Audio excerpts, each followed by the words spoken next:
Bonded. The Grimm Laws series, Book 1. Written by J.L. Youngblood. Narrated by Ansley Adams. Chapter 1. The Awakening. Sacrifice is the price we pay for peace in our village. Wisteria couldn't count the number of times she'd heard her mother voice those words.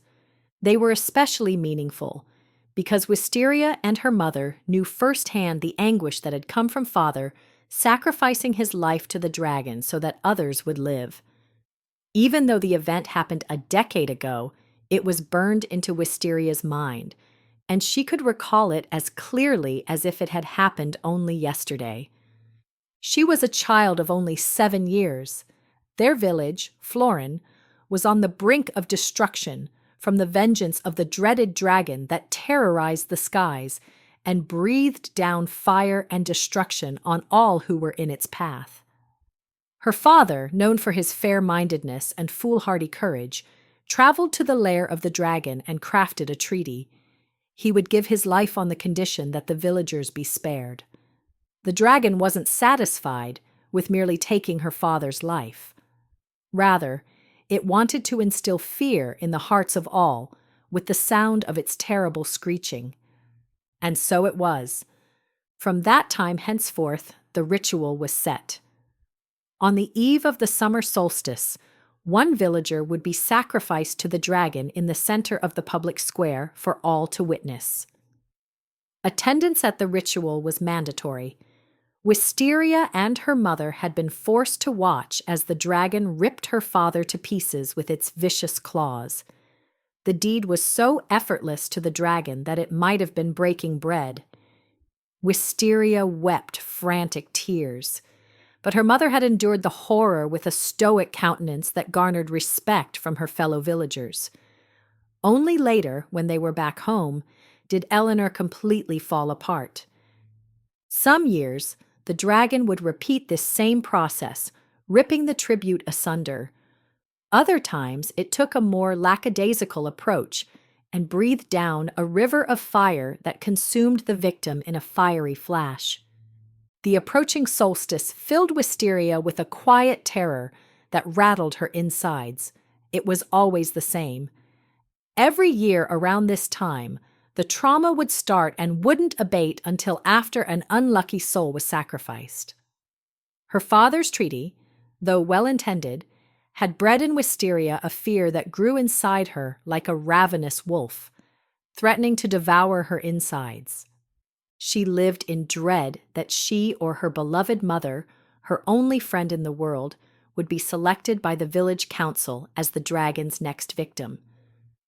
The council claimed it picked the victims at random. However, the system allowed a place for the dark side of human nature to breed unchecked. Too much power could canker a person's soul, as evidenced by the decisions of the council. They used the yearly tribute as a way to get revenge on those who'd offered an offense, be it large or small.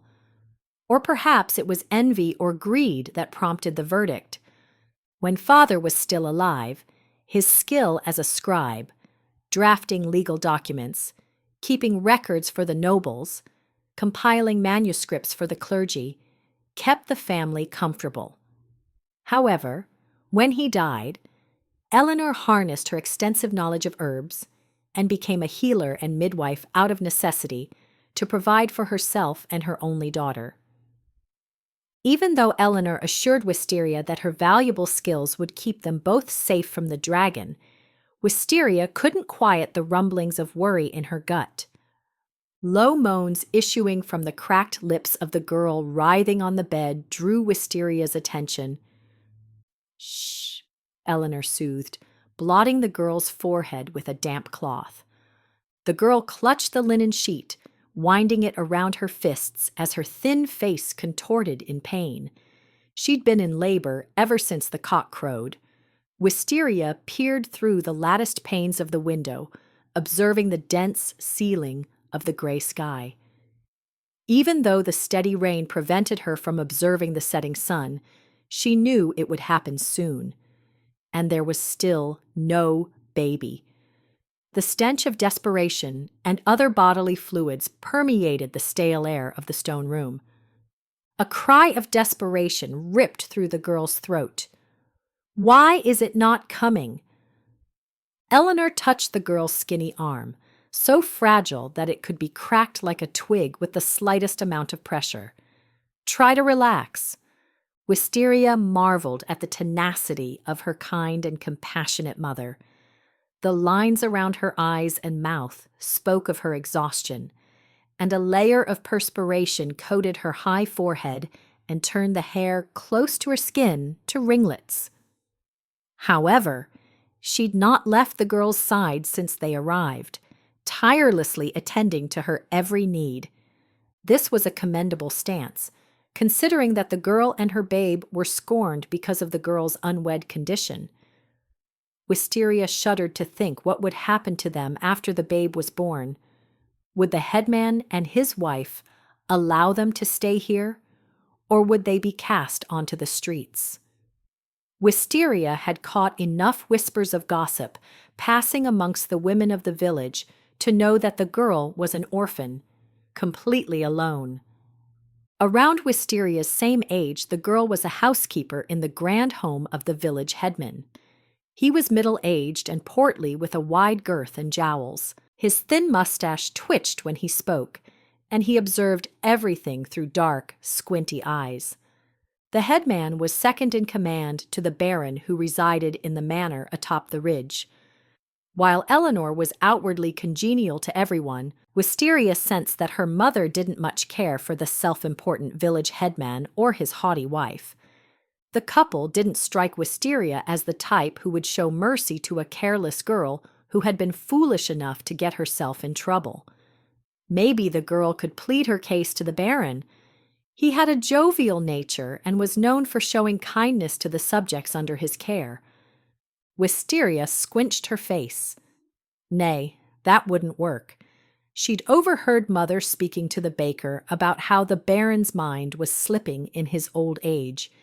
He'd been confined to his manor for several months and had turned over the day-to-day management of the village to the headman, a situation that wasn't boding well for the townsfolk. The village headman took a rigid stance on issues, rarely showing compassion to those who erred. Why had the girl allowed this to happen? She had to have known the consequences that would follow her actions. No one knew the identity of the father, and the girl wasn't talking.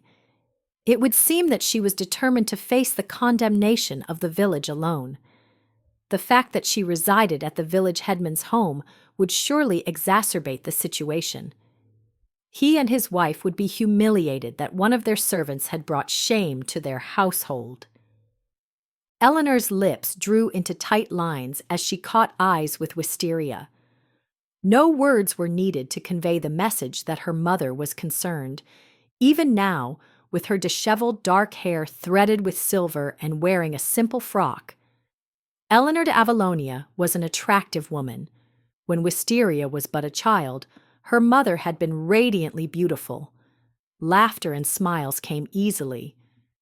Eleanor's zest for life was infectious as she shared her joy of living with all who knew her. After father was killed, everything changed. Mother stopped laughing. Her expression grew somber, her eyes taking on a hollow appearance. Slowly, her beauty began to fade the way an oft-used chair eventually goes threadbare. "What can I do to help?" Wisteria asked hoarsely. While she didn't want any evil to befall the girl or her unborn child, Wisteria's primary concern was for her mother. For Mother, she would go to the edge of the earth and back. Arising from her seated position beside the bed, Eleanor stepped up to Wisteria and caught hold of her hands. She looked her daughter in the eyes. "I need you to go on an errand." "Of course," Wisteria answered readily. Eleanor glanced around as if fearing the walls had ears. She leaned close and uttered in a low tone, "Go to the forest and pay a visit to the old crone." Wisteria stiffened. "Nay, you forbade me from ever going there again." Many times Wisteria had been tempted to break her promise and steal away to visit the crone. However, above all else, she wanted to honor her mother's trust. Rumors of the old crone practicing magic had been floating around for as long as Wisteria could remember. Of course, Wisteria knew firsthand that the rumors were true, but she would never disclose this to her mother, for if she did so, Wisteria would be forced to admit that she was also guilty of dabbling in magic, a practice that was not only outlawed, but punishable by death. These are desperate times. Eleanor glanced at the girl. Tell the crone that the babe is turned the wrong way. I need her to give me something that will help Alice relax. Alice. The girl now had a name. Strange that Wisteria hadn't thought to ask earlier. Maybe it was because it was easier to think of her as a random girl rather than a person of merit, with feelings and hope for the future. Life could be so cruel. Even in her short lifetime, Wisteria had seen far too many people suffer from violent deaths. Watching the travail of this unfortunate girl, Alice, it was painfully apparent that birth was just as traumatic, especially when everything was going so terribly wrong. Alice thrashed in the bed, groaning. Her chest rose and fell in rapid succession from her shallow breathing. She shrieked in agony as she clutched her swollen stomach. "Hurry," Eleanor admonished. "I don't know how much longer she can last." That's all it took for Wisteria's feet to quicken. She left the room and hurried down the long corridor.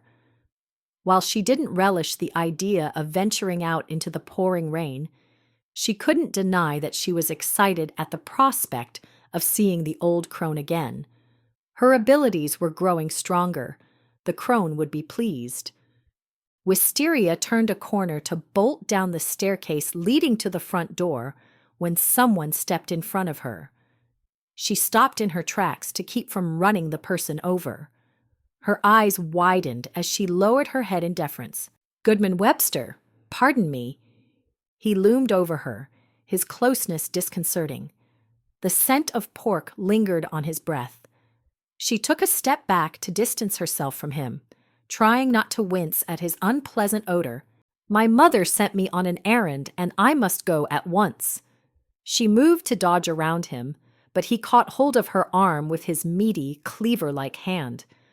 "No need to be in a rush," he said, pleasantly, his thin mustache wiggling like a worm. "I prithee, what is your name?" Delicately, so as not to offend, she removed her arm from his grasp. "Wisteria de Avalonia." Why did the master of the house concern himself with her? She thought of Alice and how not only her life, but also the life of an unborn child was hanging by a thread. There was no time to waste. But yet, it wouldn't be wise to be terse with the village headman. Recognition flashed in his bovine eyes. "You're the daughter of Cedric de Avalonia," he surmised with a trace of admiration. She straightened her shoulders with a burst of pride. "Aye." He looked her over with a brazenness that made her skin crawl. Long raven hair thick like a curtain, and bewitching violet eyes ablaze with the flame of youth. "A work of perfection," he murmured to himself, his gaze lingering on her chest. She was disgusted by the flicker of lust in his eyes. He looked as if he wanted to devour her, as he'd obviously recently done to the pork. "I may soon find myself in need of a housekeeper," he said in a throaty tone that reeked of innuendo. "I must insist that you fill the position." Disgust twisted her stomach, as if he could simply speak the words and deem it so. Her assessment of the man had been correct. He was so quick to throw Alice and her babe onto the street, and while the poor girl lay on the brink of death in his house, he was taking undue liberties with a maiden young enough to be his daughter. Wisteria had never known the ways of men, and she certainly didn't intend to succumb to the advances of this repugnant swine, regardless of how powerful he was in the governing matters of Florin. Rage burned through her with the intensity of the noonday sun. Tingles started in her hands and pulsed to her fingertips, demanding to be released. She'd never used her abilities to hurt another soul, but she considered doing so now. At the very least, she could have this horrible man quaking in his boots. Her indignation demanded swift satisfaction. Then she thought of her mother and the turmoil it would bring if Wisteria were to be caught using her powers. Their entire world would topple. She balled her hands into fists and pressed them tightly against her sides. It took all the willpower she could muster to squelch the temptation to teach Goodman Webster a lesson he wouldn't soon forget. "Forgive me, but I must go." Quick as a flash, she darted around him and fled down the staircase, not looking back. It was only when she stepped outside into the pouring rain that her temper began to cool. She'd not thought to grab a cloak when leaving home at the break of dawn, when she and her mother were summoned to attend to Alice. No matter. The rain was calming against her hot cheeks. She took in a deep breath as she crossed the cobblestone road with nimble steps. This section of the village was normally bustling with peddlers selling their wares, but there wasn't another soul in sight. One benefit of the rain was that Wisteria wouldn't have to worry about being followed to the old crone's dwelling. So familiar was the trek that her mind wandered as her feet kept a swift pace. Ever since Wisteria was a child, her mother had paid visits to the crone who dwelled in a shack in the forest. The woman was wise and had a knack for developing unique remedies upon which Eleanor had come to rely for the use of her clients over the years. It was the old crone who first noticed that there was something special about Wisteria, something that she'd tried to keep hidden from her parents, and especially the villagers. Stirrings of some unseen power had always existed inside of Wisteria, only she didn't have a name for it. All she knew was that she was different from everyone else. As she matured, the power manifested itself in a tingling that spread through her fingers. The tingling mounted until she was desperate for a release. That release came one day when her mother scolded her for disobedience and took away her favorite cloth doll as a punishment. Eleanor set it high on a shelf where Wisteria couldn't reach it, and then went outside to do her chores. On instinct, Wisteria reached out her hand and commanded the doll to come to her. It hadn't come, but it had moved as surely as if Wisteria had touched it. Something exalted inside of Wisteria, giving her a feeling that she was rediscovering some long-forgotten part of herself. She made a practice of trying to move inanimate objects with the motions of her fingers, but to no avail.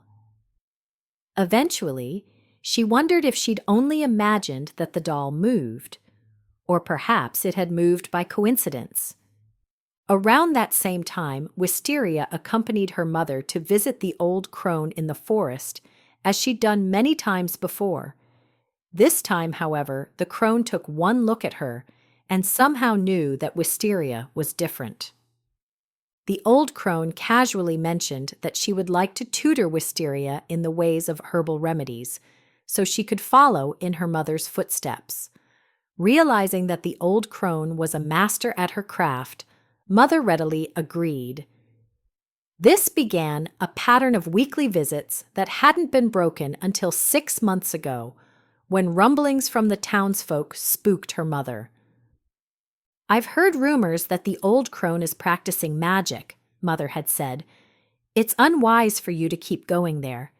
I can teach you everything else you need to know." While Wisteria wanted to raise a protest, she understood where Mother was coming from. Neither of them wanted to draw undue attention to themselves, especially the closer they drew to the summer solstice. Mother especially didn't want Wisteria to associate with anyone suspected of practicing magic. A shudder ran through Wisteria. Mother would be devastated if she knew that Wisteria was not only practicing magic, but was quite good at it. It was unfair that something so intrinsic to her identity should be outlawed. Singing had always come as easily to Wisteria as breathing. She couldn't imagine not being able to use her voice to release the music that was inside of her. As her powers steadily increased, she was starting to feel the same way about magic. When she reached the edge of the forest, the rain finally stopped. Hugging her arms, Wisteria peered up at the leaden sky, grateful for a reprieve from the cold rain. As she entered the forest, she was taken aback by the shiver of foreboding that slinked down her spine. She glanced around at the dense foliage and dark, wet trees crowding around her. Where had the unease come from? While others feared to venture into the forest in the evenings, Wisteria was more at home here than when in the midst of the village. There were certainly plenty of dangerous predators lurking about in the shadows, but in Wisteria's experience, it was the two-legged beasts in the village that could cause the greatest harm. An image of Goodman Webster flashed through her mind, stabbing her through the center with a sharp dagger of anger. Oh, how she wished she could have taught him a lesson. Tingles buzzed through her fingers again. The air was thick with a danger she couldn't pinpoint. Or maybe her imagination was running wild. She always got anxious in the days leading up to the summer solstice, and it didn't help to see Alice, close to her same age, in such a terrible state. As she made her way through the forest, Wisteria tuned her senses to the sights, sounds, and smells around her. The wet bark from the trees had a musty, nutty scent. She listened to the cacophony of chirping insects. A moment later, the noise was broken by the intermittent squawk of a bird. The hair on her arms rose. Something wasn't right. She paused in her tracks as her heart picked up its pace. Nothing sounded amiss, and yet she again got the distinct impression of impending danger. It was an awareness that seeped into her bones, filling her with a certainty she didn't fully understand. Some part of her was awakening, and she wasn't ready for the repercussions. Her wet body shivered as she rubbed her arms. Should she turn and go back? Nay, not without the remedy. Mother was counting on her.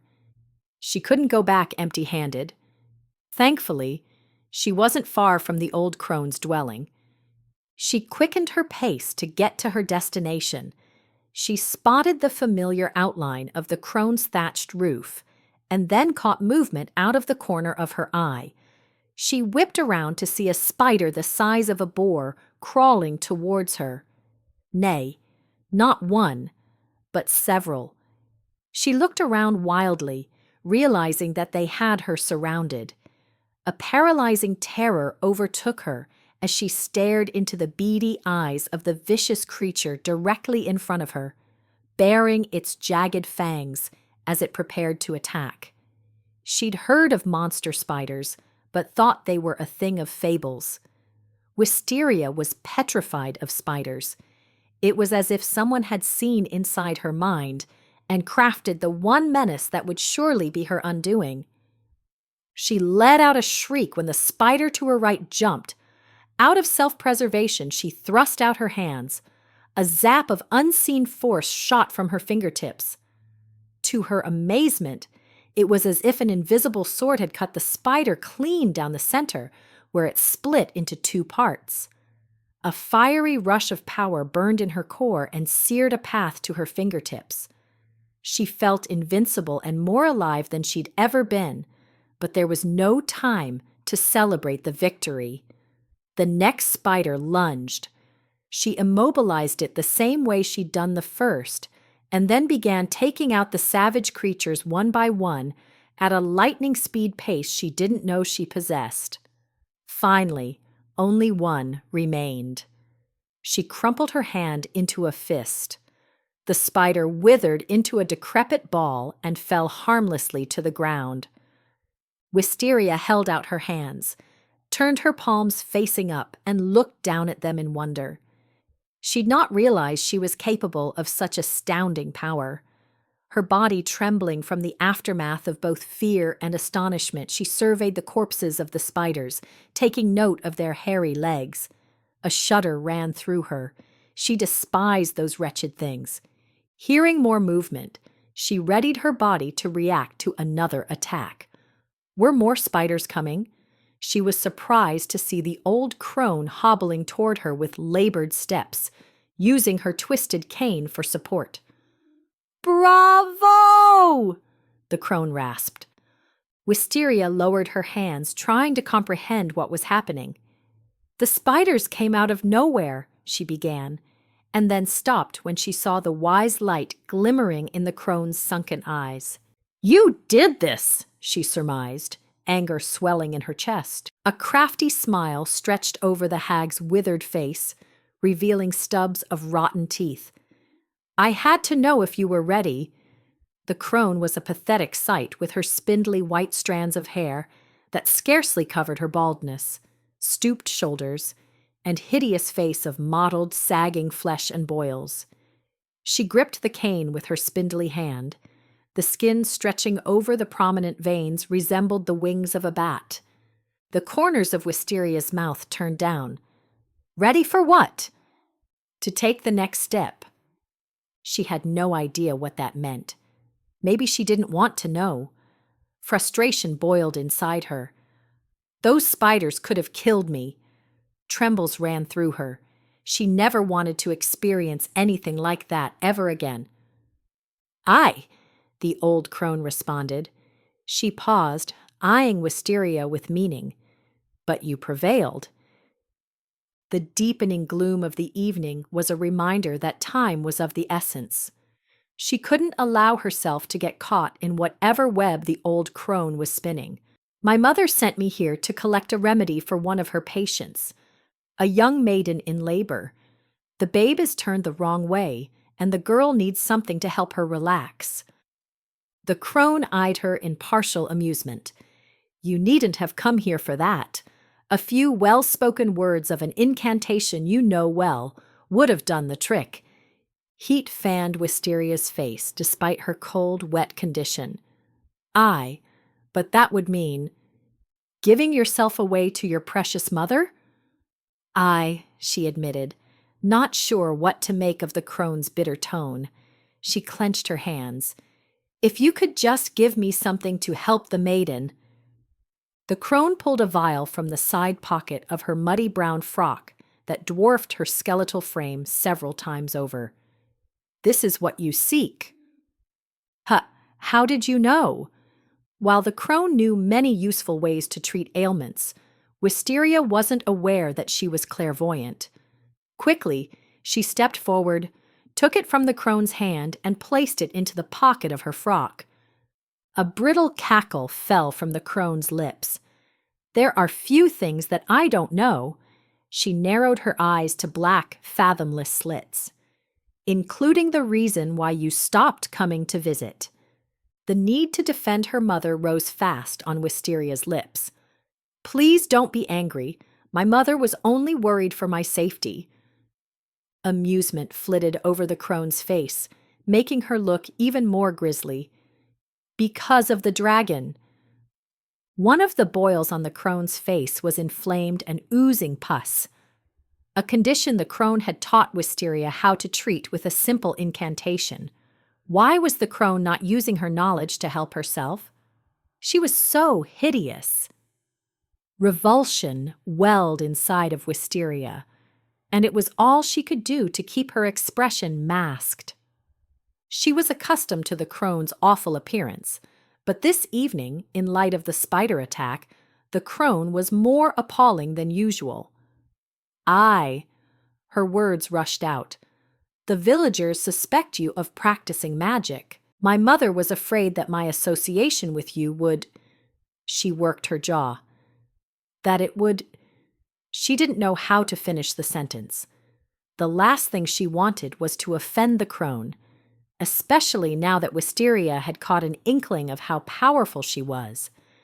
But it would do little good to deny the truth. The crone knew that Wisteria was coming here to see her. Also, she knew which remedy Mother had sent her to retrieve. Most importantly, the crone had conjured up those dreadful spiders. There was no telling what else she could do. Reason would dictate that the crone already knew everything Wisteria was telling her. "I'm sorry," she said simply, "that it has been so many months since I've come."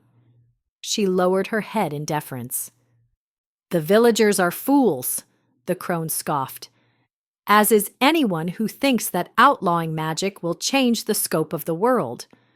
She lifted her hand and made a circling motion with her withered finger. The wind whistled through the trees and ruffled the leaves, along with Wisteria's hair and frock. When the crone lowered her hand, the commotion instantly died down. "Magic is who you are," the crone croaked. "Never forget that." "I won't," she answered fervently, as if she could ever forget the part of her that was growing incrementally each day. She looked down at her hands again, marveling at the power that had issued forth when she needed it most. Her ability was somehow tied to her fear and perhaps her sense of self-preservation. There was still so much she didn't understand.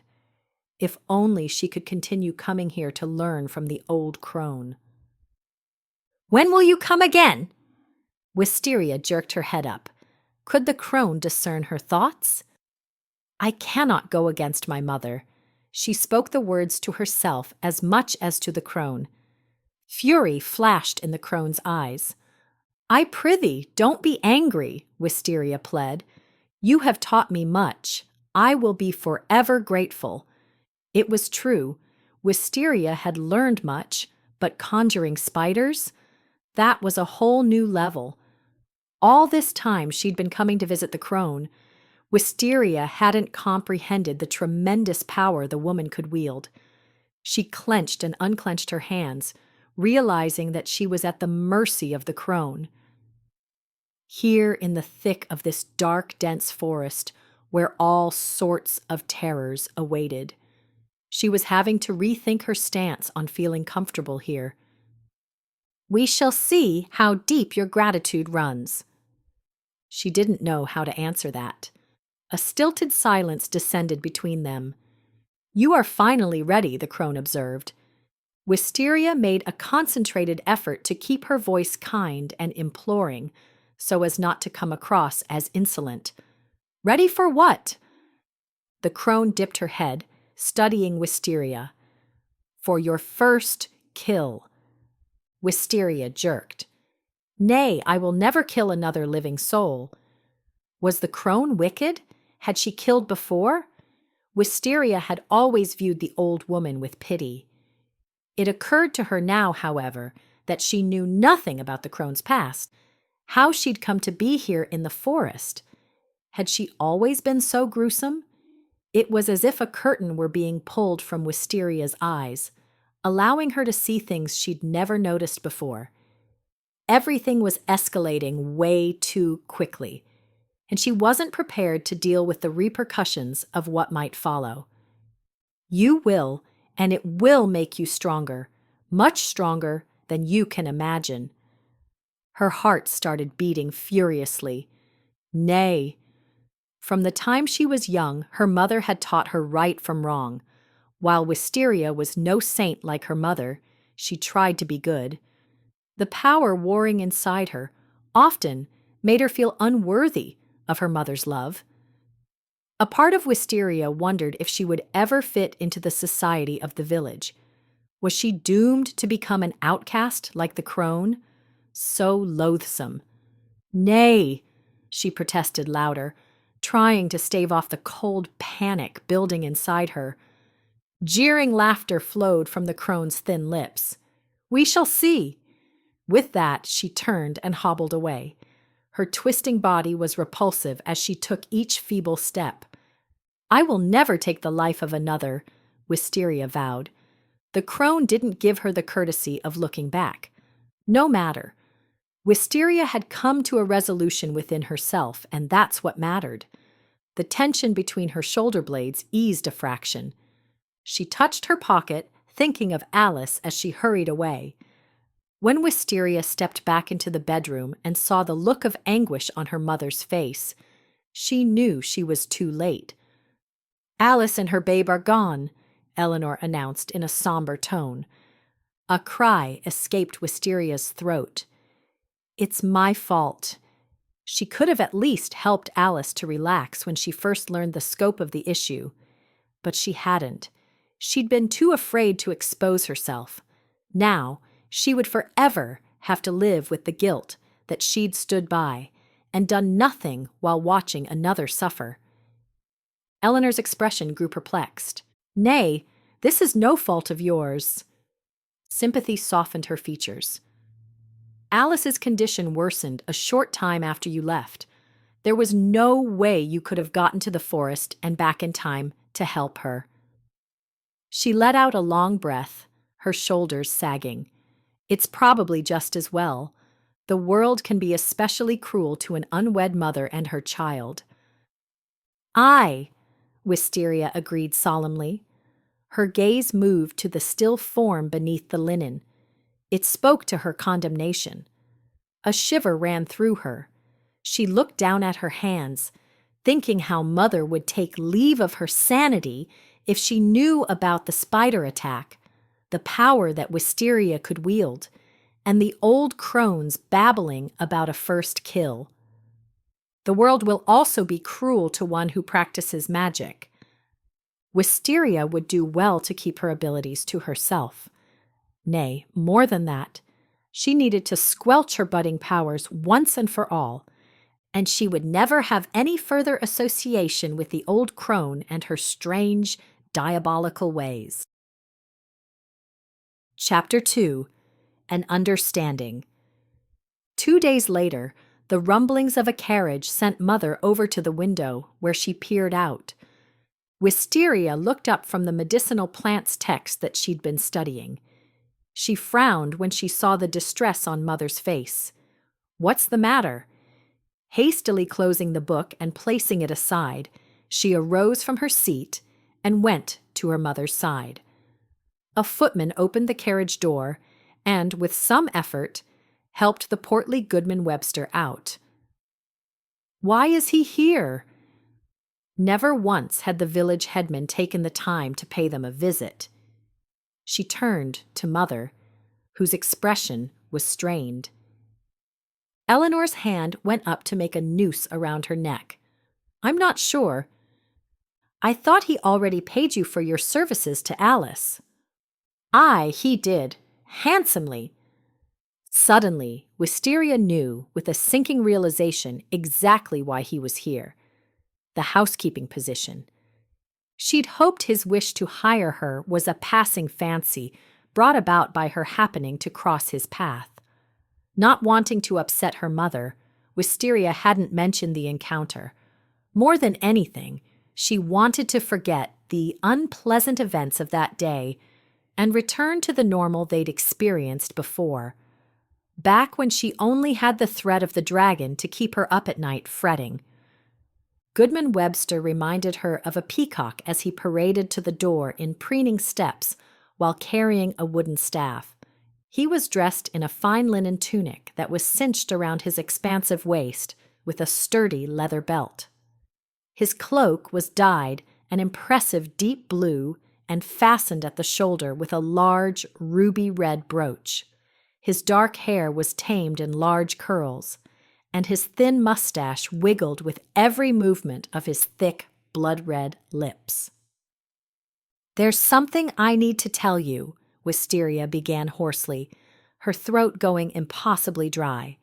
Mother's eyes rounded in concern. "What business could you possibly have with Goodman Webster?"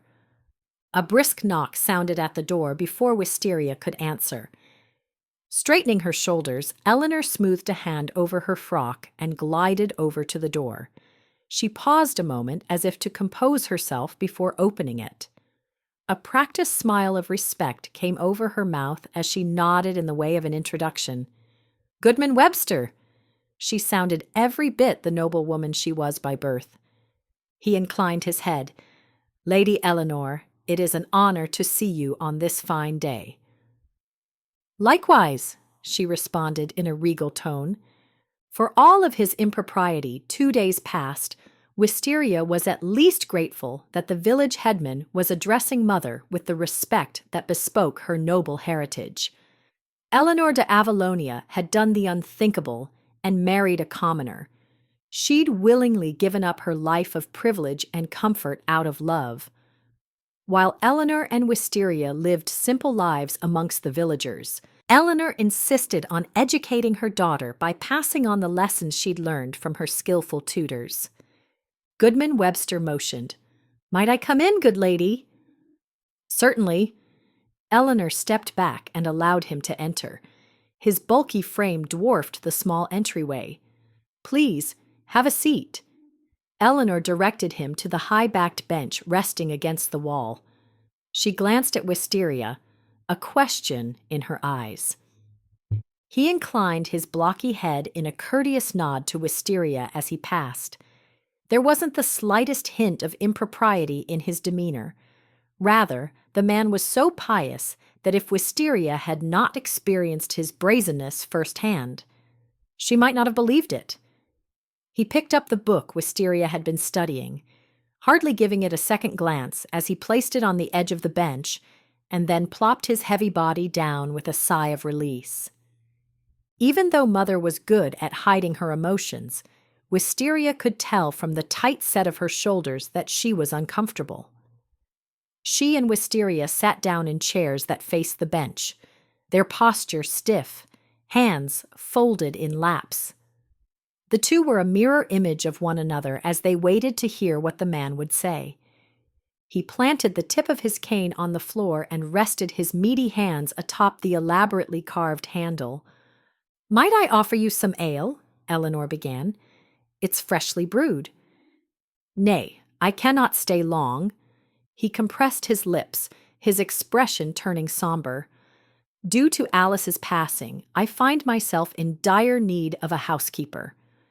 Eleanor blinked. "Surely you're not suggesting that I fill the role?" "Nay, me lady." He pushed out a good-natured chuckle that caused his double chin to jiggle.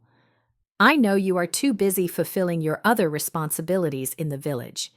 He glanced at Wisteria. "I was hoping that your daughter might fill the position." He spoke the words as more of a demand rather than a request. Wisteria's stomach drew into a hard ball as she and Eleanor shared a look. She tried to mentally convey her dislike for the pompous man and his foul intentions. Color crept up Eleanor's neck. "How solicitous of you to think of Wisteria," she offered a gracious smile.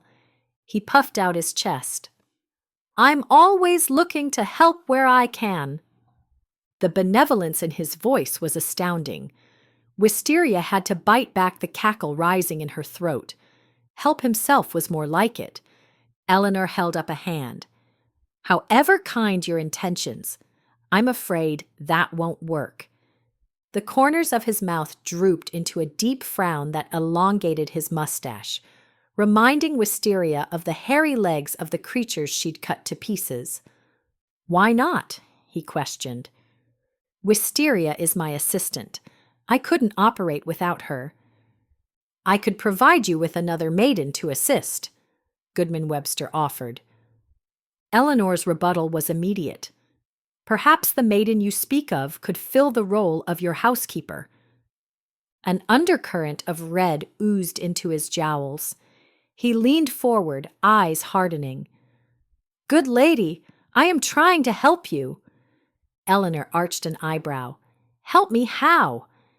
He tossed Wisteria an expression of reprimand as if scolding an errant child, before turning his attention back to Eleanor. "There have been rumors of your daughter consorting with the crone in the forest." Wisteria felt the blood drain from her face.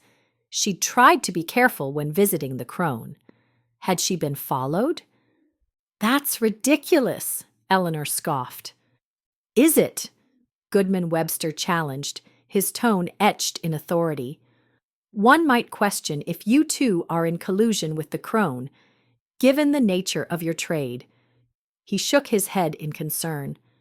"This wouldn't bode well, especially during this season of the year." Terror clawed at Wisteria's nape in reference to the upcoming sacrifice.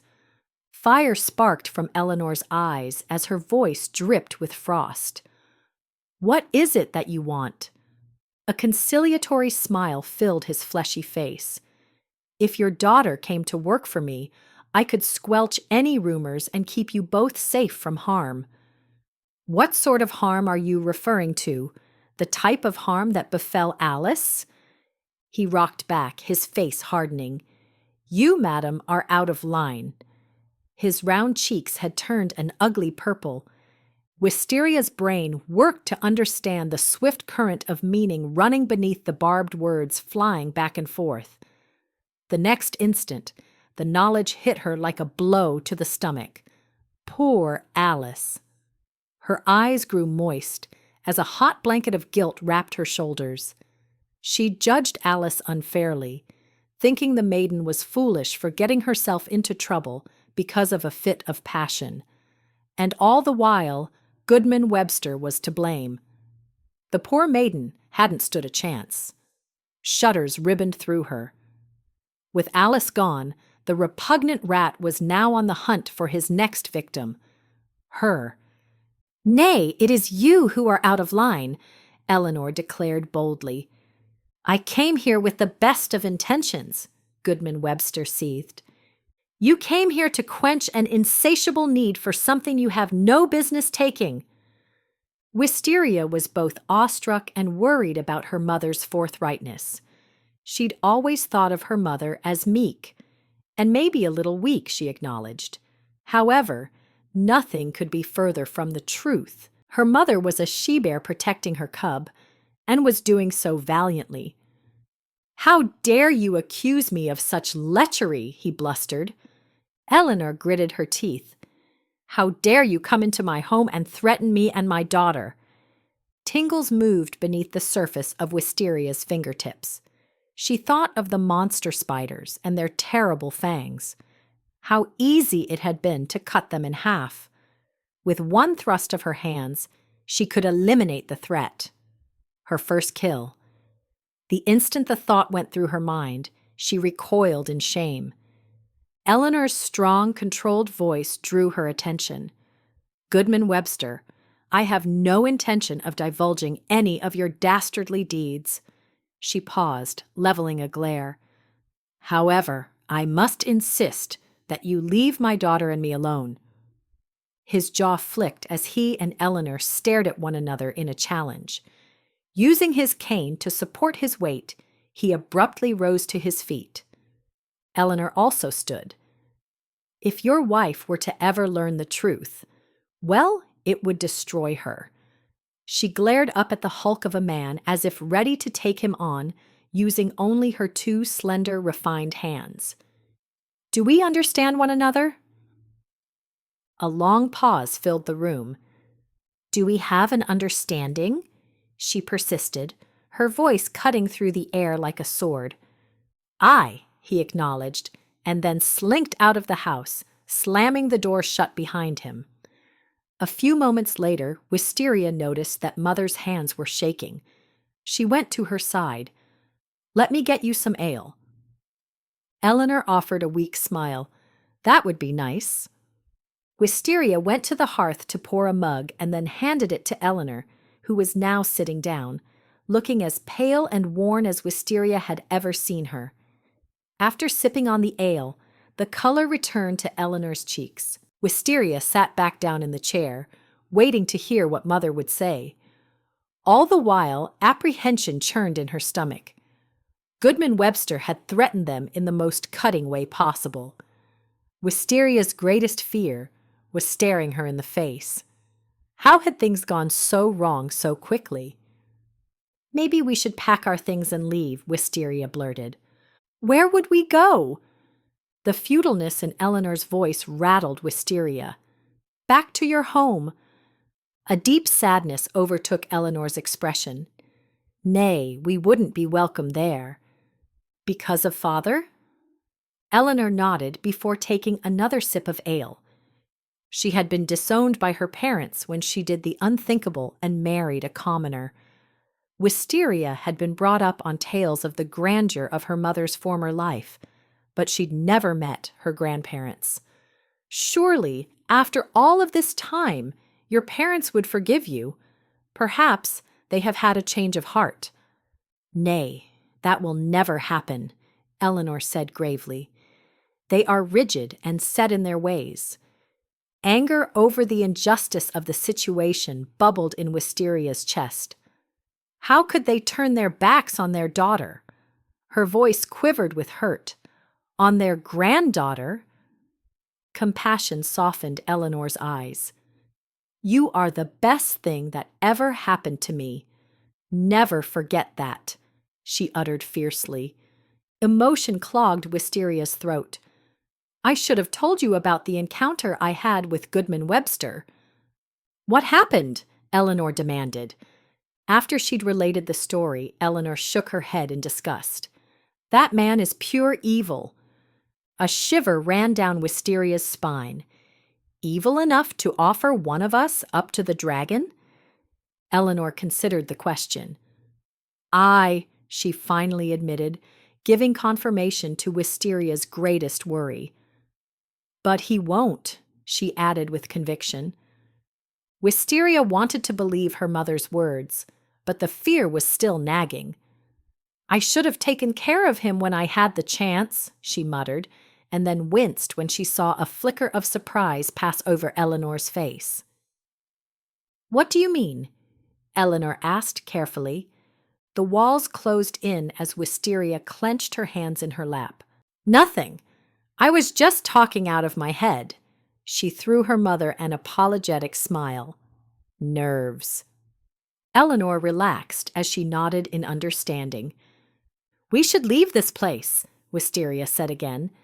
Nay, this is our home. Determination blazed in Eleanor's eyes. Your father gave his life for this village. Wisteria raised her voice, desperation rising to the surface in a huff. But that doesn't mean that we also have to die. We won't. How can you be so certain? The desire to flee was overwhelming, not only because of the threat of the dragon, but also to escape the old crone, and perhaps to escape some wicked part of herself. It had felt good to wield such extraordinary power. In fact, Wisteria was itching to once again release the tingling in her fingers, to savor the power buzzing beneath her skin, to once again feel so exquisitely alive. She balled her hands into tight fists. Nay, she must refrain. Goodman Webster is a coward, Eleanor steeled her jaw. He doesn't want to go up against me and risk losing his wife and reputation.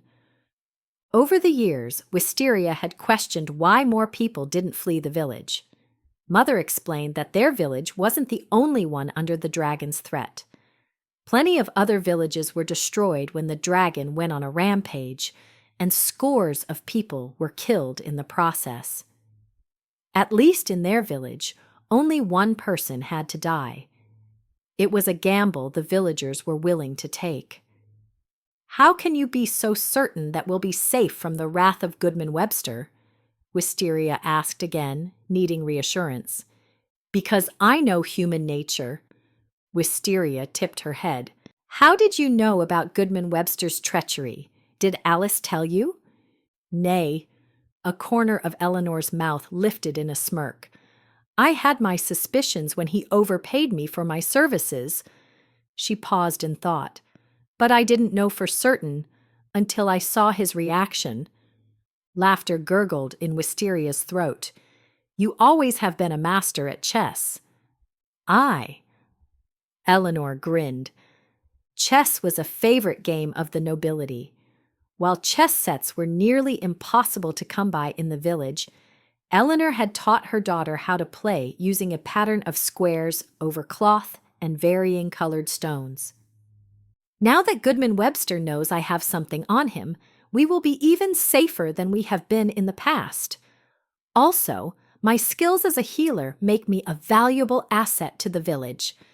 The council knows this and would never vote to select me or you as a tribute. While Mother's words were comforting to a degree, Wisteria couldn't shake the premonition that disaster was nipping at their heels, be it from the threat of the dragon or some other source. An image of the old crone flashed through her mind, causing her insides to quake. No doubt Goodman Webster was a formidable opponent with his voracious appetite for the pleasures of the flesh, but perhaps it was the old crone and her odd ways who should be feared the most. Chapter 3. The Dragon. On the day of the summer solstice, the sun dawned bright, heralding the longest day of the year and the peak of summer. At sunset, a communal feast would commence in the village square. On the surface, it would seem that the villagers were gathering to socialize late into the evening, while drinking ale and dining on roasted meats, pies, seasonal fruits, and freshly baked bread. However, there was a somber tone lurking beneath the colorful display of flowers and ribbons adorning the long table laden with food. With solemn authority, a member of the village council directed all who were present, every member of the village, be they old or young, to take a seat. Controlled commotion ensued as families sat on one of the long benches, the haystacks that had been brought in for the occasion, or on the grass. Several moments later, the same council member opened a scroll and read it in a loud voice. This summer solstice marks the 10th year of our treaty with the dreaded dragon, crafted by the Honorable Goodman Cedric de Avalonia, in defense of the village and protection of the people. While we wish circumstances were different, we hereby come together as a united force, recognizing that the sacrifice of one is necessary to appease the dragon and save all the rest. It is the price we pay for peace in our village. The council member continued, "We will eat of this food and drink of the ale. After the sun has disappeared from the sky, the decision of the council will then be announced." He paused, looking around the group with significance. "We will unanimously stand behind that decision. The terms of the treaty will then have been fulfilled until the next summer solstice." A chill ran through Wisteria as she glanced at her mother, whose expression was so carefully stoic she might have been a statue. Several days ago, Mother had spoken privately to one of the council members to see if she could get a read on what the decision would be. He assured Mother that she and Wisteria were safe. As far as Eleanor could tell, Goodman Webster was keeping his mouth shut about his unpleasant visit to her home. Wisteria could only hope the information Eleanor had gleaned from her friend on the council was accurate. The feast didn't end until long after the last ribbon of pink faded from the evening sky, and the gloom of darkness had settled over the village, adding to the somber nature of the event. Torches were lit, their flames casting eerie shadows across the tight expressions of the faces surrounding her. Everyone was wondering, will it be me or one of my loved ones? Young children were the only ones exempt from the selection. Panic was building in Wisteria's chest to the point where it was hard to breathe. She could feel the disaster closing in around her. The Baron was seated in a position of honor next to Goodman Webster. As expected, the Baron was gaunt and dazed. Illness had taken its toll, to the point where it was doubtful that he realized where he was or even what was happening. Perhaps the council would show mercy and offer up the Baron as tribute, since he was already suffering and out of his mind. Nay, that would never happen. The Baron and members of the council were exempt from being selected, which was unfair. Experience had taught Wisteria all too well that life was cruel and very unfair, for it was often the defenseless who suffered the most. She thought of Alice and how Goodman Webster had so selfishly used her and was now searching for a replacement to satisfy his base desires. Her heart pounded a march of doom in her chest when Goodman Webster rose to his feet. As the village headman, it was his duty to announce the name of the tribute. The normal protocol was to announce the name of the unlucky soul and to follow this up with charges levied against the person, as if doing so would absolve the council of guilt for having performed their unpleasant duty. He cleared his throat and declared in a solemn, regretful tone, "This year's tribute is the Lady Eleanor de Avalonia." A cry tore through Wisteria's throat. At the same time, gasps rippled through the crowd.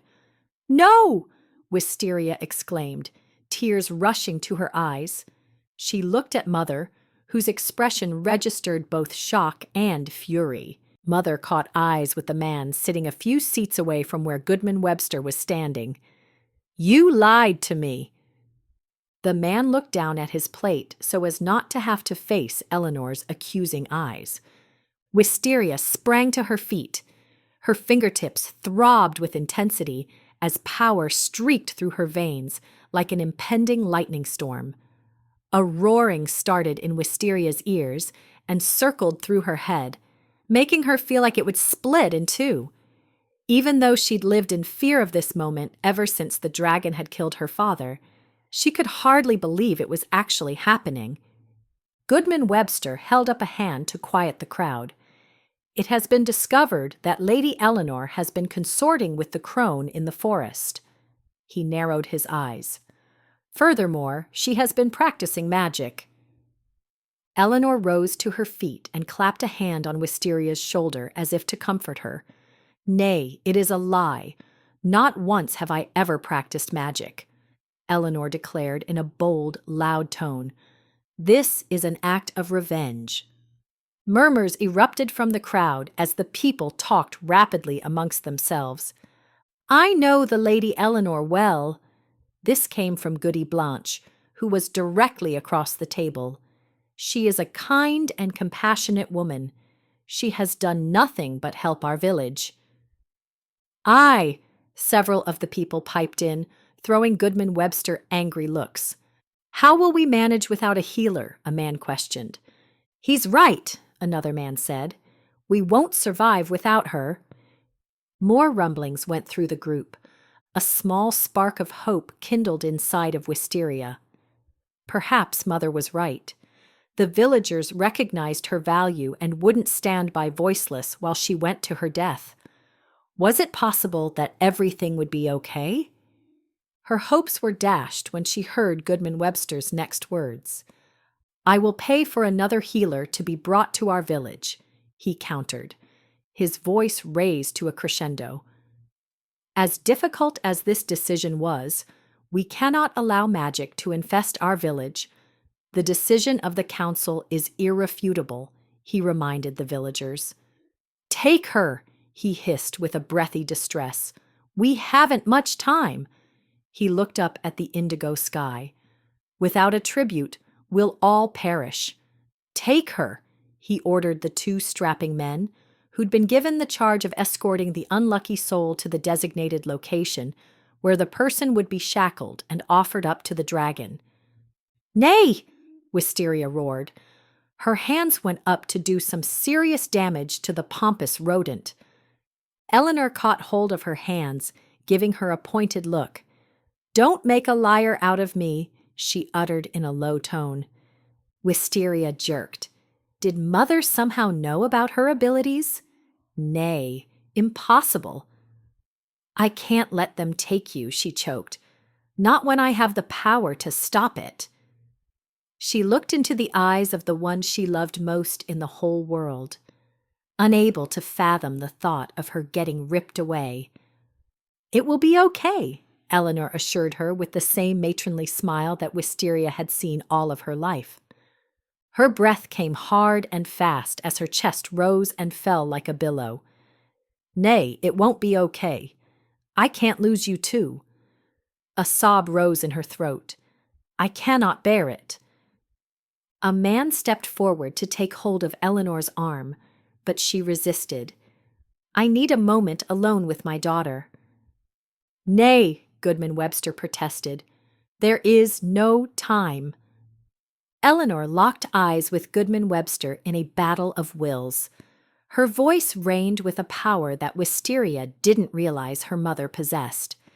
"You will allow me a moment with my daughter, or else I will tell these good people more than you wish for them to know." "What does that mean?" a man questioned, frowning. "What is this about?" another man chimed in, glaring at Goodman Webster through accusing eyes. "Did you use your position as village headman to satisfy some personal vendetta?" "That's precisely what he did," Wisteria shouted. "Goodman Webster—" An awful shriek rent the air, causing everyone to flinch. There were several gasps, and a baby started wailing. "The dragon approaches. We must get the tribute to the designated location, or else we'll all perish." Goodman Webster's voice grew bold. "Someone has to die." His eyes scoured the faces. "Is there anyone who wishes to take Lady Eleanor's place? If so, speak now."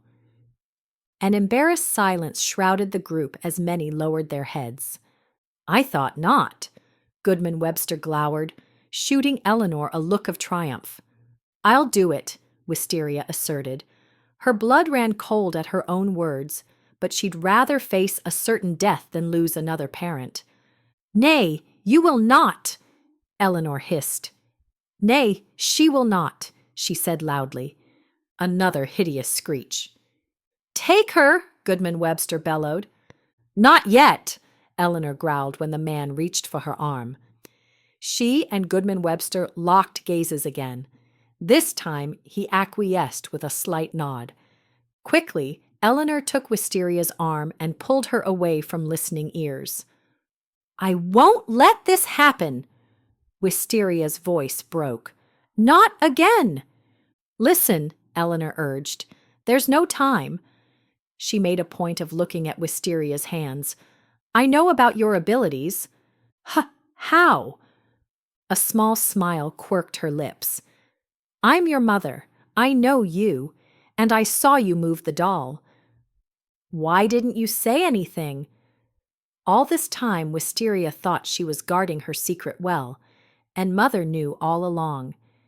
Any other time she would be relieved not to have to carry this burden alone. "That's why I wanted the old crone to teach you." She pinched her lips together in regret. "Only when I heard the rumors about the crone practicing magic, I became fearful for your safety." "So you forbade me from going back," Wisteria surmised. "Aye." Eleanor rushed on. "I have no understanding of magic. You inherited your abilities from your father." The words knocked the wind out of Wisteria. "What?" she gasped. Eleanor nodded, her expression grave. "That's why he went to the dragon. He thought he could do something to help." Eleanor paused, and then her face tightened with grief. Only it didn't work. The dragon grew even more incensed. "The only thing that would appease it was a treaty offering up your father's life." She grabbed Wisteria's hands, squeezing them. "When you said we should flee, well, I probably should have told you the truth then. An unwritten part of the treaty stipulates that I can never leave the village, or else everyone in it will perish." The words made no sense. "Why?" "I'm not sure. Your father had some sort of connection with the dragon, which I never understood." When another shriek sounded, Eleanor talked faster, her words more insistent. "You're now free to leave the village and start your own life." Wisteria's face crumbled. "Nay, I won't go without you." Eleanor squeezed her hands again. "You must. I would give my life 100 times over to buy your freedom. Do it for me and your father." Cedric felt like he was misunderstood by the world. That rulers outlaw that which they don't understand. He believed his powers could be used for good. She looked Wisteria in the eyes. "You can be the fulfillment of his hopes." She slid her wedding ring from her finger and pressed it into Wisteria's hands. Urgency mounted in her chest as she glanced down at the gold ring inset with a ruby stone. She lifted her eyes to Eleanor's.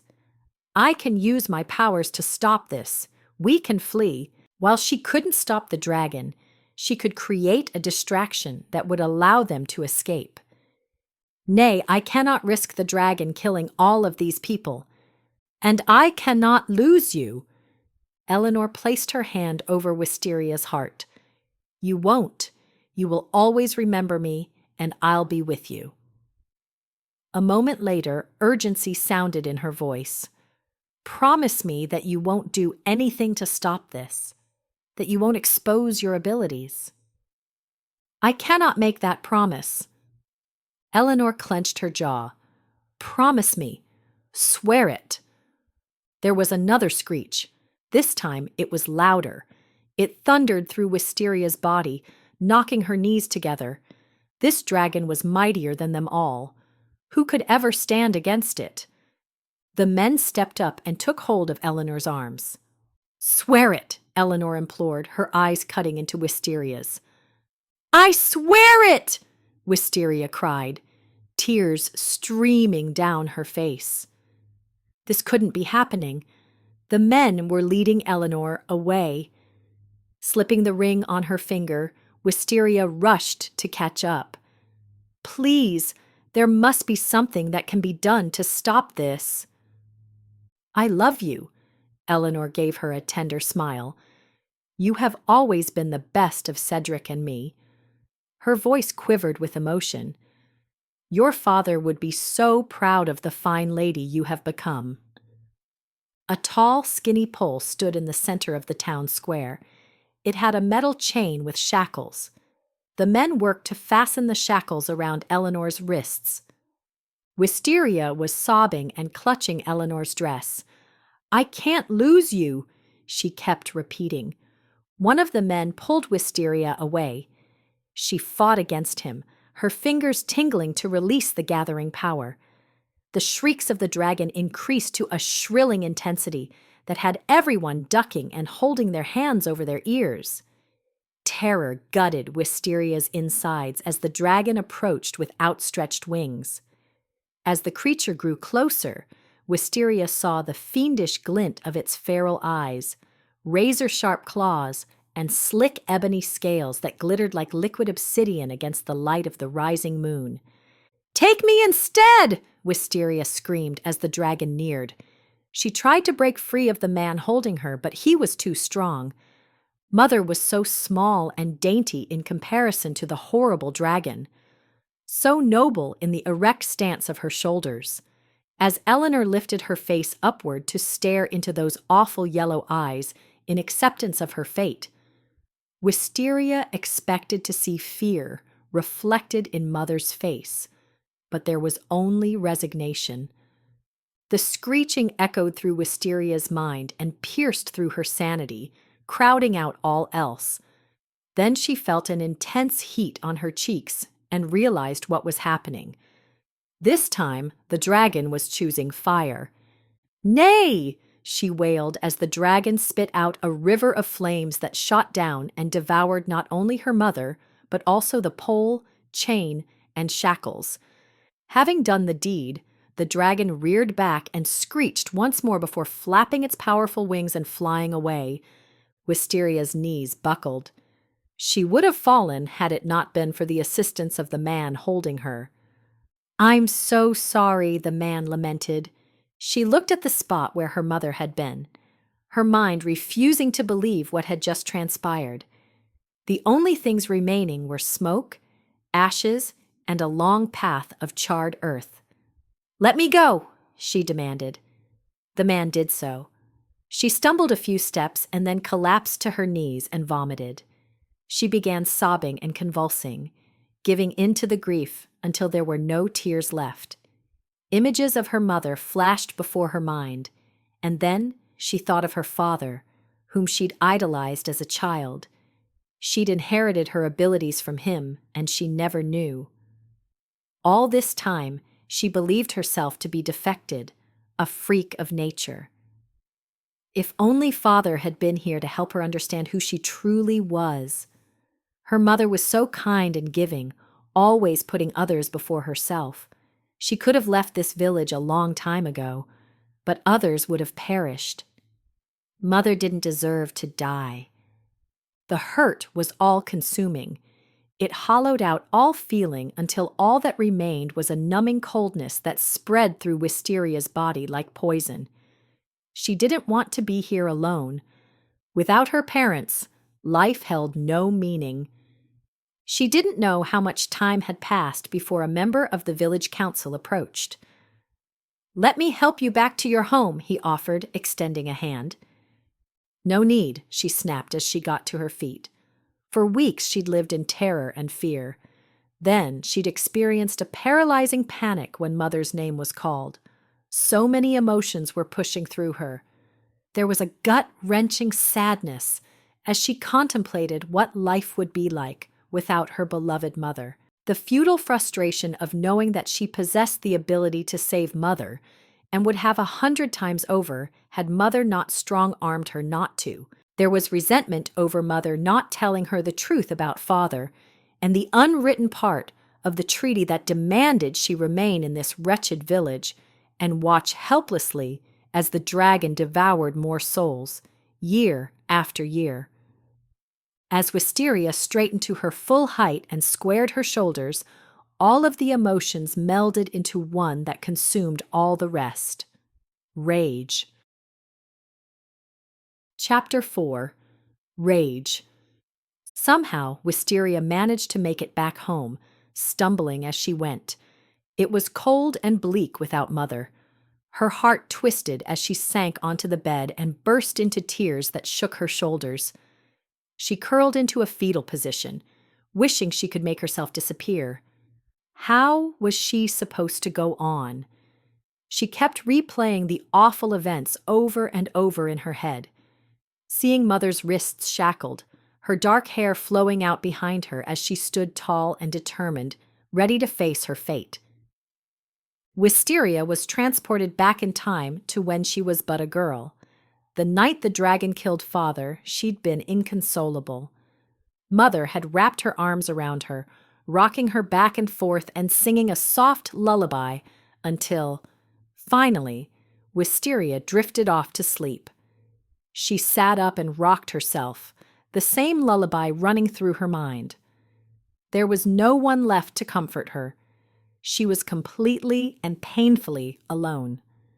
She felt again the searing heat from the dragon and the fire that was hot enough to burn Mother into oblivion, leaving nothing but a pile of ashes and a charred trail in the wake. Rage once again took hold.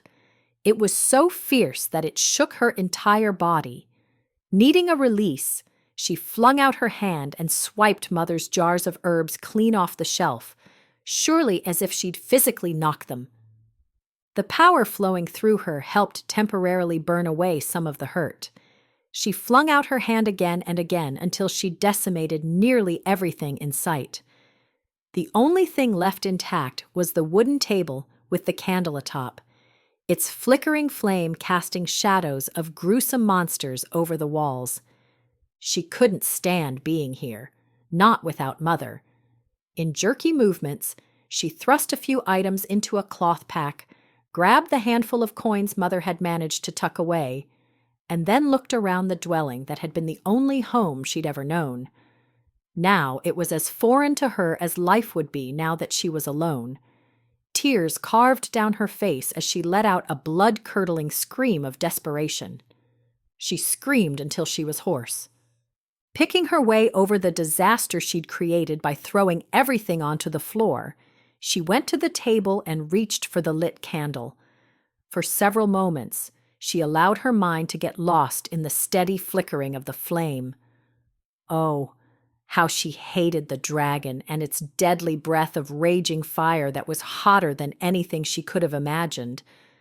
But even more than the dragon, she hated Goodman Webster. He caused this. Carrying the candle, she went back over to the bed and held the flame next to the linen. She grunted in satisfaction when the fire took hold.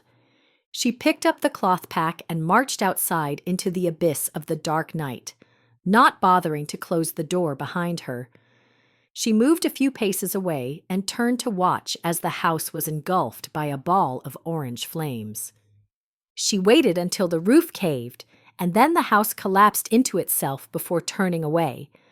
There was one stop she needed to make on her way out of the village. Wisteria rapped her knuckles against the massive wooden door and waited. Goodman Webster's home was cloaked in darkness. Everyone in the household was asleep. It never occurred to her to question what she would do if no one answered the door. The thought of lingering in the village until morning didn't sit well. And yet, Wisteria couldn't leave without putting this one final matter to rest. She knocked again, this time more insistently. Finally, to her immense relief, the door opened. She was greeted by a young maiden around her same age, wearing a white sleeping chemise that covered her arms down to the wrists and flowed down to her ankles. Her long hair was braided and tied with a rag. Her index finger was looped through the hook on a metal candlestick that held a lit candle. When she saw Wisteria, her eyes popped open wide, and then her features immediately softened with sympathy. "I am so sorry about your mother," she began in a heavy, mournful tone. A hard knot formed in Wisteria's throat. "Thank you." She knew Helen by name, having passed her in the village many times, but the two weren't closely acquainted. Her words rushed out. "I need to speak with Goodman Webster." "He and Goody Webster have already retired for the evening. Perhaps you could come back tomorrow." "Nay, it has to be tonight." Desperation cut through her with the sharp force of an arrow. Uncertainty clouded Helen's face. "The master does not like to be awakened." Wisteria reached into the pack and pulled out a small pouch. She counted out 3 shillings and placed them in Helen's hand. "For your trouble." Helen looked down at the coins as if uncertain that the amount was worth the hassle. Wisteria retrieved 3 more coins and dropped them atop the others. "Very well," Helen sighed, closing her hand around the coins. "I will tell him to come down and meet you." Wisteria caught hold of Helen's arm. "I prithee, do so quietly. I need an audience with him alone." Both confusion and concern flitted over Helen's features. "'Tis about my mother," Wisteria explained, releasing her grip. She was coming across as desperate, not good. She willed herself to rein in her emotions and offered a polite smile. "Please, I beg this of you." She heard the slight tremble of her voice. Pity softened Helen's pretty face as she finally nodded. "Again, I'm so sorry." "As am I." The words fell heavily from her lips and encased her in a dense gloom from which she would never escape. Wisteria hugged her arms as the futility of her words settled over her like the dampness of the thick night. "As am I.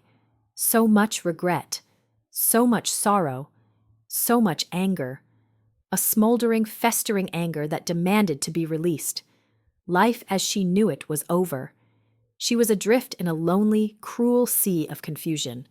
Blackness swirled around the edges of her eyes, threatening to consume her.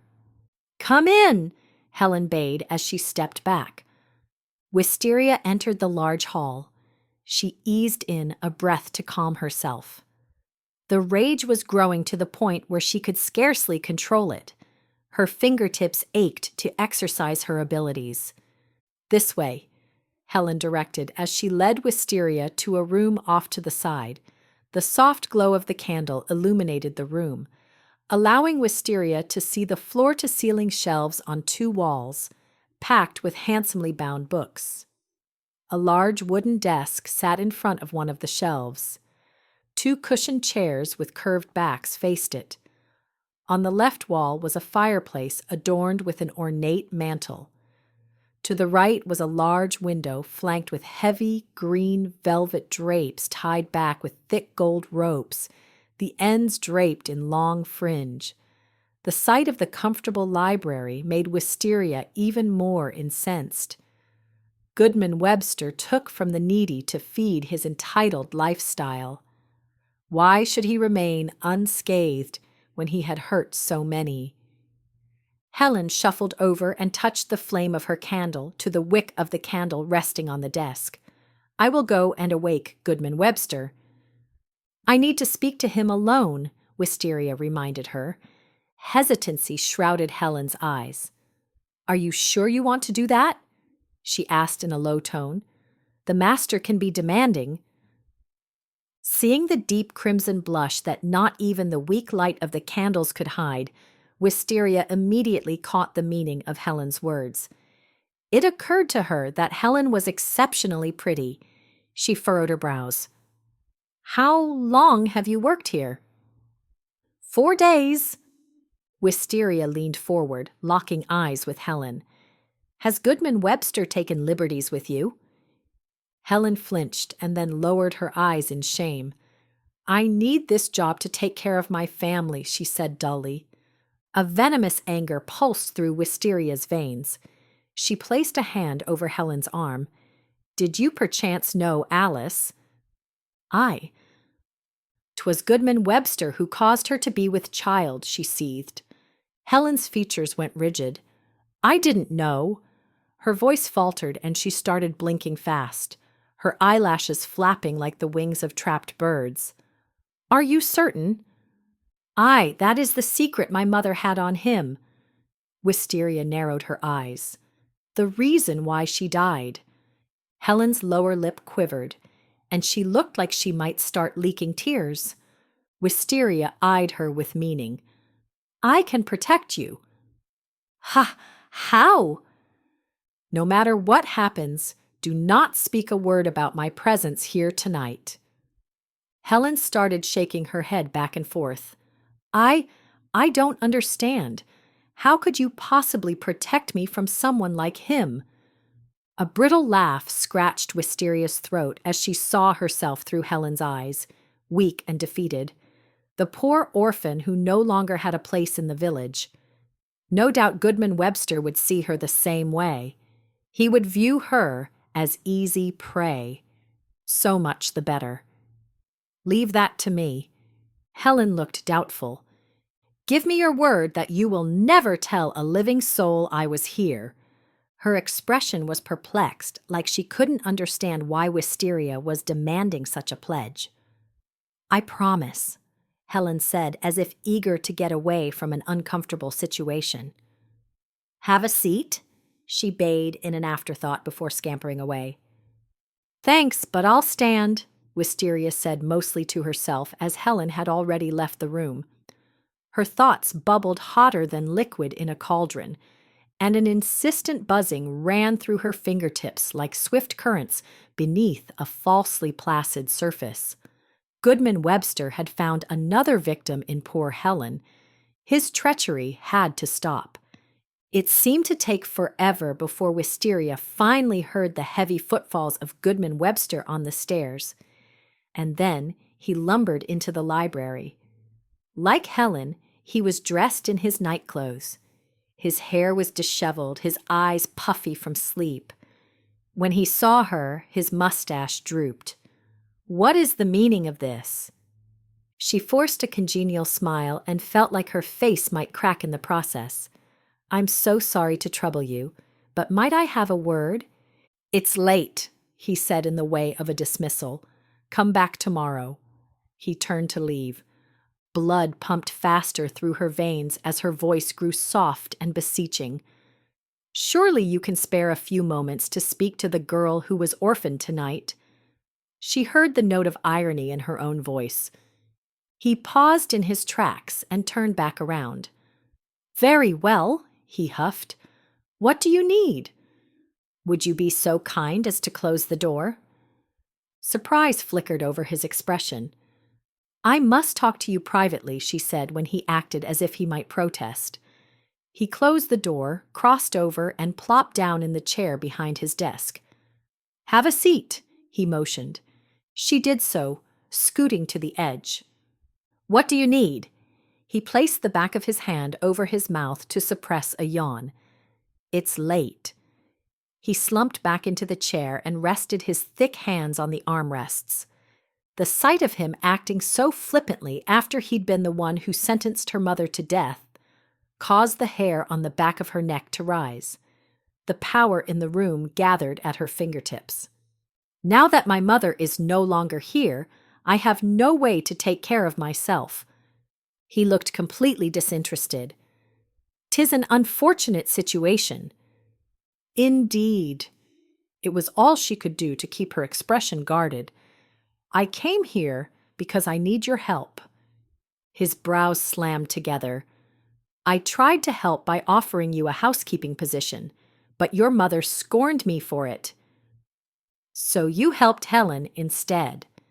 The loose skin beneath his chin jiggled. "Aye, she and her family were grateful for my assistance," he boasted. She leaned forward, locking gazes with him. The power flowing through her veins was increasing. "Have you been helping Helen?" she asked lightly. "Or has she been helping you satisfy your lust?" Before tonight, she never could have imagined herself bold enough to come to Goodman Webster's home and confront him.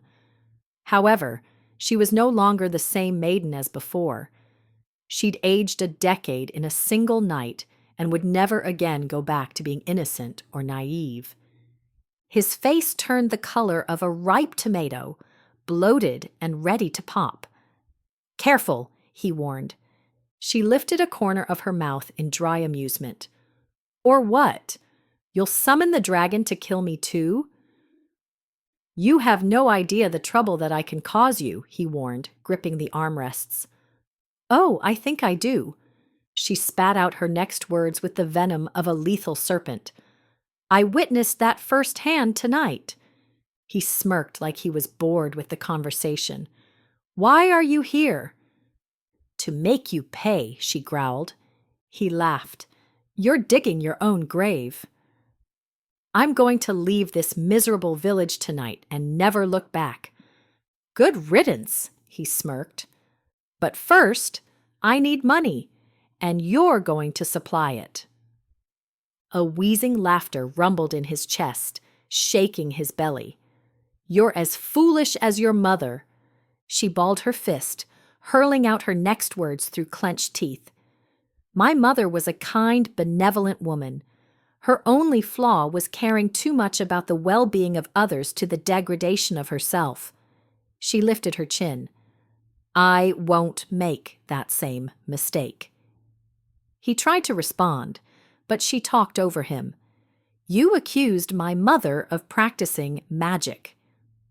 "Aye," he asserted, looking cornered. "'Tis the truth."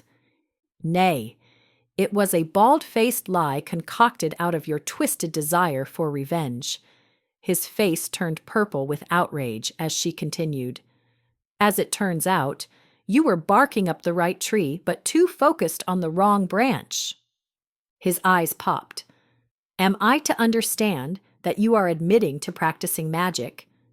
He looked at her as if she'd lost her mind. "No need to admit it," she said pleasantly.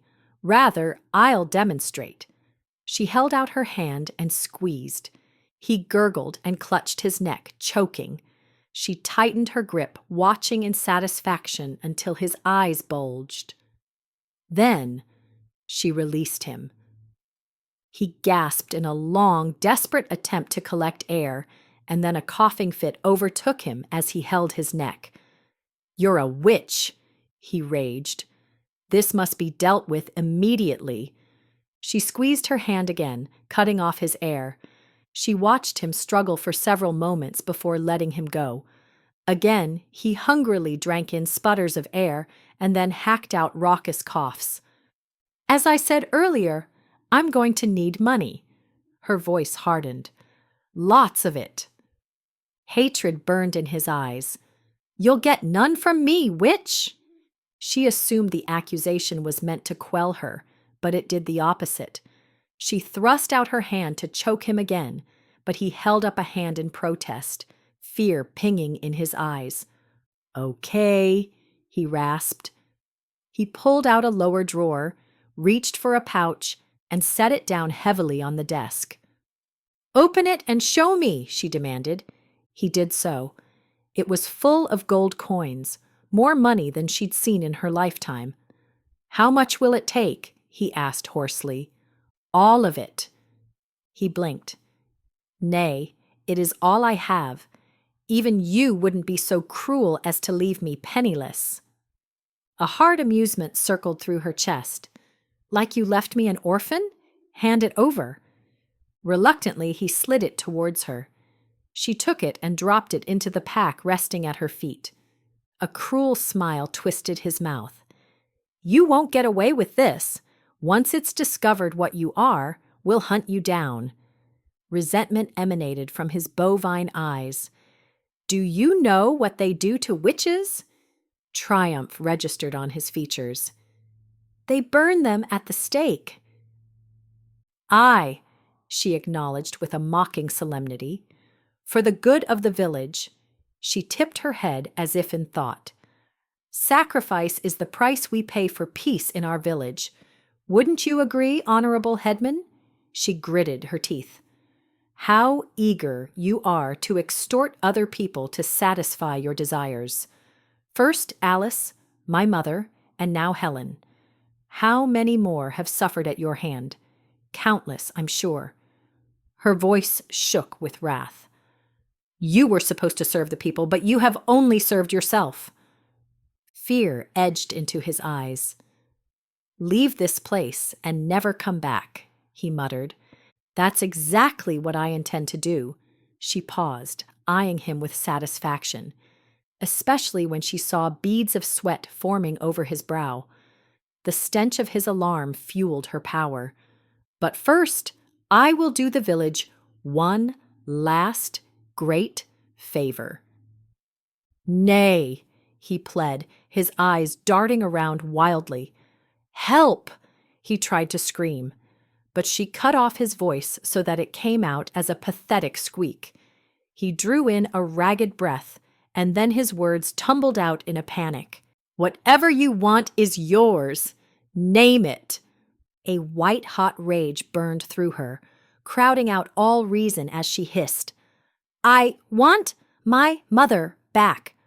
With that, she thrust out her hand, throwing him backward. His body seized and jerked, utterly helpless against the unseen force. Then she squeezed her fist and watched him struggle to breathe. He writhed in the chair, digging at his neck, eyes popping with terror. When she finally released him, his body fell limp. His head lolled to the side, glassy eyes open and unseeing. A moment later, the reality of what she'd done took over.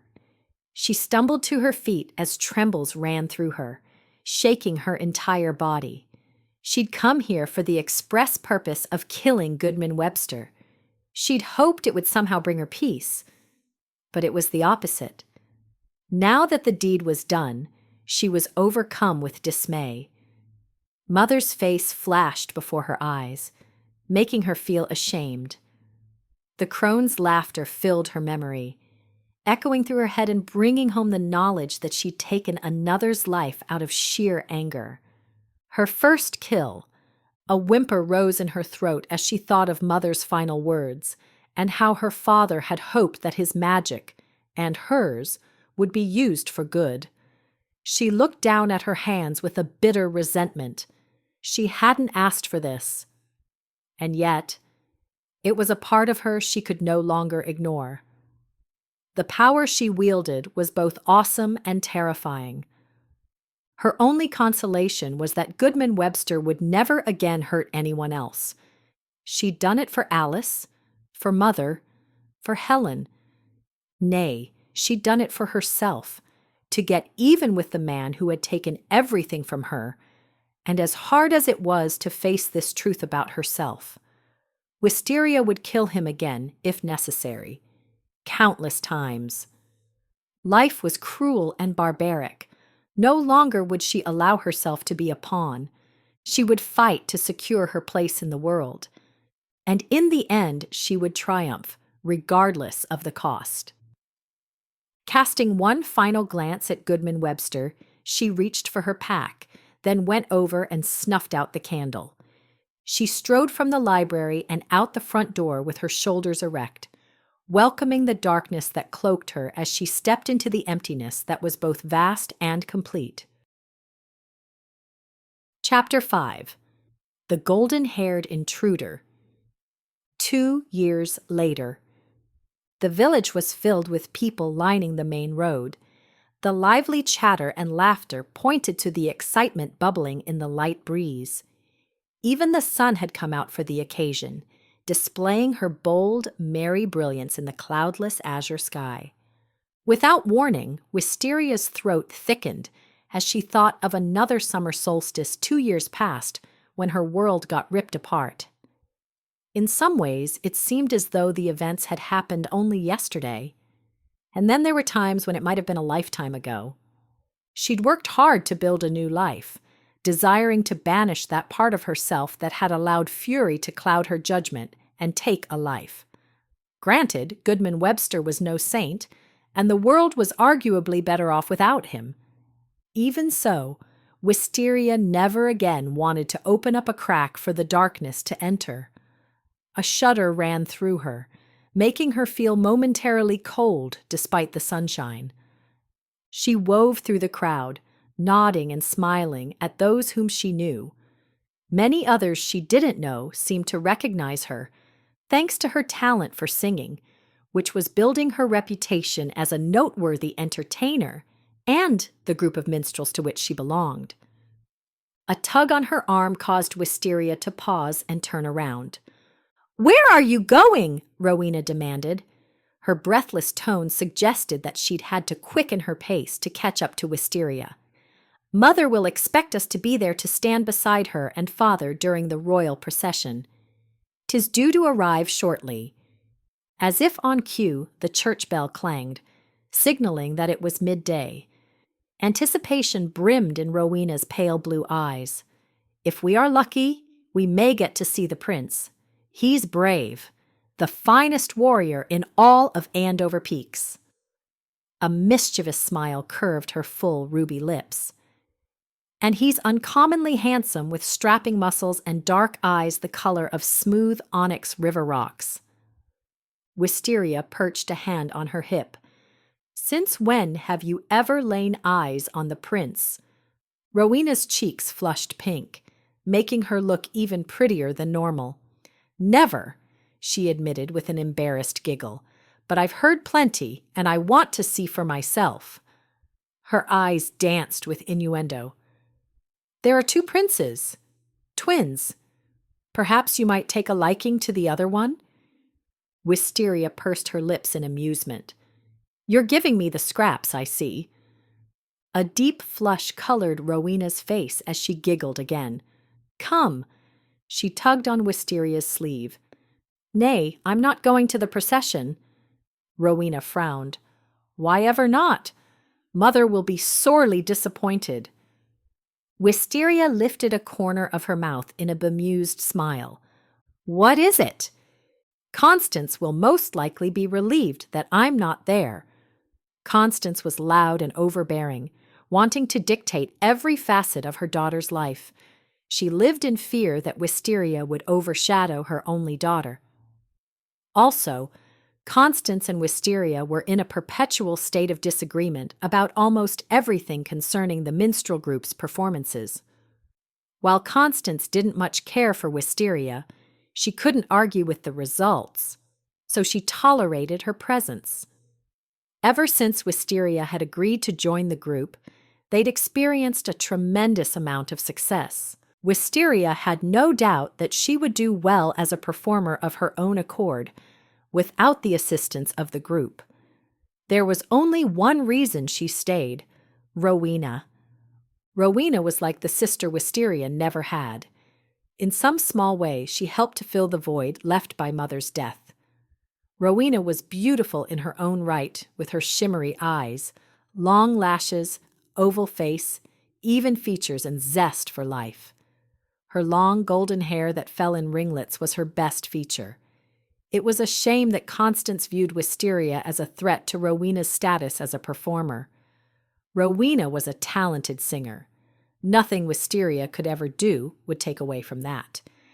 Thankfully, Rowena didn't view Wisteria as competition. Rather, she was proud of Wisteria's accomplishments, and she recognized that Wisteria had helped catapult the minstrel group to notoriety in a relatively short period of time.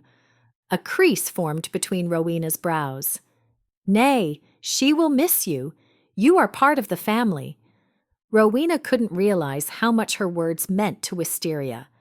"Thank you," she said genuinely, "for caring so much." "Of course," Rowena responded and then frowned. "What is this about?" Wisteria hadn't told anyone about her past, not even Rowena, only that her parents had died. She'd lied about where she was from, fearing that word would somehow get out about her killing Goodman Webster. Florin was in the neighboring kingdom. It seemed a world away from Andover Peaks, but one could never be too careful. For the second time today, a chill rose over her skin. She clasped her hands. "This day marks the 2nd anniversary of my mother's death." Sympathy clouded Rowena's features. "I'm so sorry. I didn't realize." Her voice trailed off. "Why did you not say anything last year?" A pang went through Wisteria. "It was too difficult to talk about. And I can't risk anyone, even you, knowing about my past." Rowena nodded in understanding. "I need to be alone, to honor my mother."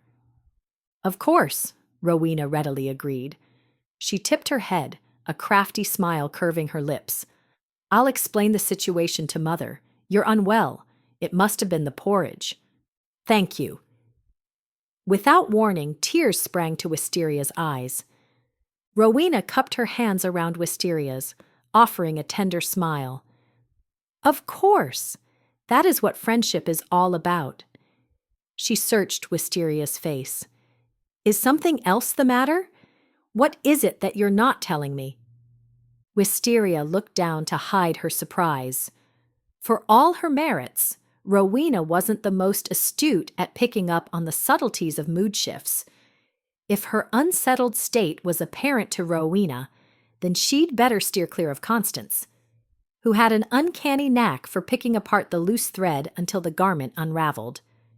Normally, Wisteria was better at putting on a good face. Perhaps it was the anniversary that had brought her emotions to the surface, like frothy water dancing over sharp rocks that have the power to cut. Or perhaps it was the fact that she was standing before her one and only friend in the entire world. She was grateful to no longer be alone. And yet, she held her secret close, keeping it as silent as a corpse in a grave. So many times, she'd been tempted to unburden her soul to Rowena, whose kindness to others was so reminiscent of Wisteria's mother. However, to trust her secret to someone else would be foolhardy. Rowena, for all her goodness, had a hard time keeping a confidence, especially from her domineering mother, who was determined to rule the minstrel group with an iron fist, despite Wisteria's pushback. So, Wisteria had done the sensible thing. She'd held her tongue and tried to come to grips with her abilities while suffering in silence. For several months after she'd fled from Florin, Wisteria tried to dissect her abilities from her persona. However, that had been as futile as a bird vowing to never again take flight. While it was rewarding to be given acclaim for her talent as a singer, she felt like she was only half a person when she couldn't exercise her abilities. So she made a practice of stealing away to the forest where she could be alone to explore the possibilities. That was her intent today. As she mentioned to Rowena, she wanted to honor her mother and her father. She would do so by unleashing the part of herself that longed to be free. A sense of impatience emanated from Rowena as she glanced over her shoulder. "I must go." Wisteria grinned. "Of course. I wouldn't want to be the cause of you missing the grand event," she teased. Rowena blushed again, turning her fair complexion red. The prince is supposed to stop in the town square and say a few words. 'Tis doubtful that he'll even notice me." She lowered her long lashes and clasped her hands in a demure pose as she let out a long, wistful sigh. Gentle laughter flowed from Wisteria's lips. "If anyone can make him pay attention, 'tis you." Rowena possessed a naivety that made Wisteria want to protect her from the cruelties of the world. Wisteria didn't need the ability to read minds, to discern the thoughts floating through Rowena's head. She and the prince would meet gazes, time would stop, the stars would align, and they would fall madly in love. He would whisk her away to his enchanted castle perched on the ridge, where they would live forever in bliss. She chuckled inwardly. If only. "Go enjoy the day," Wisteria encouraged, not wanting to dash Rowena's hopes. Just because Wisteria was jaded didn't mean that Rowena couldn't have space in which to dream. Rowena had spent her entire life in the kingdom of Andover Peaks, living in the shadow of the magnificent castle. The greatest ambition of Rowena and her parents was to one day be asked to perform there. It only made sense that Rowena would have developed a fascination with the prince. A large, hopeful smile spread like honey over Rowena's mouth. "I will," she chimed. The next moment, her voice caught with the slightest hint of concern. "You will be back in time for our performance at Warwick Manor this evening?" The corners of Wisteria's mouth fell. "That's tonight?" She was hoping to linger in the forest until nightfall. "Aye, we're performing for Baron Eswin and Baroness Isolde de Warwick. I need you to help me with the duet, and then you're doing the closing solo." Rowena's expression grew beseeching. "I need your help." "Of course," Wisteria assured her. "That is good," Rowena sighed in relief. "Those ending high notes are so wretched for me to hit. For you, they're effortless." She frowned. "Mother wants me to eventually do the final solo, but I don't think I could ever do it as well as you." There was no envy in Rowena's words. It was merely a statement of fact. It irked Constance that Rowena was so dependent on Wisteria for help. Wisteria, on the other hand, found it comforting to be needed. "We're to report to the manor when the evening bell sounds." "I'll be there." Wisteria made a shooing motion with her hand. "Now, go before you lose your chance to capture the prince." Precious time was slipping away. She needed every moment she could get. Rowena smiled sweetly, fluttering her eyelashes. "I will do my best, madam." She lifted the hem of her frock and offered a dainty curtsy before scampering off. Wisteria grinned as she watched Rowena go, her coiled hair bounding happily on her shoulders. Oh, to be so carefree. Wisteria had never been given that luxury. She'd grown up fast when father was killed. And then mother. Her heart squeezed. Mother's death had nearly been her undoing. Even now, there were times when the darkness threatened to leach in with its sharp talons to claw away at her sanity. It was all she could do to keep the darkness at bay. Sadly, the old crone had been right. Wisteria's abilities had gotten stronger after her first kill. She didn't know how it was possible, only that she somehow had access to more power inside of her than she'd had before. She shivered yet again, vowing to herself, as she did quite often, that no one else would ever die by her hands. Her most fervent desire was to be like father and use her magic for good. Perhaps in time, the world would come to accept her unique abilities. People tend to condemn that which they don't understand. How can I blame them when I don't even understand myself? As much as it tore at her insides to admit it, there was a part of her that was terrible and frightening. However, she had it in her to be good. She squeezed her hand into a fist. "I will be kind and noble," she vowed, "like mother." She turned and headed in the opposite direction from the crowd. She could hardly wait to escape into the solitude of the forest. She glanced up at the sun ablaze in the midday sky. The forest would be divine on a day like today when everything was bright and cheerful. Anticipation thrummed through her veins. There was much to do in a short period of time. She'd mastered moving solid objects by latching onto the tingling sensation in her fingertips. In the beginning, it required a great deal of concentration, or rage, for her to exercise her powers. Now she could do so with ease. However, attempting to manipulate a fluid substance like water was altogether another matter. This was the task she'd been trying to master for the past 6 or 7 months. All she'd been able to do up to this point was make tiny ripples in a pond, but that was because she only had small snatches of time in which to practice. It wasn't easy to find an opportunity to slip away from the minstrel group, particularly Constance, who watched Wisteria with hawk-like eyes, waiting for her to slip up.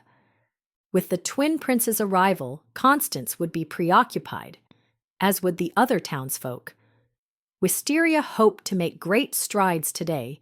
She moved through the tall grass of the meadow, her gaze soaking in the blanket of dainty yellow and purple flowers that welcomed her in a splendid display. As she neared the covering of the dense trees, she gave way to the song expanding in her breast, allowing the words to flow out in soulful notes that unleashed the secrets of her soul, the ones she had to keep hidden from the world. However, out here in the protective embrace of the dense forest, she could be herself. She sang of Florin and the terror of the dragon, the scorching heat, the stench of fear. Tears welled in her eyes at the mention of her father and mother and how they'd made the ultimate sacrifice to keep those around them safe. The lyrics of her heart flowed out and encircled her in bittersweet memories as she recounted the loneliness that would forever be her companion in a world where the truest part of herself could never be revealed. By the time she reached the brook, her cheeks were wet with tears. She knelt down by the gently flowing water and gave in to her grief. The ache from missing her parents, and especially her mother, was sharper and more painful today. "I miss you so much," she whispered, clutching the hem of her frock. Finally, when her sorrow was spent, she took in a ragged breath, wiping at her eyes. It felt good to get the emotions out. Composing herself, she got up on her knees and tried to clear her mind from all outside distractions. The sound of flowing water took center stage. She strained her ears to pick up on the smooth rustle of wind through the leaves and the intermittent squawks of birds jabbering through the canopy of trees overhead. She loved the solitude of the forest and how she could have space to think. She inhaled the fresh scent of the grass and leaves. Regulating her breathing, she went deeper into the recesses of her mind until all else was blocked out. Opening her eyes, she turned her focus to the water. She waved her hand in the air as if pushing through the water. Not so much as a ripple. Disappointment lodged a shaft down her throat as she swallowed. "Concentrate," she ordered herself. She tried again, reaching even deeper into the corners of her mind. This time, she managed to create a small ripple. This was so difficult, nearly impossible. Frustration flashed through her as she thrust out her hand and broke off one of the low branches from a nearby tree. It gave her a ping of satisfaction to note that she'd at least mastered manipulating solid objects. The injured tree seemed to cry out in dismay at having one of its branches maimed. If she were truly gifted, she'd be able to repair it. However, that was way beyond the scope of her abilities. Taking in a deep breath, she rubbed her sweaty palms on her skirt and closed her eyes. Methodically, she went through the same routine again, first noticing the calming sound of the flowing water before turning her attention to the state of the wind. Getting flustered would only impede her progress. She needed to open herself up to the vitality of the forest. Exerting all of her efforts, She fine-tuned her senses to the nuances around her. That's when she felt it. Something was amiss. The hair on the back of her neck prickled with an awareness that she wasn't alone. She whipped around, scouring her surroundings. "Who's there?" she demanded, squelching the flame of fear that had suddenly flicked to life in her stomach. She saw movement from behind one of the trees, and then caught the flap of golden hair as a man around her same age stepped from behind the tree. He was dressed in a tan tunic with dark brown leggings.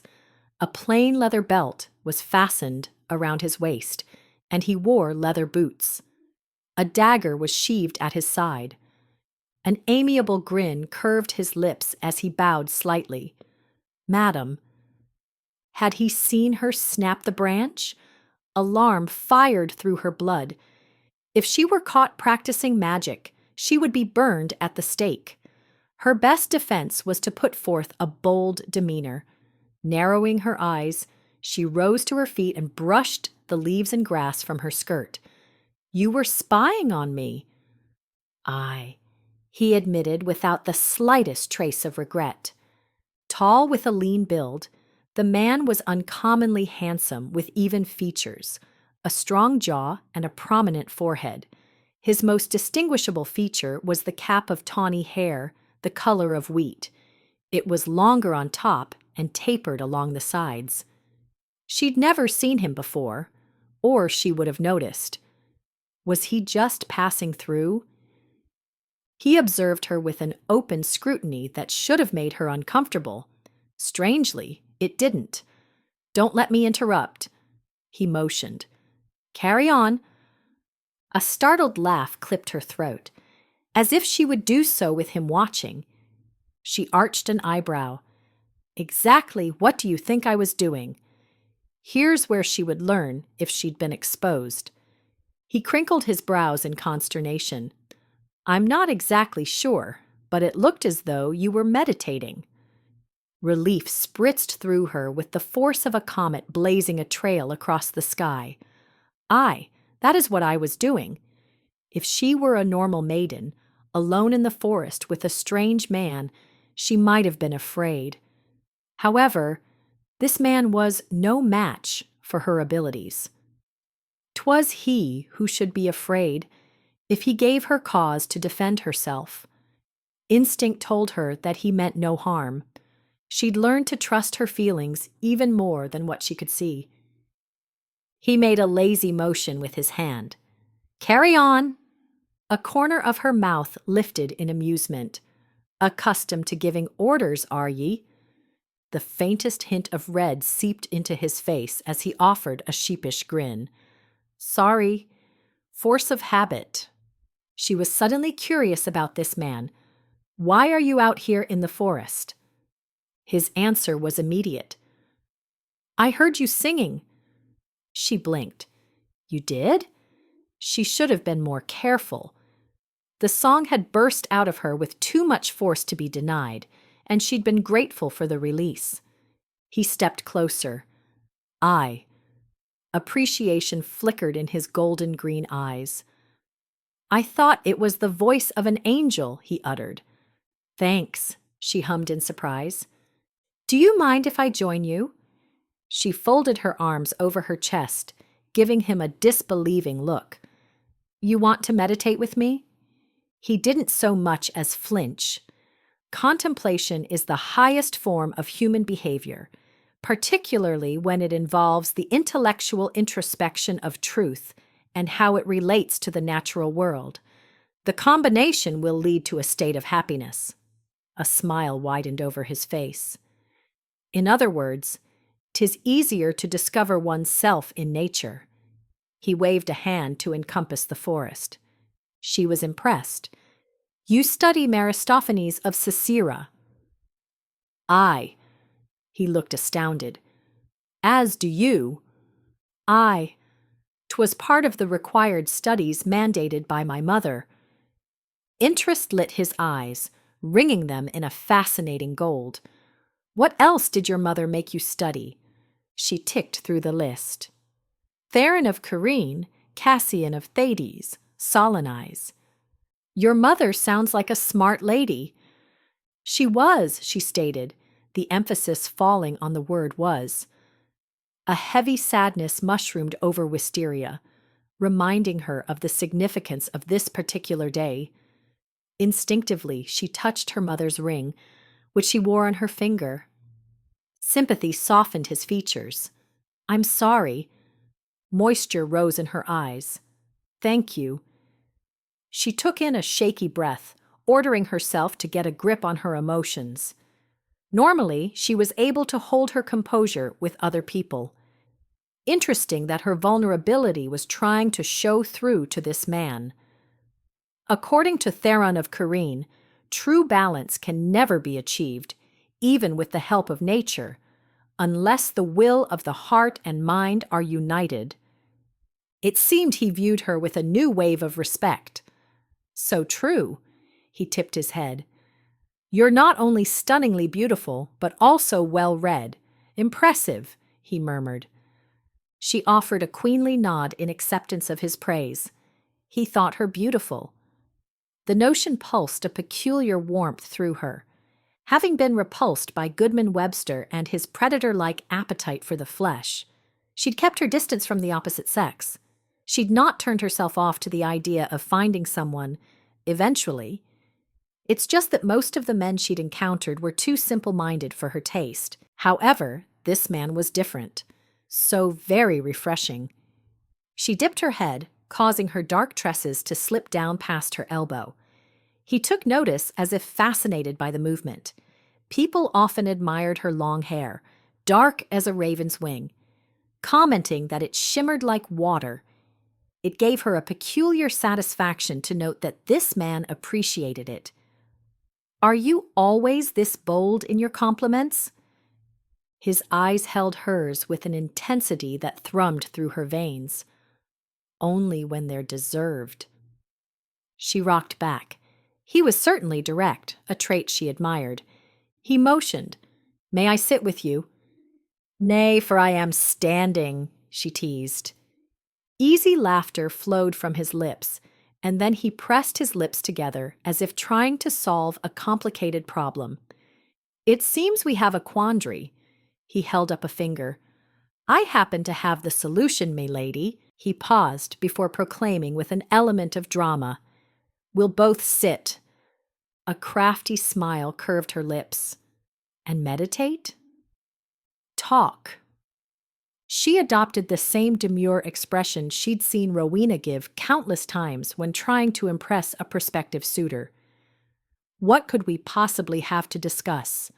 She batted her eyelashes for good measure and immediately felt foolish for doing so. He lifted a corner of his mouth in a wry grin. "I thought we'd start with Cassian's take on predestination versus free will, and then work our way to the nature of the soul in the afterlife." "All of that for a first chat?" She pressed her lips together, studying him as openly as he had been scrutinizing her. "What?" he asked, looking uncomfortable for the first time. "Perhaps we should start by sharing names?" He grinned. "Certainly, milady." He gave a regal bow. "I'm Alexander de M." He stopped himself as he straightened back up to his full height, a sly grin overtaking his mouth. "You can call me Alexander." He was keeping something back. Interesting. She couldn't necessarily hold that against him. While his manner of dress was plain, he was well educated and had impeccable manners. What secret was he hiding? It couldn't be as awful as hers. "You can call me Wisteria." "Wisteria de—" he prompted. She smiled. "Wisteria will do." "Wisteria it is." His arresting eyes held hers. "The name suits you." "Thanks," she said softly, her fingers going up to fan against her neck. She'd had to be strong for so long. She liked how dainty Alexander made her feel, almost as if she could let her guard down and learn to depend on someone. He stepped closer. "Shall we?" They sat down on a plush carpet of verdant moss. Wisteria shifted to get comfortable and adjusted the skirt of her frock to make sure it covered her ankles as her mother had taught. This day was turning out much differently than Wisteria had thought. It occurred to her that she should be frustrated that her plans to hone her skills had been foiled by the unexpected visitor. However, it was hard to be upset when the conversation with Alexander was so stimulating. Nay, not just conversation. Being next to him infused her cells with a liveliness that was new and foreign. He shifted to face her. "Do you live nearby?" "Aye, in the village." "Do you like it here in Rosethorn?" She shrugged. "Sure. It was as good of a place as any." She was grateful to have found a friend in Rowena. "Did you grow up here?" Her mouth twitched in amusement. "And here I thought we were talking about predestination and free will." A low chuckle sounded in his throat. "How's this for predestination? I was supposed to be someplace else today, but I decided on impulse to go a different direction." He paused, his eyes softening. "And then I heard your voice."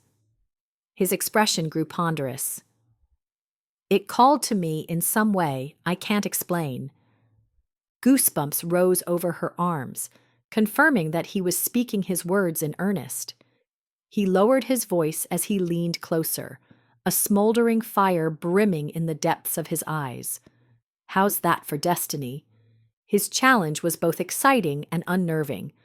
Life in Rosethorn had been predictable, a bit lackluster perhaps, but something she could count on.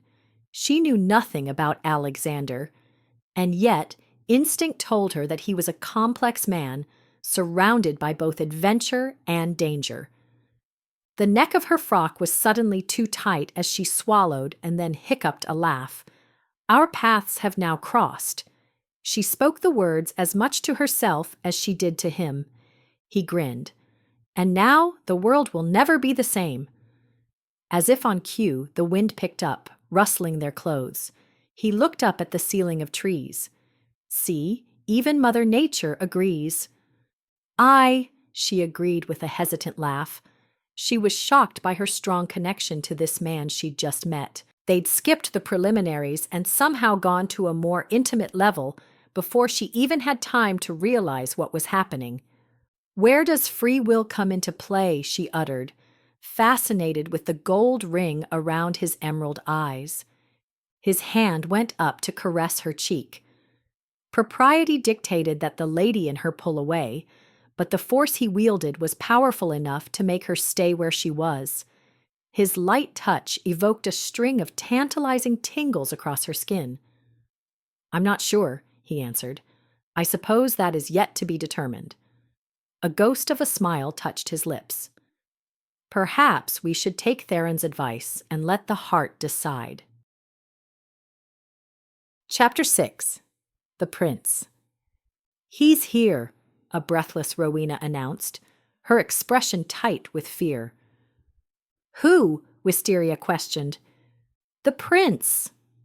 Rowena's lower lip trembled as she glanced around frantically. "Where is my lavender? Please tell me you remembered to bring it." "Aye." They were in an adjoining chamber off the large hall at the mansion of the Baron and Baroness, getting ready for their performance. Wisteria went over to a nearby table and retrieved the tonic from her pouch. She removed the wax stopper from the glass vial, placed the stopper on the table, and carried the vial back to Rowena, who eagerly reached for it and took a long sniff. Rowena was highly excitable and tended to fall into a state of alarm at the slightest circumstance. Hence, Wisteria had made her an herbal tonic to help restore her sense of well-being. Rowena's chest rose and fell as she continued breathing in the liquid. "Is that better?" "Aye." She lowered the vial, her breath settling down. "If you start to feel panicked again when we're on stage, take in several deep breaths and you'll be fine," Wisteria counseled. Rowena's eyes turned round. "Nay, I will not." She touched her throat. I cannot possibly sing tonight, for I am too hoarse." "You're well," Wisteria assured her.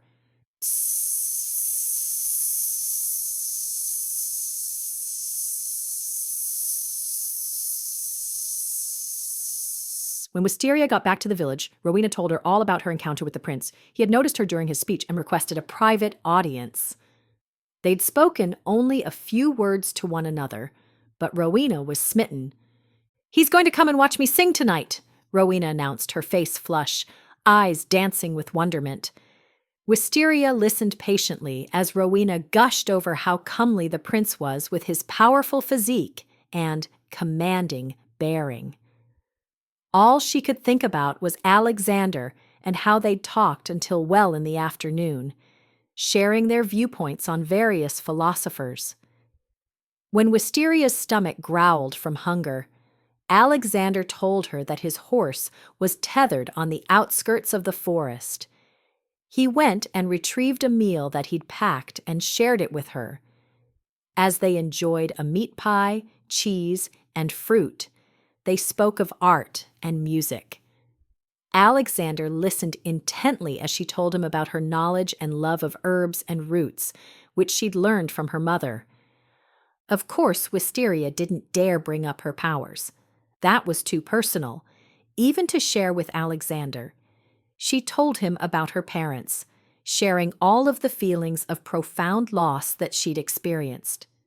However, she attributed their deaths to vicious marauders who had plundered her village. She told him about fleeing to Andover Peaks in the dead of night, leaving out the part where she'd killed Goodman Webster for his treachery. She felt a prick of guilt for editing her history, but knew it was necessary for her protection. She learned that Alexander had grown up in the castle, which was unnerving considering her sordid history and the risk she faced of being discovered. She didn't want any undue attention coming her way due to her association with Alexander or anyone else who happened to move in high societal and political circles. While she pressed Alexander for details, all he would divulge was that he was involved with the royal family. She wondered if his noble bearing and vast education pointed to him being a squire. He exuded a confidence that was enthralling rather than overbearing. The rational side of her knew it would be prudent to cut ties with Alexander to protect her secrets. However, she couldn't bring herself to do so. From the moment they'd caught eyes, she was drawn to him in some visceral way that she didn't fully understand. A tug on her sleeve brought Wisteria out of reminiscing. "Have you heard a word I've said?" Rowena demanded with exasperation.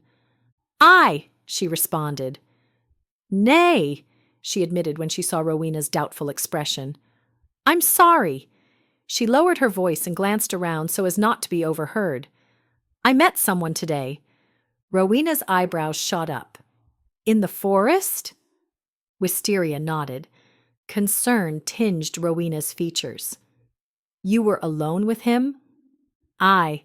Don't look so alarmed. I was perfectly safe." Rowena blinked. "What's he like?"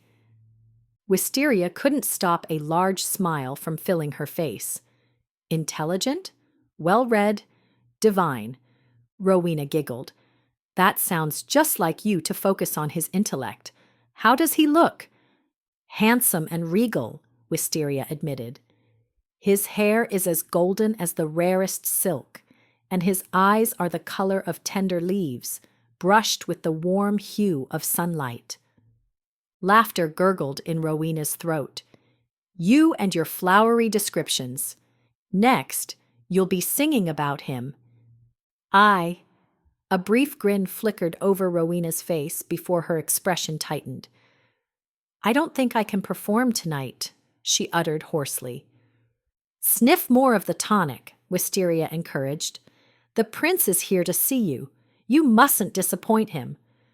Constance marched up to them with the plodding steps of an ox. Her blonde hair, piled high on her head, was dull and streaked with silver.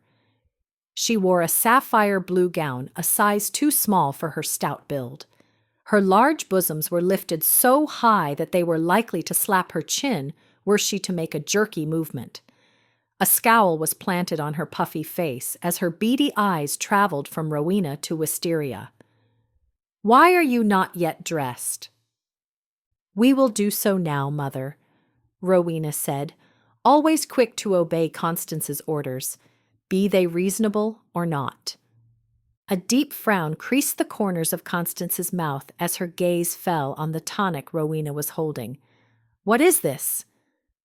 "An herbal tonic to help me relax." Rowena touched her throat. "Mother, I don't feel well. I'm not sure if I can sing tonight." "Nonsense!" Constance snapped. "The prince will expect it." Welt streaked over Rowena's fair complexion. "I don't think I can do it. Wisteria can fill in on my parts." She looked at Wisteria, begging her to agree. "Nay," Constance scowled and then homed in on Wisteria.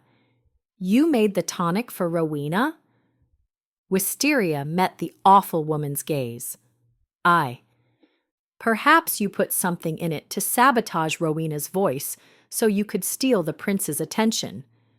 Disgust soured Wisteria's gut. She knew exactly what was happening. Had Constance been in Wisteria's shoes, she would have thrown her competition under the carriage and urged the horses to go faster. Of course, Constance assumed that Wisteria would react the same way.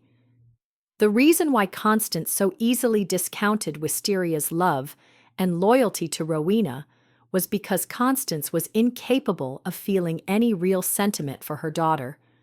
Rowena was merely the tool to get Constance where she wanted to go. "Mother!" Rowena gasped, tears welling in her eyes. "Wisteria would never do anything to hurt me." Constance kept her accusing eyes fixed on Wisteria. "I'm not so sure." Blood fired through Wisteria's veins. "You know that my intentions toward your daughter have never been anything but honorable." She lifted her chin. "You should be grateful that I care so much for her. Otherwise, I would have ceased being a part of this minstrel group long ago and left you to your own demise." Rowena's lower lip trembled. "Pah! Please stop. I hate when the two of you argue." She looked from Constance to Wisteria. "I can't handle it this evening." "Very well," Constance blustered. She eyed Rowena with defiance. "You will sing tonight." "Aye," Rowena said meekly as she lowered her head. Constance threw Wisteria a hateful look before turning her attention back to Rowena. "You will sing the solo." Rowena's head snapped up. "Nay." Her eyes took on a crazed appearance. "I can't," she squeaked. "You can and you will. Now get dressed, both of you." Constance stomped off with heavy elephant steps to go and torture another member of the group. "What am I to do?" Rowena stammered. "You will do just fine," Wisteria assured Rowena as she tried to calm herself down. Constance had a way of getting Wisteria's blood boiling. "Forget about the prince and let the music guide you." Rowena nodded as she put the vial to her nose and took several more desperate sniffs. It wasn't until the performance started that Wisteria was able to regain a measure of calm. Constance was a horrible woman who didn't have enough sense to know that what Rowena needed more than anything was confidence, not someone constantly tearing her down. As always, music was Wisteria's refuge. She could lose herself in the depth of the songs. The great hall was packed with well-dressed spectators, and the air hummed with anticipation of not only the performance, but also for the opportunity afterward to mix together to converse and make themselves merry with food and drink. Normally, it was customary for the Baron and Baroness to take their honored seats in the center. However, this particular evening, a man, dressed in a fine linen tunic with a deep blue velvet cloak fastened at the shoulder, sat in the focal seat, with the Baron and Baroness on his right-hand side. His dark hair was longer on top, in a style similar to Alexander's. A lock perpetually fell over his eye, and he brushed at it with an aggressive impatience that suggested he'd like to rip the hair out of his head for being a nuisance. The man was burly with rigid muscles, and he looked every bit the seasoned warrior Rowena described with his square face and the hard set of his jaw. Hunger flicked in his dark eyes as he trailed Rowena's every move. A chill ran down Wisteria's spine. She'd seen that same look on Goodman Webster. Wisteria was taken aback by the inferno of wrath that instantly swelled inside her. Sensing her gaze, the prince glanced in her direction. He was momentarily jolted by her acrimony, but then a bold smile curled his lips as he looked her up and down like he could devour her in a single bite before moving on to his next prey. Buzzing started in her fingers and sizzled up her arms. She balled her hands to resist the temptation to do something stupid. A moment later, the prince grew bored with Wisteria and turned his attention back to Rowena, who offered him a bright smile, filled with such hope that it turned Wisteria's stomach. This was worse than watching a butterfly trying to charm a snake. Was Rowena so naive that she couldn't recognize the prince for what he was? A predator. Wisteria could smell the stench of his foul intent, even though she'd never met the man. When it was time for their duet, Wisteria and Rowena went out on stage together. Feeling Rowena's distress, Wisteria caught hold of her hand and squeezed it for reassurance. Rowena fumbled a bit over several of the lyrics, but Wisteria was there to smooth out the rough patches. "Thank you," Rowena sighed with a grateful smile as they exited the stage and went back to watch the rest of the performance. All the while, Rowena's eyes lingered on the prince. Wisteria could only hope that the prince's fancy for Rowena was fleeting. Otherwise, her friend was destined for heartbreak and despair. Wisteria's thoughts turned to Alexander and their lengthy conversation about destiny versus free will. At this point, Wisteria wasn't sure where her viewpoint stood on the subject. Thinking back over everything that happened to her parents, she couldn't deny that it had felt like something larger and more sinister was taking place behind the scenes and leading them down a path of destruction. Shivers rose over her flesh. Did that mean that destiny had wanted them to perish? Wisteria's mother would have wholeheartedly rejected that plane of thought.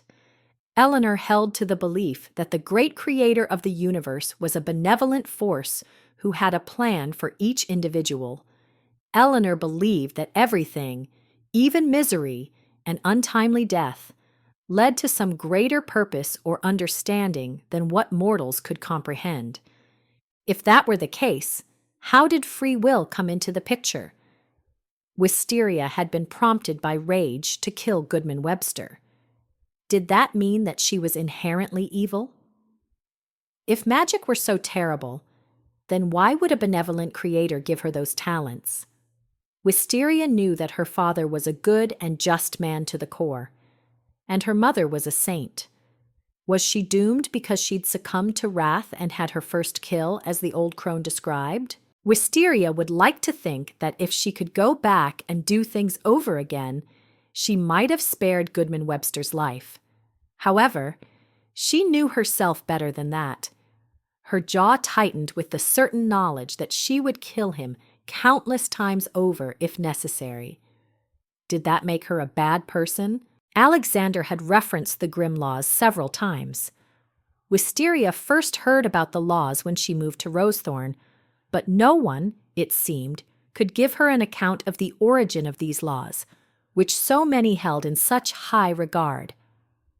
According to Alexander, the entire kingdom, even the king, was governed by these Grimm laws, which were enacted to promote civility and nobility. Think of it as a basic code of conduct, Alexander had said. It prompts the citizens to rise up and become better versions of themselves. Wisteria would have liked to learn more about the laws. However, it was late in the afternoon when she and Alexander broached the topic. She told Alexander about her upcoming performance and that she had to rush out of the forest to get back to the village much sooner than Alexander would have liked. He offered to take her back on his horse, but she declined, not wishing to be the subject of rumors. No self-respecting lady would spend the day with a man in the forest unchaperoned. Alexander questioned if the two of them would see one another again. Wisteria had offered a sly smile and said, "Perhaps, if destiny permits." "Good thing there's free will," Alexander had quipped, his grin bursting with confidence. They'd both laughed at that. Alexander had caught hold of her hand before she could dart away. He raised it to his lips and pressed a feathery kiss onto her skin. "Until we meet again," he said with an intensity that sank into the recesses of her heart. Wisteria couldn't shake the feeling that something significant had happened today. Now that she'd met Alexander, her life was destined for another path. There it was again. Destiny. Be it destiny or free will, Wisteria didn't care. All she knew was that every fiber of her being craved seeing Alexander again. Finally, it was time for the solo. Constance practically shoved Rowena out on the stage. Rowena managed to start out strong, but then squeaked on the high notes. Seeing her tremble, Wisteria moved to go to her rescue, but Constance held out her meaty arm to block the way. "Let her work through it!" Resentment burned in Constance's puffy eyes. Part of the reason why she has become so weak is because she depends too much on you, as opposed to her depending on you. Are you trying to make her fail? Constance's jowl jiggled as her eyes blazed. Nay, I'm making sure she succeeds. Rowena hit another foul note as Constance and Wisteria locked eyes in a battle of wits. Wisteria spoke her next words with a steely significance. "Perhaps you should learn to accept the person Rowena is, rather than trying to make her into something that she is not." Rowena screeched out more notes and then faltered. I'm so sorry," she started, wringing her hands. With that, Wisteria pushed past Constance and glided out on stage to come to Rowena's aid. Singing was so effortless to Wisteria that it was easy for her to take the lead. After delivering a verse, she silently urged Rowena to join in. They harmonized and ended in flames of crescendo that had the audience feverishly clapping their approval. When the song was over, Wisteria reached for Rowena's hand. They bowed together in a gracious show of appreciation. As Wisteria lifted her eyes, she noticed something disturbing. The prince had turned his sights on her. She leveled a glower, and his mouth twitched in surly amusement, suggesting he was gearing up for the chase. She almost felt sorry for the wretched man. He thought he was going after a helpless squirrel and would be shocked to get a sharp-toothed wolverine instead. Dismissing the loathsome prince altogether, Wisteria's gaze swept over the crowd while keeping a resplendent smile fixed over her lips. It was when her eye caught on a familiar glint of golden hair near the back of the hall that her breath hitched. Alexander was here! Chapter 7. The Brother. After the performance was over, Wisteria was approached by a throng of people who fawned over her and lavished her with praises. She accepted their adulation with grace, all the while surveying the hall for Alexander. Had she truly seen him, or only imagined it? "That was a stupendous performance," Baroness Isolde remarked. "Thank you." Wisteria glanced at Rowena, who stood nearby, wearing a forlorn expression. "My part was relatively simple," Wisteria explained and then motioned. Rowena, on the other hand, had some very difficult notes. "Indeed," the Baroness sniffed with disdain before turning her attention back to Wisteria. "We're having another gathering in a fortnight, and would be honored if you would come alone and perform." Wisteria's heart wrenched when Rowena's face fell. Oh, how she wished that Rowena could eventually come into her own. It was unlikely that she would ever be a notable soloist. Still, she could make a mark on the world in her own way. How ironic it was that Wisteria garnered praise for her voice in the effortless way grass soaked up the dew and then thrived, whereas Rowena desperately craved the honor, but was more like dry dust without the capacity to retain the moisture, even when it was offered. "Thank you, Baroness. It is an honor that you would make such a request. However, I prefer to perform with my minstrel group," Wisteria added delicately. The Baroness sized Wisteria up. All the while, Wisteria kept her head erect, expression amicable. "Very well," the Baroness smirked when she realized that Wisteria wasn't going to back down. "If it means having you again, I suppose we can put up with the rest." Rowena's lower lip quivered, making Wisteria worry that she might crumble like a pillar of salt right here on the spot. That wouldn't be good in front of these haughty people. She caught eyes with Rowena, silently urging her to hold it together. Thankfully, Rowena managed to do so. Hearing a commotion, Wisteria turned to see the prince striding toward her.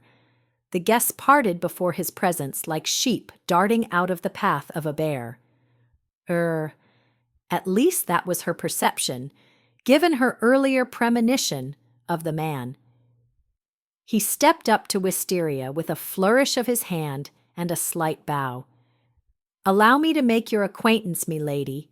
I am Reuben de Montcier, Prince of Andover Peaks." In a show of flair, he took her hand and lifted it to his lips. The gesture, though strikingly similar to Alexander's, had the opposite effect. Wisteria's skin crawled with unease when his moist lips touched her skin. "Pleasure to meet you," she said stiffly and removed her hand from his as quickly as decorum would allow. "That was a magnificent performance," Reuben appraised, studying her with a bothersome brazenness. "Thank you, sire." She offered an obligatory curtsy as she threw a glance at Rowena. Her lips were pinched, her fair neck streaked with red stripes. Normally, Wisteria would try to shift the prince's attention to Rowena. However, she didn't want to encourage a relationship between Rowena and this disturbing man. "You must come to the palace and perform," Reuben said in the way of a command. The hair on the back of Wisteria's neck bristled. It was all she could do to keep her expression placid. "My group and I would be honored to do so," she said with a magnanimous nod. Reuben held her gaze. "Furthermore, the Midsummer Ball will be held 1 week from today at the palace. I would like for you to attend as my honored guest." Baroness Isolde clasped her hands together. "What a great honor," she bubbled. "Might the Baron and I also join you?" "If you wish," Reuben sniffed with a disinterested flick of his hand. "Thank you, Your Grace," Baroness Isolde beamed, giving him a low bow. It was disgusting to see how desperate the Baroness was to receive the prince's approval. Was Wisteria the only one who could see through the splendor of his royalty and into the abyss of his dark, cankered heart? When she was a child, her father often told her that she had the gift of discernment. She supposed that gift was working for her now. This is where Wisteria needed to stand up for Rowena. "Perhaps you would also like for Rowena to attend. After all, 'tis because of Rowena that you came here this evening," she reminded him. If Rowena could attend a royal ball, then she could meet another suitor more fitting for her, hopefully one who was capable of showing her kindness. As for the prince, the brute would soon learn that Wisteria was not one to be trifled with. She hoped, for both his and her sake, that he would quickly lose interest in her and move on. Reuben's jaw flicked like he didn't appreciate being called out. He glanced at Rowena, who offered him a hopeful smile. "Aye," Reuben said, and then homed in on Wisteria, eyeing her as if they were the only two in the hall. "I look forward to seeing you again. I shall require several dances and a moonlight walk in the gardens," he added with meaning, his gaze lingering on her chest. It was all Wisteria could do to keep from scoffing in his arrogant face, as if she could be so easily had. She detested his brazenness and the lustful flicker in his ebony eyes. He was the type who viewed all women as possessions. "Rowena and I look forward to it. If you'll excuse me, sire, there's someone I must speak with right away." The corners of his mouth turned down. He looked like he might say something to contradict her words, but then nodded curtly instead. "Me, lady." "Your Majesty." She gave him a curtsy before turning and hurrying away. She scoped the crowded hall.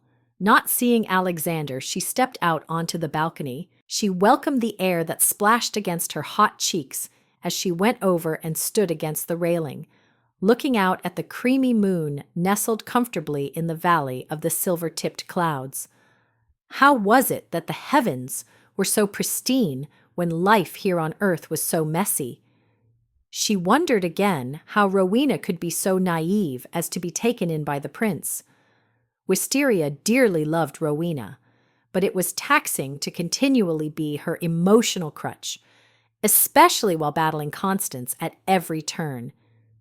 Wisteria supposed that she would need to have a frank conversation with Rowena about the intentions of the prince. Hopefully, Rowena would see reason. She was prone to fall so deeply into a pit of despondency that it could be difficult to bring her out. Holding onto the railing, Wisteria took in a long breath and let the air fill her lungs before exhaling slowly. Was Alexander here?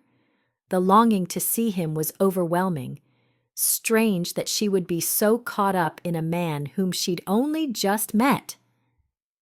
This afternoon she was so assured of another meeting with Alexander that she'd not thought it necessary to set an appointment in stone.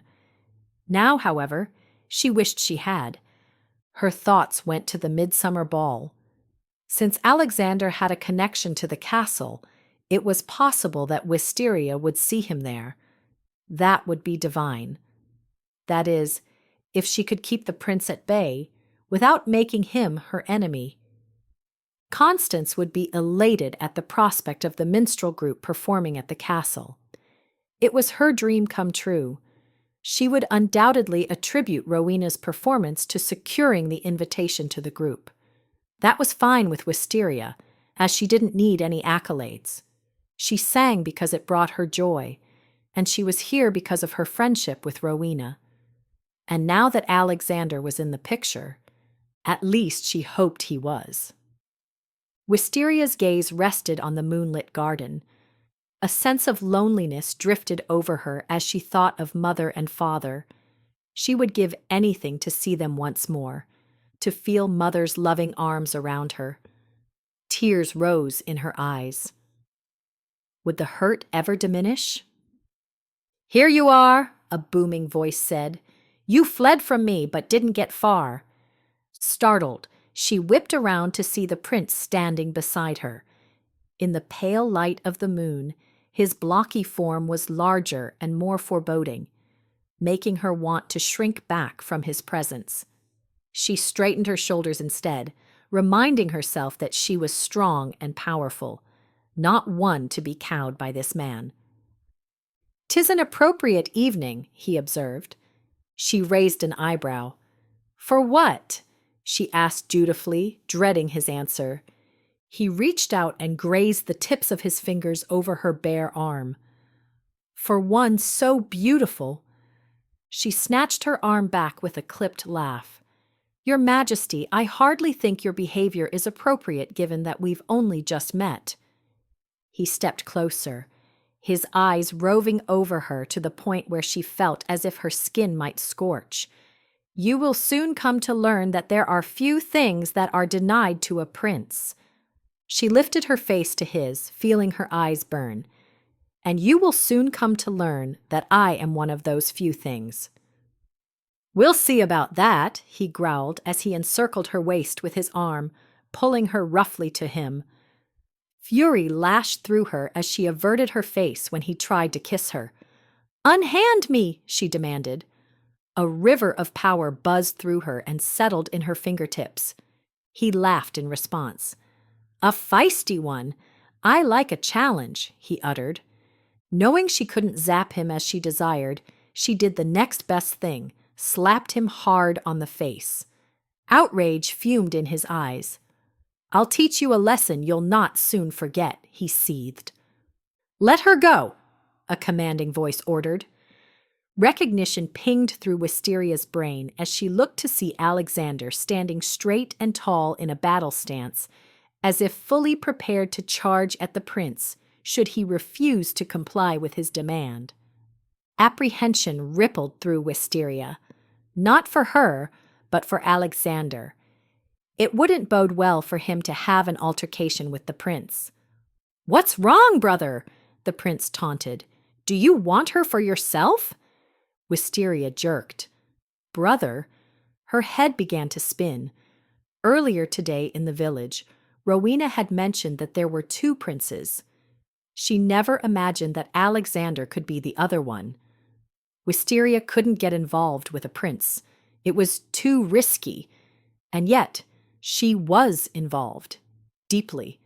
Just as she knew she was standing on this balcony with two warring brothers, she also knew that she wanted Alexander in her life. Nay, not just wanted, she needed him. "I said let her go," Alexander commanded in a loud voice that carried across the balcony. His words caught the attention of several guests who turned to watch the spectacle. Realizing that he was causing a scene, Reuben released his hold on Wisteria. His black eyes flamed with indignation. Alexander immediately stepped up and placed a protective arm around Wisteria's shoulders. She welcomed the warmth of his body mingling with hers. The prince sneered. "So you have already laid claim to her." "The Lady Wisteria is not an object to be claimed," Alexander declared in the brave voice of a prince. Why had Wisteria not realized it before? His regality and keen intelligence. Of course he was royal. Tonight, he was dressed in a linen tunic, much like Reuben's. A crimson-red cloak rested on Alexander's shoulders and was fastened with a silver clasp over his right shoulder. His fair hair shone in the glimmer of the moon. He was the light and hope of the sun, whereas Reuben was the shrouded darkness of an eclipse. Alexander looked at her, his expression one of aching tenderness. She must exercise her free will to choose. In that one gaze, much intelligence was given to Wisteria. She sensed that Alexander was loath to pit his will against Reuben's, and yet he'd done so for her without the slightest degree of hesitancy. Wisteria's eyes grew moist. Her heart leapt with what she could only describe as joy. "Aye," she uttered through the thickness in her throat. She swallowed quickly, her next words ringing strong and true. "I choose you. Always and forever," she added silently. The prince smirked. "How lovely!"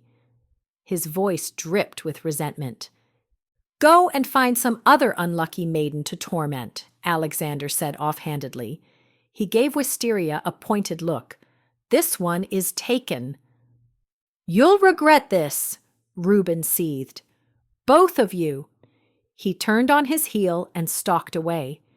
Wisteria breathed a sigh of relief when he retreated back into the hall. By unspoken agreement, she and Alexander moved over to stand by the rail of the balcony. He kept his arm draped around her shoulders. She shifted to see his handsome face that was brushed with both intelligence and nobility. "So you consider being a prince your involvement with the royal family?" He broke into a grin. "Aye, at least I spoke the truth." She held up a finger. "Only part of the truth. I thought you were a squire." "I am," he stated with a bold stroke of pride. "A squire marked for greatness." "Thank you, me lady," he acknowledged with a hint of playfulness. A shudder went through her. Your brother is— Her voice trailed off. She sought for the right word, not wanting to offend Alexander. Ruthless, he finished for her with solemnity. She nodded. Apprehension snaked over her. Do we need to be worried? The edges of his eyes and mouth tightened. I'm always worried where Reuben is concerned. The gravity of the situation fell on her chest like a stone. I'm sorry to have put you in a difficult position. He crinkled his brows. You didn't. He took in a breath and then pressed his lips together in taut lines. When Reuben heard you sing, well, it was inevitable that he would want you for himself. His gaze locked with hers. Just as I do. He wanted her. That was good. The knowledge spread warmth through her chest. Every person in that hall couldn't help but adore you, Alexander continued. The compliment was kind, but it wasn't empty flattery. She knew Alexander spoke the truth. People often regarded her with adoration after hearing her sing. I only care about one person's opinion, she said with significance, and meant it to the depth of her soul. I'm honored, he uttered, his words cradling softly on the night breeze. He rewarded her with a dazzling smile that nearly took her breath away. You could have told me that you were coming tonight. His eyes danced with gentle amusement. And spoil the surprise? Nay, I couldn't do that. There were so many things she wanted to discuss with him. Her thoughts swirled like a flock of chaotic birds. She needed to capture each thought, one by one. So you and Reuben are twins? She remembered what Rowena had said earlier. Aye. Which of you is the oldest? He is, but only by a short amount of time. Alexander's tone suggested that he'd spoken those same words in defense countless times. The two of you are so different. We are, Alexander agreed. When Reuben made his speech in the village, why were you not there also? A shadow crossed over his eyes. Reuben does not like to share the stage with anyone, least of all me. He shrugged. I grow weary of going head-to-head with him, so I opted to remove myself from the situation. She didn't like the sound of that. You ran away.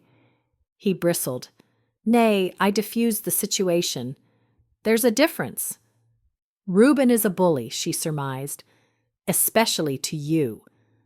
Unable to meet her gaze, he looked away. She could feel Alexander's shame as if it were her own. Suddenly, she felt compassion for Alexander. He was so refined, whereas Reuben was a brute who had no restraints when it came to his passions or desires. In that respect, he reminded her so much of Goodman Webster. Alexander's free hand was resting on the rail. She placed her hand over his. You are much more of a man than he will ever be, she said with a vehemence that surprised her. She squeezed his hand in reassurance and then released it. Too bad my father doesn't agree. A deep pain flashed in his eyes. Reuben is the best hunter and swordsman in the kingdom. His ruthlessness gives him an edge on the battlefield. He paused as if trying to decide whether he wanted to speak his next words. You can tell me, she prompted. Even though father hasn't come out and said it, I know that he believes Reuben will be the next king. His expression was agonized. Father is enamored with Reuben's skill as a warrior. He views my preoccupation with scholarly pursuits as a weakness. That is a bit short-sighted, she scoffed. Surely your father must recognize the value a deep thinker would be when it comes to ruling the affairs of the kingdom. One would think, he sulked. Does your father pick his successor? Aye, after the proving is held. Curiosity bubbled inside her. What is the proving? He looked at her in surprise. You truly don't know? Nay. There was a flicker of reproof in his golden-green eyes. How long have you lived in Rosethorn? A little less than 2 years, she snipped in defense. Forgive me, sire, for not knowing the ins and outs of the palace. As a normal citizen of Andover Peaks, I have been a little busy providing a living for myself. There's nothing normal about you. Humor brushed his features. The beauty has a bite, I see. She couldn't help but laugh. You have no idea. His eyes took on a smolder that caused her pulse to throb faster. I wouldn't mind finding out, he uttered. In fact, I would like to learn all of your secrets. I'm not sure that you would, she countered with a grin. She loved the zing of vigor between them. She could flirt with him all night long. However, they were getting off track. Tell me about the proving. He immediately turned serious. The Grimm laws state that the king must be fit to rule in all aspects, but especially when it comes to his ability to defend the kingdom. To ensure that the best man is chosen, a proving is held. During this event, all knights and squires in the kingdom can challenge one another to become the top contenders for the throne. The king, my father, will then name his successor. He shrugged. Essentially, the act of naming the successor is mostly ceremonial, as the victor of the proving will become the next king. And you think that man will be Reuben, she said flatly as dread knotted her stomach. His expression turned grave. Aye, Reuben's skills are unparalleled. Are you going to at least try to go up against him? As the son of the king, you are as much of a rightful heir as Reuben. You cannot possibly understand. He removed his arm from her shoulders and rested his elbows on the rail, staring out into the darkness. Silence rose up, a tall wall between them. Finally, she spoke. You are correct. I don't fully understand. He relaxed, perhaps thinking that she was agreeing with him. She ground her teeth, the wounds of the past splitting open and bleeding out. I cannot understand how you could sit back and allow that beast to take the throne. He moved to speak, but she talked over him. In my native village, there was a leader very much like your brother. He was the cause of much misery and suffering. Intensity quivered in her voice. It was because of him that Mother was killed. He needed to be stopped so that his treachery wouldn't continue. I thought you said your parents were killed by marauders. Oops. Her anger had gotten the best of her. The heat of embarrassment lit her face. Alexander cocked his head, his expression thoughtful. In the meadow, you sang of a dragon and a sacrifice of pure blood. You spoke of betrayal and the need for justice. Her heart started to pound. She offered a smile as her explanation flowed out in a bundle of silk. 'Twas but a song. She could tell that he was unconvinced. Who are you? Really, he implored. He turned to face her and then gathered her hands in his. I want to know everything. He probed her with intense eyes. You can trust me with your secrets. Her throat went dry as she swallowed. While a part of her wanted to unburden her guilt to Alexander, she knew it wouldn't be wise to do so. Wisteria, Rowena called as she rushed up. You won't believe what happened. She stopped in her tracks, eyeing Alexander with curiosity. A playful smile curved her lips. You must be the man Wisteria met in the forest. Alexander's eyes widened before he chuckled in amusement. So you've been talking about me. He sounded immensely pleased. In passing, Wisteria admitted, with a casual grin to downplay her admiration. Rowena looked at their clasped hands. I take it things are going well. Aye, Alexander answered, throwing Wisteria a resplendent smile. Delicately, she removed her hands from his. All is going well, she concurred. Rowena twirled her foot and clasped her hands, looking as though she might burst from excitement with rosy cheeks and eyes sparkling. A smile tipped Wisteria's lips. It was a relief to see her friend once again happy. Rowena was either on top of the world or in the depths of sorrow. There was rarely any in between. "Tell me your news." Her words came out in a huff. "The prince has invited me to be his special guest at the castle tomorrow. I'm to go alone." Wisteria's heart dropped.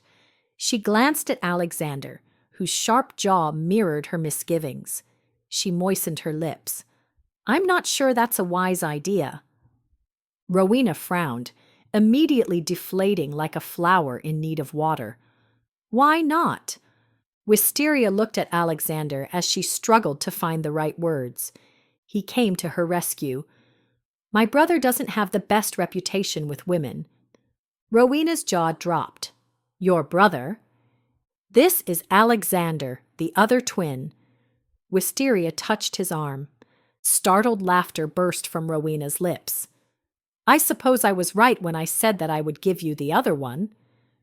Alexander looked confused. Wisteria jumped in to explain. "Yesterday, before Reuben came to the village, Rowena was looking forward to meeting him. She jokingly told me that I could have the other brother." A pleased smile overtook Alexander's patrician features. "Indeed you can." They shared a smile, losing themselves in one another for a few moments. Rowena cleared her throat and then directed her attention to Wisteria. "Perhaps you could accompany me to the castle tomorrow and visit with Alexander." A sense of shyness seemed to overtake her as she glanced at him.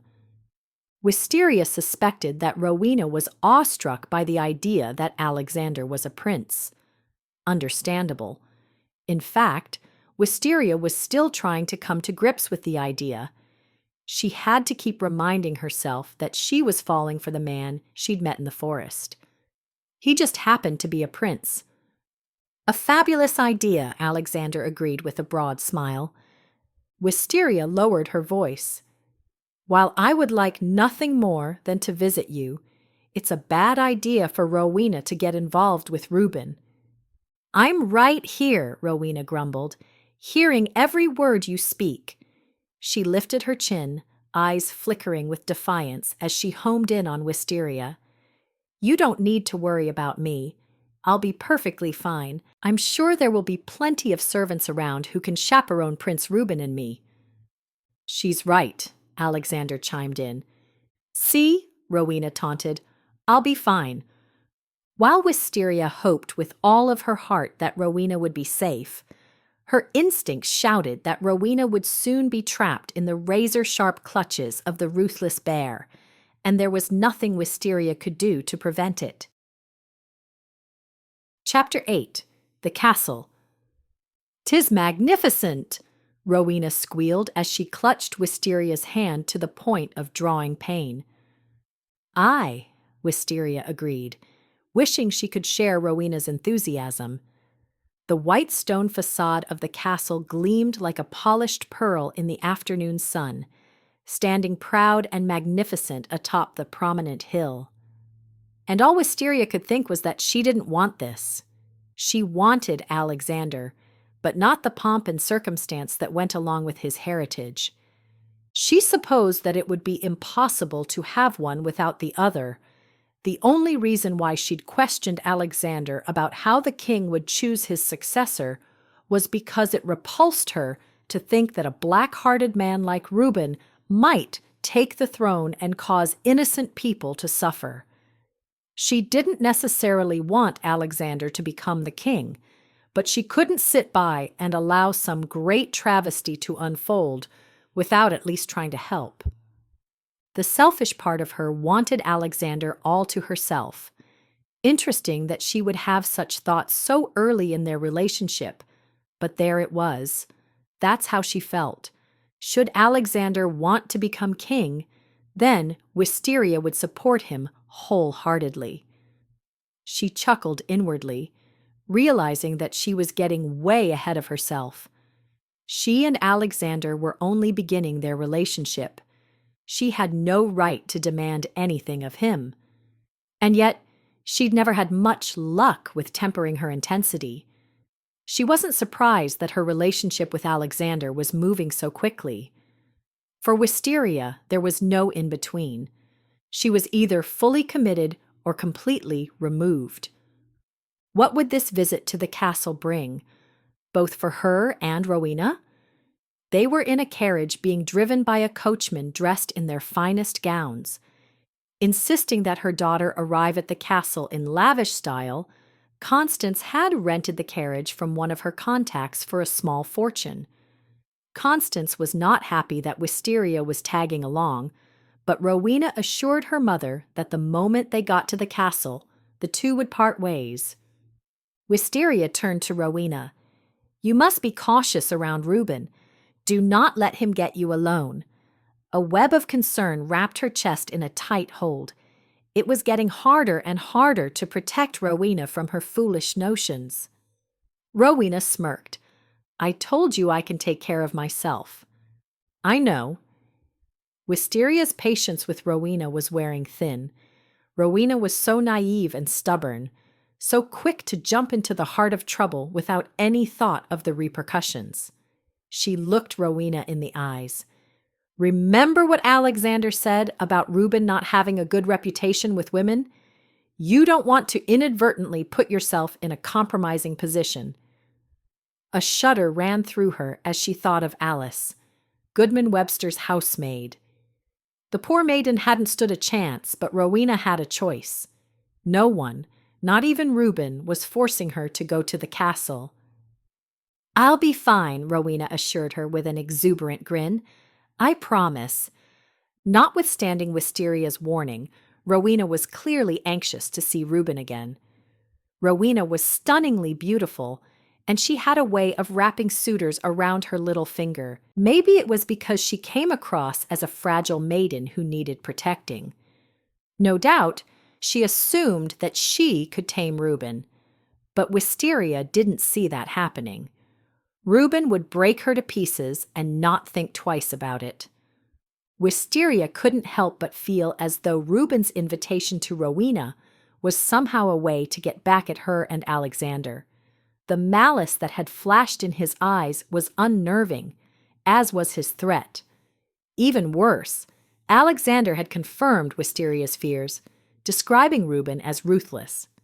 Rowena was so starry-eyed that a prince even noticed her, and she couldn't see him for what he was. "Relax," Rowena encouraged in a smooth tone. A giggle escaped her lips as her voice pitched high. "We're going to the castle." She talked faster, gaining enthusiasm as she used her hands. "You'll get to see Alexander. With any luck, you might even get to meet the king and queen." "That would be lovely." Wisteria didn't try to hide her sarcasm. Rowena frowned. "You don't want to meet them?" The expression on her face suggested that Wisteria was out of her mind. Wisteria waved a hand and sat back in her seat. "I don't mind meeting them." She collected her thoughts. "It's just that I suspect they might not be happy knowing that their sons are forming attachments to two minstrels." Rowena batted her long eyelashes as her voice turned sweet as honey. "Come now, Lady Wisteria. We are just as cultured and graceful as any of the other women of the court." Admiration simmered in her eyes. "And you are much more intelligent and capable than the lot of them." "Thank you," Wisteria said with an appreciative smile. If only she could see the world through Rowena's eyes. She'd never been this carefree. Not even when father was still alive. Wisteria was what her mother described as an old soul. She didn't have the luxury of indulging in foolish fancies. "Let's just enjoy the day," Rowena chirped, turning her attention to the street crowded with people, many dressed in fine attire, coming and going in various directions now that they were approaching the entrance of the castle. The wheels clacked and the carriage shook as they traveled across the drawbridge that spanned the moat. Once they reached the gatehouse, the coachman announced their arrival to the guards, who wore helmets and impressive surcoats embroidered with the king's seal. Shiny swords were sheathed at their sides, reflecting glints of sunlight with their movements. One of the guards peered into the carriage and examined Wisteria and Rowena. He backed away when satisfied that they were who the coachman claimed. He bade them to go through with a wide sweep of his arm. Wisteria looked up at the heavy iron portcullis that could be let down to block the entrance against invaders. The memory of the terror that the dragon had wreaked on her village overtook her for a moment, and she felt the searing heat and hopelessness mixed with futile rage. The sensation left her as quickly as it had come. Had a dragon ever attacked the castle? Most likely not. It was too well fortified. Both Wisteria and Rowena fell silent, each taking in the scenery around them as they entered the bailey or courtyard, which was bustling with activity. Wisteria noticed that there were a series of interconnecting turrets and watchtowers. It was certainly an impressive structure, a veritable fortress. She turned her attention to the courtyard, noticing the stables at the same moment that the smell of straw invaded her senses. She heard the clang of metal and watched as a blacksmith worked to shape the shoe of a horse. This was a village inside the castle, all surrounded by the protection that the tall walls afforded. A streak of unease went through Wisteria, filling her with the knowledge that she and Alexander had grown up so differently. He was a man of privilege in the highest degree, whereas she was raised in a remote village with her mother and the old crone being her only tutors. The carriage rolled to a stop, and the coachman left his perch to open the door and help them out.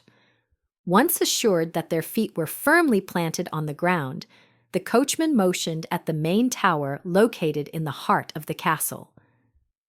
"This is where the noble family resides," he felt the need to explain in a kindly tone. Wisteria gave him a regal nod. "Thanks for your help in getting us here." The coachman knew they were out of their depth and was helping without embarrassing them. Having sung in many lavish mansions, in front of affluent crowds, Wisteria was not normally intimidated by grandeur. However, visiting a castle for the first time and knowing that it was Alexander's home caused her stomach to flutter with anxiousness. Also, she was deeply concerned about Rowena. "I will await you both here in the courtyard," the coachman said. "Shall I expect you back here by the ringing of the first evening bell?" It was his delicate way of getting a commitment out of them. "Aye," Wisteria answered for them both. She could tell that Rowena had barely heard the man. Her cheeks were as rosy as two plums ripe for the picking, her blue eyes bright with anticipation. Rowena was so pure and beautiful, so hopeful about the future. Wisteria couldn't bear the thought of her getting hurt. Protecting Rowena gave her a sense of purpose, as if she could make the world a better place in a small way and preserve goodness. "Let's go." Rowena reached for Wisteria's arm and pulled her towards the main tower, where they were met by two guards dressed like the ones at the gatehouse. They were standing on either side of two massive wooden doors, their expressions watchful and stoic. "We are here at the request of the two princes," Rowena announced in a jubilant tone and then giggled. Wisteria felt the sting of embarrassment over Rowena's childish behavior. "What are your names?" the taller of the two men asked curtly. Wisteria straightened her shoulders and announced with all the authority she could muster, "The Lady Rowena and the Lady Wisteria." The guard nodded. He and the shorter man opened the doors and allowed them to enter the great hall. Once inside, their gazes lifted up to vaulted ceilings and enormous wooden beams embellished with intricate carvings. Elaborate tapestries adorned the thick stone walls, along with an array of weapons, shields, and a coat of arms. Several fireplaces were built into the walls. Wisteria could understand the need for warmth in the cavernous hall, where it was chilly even now during the heat of the summer. She wished she could flick her fingers and start a fire like the old crone had often done when tutoring Wisteria. Perhaps in time, she might be able to develop that skill. Narrow stained glass windows with arches at the top let in peaks of natural light, although lit torches provided the bulk of the lighting in sconces attached to the walls. Wisteria looked up at the massive iron chandeliers that held scores of unlit candles. They were hanging by chains that could be lowered and raised. Wisteria could only imagine how stunning the hall must be in the evenings when feasts and gatherings were held and the candles were lit. What would it be like to sing in a hall such as this? She imagined her voice carrying through the space with power and echoing off the stone walls. It would be bliss.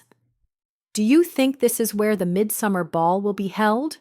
Rowena asked in a low tone, so as not to disturb the reverence of the hall. "Aye," Wisteria answered. Now that they were inside the main tower, or keep, Wisteria wasn't sure what to do next. She'd assumed there would be a servant waiting to greet them. Rowena picked up on her thoughts. What should we do? She clutched the skirt of her gown, her excitement from earlier turning to distress. Rowena's emotions swung on a pendulum with no neutral position. There were several archways and multiple doors leading off the hall.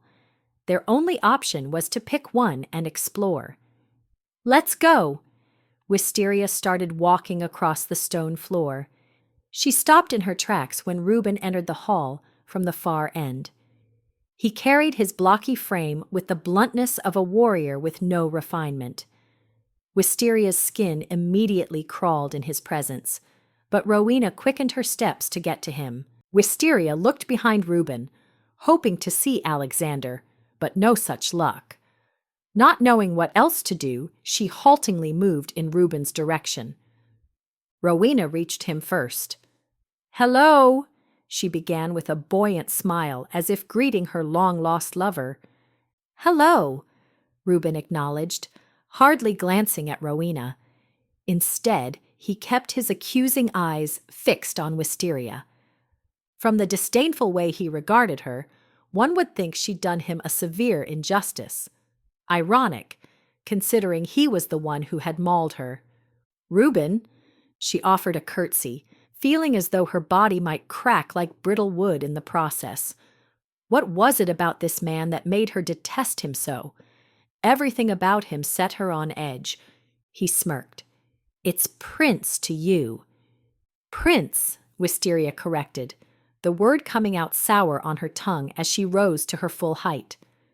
Reuben's obsidian eyes moved over the length of her body, and she got the impression the demon was undressing her with his brazen gaze. "Why is she here?" he demanded to Rowena. "I instructed you to come alone." Rowena's hand shook as she touched her hair. I'm so sorry, Your Highness." Wisteria's voice cut through the air with the efficiency of a blade. "I'm here to see Alexander." She squared her jaw, daring him to disagree. It was hard to believe that this man and Alexander were twins. Never had two men been so very different. He grunted. "Of course you are. I don't understand what's happening." Rowena's expression grew plaintive as she looked from Wisteria to Reuben. Reuben's eyes narrowed to slits. "This woman and I met last night at the performance." "Indeed we did." Wisteria kept her voice smooth. As she stared into the void of his jet-black eyes, trying to sort out the measure of the man, her intuition discerned that there was something cold and impenetrable about Reuben. A bleak shadow of an individual who made a practice out of dissecting every speck of enjoyment from life, and doing so in the name of his so-called justice. It was with a large measure of relief when she heard movement. She looked to see Alexander striding into the room with two middle-aged women flanking his sides. When he saw Wisteria, his face lit up, causing her to momentarily forget about Reuben, especially when she caught the flicker of admiration in Alexander's eyes as he took in her appearance. He was a ray of blessed sunlight breaking through the barrier of suffocating darkness. "Hello," he began as he stepped up to Wisteria first and kissed her hand with a practiced grace. Next, he offered the same courtesy to Rowena, who blushed with pleasure at being treated so well. Reuben motioned at the two women who'd entered the hall with Alexander. "What is this?" "Chaperones," Alexander answered easily and then turned to face Reuben. "It wouldn't be proper for us to entertain these ladies in private." His voice held a whisper of warning. "Brother, I know you would never want to do anything to tarnish this good lady's reputation." He made a point of looking at Rowena. The corners of Reuben's jaw flicked, and he looked as though he'd like to smash Alexander's face with his meaty fist. Wisteria's blood ran cold. Reuben was dangerous. She vowed right then and there that she would do whatever was necessary, move heaven and earth, if it meant protecting Alexander from this loathsome man. Ignoring him, Alexander smiled at Rowena, whose cheeks stained pink once more. Then his gaze settled on Wisteria. She caught the subtle meaning in his golden eyes. He was helping Rowena because it was important to her. "Thank you," she breathed. Disaster averted, at least for the time being. "Marjorie will accompany the Lady Wisteria and me," Alexander said in the manner of one accustomed to giving commands. "And Hildegard will remain with the two of you." Alexander stepped close to Wisteria and offered his elbow. "Shall we?" She slipped her hand through his arm and aimed a pointed look at Rowena. "I'll meet you back here just before the ringing of the first evening bell." Rowena nodded and turned to Reuben, an expression of anticipation lighting her beautiful face.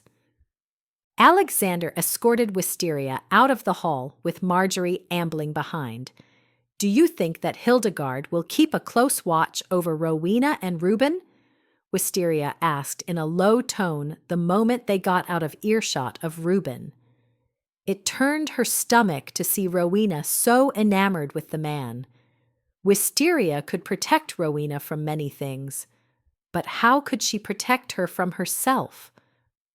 "Aye," Alexander answered, sporting a confident grin. "Hildegard is as tenacious as a badger, and I gave her strict instructions to make sure that Reuben doesn't try to overstep his bounds." "Thank you," she uttered, feeling an immense rush of gratitude for this incredible man who'd suddenly come into her life and was now the focus of her attention. Wisteria looked around at the room where they stood. It was a passageway leading to the grandest staircase Wisteria had ever beheld. The handrail was gracefully curved, the spindles ornate. As in the hall, there were lit torches resting in sconces. Several large paintings lined the wall trailing up the staircase, and a large rug in the center added an element of comfortable softness to the stone floor. It was the first time Wisteria had ever seen a rug such as this. It was luxury at its finest.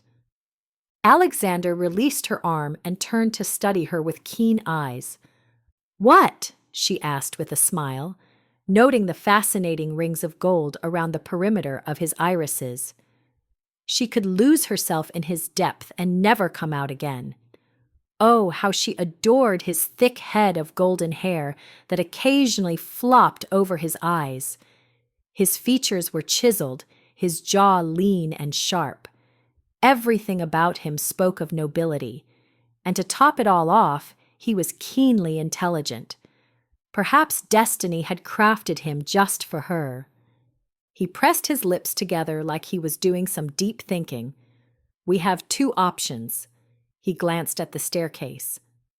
"I can take you up to the solar and introduce you to my mother." Her insides cringed, but she tried hard to keep her expression neutral. "What is the second option?" Adventure zinged in his eyes. "Or we could leave the castle and venture out on a short jaunt. I can show you the countryside." While Wisteria would eventually have to meet the king and queen, she was in no hurry to do so. Also, it would be divine to spend more time with Alexander alone. Well, maybe not. She glanced at Marjorie, who was lingering nearby, acting as though she were studying some detail of the rug, listening intently to their every word. "Will she come with us?" Wisteria asked in a low tone, hoping not to offend the woman. Warm, fluid laughter flowed like a ballad from Alexander's throat. He leaned close enough for his breath to tickle her skin.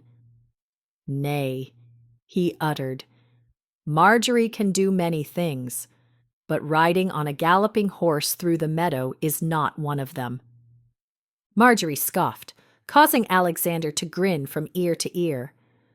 "Don't think you're too old for me to take a stick to ye," Marjorie warned, wagging her finger. Her scolding caused Alexander to laugh even harder. Marjorie wasn't finished. "I've been taking care of this one ever since he was a babe." She aimed her eyes at Alexander. "You be sure and mind your manners with this good lady while you're out galloping through the meadow."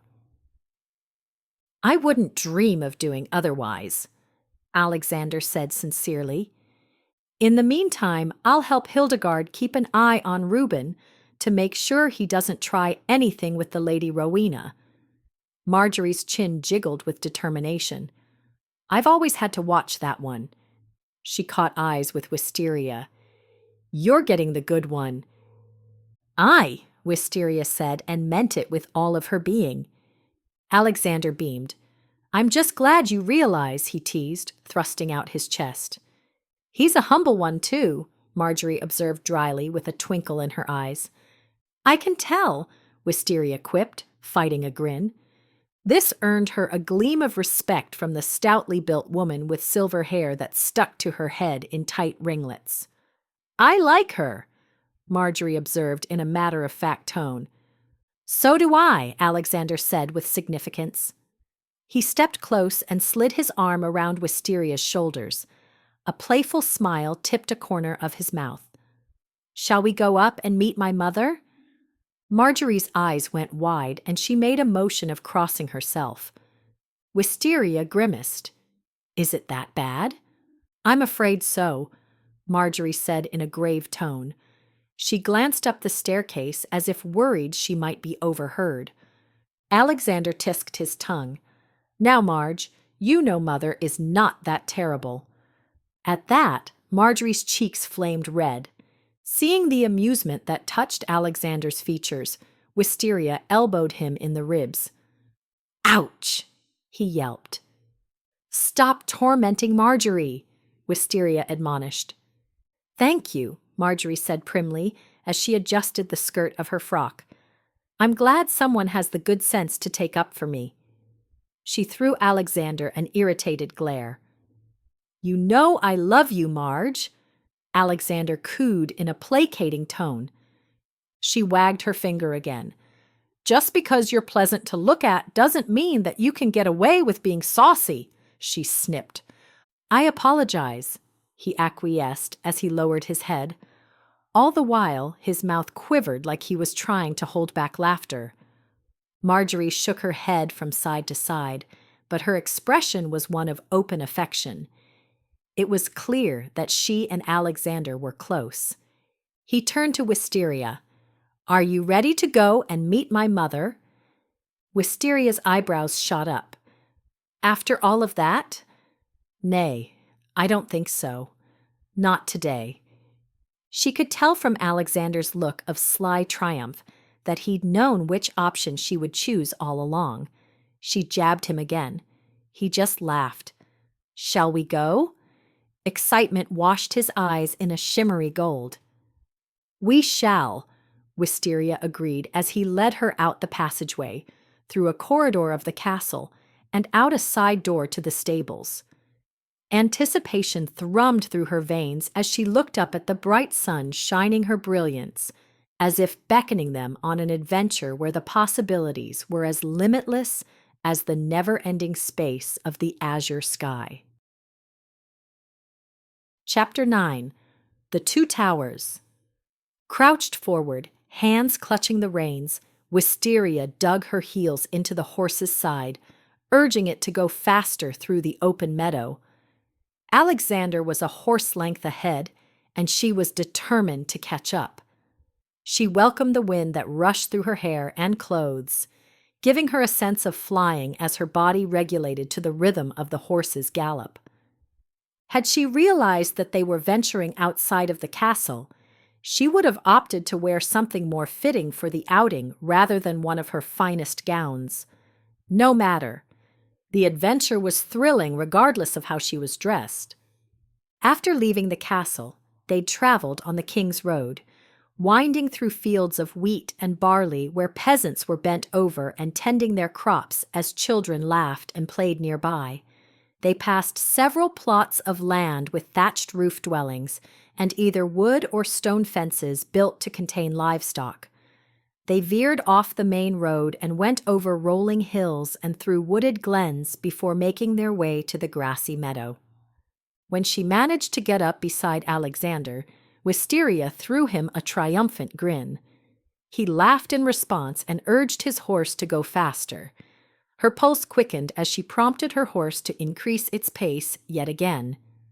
Finally, Alexander motioned for them to slow the horses. A few moments later, they came to a halt near a ridge that overlooked a dense forest below, stretching as far as the eye could see. Alexander slid off his horse and then helped Wisteria down from hers. Holding the reins of both horses, he placed his hand on the small of Wisteria's back and navigated her to the edge of the cliff. His nearness was thrilling, but there was also something else. She was taken off guard by the subtle rustle in the air. Her senses prickled with an awareness as an unseen force that spoke to the tingles in her fingers, as surely as the life-giving rays of the sun draws open the eager petals of a flower. Interesting. She glanced around, wondering where the notion had come from. As far as she could tell, they were completely alone. Even though the sun was still shining happily in the bright blue sky, the air was heavier with a sense of mystery. She wondered if Alexander could feel it. She took in a deep breath and detected the fresh scent of damp earth from a recent rain. They gazed out over the splendid sea of verdant green, the continuity broken only by a large rock formation that appeared to be a relatively short distance from where they stood. The top was flat, and there were sharp points jutting up on either side. She pointed. "That formation is so unusual." "I call it the Two Towers," he answered with a note of pride as if he'd placed the structure there himself. "I want to show it to you." His eyes were washed in a golden blanket of anticipation as he leaned in closer and uttered in a deep, foreboding voice, "That is if you're not fearful of venturing into the forest." A smile quivered on her lips. "Considering that we met in a forest, I would hardly think I would be fearful of venturing into one with you now," she countered. He grinned at her cheekiness and then waggled his eyebrows, making him look boyishly adorable. "Ah, but this one is different. Strange things have been known to happen in Briarbane Forest." The hair on the back of her neck lifted with what she could only describe as a premonition. She'd heard whispers of Briarbane Forest from the villagers at Rosethorn, mostly in the evenings as they sat around the warmth of a fire and spun tales of fae, elves, and gallant knights who fought off fire-breathing dragons and griffins. All the while, Wisteria's secret sat like a heavy stone on her chest, and she thought how fortunate the villagers were to have had no direct knowledge of the brutality and unconquerability of dragons. Then she would laugh to herself, picturing what the reactions of the villagers would be if they realized that, according to their definition of the supernatural and unknown, one such was sitting amongst them at that very moment. She turned her thoughts back to her conversation with Alexander. "What sorts of strange things have been happening in the forest?" He lowered his voice to a whisper that held a breathy hiss of excitement.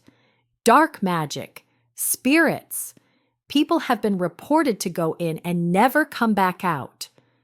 His eyes danced with excitement, like he could hardly wait to go there. She matched his tone. "What are we waiting for?" He laughed in surprise. "You are a woman of exceptional courage," he said with admiration, "and extraordinary beauty." He stepped close and caressed her cheek. His feathery touch cascaded delicious tingles over her skin. Being with Alexander renewed her hope for the future, making her no longer feel alone. Everything in her wanted to press her body against his and kiss him with reckless abandonment. She wanted to put a physical seal on this overwhelming connection that she felt with him. The air grew charged as his gaze was drawn to her mouth. He might have kissed her had one of the horses not jumped and neighed, startling them both. Alexander's eyes lit with both anticipation and amusement. "See, even the horses are frightened." She gazed up at him, her heart overflowing with gratitude for this wonderful man who had so suddenly come into her life. "Good thing I have you to keep me safe." He broke into a pleased grin. "Good thing." He studied her, eyes swirling with mischief. "Tell me, Lady Wisteria," he uttered in a throaty tone, "are you afraid of magic?" He wrapped a protective finger around a tress of her hair. His question jolted her. What would he think if he learned that the dreaded forest held little threat to one such as her? One who was drawn to this grove of mystery, the way a babe craved the comforting embrace of its mother. She deliberately kept her voice light and contemplative. "Should I be? Perhaps she should venture back here alone. Out here, surrounded by such raw, natural power ripe for the picking, she could more easily hone her skills." "Not with me by your side," he boasted, releasing her hair. She couldn't help but smile. He was so gallant, so magnificently noble. It couldn't hurt to let him believe that she was a dainty maiden in need of his protection. "Shall we?" "We shall," he answered with flair. They followed the line of a cliff down to a path that led into the forest. All the while, the horses grew more and more agitated, their heads obstinately pulling against the reins. When they neared the border of tall trees standing like sentinels to guard the entrance, Alexander tethered the horses to the trees on the outskirts of the forest. "Better to let them remain here, or else we'll have a mutiny on our hands," he joked. It was clear that the prospect of entering the forest thrilled him to the core. His excitement was a tangible thing that smote lightning through her. She cast him a sidelong glance as they entered the cover of trees and were immediately surrounded by dimmer light, muted from the dense rooftop of leafy branches. It took a few moments for her eyes to adjust. "Have you come here often?" "Aye," he grinned. "I know it like the back of my hand. When we were younger, Reuben and I spent countless hours exploring the region." His face tightened at the mention of his brother. Wisteria felt for Alexander and the conflicting emotions he surely battled where Reuben was concerned. She allowed Alexander to take the lead, following close behind him. She trained her senses to the sights and sounds of the forest. She got the distinct impression that it was ancient and wise, making her wonder how many ages of men the gnarled trees had witnessed. And the trees were still standing when the various men, even the most gallant, were long gone. The vigor of youth forced to eventually succumb to the demands of father age, who crumbles all brittle bones to dust where they lie silently in the grave. "Were you and Reuben ever close?" "There was a time when we were," he answered somberly. She traced the outline of his broad shoulders, appreciating how strands of tawny hair bounced lightly against his neck with every step. Alexander had a lithe, wiry build as opposed to Reuben's stockier frame and strapping muscles. She could see why people might currently view Reuben, the famed warrior, as the twin most likely to take the throne. However, 'twas Alexander who would one day become the more impressive man, both in stature and intellect. She knew this in some secret way that was as sustaining and crucial as the marrow in her bones. Also, she knew that their destinies were interlinked in some manner she couldn't fully understand. What she did know was that now that she'd met Alexander, she would take an uncharted course, much different from the sedate life she had planned out for herself. Perhaps this had been the Creator's master plan all along. She felt whole in Alexander's presence, in a way that she never thought she'd be again. She could almost believe that happiness was within her grasp. She was unprepared for the cold foreboding that sifted like fingers of death through her veins. It was as if something were crawling inside her. Exerting all of her willpower, she thrust the force away, erecting an impenetrable wall around her person. Suddenly, she was burning hot and frigidly cold at the same time. What was happening? The sensation vanished as quickly as it had come, making her wonder if it was a delusion. She swallowed the tightness in her throat and willed herself not to give in to the paranoia creeping up around her and growing larger and more terrible by the moment. Before, when they were on the cliff top and overlooking the forest, she'd felt the pull of some energy or force, but it hadn't felt antagonistic. However, now that they were in the belly of the forest, her heart pounded with the knowledge that something sinister lurked here, and it was watching them, waiting to make its move. "Breathe," she commanded herself. Her body pulled taut, and she prepared herself to act should they be accosted. Her mind flashed back to those dreadful spiders that the old crone had unleashed on her. She had to remind herself that the crone was a kingdom away, and Wisteria would never have the misfortune of seeing her again. Alexander continued in a ponderous, regretful tone, oblivious of the drama unfolding within her. Reuben wasn't always so bloodthirsty and ruthless. He paused. There was a time when he considered me his brother rather than his opponent. She took in a long breath and exhaled, trying to slow her heartbeat. She could be reacting out of trauma from her past, fearful of something good ever happening to her on account of her blighted history. Aye, that was probably it. Her chest loosened ever so slightly. She forced her voice to sound conversational. When did things change between you and Reuben? Her heart hurt for Alexander, who obviously still loved his brother despite the dark path Reuben was taking. It took Alexander a few moments to answer, and she could tell that he was giving her question a fair amount of proper thought. Reuben has always been competitive. He would often brag that he was the first to crawl and to walk. He was the first to master the skill with the sword and the first to win at the joust. Reuben shines on the battlefield, whereas my true solace lies in books. "'Tis prudent to be well read," she said sagely.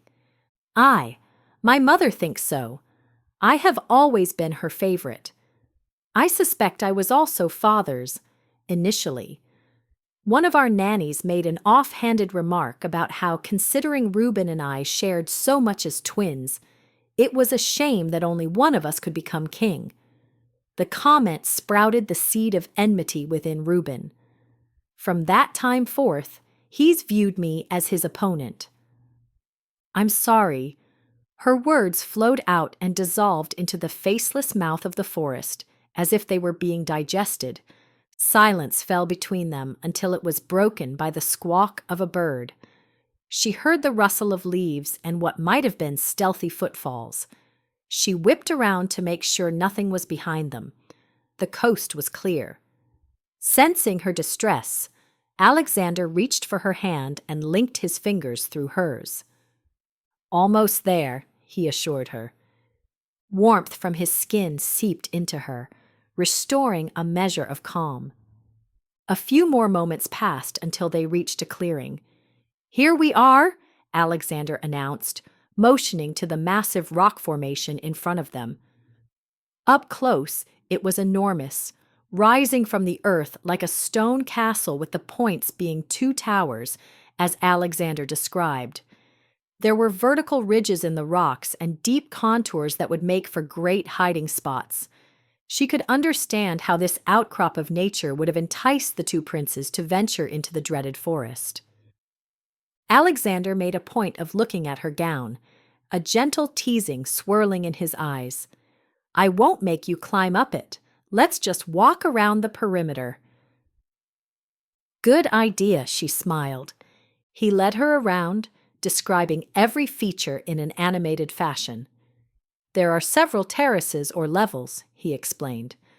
"On one terrace, the stone facade resembles a face." She scrunched her nose.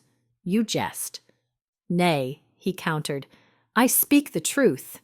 He threw her a grin. "You'll see. Someday I'll take you up there." She turned to him, curiosity bubbling inside her. What is it about this forest that makes it so peculiar? How did the legends get started? Was there a certain incident? An account of a specific person going in and not coming back out? An unbidden shiver ran down her spine. Even though she possessed unique abilities she could draw upon to protect herself, she wasn't invincible, and neither was Alexander.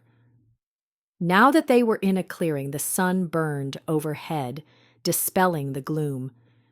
However, they still had to venture back into the forest to get to their horses. She was having to rethink her plan to return here at a later date. There was an evil portent in this forest, and it was unsettling. Even now, her skin prickled with the sensation of being watched. Her gaze darted around, spotting nothing. He pressed his lips together. "Good question. I think the fables may have originated from the fact that the Northland Kingdom is only a 3-day journey from this part of Briarbane Forest." "What's wrong with the Northland Kingdom?" she questioned. He turned to her in surprise. "You truly don't know?"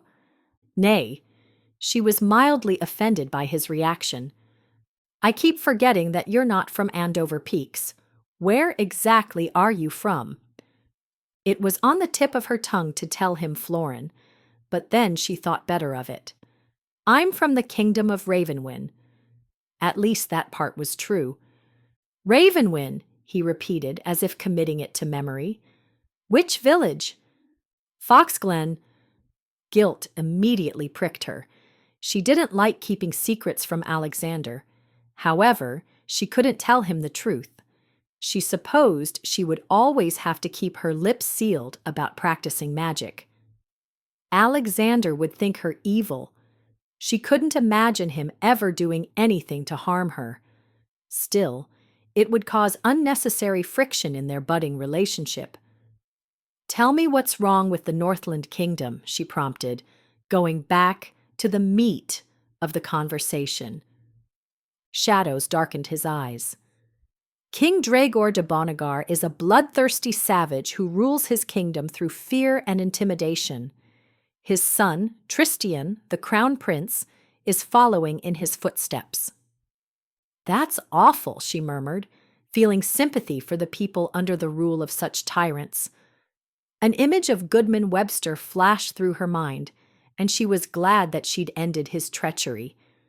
This thought was followed by an acrid guilt that soured her throat. Did it make her a terrible person that she'd wanted the man gone so that he could no longer hurt innocent people? It was the same question that plagued her over and over. A very large part of her had acted out of rage to get revenge, and that was never a good thing. Several years ago, King Dragor conquered the 2 smaller kingdoms adjacent to Northland. His soldiers are known for brutally attacking anyone who steps foot in Northland territory. There have been rumors circulating that King Dragor has set his sights on Andover Peaks. My father sent out spies to gather information. They reported that Dragor was trying to amass a large army, the likes of which the world has never seen. My father lives in constant fear of a possible invasion and seeks to align himself with powerful allies to protect our kingdom." Concern knotted her stomach. "Do you think that Dregor will attack?" Interesting that she would suddenly be so concerned about political affairs when, in the past, her areas of concern had primarily been for herself and Rowena. Then again, these events directly affected Alexander. She couldn't imagine him going off to war. A cold dread overtook her, filling her with the premonition that she would lose him just as she'd lost her parents. She balled her fists, commanding herself to get a grip. She couldn't allow her fears to consume her. "'Tis always a possibility," Alexander said soberly. "That is why my father places such a high priority on our squires and knights being highly skilled." "And why he now favors Reuben over you," she surmised. She was starting to see the full picture. "Aye," he acknowledged, "Reuben is the better warrior." His words contained no jealousy, merely a statement of fact. "'Tis why the proving is so critical. The future king must be capable of protecting the kingdom." "When does the proving take place?" "1 week after the midsummer ball." She let that bit of information sink in. He motioned to a nearby ledge of the formation that was just the right height for sitting. They sat down side by side. All the while, Wisteria's thoughts were teeming. "I recognize that Reuben is your brother, and a rightful heir to the throne, as are you." She nibbled on her lower lip. "Forgive me for being offensive, but is Reuben any different from King Dregor?" She read the answer in the anguish of his expression. He took in a breath and exhaled slowly. Were he to be given unbridled control, then Reuben could become a danger, not only to himself, but also to those under his rule. He paused, giving her a significant look. "However, the government operates differently here in Andover Peaks than in other kingdoms." "How so?" "The king, although powerful in his own right, must abide by the Grimm laws, and he must also take into consideration the advisement given to him by the royal council.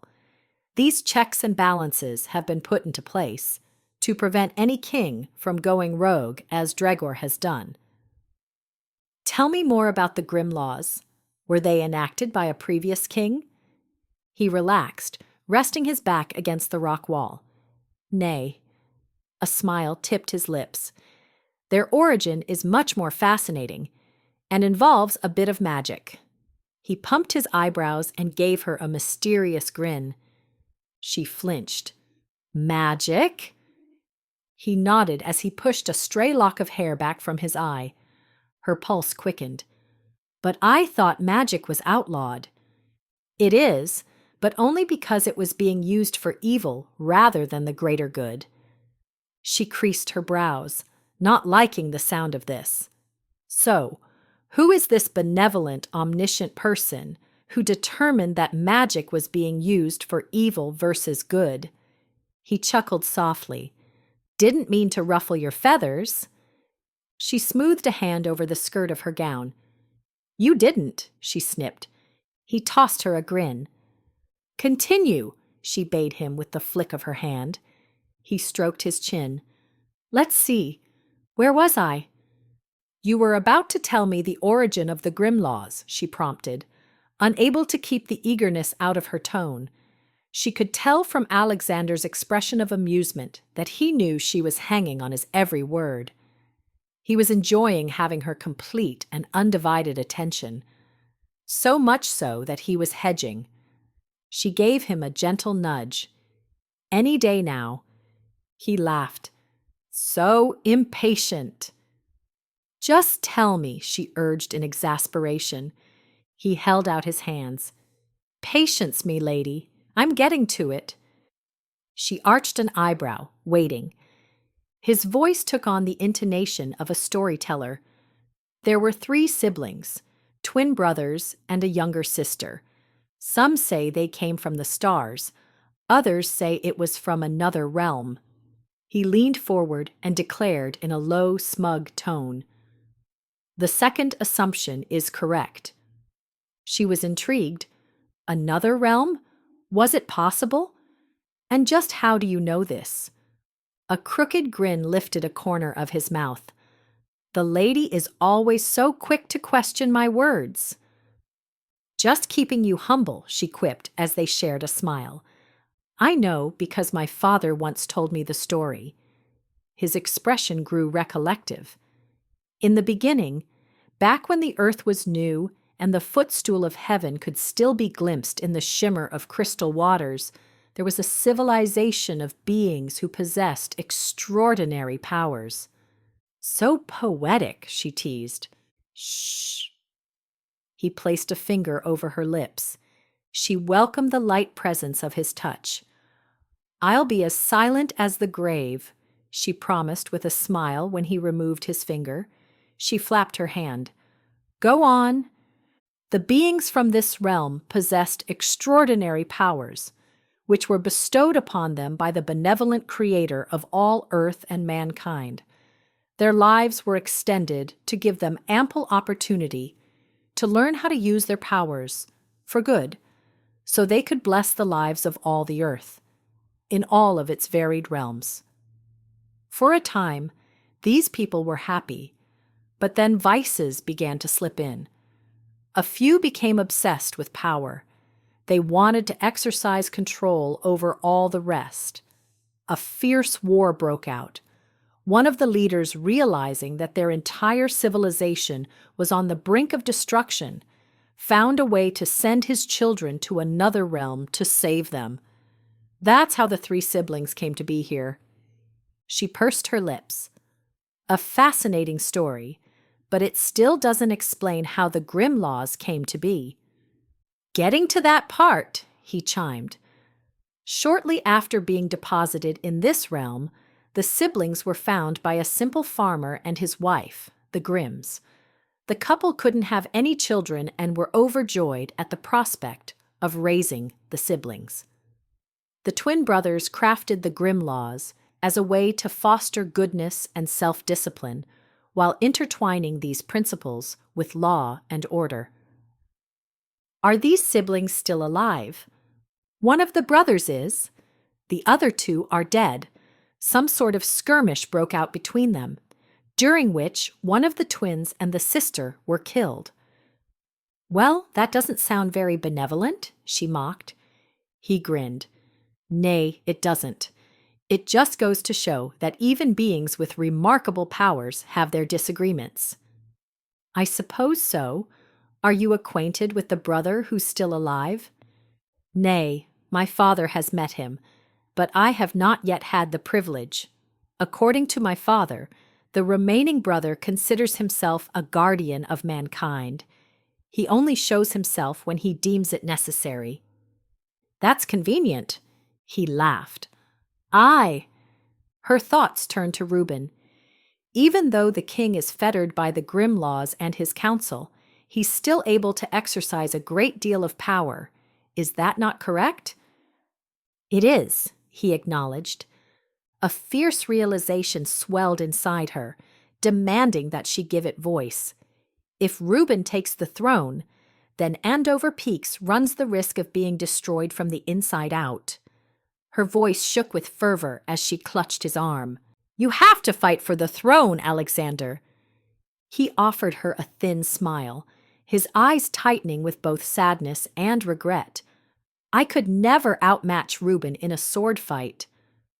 She reached out and took hold of his hand. "You have to at least try." She looked him in the eye, willing him to agree. Surprise streaked over his expression. "You are passionate about this." "Aye." He searched her face. "Why? Is it because you want to be queen and rule by my side?" he asked with a hint of teasing. Her words came flying out. "Nay, it is because I cannot sit back and watch innocent people suffer." "You have the heart of a warrior," he marveled, peering deeply into her eyes.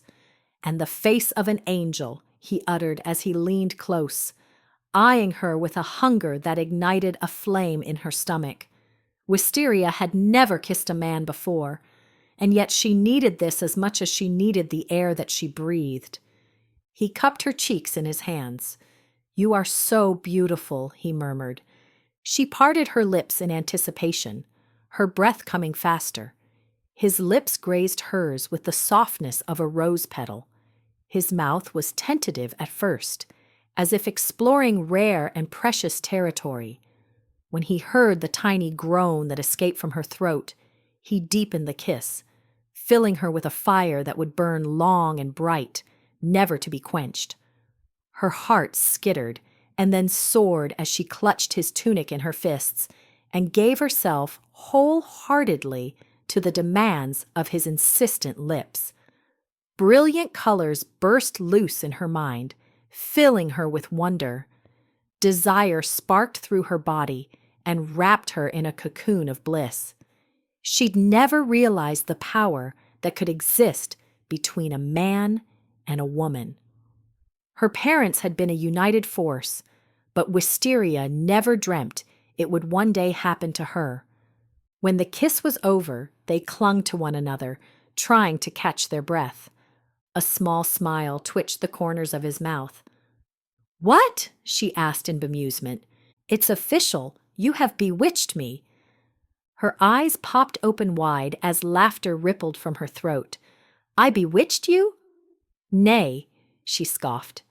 "'Tis you who have bewitched me." A low chuckle of pleasure sounded in his throat as he tenderly pushed a lock of hair from her face. "There's nothing that I wouldn't do for you," he uttered. "I am yours, milady." She placed the palm of her hand over his heart. "As I am yours," she vowed. Everything about this man filled her soul with completion. She soaked in the angles of his chiseled features, taking note of his strong, lean jaw. Alexander was certainly handsome with his patrician nose, high cheekbones, and arresting eyes. However, her pull to him went vastly deeper than his looks. His soul called to hers. It was as if her very existence had led up to this pivotal moment. The moment when she realized that she belonged to another. Movement from behind Alexander drew her attention. She gasped when she saw a familiar face peering out from behind a tree. It was the old crone. Chapter 10. The Bargain. "What's the matter?" Alexander frowned as he surveyed the area. His hand went to his side as if ready to pull his dagger at any moment. Wisteria looked again, wondering if her eyes were playing tricks on her. No one was there. She could have sworn she saw the old crone peering out from behind the tree. Her heart was beating so furiously that it felt like it would tear through her ribcage. She rose to her feet, suddenly ready to get out of this eerie forest with its menacing tone and evil secrets. Alexander also stood and caught hold of her arm. "Did you see something?" "I thought so," she answered carefully, "but now I'm not certain." She ran the incident back through her brain. She was certain that she'd seen the old crone, but that was impossible. The crone was a kingdom away. Perhaps this forest had a penchant for showing one the thing he or she feared or dreaded the most. The only thing worse than coming face to face with the old crone and being reminded of her treachery would be to see the dragon. And Wisteria hoped with all of her heart that she would never have to face that terror again. "What did you see?" Alexander's voice grew hushed with concern. "An old woman staring at us." He blinked, and then relieved laughter sputtered from his throat. "An old woman? I feared you had seen a beast or even one of Dregor's assassins. If it was an old woman, she could do us no harm." "I wouldn't be so certain," she muttered. He cocked his head. "Sorry, I didn't catch that." "Never mind." She grabbed Alexander's arm. "Let's get out of this place." She suppressed a shudder. "I'm sorry," he lamented. "I shouldn't have brought you here. He glanced around before turning his attention to the rock formation, his gaze running up the length of it. I suppose I wanted to show you something that holds so many fond memories before things soured between Reuben and me. He hesitated. Also, I wanted to go someplace where I knew we would be alone. He gave her a meaningful look. She offered a reassuring smile. I'm glad we came, but now 'tis time to go. Her skin crawled with unease. Someone or something was watching them. She was sure of it. They set out in the direction from whence they'd come. They got a few paces when Alexander stopped and motioned. I didn't notice that before. Wisteria glanced over and saw intertwined thorny vines of wild roses climbing up the trunk of a tree near the spot where they stood. The blooms were large and crimson red. It struck her as odd that they would have missed such striking beauty when they passed this way before. Her senses sharpened as she looked around. She tugged on Alexander's arm. We need to go. Before she could stop him, Alexander bent over to pluck off a rose. Wisteria heard the hiss and saw the strike from the head of the white serpent, the instant before Alexander gasped and snatched back his hand. Having done its worst, the serpent slithered off in a rope of white, taking cover in the foliage. Wisteria squelched the urge to thrust out her hand and zap the miserable creature for its treachery. Alexander held out his arm. There were 2 ominous bite marks on his wrist. It got me, he winced. Alarm spiked through her. Was the serpent venomous? They were alone in a cursed forest, far from the castle, and far from any physician or healer who could help. Now we have a reason to get back to the castle quickly. Alexander chuckled lightly, but she could see the fear lurking in his eyes, turning them a muddy green. Wisteria tried to think. The old crone had taught her so many incantations, but 2 years had passed. Was there one that could heal a serpent's bite? She couldn't remember. It hurts, Alexander complained, clutching his wrist. To her horror, the skin around the marks had turned an ugly red, and his arm was swelling. Alexander doubled over, groaning. She rushed to his side and placed her arms around him. He collapsed onto the ground, his body convulsing. Tears sprang from her eyes as she fell down beside him. His eyes were closed and a sheen of sweat covered his forehead. Alexander, she exclaimed, breaking into a sob, please don't die on me. Not when I've just found you. Please. Her voice broke as she took in a ragged breath, willing herself to get a grip. She started mumbling the first incantation that came to her mind, but it had no effect whatsoever. Terror clawed at her, and she thought he was dead. However, she pressed her fingers against his neck and felt a weak pulse. She recited another incantation, but stopped mid-sentence when she heard mocking laughter flowing through the trees. She immediately knew what was happening. Fury overtook her as she jumped to her feet and looked around in all directions. "Where are you?" she demanded. "I know you're here." The old crone stepped from the trees, her spindly hand using her cane for support. Wisteria had forgotten how hideous the crone was, with her mottled flesh pooling down to her neck, boils oozing pus, and sunken yellow eyes. She wore a hood, which thankfully covered her partial baldness. A brown frock engulfed her skeletal frame, and she was hunched over like some fiendish person was forever pinching her spine. "Did you do this?" Wisteria demanded. The crone let out a wet cackle. "How easy it is to blame me for every misfortune that befalls you. The roses weren't there before. It was you." Wisteria narrowed her eyes and locked gazes with the crone. A dark coldness entered her soul as if staring into an abyss of desolation and death. But she kept her gaze fixed on the crone. Nonetheless, Alexander's life was at stake. She would brave anything the loathsome crone could throw at her if it meant saving Alexander. "I did create the roses to get your attention," the crone rasped, and then coughed to clear the phlegm from her throat. "But I did not create the serpent." She glanced at Alexander. "That was a stroke of bad luck." "Sure it was," Wisteria raged. "Why are you here? Did you follow me to this kingdom?" Grating laughter fell from the crone's lips, bringing a spindle of saliva that trailed down her chin. The crone used her free hand to wipe it away. "How conceited you are," she smirked.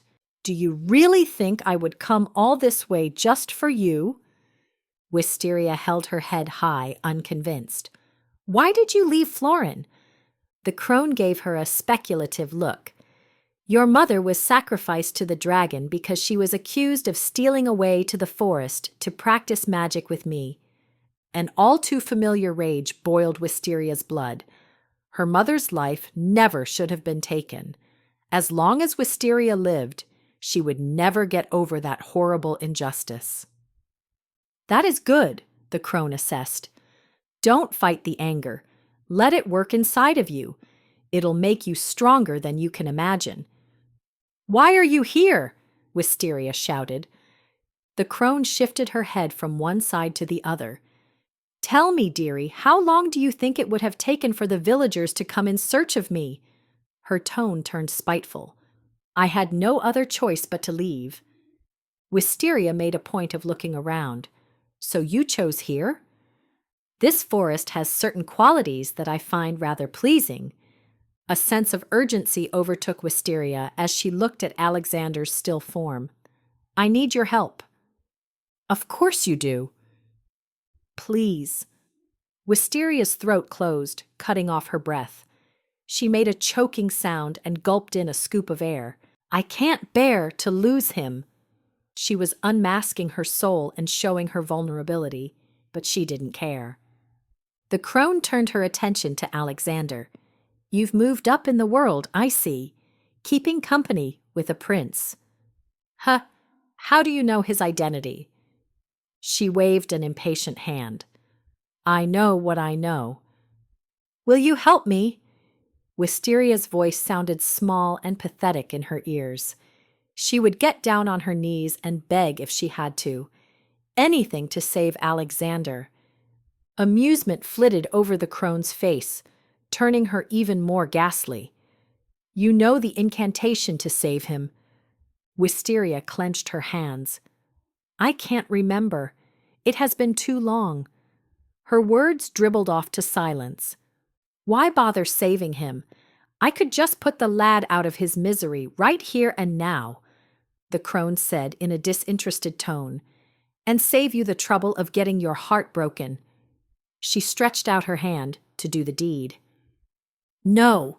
Wisteria screamed as instinct kicked in. The instant the blade of lightning left the crone's fingertips, Wisteria held up her hand to block it. The opposing energies converged in a large circle as the two battled wills. "Your first kill made you considerably stronger," the crone jeered.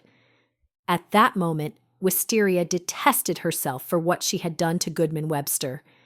The shadows of the past rose up large and terrible, threatening to rip her apart with their razor-sharp fangs. "You have a considerable amount of power." The crone's voice hardened against itself like the tip of a sword scraping against stone, "but you're not strong enough." A force such as Wisteria had never known pressed against her. Trying to field it off was as futile as attempting to stop rapids from gushing off a waterfall. She could feel herself weakening under the crone's relentless power. Her very bones were on the verge of crumbling, and her blood was running dry. She couldn't hold out much longer. "Please." Her voice broke. "I love him." The crone's raucous laughter ricocheted off the trees. "You hardly know him." "How do you know that?" she gasped. "I know what I know." The crone repeated the same curious phrase again. She lowered her hand, and the powers flowing from them both were immediately snuffed out. Very well, I will do as you wish. She eyed Wisteria with an unsettling fascination. But I will require something of you. Why was Wisteria not surprised? Of course you will, she growled under her breath. What do you want? Your friendship to start with. Wisteria jerked, unable to believe her ears. My friendship? Was the old crone delusional? Wisteria loathed this awful woman and everything she stood for. She could never imagine the two of them being friends. Under different circumstances, she might have broken into peals of hysterical laughter at the thought. As it happens, I have grown quite fond of you, having known you since you were a wee child. Also, I was fond of your mother and am truly sorry for your loss. Her eyes burned into Wisteria's with an intensity that could hollow her insides. What do you say? Wisteria managed to keep her voice impassive. Very well. The crone nodded as if pleased. She held up a gnarled finger. There will be one other item required of you. Wisteria glanced at Alexander, whose motionless face was scarily pale. She could almost see the frosty fingers of death rising up from the ground and clawing to pull him under the earth, where he would never draw another breath. Whatever it is, I will do it, she said in a resolute tone. The crone assessed her with perceptive eyes. Very good. When the time is right, I shall make my request. She eyed Wisteria. And I will expect you to comply. Wisteria nodded her agreement. With a simple circle of her hand, the crone gathered the wind and sent it whistling through the trees. What type of person could control the wind? Wisteria couldn't help but be awed at such astounding power. Awed and terrified. Don't look so stupefied. The crone flashed a macabre grin that revealed rotten teeth. Revulsion welled inside of Wisteria. The crone was more creature than human. You have been trying too hard to solve the problem vexing you. What problem is that? Wisteria asked hesitantly. You cannot manipulate water or any other fluid substance in the firm manner that you use for solid objects. You must lighten your mind and use finesse rather than a battering ram. Stay one level above the substance and it will comply. Needles of apprehension pricked at Wisteria. How did the old crone know she'd been trying to hone her skills with water? Her knees were weak, and her heart was beating erratically. The standoff with the old crone had taken more out of her than she realized. A wave of dizziness engulfed her as she staggered. She took in a breath, hoping it would help clear her head. She couldn't pass out or collapse. Not when Alexander's life was on the line. It took all of the willpower she could muster to keep from wobbling. She planted her feet firmly on the ground to help anchor herself. The crone took notice of her state with a bored amusement, and then babbled an incantation that Wisteria was almost certain she had never before heard. Moments later, Alexander stirred and then groaned. Wisteria rushed to his side and threw herself down, brushing a gentle hand against his forehead to smooth back his damp hair. How are you feeling? He sat up in a daze and looked down at his wrist. The bite marks were gone, as was the redness and swelling. It was as if the event had never taken place. How? He questioned. Tears of gratitude flowed freely down Wisteria's cheeks. I'm so glad you're okay, she breathed. He gave her a weak smile. Me too. He used his thumbs to wipe away her tears. His expression grew perplexed, as if trying to piece the events together. What happened? You tried to pluck a rose. For you, he interjected with a gallant smile so befitting of his royal status. You were bitten by a serpent. I remember that part, he said with a trace of impatience. Then there was this overwhelming pain that pushed through my arms and poisoned my blood. I remember falling to the ground, but that's it. You have no memory of anything else? He hesitated for a fraction of a moment. Nay. A certain expression flitted over his features, and she wondered if, perchance, he was holding something back. Had some part of him been aware of what was happening? Wisteria looked to the crone, wondering how she would explain the woman to Alexander. However, the crone was gone. She'd vanished, just as she had before. Alexander creased his brows. I don't understand how I could be so close to death. He glanced down at his wrist. And now I'm perfectly well. He looked to Wisteria for an explanation. What happened while I was out? I begged and pleaded with you to come back, and then you did. She offered a tender smile as she touched his cheek, relieved beyond words that the deathly pallor gripping his countenance only moments before was now replaced by the rosy vigor of health. Don't ever do that to me again. I don't think my heart can take it. Never, he vowed, catching hold of her hand and squeezing it. He glanced around. I suppose we should get back. Aye, she agreed as she helped him to his feet. Tried to help him. As she moved to stand, her knees buckled. He braced her arm to keep her from falling. Concern touched his features. You're trembling. She gave him a strained smile. I'll be fine. He furrowed his brows. What happened to you while I was out? Her words came flying out in a hint of exasperation. I just told you. His expression suggested that he didn't believe her. A shaky laugh clipped her throat. Can we please just get out of this dreadful forest? Aye. He scrutinized her. Are you well enough to walk?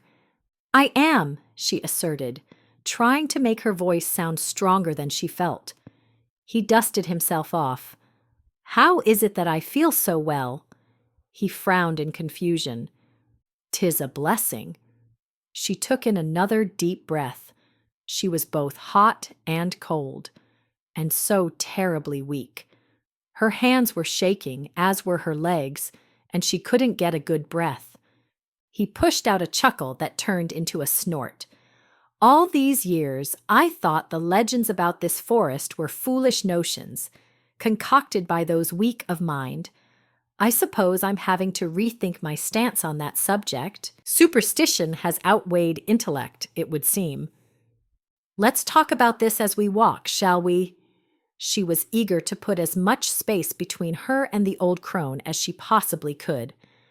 Wisteria found it hard to believe that the crone's presence here was a coincidence. The crone knew too much about Wisteria and Alexander's relationship. She knew that Wisteria had been trying to hone her skills in magic. Also, the crone's request for friendship pointed to them having many interactions to come. A cold dread settled into the center of Wisteria's soul. What favor could the old crone possibly want from her at some future date? Did it have to do with the fact that Alexander was a prince with direct ties to the kingdom? The crone was so hideous that she would never be able to show her face in society and be accepted. What did she want? Money? Influence? A cold sweat broke over her brow as she shivered. Wisteria had entered this forest as a free person and was leaving with a chain of bondage that, although invisible, was as real and binding as if her wrists were shackled with iron cuffs. She'd bargained for Alexander's life, but had no understanding of what would eventually be required for the payment. A burning certainty overtook her, instilling the knowledge that no price was too great to pay for the man whom she already loved to a degree that astounded her. When they finally got out of the forest and back to their horses, Alexander turned to face her. The color has returned to your cheeks, he observed with relief. 'Tis good to be out here in the fresh air. She looked up at the sun, grateful for the warmth that it provided. Never before had an open meadow been so enticing. She was starting to feel stronger already, now that they were out of the forest. "Come here," Alexander murmured, pulling her into his arms, where she immediately welcomed the comfort of his strong embrace. He stroked her cheek, peering into her eyes with such adoration that it melted her through and through. "I'm sorry. I frightened you." She blinked to stay the tears. "This may sound absurd since we've only just met, but I don't think I could live in this wretched world without you." A large smile filled his handsome face. "You'll never have to, my love. I'm here," he assured her. "Now that I've found you, nothing will ever keep us apart," he vowed as his mouth lowered to claim hers. She clung to him, wanting so desperately to believe his words. The best that she could hope for was to live in this moment, for she knew all too well that the promise of more tomorrows was never guaranteed. Chapter 11. The Midsummer Ball. Normally, when Wisteria attended formal gatherings, it was because she'd been invited to perform. During this time, she was the center of attention and was forced to put on a happy face as she interacted with admirers. This evening at the Midsummer Ball, she got the rare opportunity to be one of the many guests awaiting the royal family's arrival at the Great Hall. It was nice to blend into the crowd and be able to observe those around her, to soak in the sights and sounds of such a magnificent event without being put on the spot. No one here was expecting anything of her, at least not yet. The situation would certainly intensify when she met Alexander's parents. But at the moment, things were calm. Wisteria had ridden to the castle with Rowena and her parents in a rented carriage, which she helped pay for at Constance's insistence. However, the moment they arrived, Constance took Rowena by the arm and whisked her away to introduce her to a long list of notable people, leaving Wisteria and Constance's husband to fend for themselves. Constance's husband, Hugh, looked absolutely miserable because he was dressed in formal attire and forced to remain at the ball for the duration of the evening. "Enjoy your time here," he said to Wisteria with a parting bow and congenial smile. Then he ambled off in the direction of the food and drink being served on long tables pushed against one of the walls. Wisteria's gaze swept over the cavernous hall, so merry and festive with the scores of lit candles, fires blazing in the fireplaces, and the chandeliers decked in greenery. As she had imagined when seeing the hall empty, it was a sight to behold in all of its splendor. A platform had been erected at the far end to house a long table garnished with lavish centerpieces, silver candlesticks of varying heights with lit candles, and elaborate place settings, with plates, utensils, and goblets to match. There were only 4 chairs at the table. The backs of the 2 in the center were ornately carved and gilded in gold. The chairs faced the great hall so that the royal family would have the advantage of observing their guests from a seated position while they dined in extravagance. It boggled Wisteria's mind to know that Alexander came from such privilege whilst her life had been so simple. Her mother's house was adequate, but never lavish. Eleanor had come from wealth, but chose to live a common life after falling in love with Cedric. While Eleanor had been accustomed to fine things, Wisteria didn't imagine that her life could compare to that of a royal family. Lively music was being played by a consort of musicians positioned to the right of the platform at floor level. Wisteria was grateful that she wasn't performing this evening. Her nerves were jumpy enough as it was, wondering how the king and queen would react to meeting her. She was not expecting an overly warm reception from them, given that she was a minstrel. She'd mentioned her concern to Alexander, who assured her that all would be well regardless of how his parents reacted, I have chosen you, and that is all that matters, he'd said. While his words were meant to console her, they didn't. Her intuition told her that the road ahead for Alexander and her would be long and difficult. Or maybe she was just being fatalistic because of her encounter with the old crone in the forest 6 days prior. The nights following that fateful day had been the hardest. Several times, Wisteria had awoken from a nightmare, bathed in sweat as she relived the torturous experience where Alexander lay on the brink of death. She kept remembering the tremendous power the old crone had wielded, all the while fretting over what favor would be required of her at a later date. Thankfully, the days were much better. She and Alexander were inseparable, traveling to various parts of the kingdom on horseback. However, they'd made a point of staying far away from Briarbane Forest, nor did they talk about Alexander's close brush with death. The topic of the proving had come up several times, and Wisteria kept urging Alexander to challenge Reuben for the throne. At first, Alexander had been adamant about his inability to measure up, getting angry with her a couple of times for pressing him. However, he was slowly softening toward the idea. She sensed that even though he'd spent a lifetime playing an inferior role to Reuben, deep down, Alexander longed to rule, as he'd been born to do. Wisteria had a few more days to try to persuade him, as the proving would take place 1 week from today. Someone touched her arm. Wisteria turned to see a middle-aged woman standing before her, wearing a sapphire-colored gown that flowed loosely around her voluptuous curves. She was a little taller than Wisteria. Her features were comely. Hair, the color of sand, was a mass of unruly curls poking out in all directions. She observed Wisteria with lively eyes that peered out from behind wire spectacles. A large, unencumbered smile curved the woman's lips, revealing deep dimples. "I've been expecting you," she stated in a grand tone. "You have?" Was Wisteria supposed to know this woman?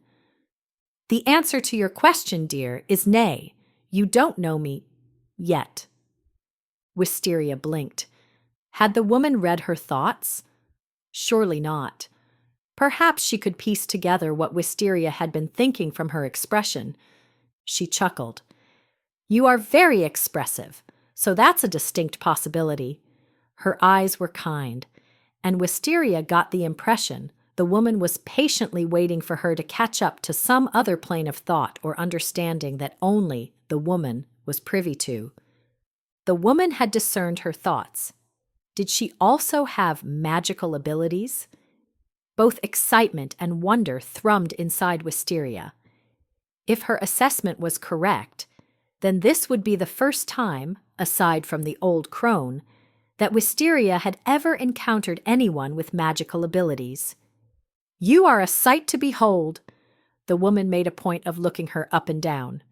"So strikingly beautiful with your dark, lustrous hair that flows like water over your shoulders." She moved her hand with a gentle sway, as if simulating the flow of a wave. "Thanks," Wisteria murmured, taken off guard by the woman's candor. "That gown suits you to perfection." Wisteria glanced down. One of her favorites, it was a vivid scarlet and trimmed in gold thread. The luxurious fabric hugged her curves with precision. The delicate snow-white lace around the collar added an element of softness that feathered against her collarbone. The sleeves were fitted and flared at the wrists, giving a free-flowing effect that made her feel dainty. She lifted her gaze to the woman, who continued to study her with an open curiosity that bordered on being annoying. "How do you know me?" The woman laughed as she placed a hand over her chest. "Let's start with introductions, shall we? I am Adele."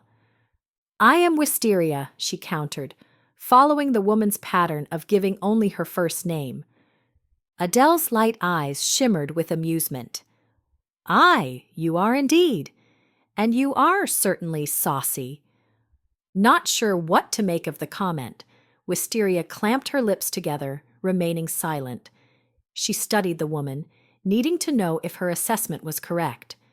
She leaned forward as her heart roused to a faster beat. "Are you like me?" "Like you?" Adele was puzzled. "How so, dear?"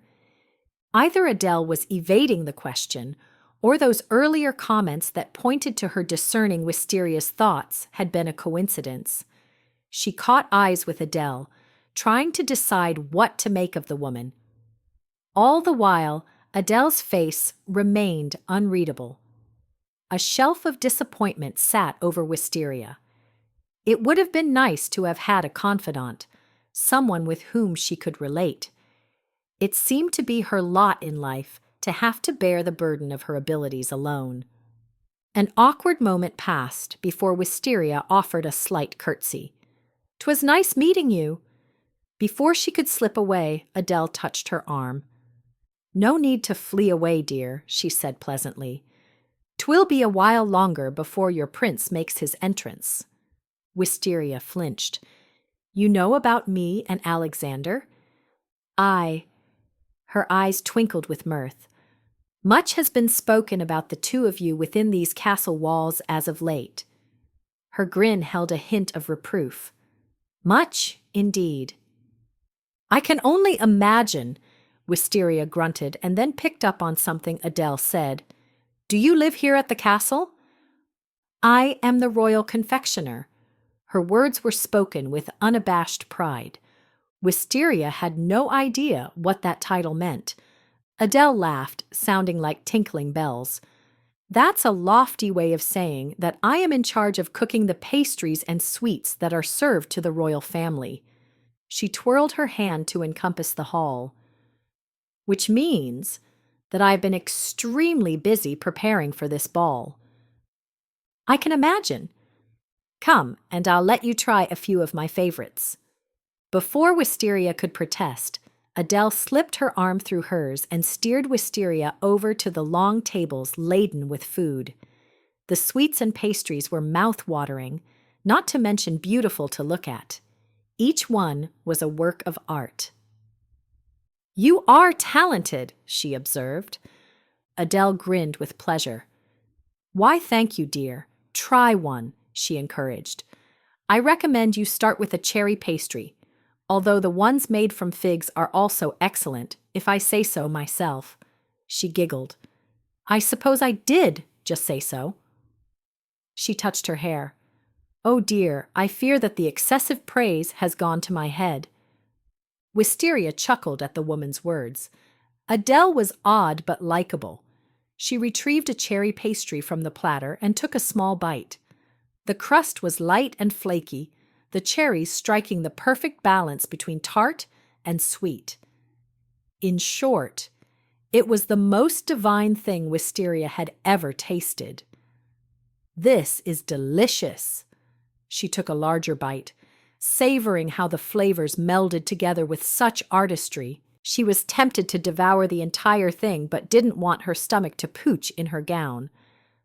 The corners of Adele's mouth turned down when she realized Wisteria had stopped eating after the third bite.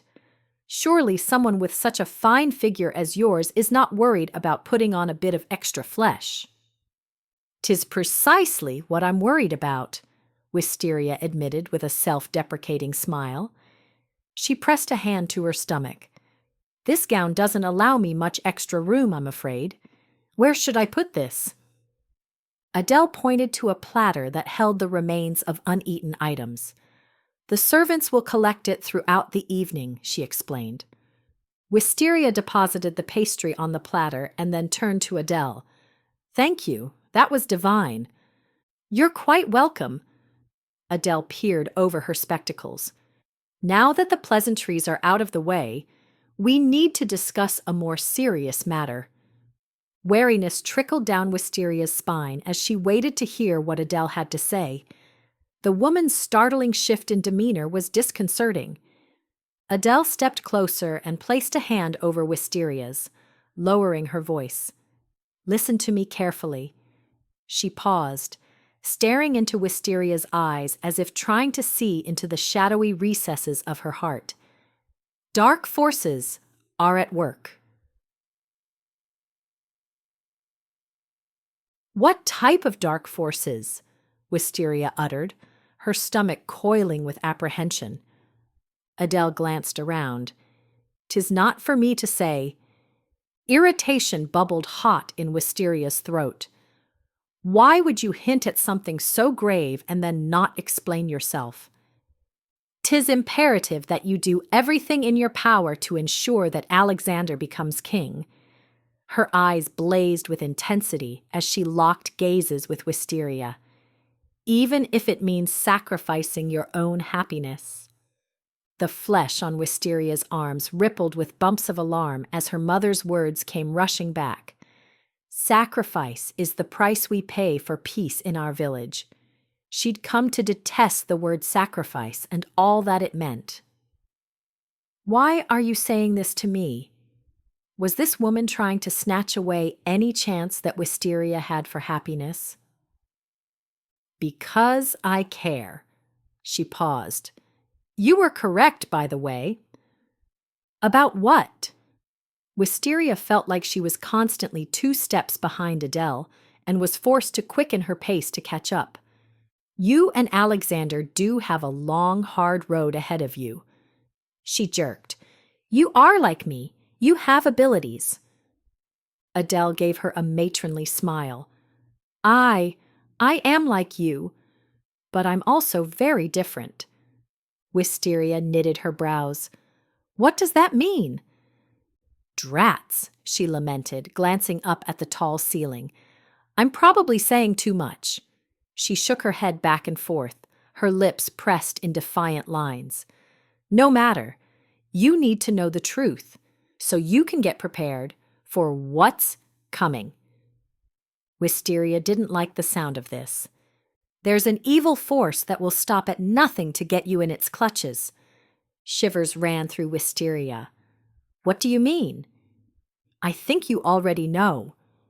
Wisteria's breath came faster as her breast rose and fell against the fabric of her bodice. "Nay, I don't know what you're talking about." "Sure you do. You have felt the probing fingers of evil sifting through your mind and threatening to overtake you." Her tone grew urgent. "You must fight against it. Remember, light will always dispel the darkness. Think of your mother and everything that she taught you." Tears sprang to Wisteria's eyes. "How do you know about my mother?" Adele patted her hand. "I know what I know, dear." She flinched. Those were the same words the old crone used. Happenstance? Wisteria didn't think so. She gritted her teeth. "Who are you? What do you want from me?" The air around her contracted and expanded in a hard punch. "Only for you to become your best self." Her next words were spoken with a breathy emphasis. "You are powerful by birth but have it in you to be good by choice." She patted Wisteria's hand and then looked over to where a portly man was grabbing pastries with both hands. "Oh dear," she fretted. "Lord Bartholomew has never learned the art of self-control. He will gorge himself on sweets, and then the rest of us will pay handsomely for it." She fanned a hand in front of her crinkled nose. "The vapors that man expels when breaking wind." She winced. Not a pleasant experience. She broke away and rushed to Lord Bartholomew's side. "Wait!" Wisteria called after her, but Adele kept going, her wormy curls bouncing with every step. Wisteria's chest squeezed, making it hard to breathe. Blackness crowded the edges of her eyes. The next instant, a trumpeter fanfare was sounded. A rustle went through the crowd, and then everyone grew silent as they turned their attention to the far end of the hall. A herald stepped forward with nimble grace and announced, "His Royal Highness, King Gregory de Montcier, and the Honorable Queen Elowina de Silvershire." Wisteria craned her neck to see the king and queen stride in with their heads held high. dressed in all of their royal finery. Her eye caught on the king's magnificent deep purple cloak, trimmed in sable fur. He wore an elaborate jeweled necklace around his neck, and a gold crown adorned with emeralds and rubies sat atop his head. The queen had on a light blue gown trimmed in countless layers of frothy lace at the neck, sleeves, and hem. Her dark hair was piled high atop her head, and she wore a delicate, exquisitely crafted headdress, threaded with sapphires that coordinated with her gown. Draped around her neck was a simple strand of elegant pearls. Placing a hand over her chest, Wisteria drew in an unsteady breath. She'd known that the king and queen would be formidable, but seeing them in the flesh was even more daunting than expected. It struck her that Alexander looked more like the king and Reuben the queen. The king's light hair was faded and dusted with silver. However, Wisteria guessed that it had once been the color of Alexander's. Reuben's hair was identical to his mother's, and they shared the same sturdy frame, whereas Alexander was slender like his father. Interesting that Alexander was the queen's favorite and Reuben the king's. The king and queen strode up to the platform, where servants helped them take their honored seats at the table. Next, the herald announced Reuben, who entered the hall with a haughty expression as he marched with purpose up to the platform and took his seat beside the king. The very sight of the man soured Wisteria's stomach. She was bitterly opposed to Reuben and everything he stood for. She was plagued by the fear that he would hurt Rowena. No matter how hard Wisteria tried, she couldn't get Rowena to see reason where Reuben was concerned. Her friend was as captivated with Reuben as Wisteria was with Alexander. The heart seemed to know no reason. Alexander was announced last. When he entered the hall, Wisteria's breath hitched. He was so regal, standing tall and proud, his hair gleaming like burnished gold beneath the flickering lights of the candles. He had on a deep blue tunic, a short indigo cape, and a gold sash tied securely around his waist. After Alexander had taken his seat beside the queen, the king flicked his hand, signaling for the ball to officially begin. The musicians began to play as the guests resumed their festivities. Wisteria's attention remained fixed on the royal family. Despondency gripped her in a tight fist. She was so outmatched. How was she supposed to gain acceptance in this castle? This life was so foreign to her. It was not something she would ever want were it not for Alexander. She steeled her courage, reminding herself that she was prepared to do whatever it took to fit into this world so she could remain by Alexander's side. Adele's strange words came rushing back. Wisteria didn't need anyone to tell her that Alexander should be the next king. She knew this to the depth of her soul. As far as sacrificing her own happiness so that he could take the throne, well, that bit had left her unsettled. She'd sacrificed enough already and had no intention of giving up Alexander, not for anyone or anything. There had to be a way for him to fulfill his destiny, and for her to have him in her life. Perhaps the answer to her quandary could be found in the convergence of destiny and free will. She grinned, remembering her and Alexander's first conversation. So much had happened since then. She felt as though she'd known Alexander for a lifetime, even though their time together had been brief. Her thoughts went back to Adele, questioning how the woman knew such personal things about her. And there was the disturbing part about the dark forces wanting to capture her, or something to that effect. A shudder went through her. She needed to talk to Adele so she could get some answers. She wanted to know the scope of Adele's abilities, and she wanted to know how the two of them were different. So many questions. Wisteria's gaze followed the line of the long tables of food, hoping to catch sight of Adele. Not seeing her, Wisteria scanned the crowd. she spotted Rowena chatting and giggling with another maiden. Every so often, they would throw coy glances at Reuben. Was Rowena jabbering about her romance with Reuben? It certainly appeared that way. No doubt she was bragging. Rowena was so childish. Had she a smidgen of sense in her bird-brained skull, Rowena would have realized that idle gossip would do her no good. Her eyes traveled to Constance, who was talking to a group of older women, but Adele was nowhere to be found. Perhaps she'd gone to the kitchen. Wisteria made a mental note to ask Alexander about the odd woman. Wisteria soon felt the solitude of being alone in a crowded hall. Not knowing what to do with herself, she meandered through the clusters of merry guests and stood against the wall opposite the food. She looked up at the platform where the king and queen were still sitting. However, Alexander and Reuben were no longer there. It occurred to Wisteria that she and Alexander hadn't spoken of how they were to meet up at the ball. Rather than trying to find him, she decided that the wisest course of action was to allow him to find her.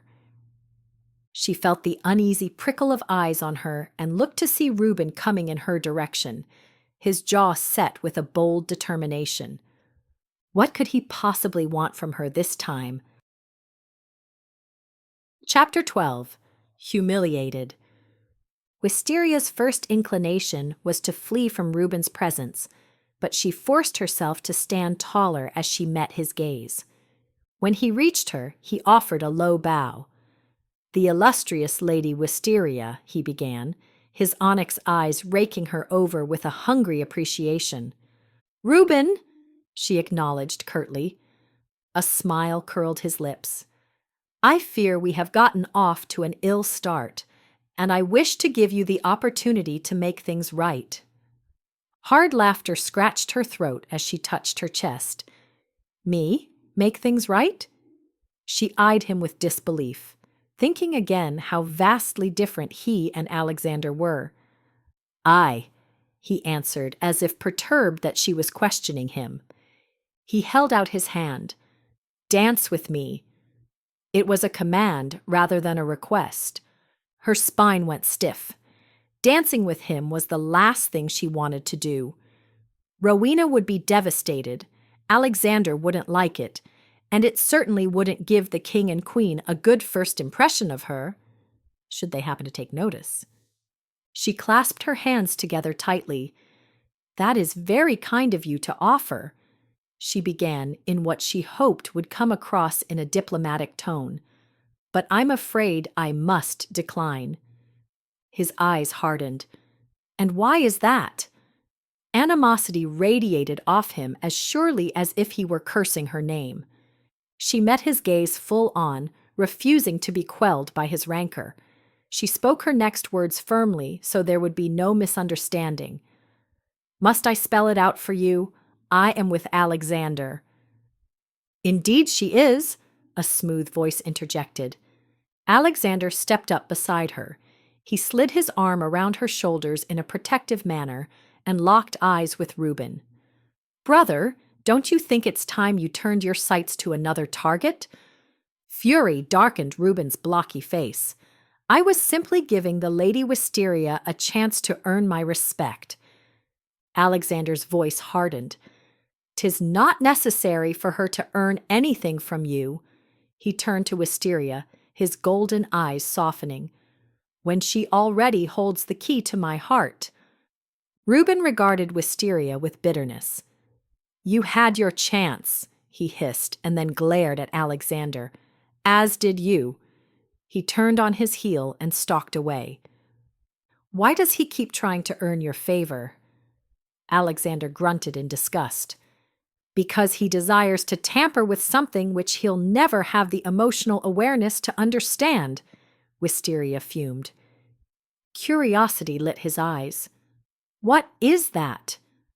Just like that, everything around them disappeared. That's how it was with Alexander. He consumed her to the point where nothing else mattered. A large smile spread over her lips. Our undeniably strong bond. His eyes deepened with desire as he leaned in close and brushed his lips against hers with a playful persuasion. I love the sound of that. He gave her a meaningful look, with emphasis on the word love. They'd not yet ventured into the territory of openly proclaiming their love for one another, even though the subject was continually brimming just below the surface.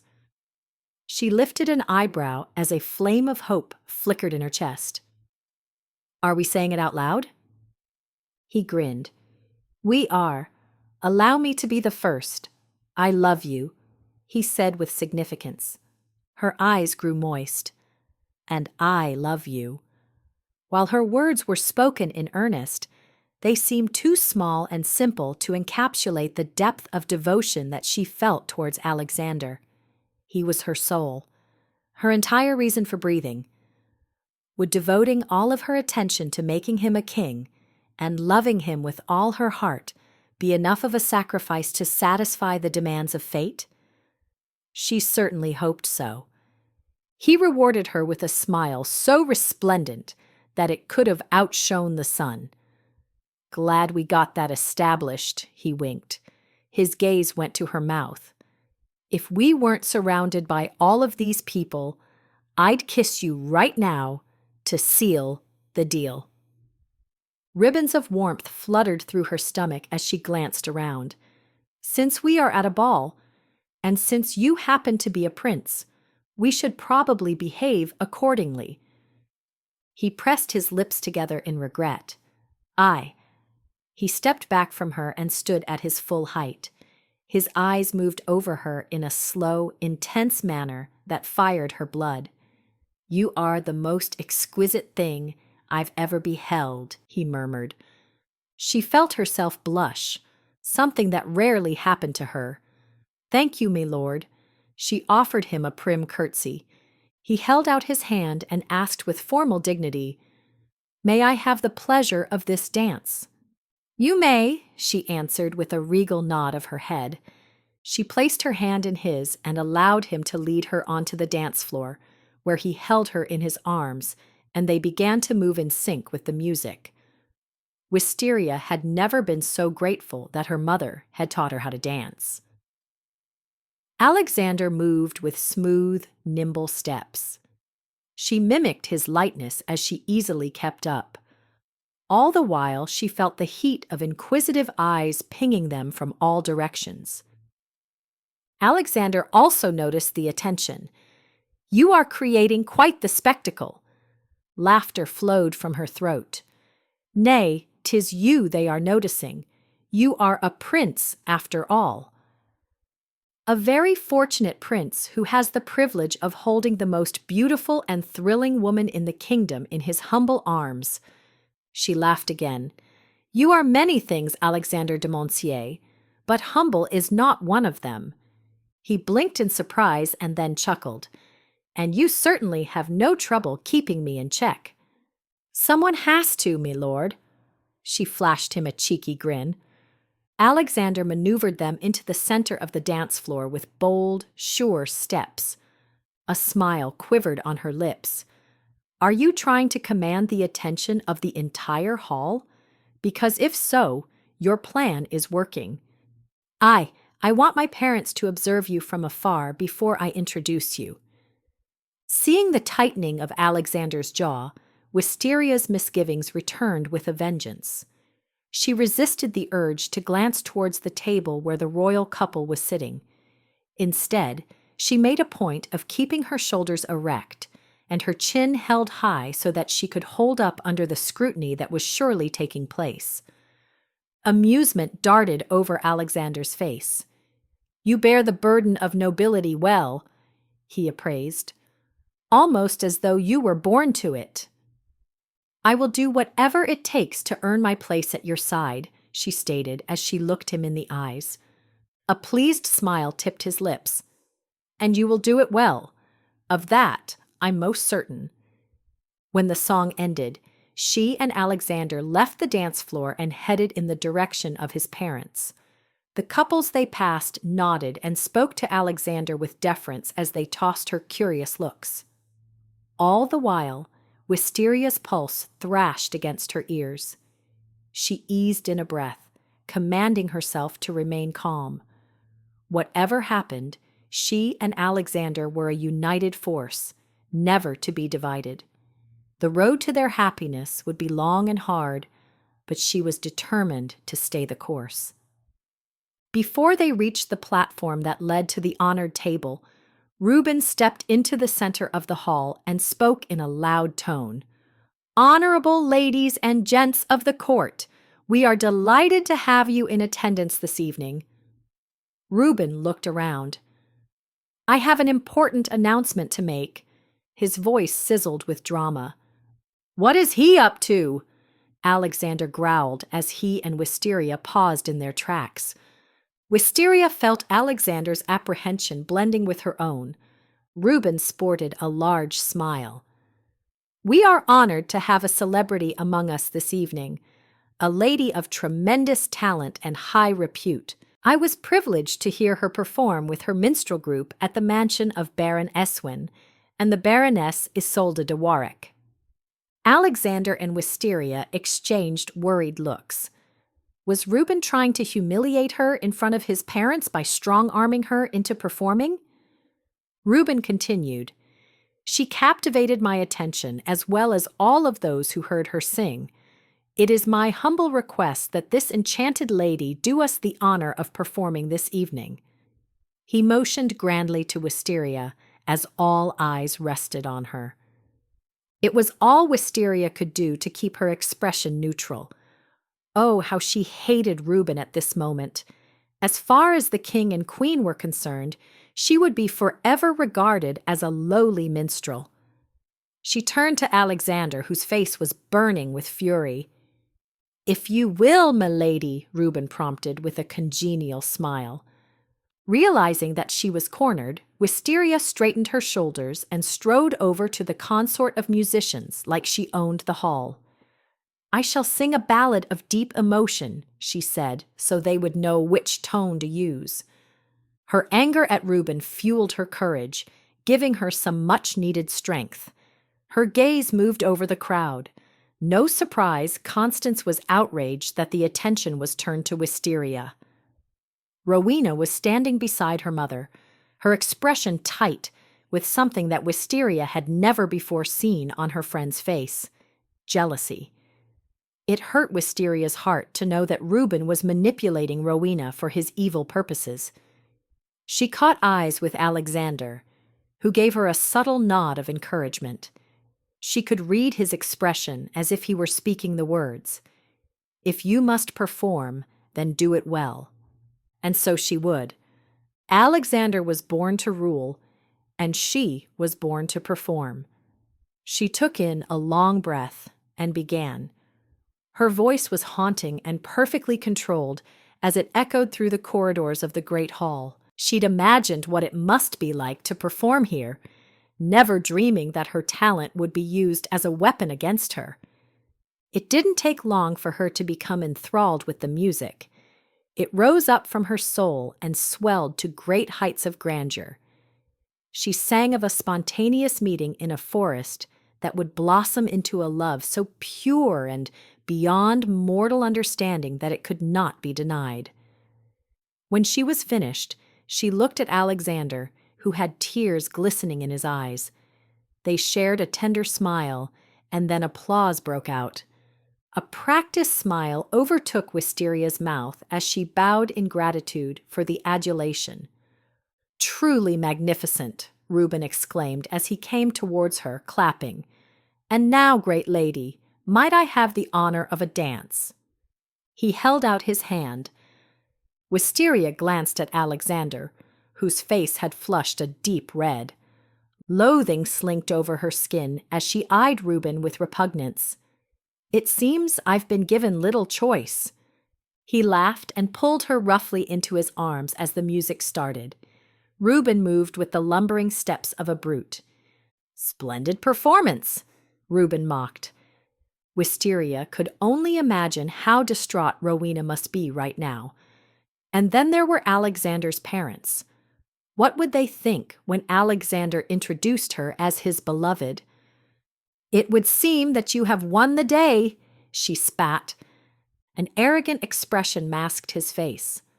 "I always win." He tightened his hold on her and brought his face closer to hers. "Why would you want that pathetic weakling when you could have the complete and total adoration of the future king?"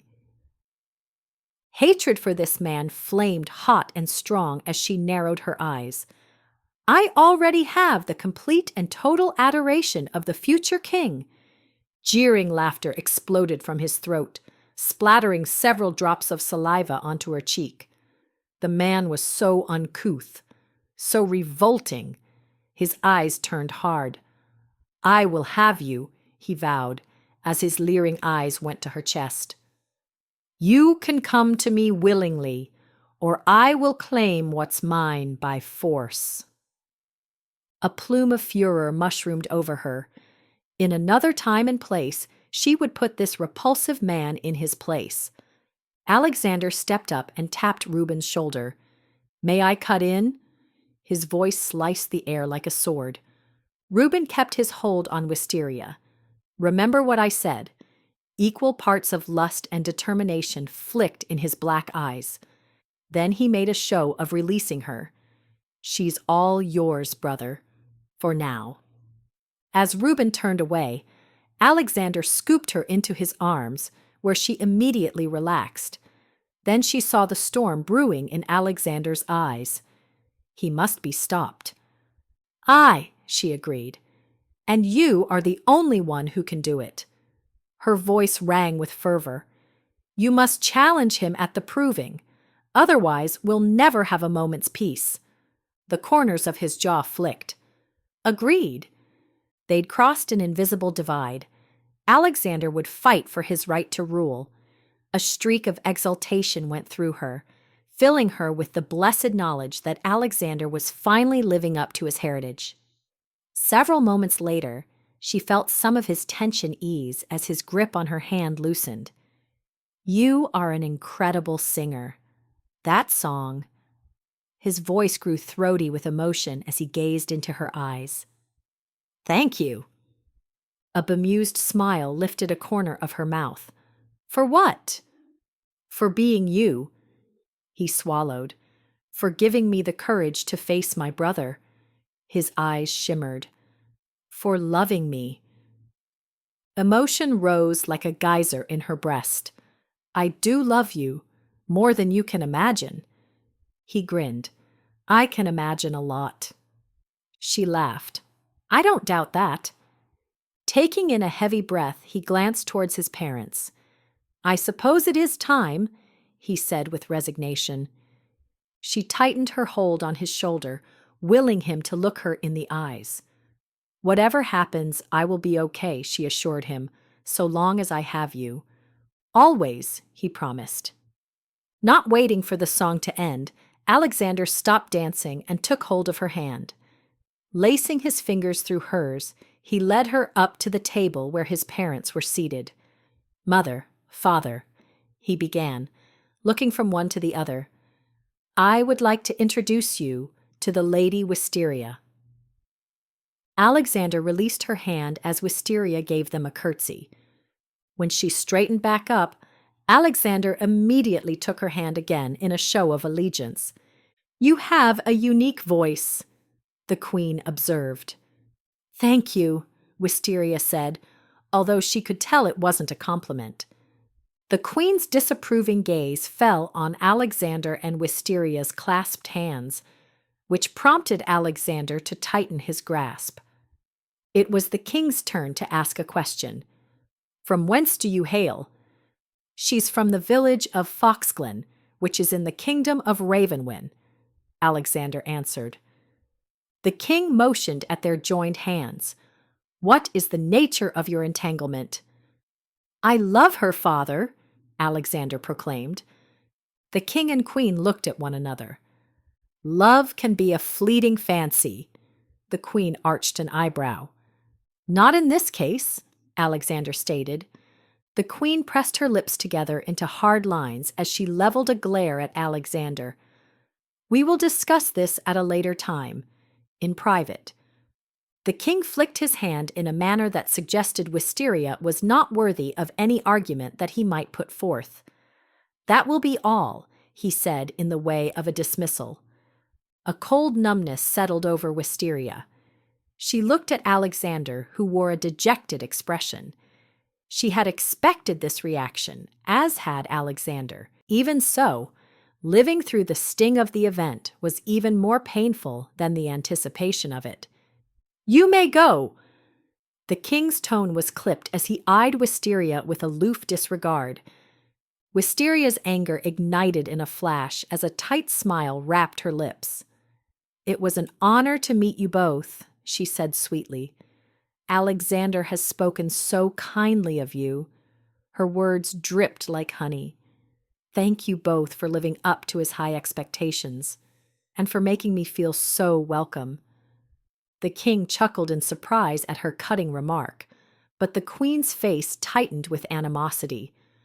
Wisteria let go of Alexander's hand and gave them both another curtsy. "Good evening, your majesties," she said in parting as she and Alexander left. "That went well," Alexander said dryly as he reached for her hand. "Aye," she mumbled. He gave her a comforting smile. "They'll come around. Eventually.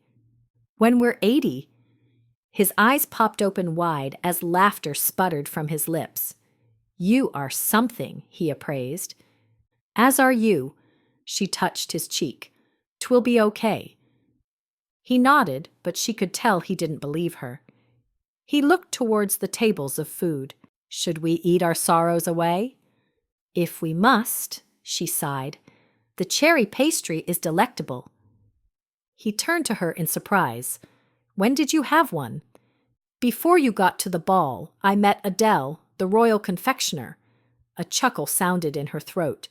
"She's an odd one, that's for sure." He made a face. "Adele?" "She has sandy-colored hair that sticks out in all directions like fat curly worms. Oh, and she wears spectacles." "I've never met her." She furrowed her brows. "How could you not know the royal confectioner at your own castle?" She clicked her tongue. "Prince Alexander, I expected more from you." His rebuttal was immediate. "Lucian Bromwood has been the royal confectioner ever since I was a lad." He twisted his mouth. "Not some woman whose hair looks like curly worms." Her heart drummed a fast beat in her chest. The mystery surrounding Adele deepens. Had Adele come to the ball for the express purpose of speaking to Wisteria? Why did she pretend to be the royal confectioner? Who was she in reality? And why was she interested in Wisteria? More questions and no answers. Why was Wisteria not surprised? He turned to Wisteria. "What did the woman say to you?" It went through her mind that she should tell Alexander the whole story, but then she would have to divulge the part about how she possessed certain abilities that were outlawed. Nay, better not go there. She shrugged. "Not much. She told me she liked my gown and then encouraged me to try a cherry pastry, which she claimed she made." There was a smolder in his eyes as they moved over her. "I certainly agree about the gown," he murmured. "Thanks," she smiled. He frowned. Why would the woman pretend to be the royal confectioner? "I have no idea," she answered honestly. He tipped his head. "Strange." Strange? Indeed. His expression suggested that he was moving on to other matters. "Shall we go over and try one of those cherry pastries?" She touched her stomach. "I've already had my fill, but you can try one." They wound their way through the clusters of guests to get to the food. As before, all of those whom Alexander passed spoke to him with respect.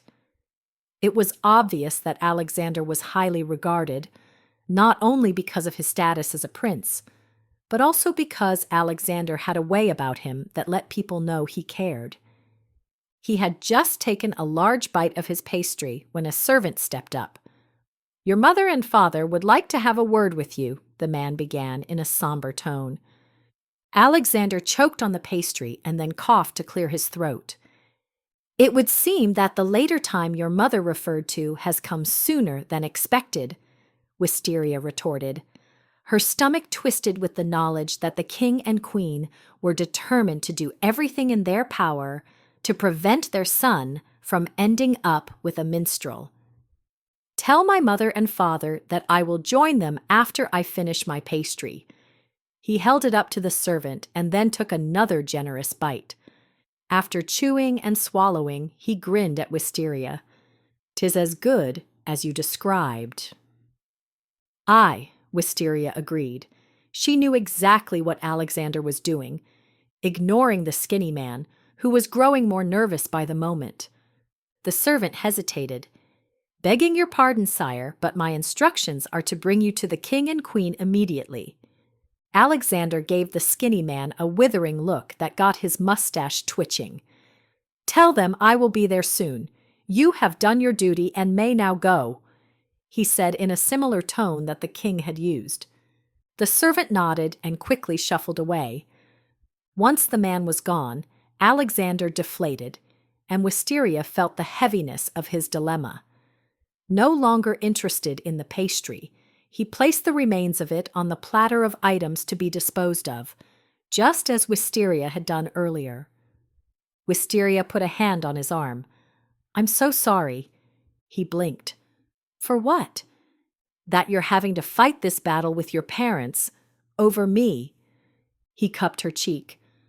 "I'm only sorry for the pain that it is causing you." "'Tis okay," she assured him with a weak smile.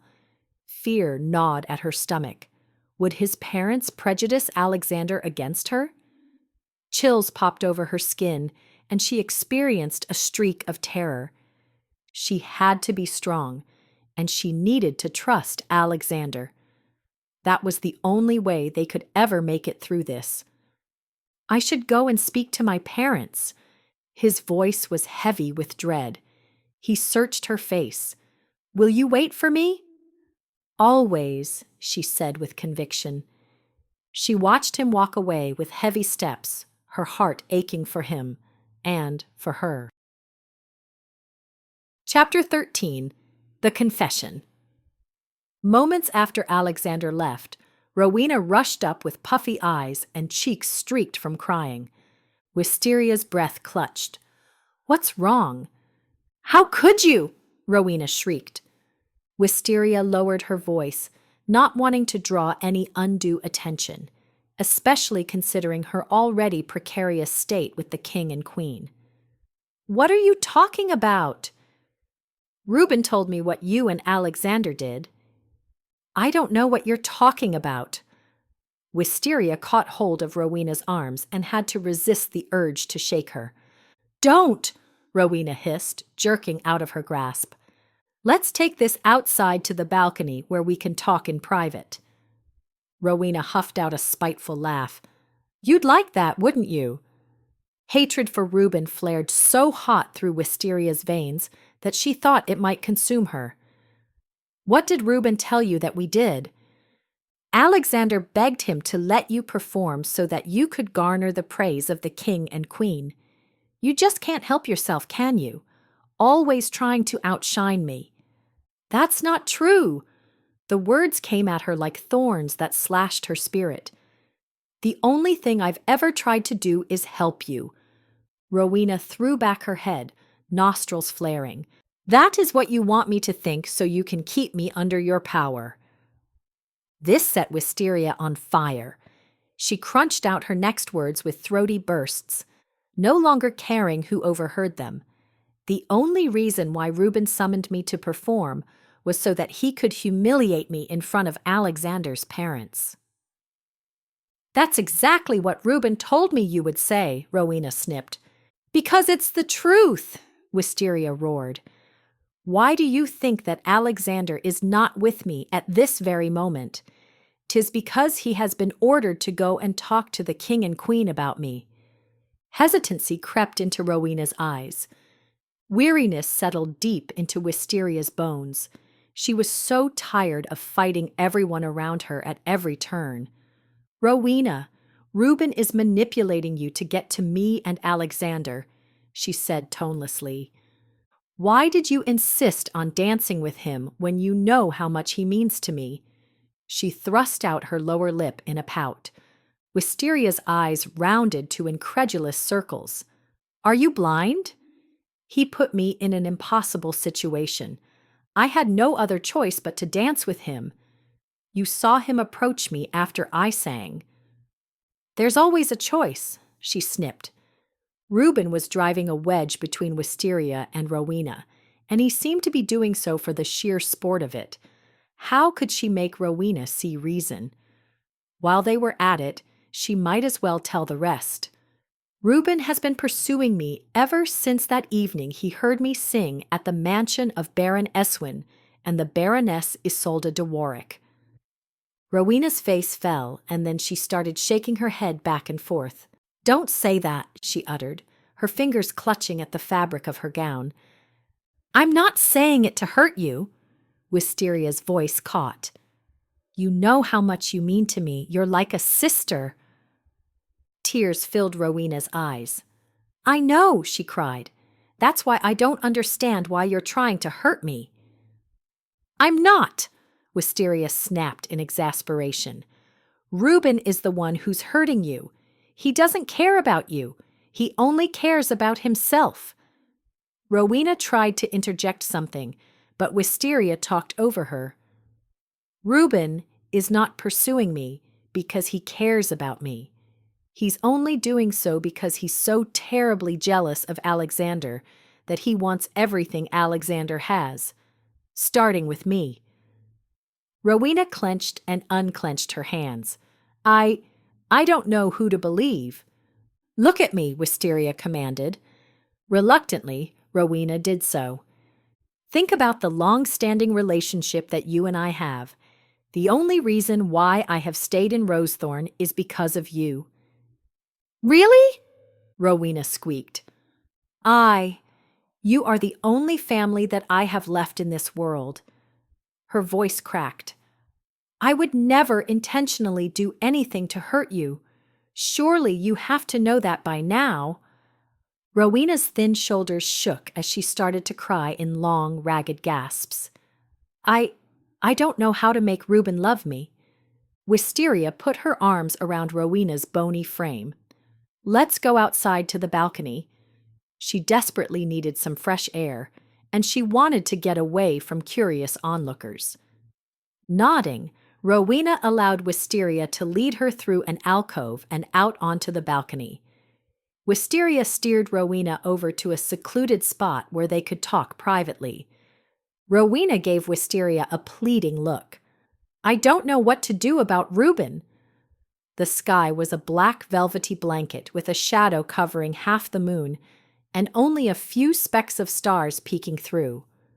The flicker of the torches reflected against Rowena's pale skin and cast eerie shadows that made her appear even more fragile than usual. "You are a beautiful person, inside and out. You don't need Reuben," Wisteria asserted emphatically. "But I love him," Rowena protested. "But he doesn't love you." Wisteria gritted her teeth. "Can't you see that he's incapable of loving anyone except for himself? He'll destroy you if you let him." "Nay, I don't believe that." Wisteria switched directions. "Does he treat you well?" The hollow look in Rowena's eyes told her all that she needed to know. "You need someone who loves and appreciates you, for you." "How could anyone else possibly measure up to a prince?" Rowena asked hoarsely. There it was. The reason Rowena was willing to endure Reuben's harsh treatment. "It's a flawed way of thinking to be with someone simply because of his elevated station." Rowena wrinkled her brows. "But you are with Alexander." Because I love him. I don't care if he's a prince." She grimaced. "In truth, I sometimes wish he weren't." "Really?" Rowena croaked. Wisteria nodded.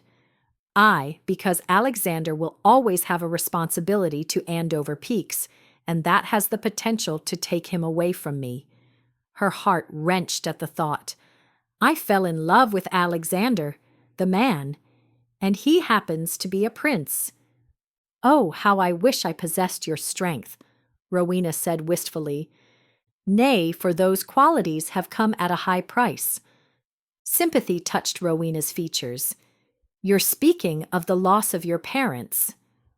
I am. She looked Rowena in the eyes. I need you to make me a promise. Rowena started blinking. What sort of promise? No matter what happens, don't let Reuben come between us. Her voice shook with emotion as she caught hold of Rowena's hands. Remember what our friendship means to the both of us. We are family. I'll remember, Rowena promised. You have it in you to be strong. Remember that. There you are, Constance blustered. She marched up to them as if on her last nerve. She planted a hand on her hip, scrutinizing Rowena. Have you been crying? Rowena let go of Wisteria's hands and self-consciously wiped her tears. Constance scowled. You are always breaking apart at the slightest amount of pressure. Do you want Reuben to see you this way? Nay, Rowena looked down. Nay, she repeated in a compliant tone. Wisteria steeled her jaw. Can't you see that Reuben is no good for your daughter? He'll destroy her. How dare you, Constance seethed. First, you stole the attention that should have gone to Rowena, and now you're trying to poison her against Reuben so that you can have him for yourself. Rage slammed through Wisteria. I am not the one using Rowena for personal gain. You are. Furthermore, I detest Reuben and everything that he stands for, she hissed.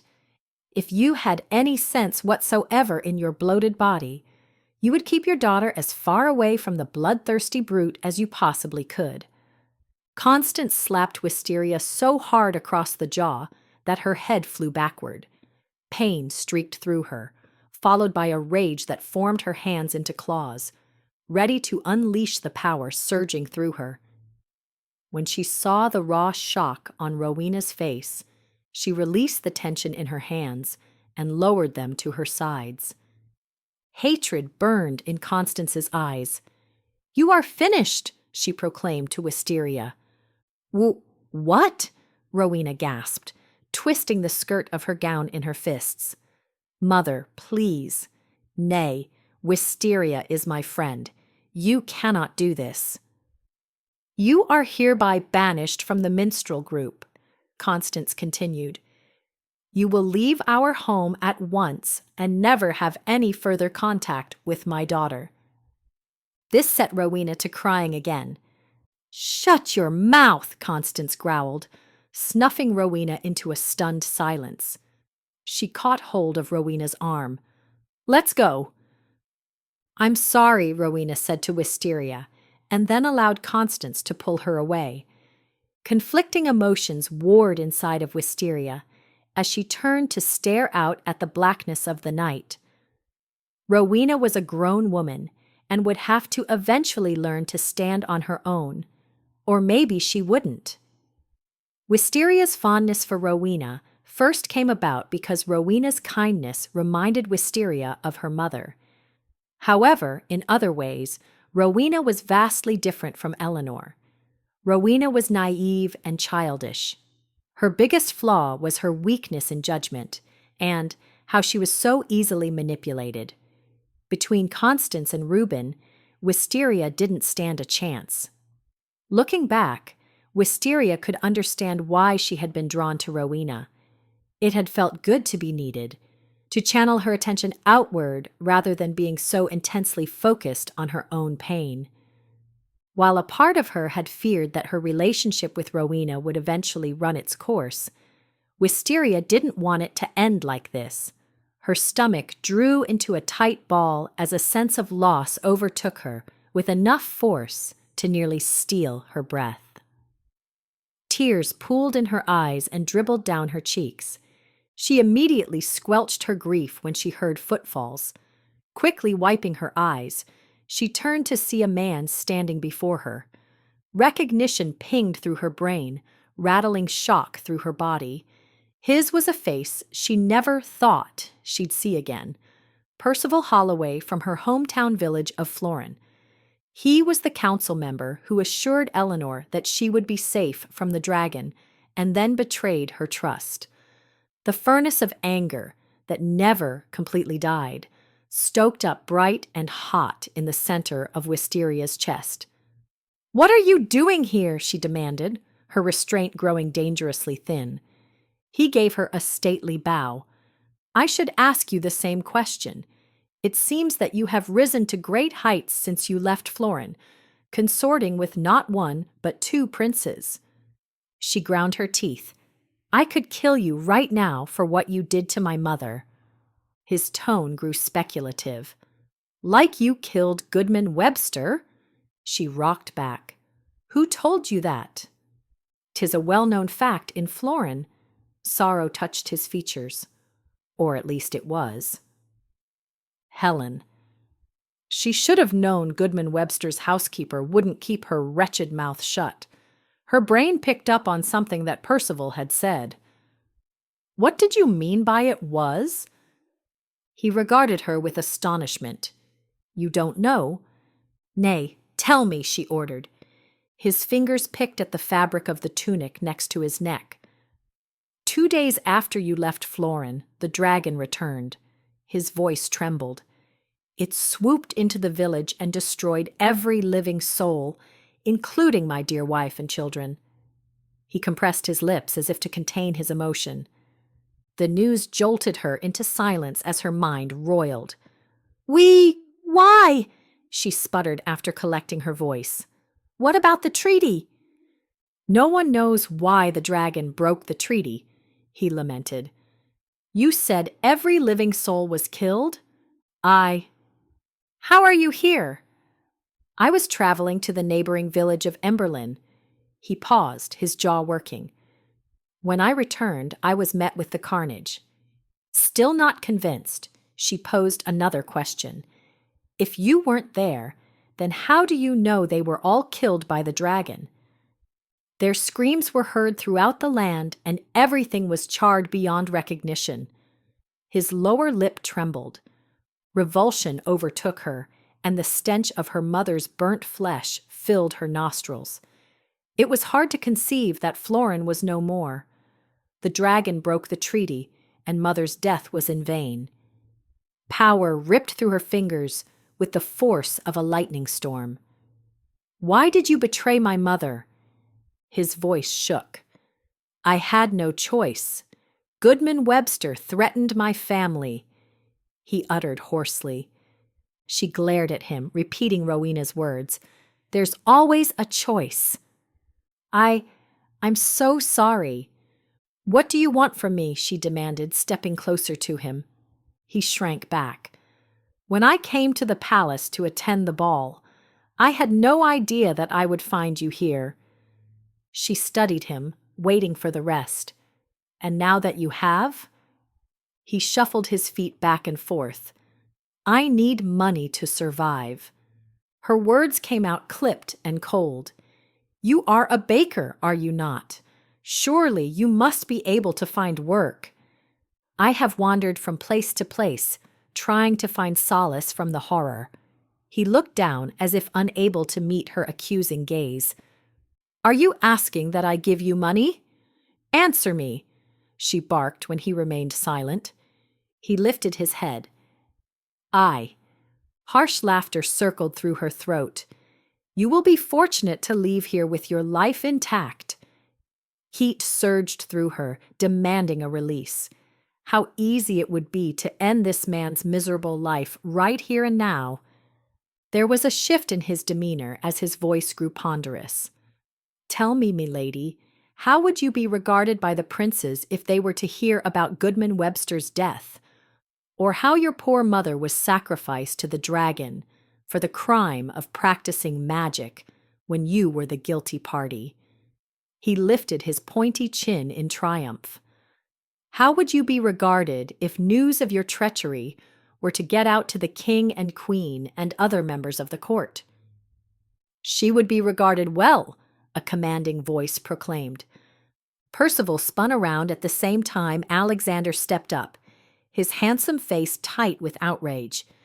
"Your Highness," Percival stammered, bowing. He arose and glanced at Wisteria. "It might be helpful for you to know a few matters concerning the Lady Wisteria. I couldn't in good conscience not tell you." "I know all that I need to know." Alexander stepped up to the man and clutched his tunic in his fists. "You dare to come here and threaten this good woman in my palace." The veins in Alexander's neck throbbed.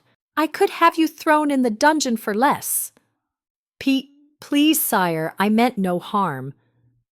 Alexander's voice rained down authority on the pathetic man, who shook like a leaf about to be plucked from the branch of a tree. "You will leave my kingdom and never return. Do you understand?" "Aye," Percival squeaked. "And you will never trouble this good lady again, nor speak any accusations against her. For if you do, you will pay for your treachery with your life." He nodded, eyes popping with fear. Alexander thrust him away and he fell backward. "Now get out of my sight." Percival got to his feet and scampered away. Wisteria looked down and discovered that her hands were trembling. Her stomach churned, making her want to vomit. She lifted her eyes to Alexander's, expecting to see condemnation, but saw compassion instead. It was nearly her undoing. She swallowed down the sob threatening to rise in her throat. "How much did you hear?" "Enough." He stepped up and pulled her into his arms. Her mind was spinning out of control like a bird with clipped wings, trying to regain its balance after discovering that it could no longer fly as it had before. She peered up into his face, wanting to speak the words she knew she should, but her tongue refused to give them voice. Keeping one arm firmly fixed around her waist, he brought his other hand to her face, caressing her cheek with the tips of his fingers. A hint of a smile passed over his mouth. "I've known about your remarkable abilities since the first time we met." It took her a moment to digest his words and another few beats to rouse her tongue into action so she could speak. "You have?" He chuckled. I watched you trying to control the water, and when that didn't work, you thrust out your hands in frustration and broke off the branch of the tree." She sputtered out a chortle. "All this time, I've been fretting over how you would react if you knew." "I have a confession to make." Her eyebrows went up into her hairline. "You tell me that you know all about my darkest secret, and now you have a confession." "Aye. One of the reasons why I took you to Briarbane Forest was because I thought it might appeal to you, given your abilities." The edges of his eyes creased with regret. "Of course, I never could have imagined that I would get bitten by a serpent and nearly die, or that you would be traumatized by the experience." She glanced around to make sure that no one was eavesdropping. When satisfied they were alone, she lowered her voice. "Does it concern you that I practice magic?" "Not in the least," he answered pleasantly. She creased her brows. "But it's against the law." A shiver ran through her. "Punishable by death." People fear that which they cannot understand. Tears rushed to her eyes. "My father held that same belief. 'Tis from him that I inherited my powers." He looked thoughtful. "That song I heard you singing in the forest about the dragon and the noble ones who sacrificed their lives to save their village, it was about your parents." "It was," she acknowledged. "I thought so." "I'm sorry I lied to you. I just didn't know how to tell you the truth. It's so sordid and strange." "Are you really from the kingdom of Ravenwind?" "I," she winced, "but not from Foxglen. My full name is Wisteria de Avalonia, and I'm from the village of Florin." Her stomach roiled. Which Percival just told me was destroyed by the dragon 2 days after I left. Even as she spoke the words, she had a hard time believing them. "I'm sorry," he uttered solemnly, and then tipped his head. "What about the treaty that you sang about?" "The dragon broke it. I'm not sure why." "Odd." "I know. 'Tis odd, indeed." There was one more thing she needed to tell him, and then the heavy stone would be removed from her chest.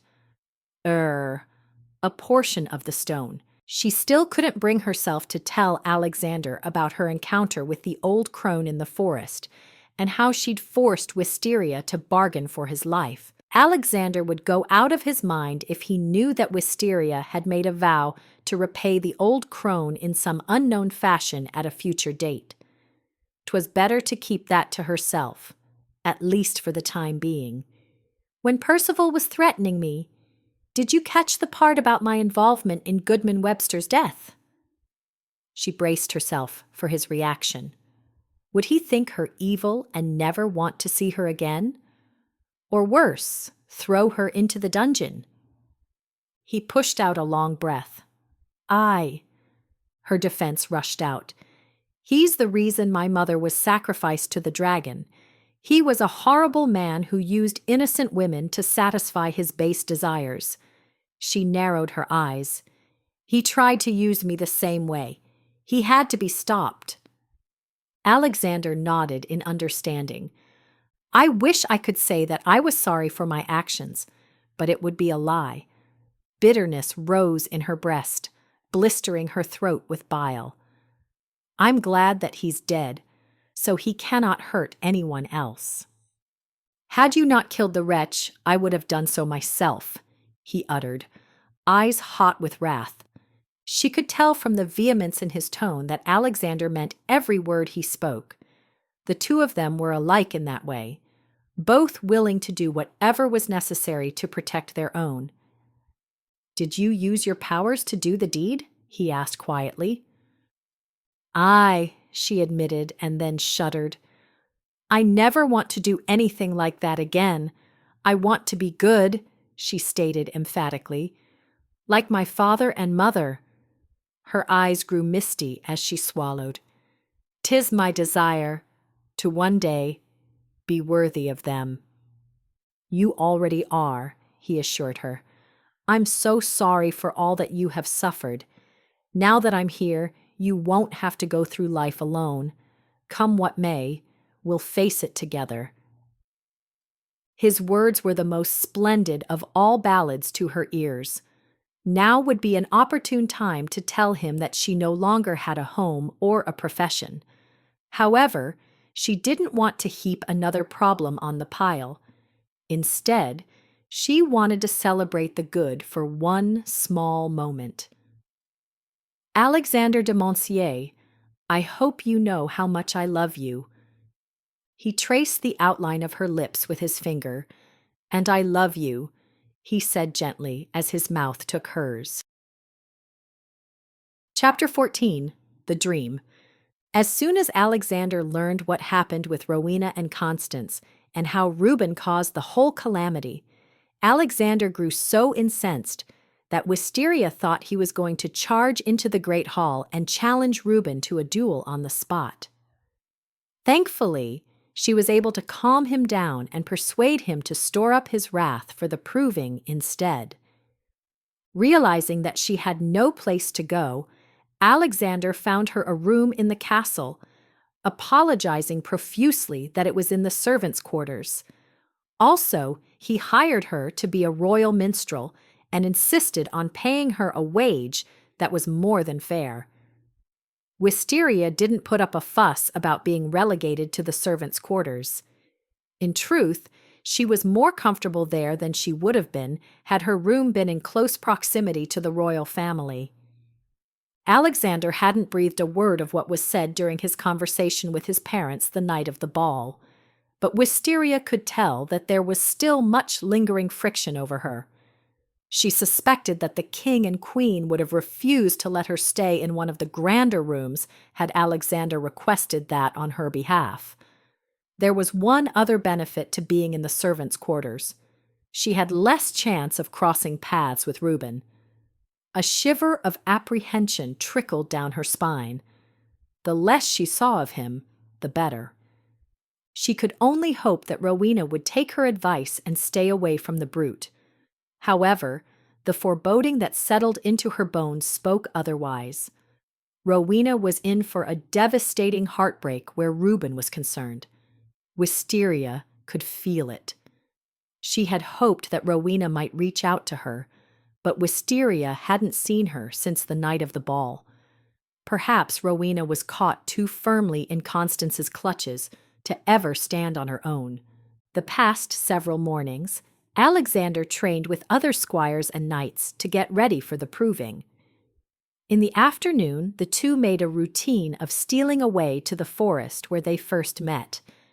Alexander was intrigued by Wisteria's abilities and wanted her to demonstrate them, which she was happy to do.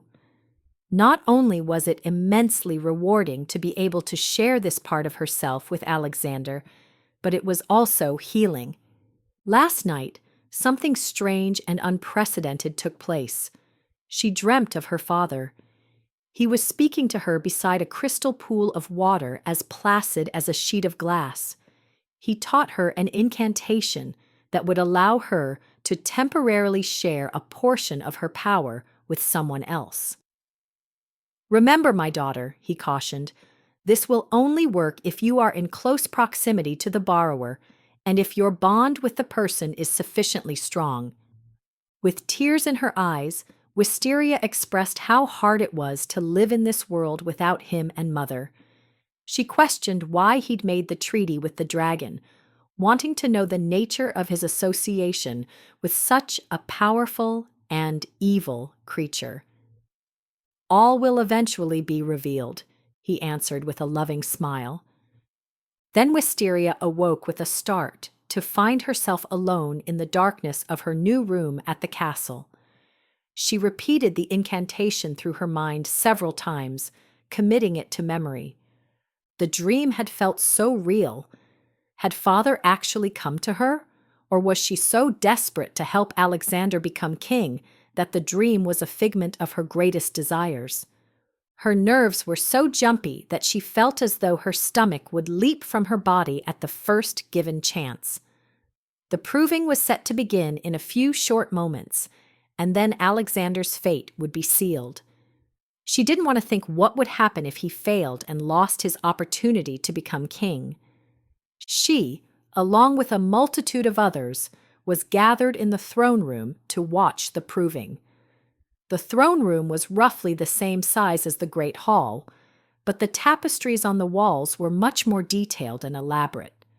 Pilasters, ornately carved and gilded in gold, lined the walls in even spaces, further enhancing the prominence of the room. She'd thought the Great Hall impressive, but it paled in comparison to this. Dressed in lavish royal attire, the king sat on his throne, which was positioned on a raised platform that had steps leading up to it. It was carved from wood and inlaid with gold leafing and adorned with precious stones.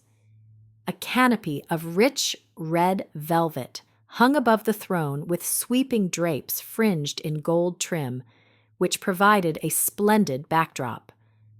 The queen sat beside the king on a smaller but equally impressive throne. Seeing their cold, unyielding expressions made Wisteria doubtful that they would ever deem her worthy of their son. Her heart twisted at the thought. Today was not the time to wallow in her sorrows. She had to remain focused on the task at hand. Not only was Alexander's fate hanging in the balance, but also the fate of the kingdom. Wisteria knew this of her own accord, but the knowledge was intensified by her strange meeting with Adele. Wisteria briefly wondered if she would ever meet the eccentric woman again. The thought flitted through her mind, disappearing as quickly as it had come. "Focus!" Royal guards stood at attention near the throne, keeping a careful watch over the crowd. Both knights and squires were allowed to participate in the proving. They were dressed in chainmail rather than a full suit of armor to make it easier for them to maneuver in a sword fight. Wisteria was standing amongst a group of minstrels. Now that she was to be a royal minstrel, she would no doubt become closely associated with this group. However, she had only met them today after entering the throne room. They greeted her with polite suspicion, realizing that they had no other alternative but to accept her presence at the castle, given that the prince had placed her here. It would take time for Wisteria to earn their trust. She could appreciate how the minstrels felt, and had no issue with them keeping her at arm's length for the time being.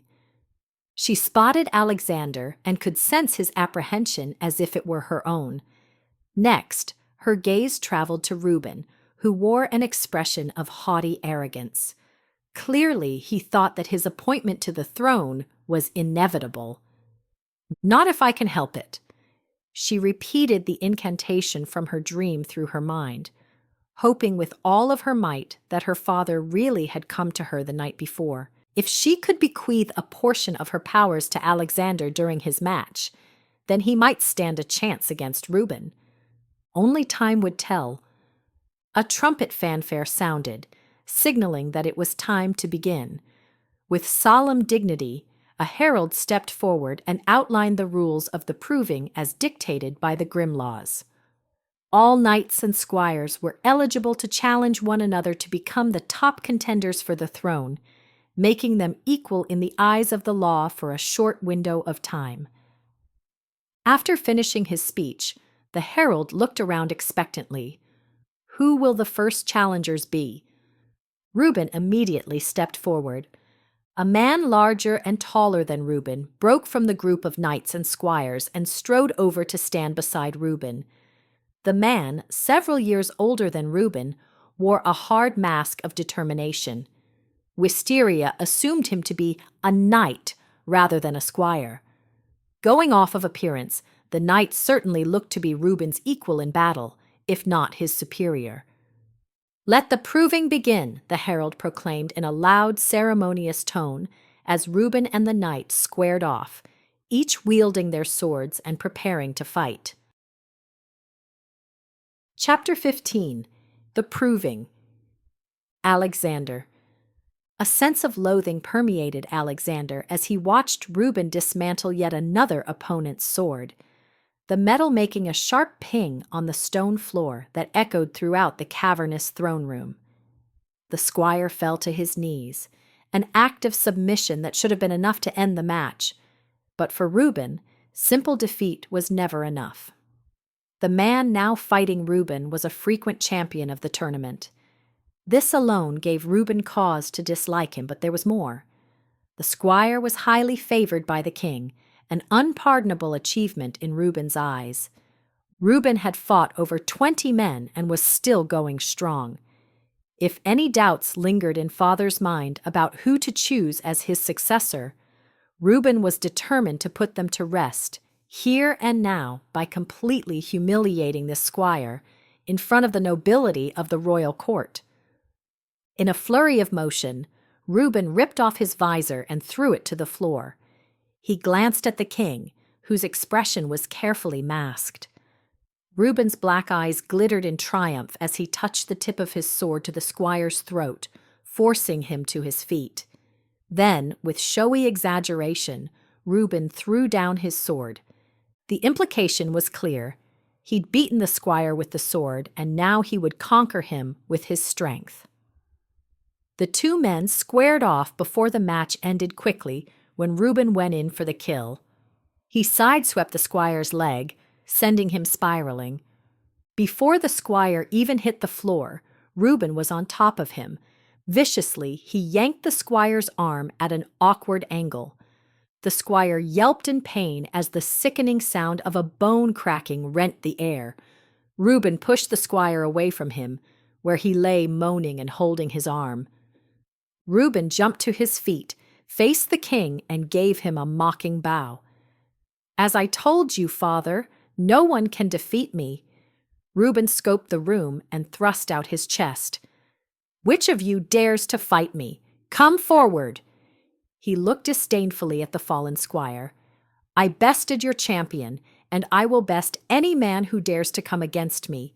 I am the only one fit to be the next king." He eyed the remaining knights and squires, daring them to come forward. One by one, they lowered their heads. "Is this true?" The king's eyes roved the room, looking for one who would stand up to Reuben. "Is there no one else worthy of the throne?" His eyes fell on Alexander, and he could sense the disappointment in his father's eyes when his feet stayed planted where he was. The plan was for him to step forward at the last possible moment, after all the other contenders who'd fought Reuben had failed. Never had Alexander felt so inadequate. While he was an accomplished swordsman in his own right, he was no match for Reuben. Not wanting to appear a coward in front of Wisteria, he would fight. But then the truth of his inadequacy would be revealed. Not only to her, but to this entire room. Seeing the exchange, Reuben cocked his head and focused his attention on Alexander. Amusement lit his black eyes, his voice taunting. "Brother, do you want to try a hand against me?" Alexander only glared at him, causing a jeering laugh to rumble from within Reuben's barrel chest. "I thought not." "Is there no one?" the king repeated. Was that a note of sadness in his voice? Alexander couldn't tell. In that moment, time stood still. Alexander looked across the room and latched gazes with Wisteria, who was watching him intently. She was so stunningly beautiful, with her slender figure and thick dark hair cascading down her back in soft curls. Her violet eyes sparked with a fire that issued a challenge. He could hear her voice in his head as clearly as if she had shouted the words, "The time is now for you to stand up." Since Reuben was the firstborn, he assumed he would one day be king, and had reminded Alexander of it nearly every day for as long as he could remember. It was the moment of truth. The moment when he'd either face the sadistic monster, head on, or live in subjugation for the rest of his life. Furthermore, Reuben's thirst for power knew no bounds. He was cruel and selfish. If Reuben did become king, the kingdom, and especially Wisteria, would suffer greatly. Reuben had set his sights on getting Wisteria, but Alexander would never allow that to happen. He would fight for her until his dying breath. Even from across the room, he could feel Wisteria's will, bending his to hers. It was so powerful that it was nearly tangible. His feet seemed to have a will of their own as he stepped forward. Fear lay thick in his throat. His eyes remained fixed on Wisteria as he spoke. "I will fight!" He struggled to keep the quiver out of his voice. Reuben whirled around in surprise. A flash of anger twisted his face. "Very well, brother," he sneered, picking up his sword. The king clasped his hands together. "Splendid!" Alexander unsheathed his sword and stepped forward as Reuben eyed him coldly. They both went into a crouched position.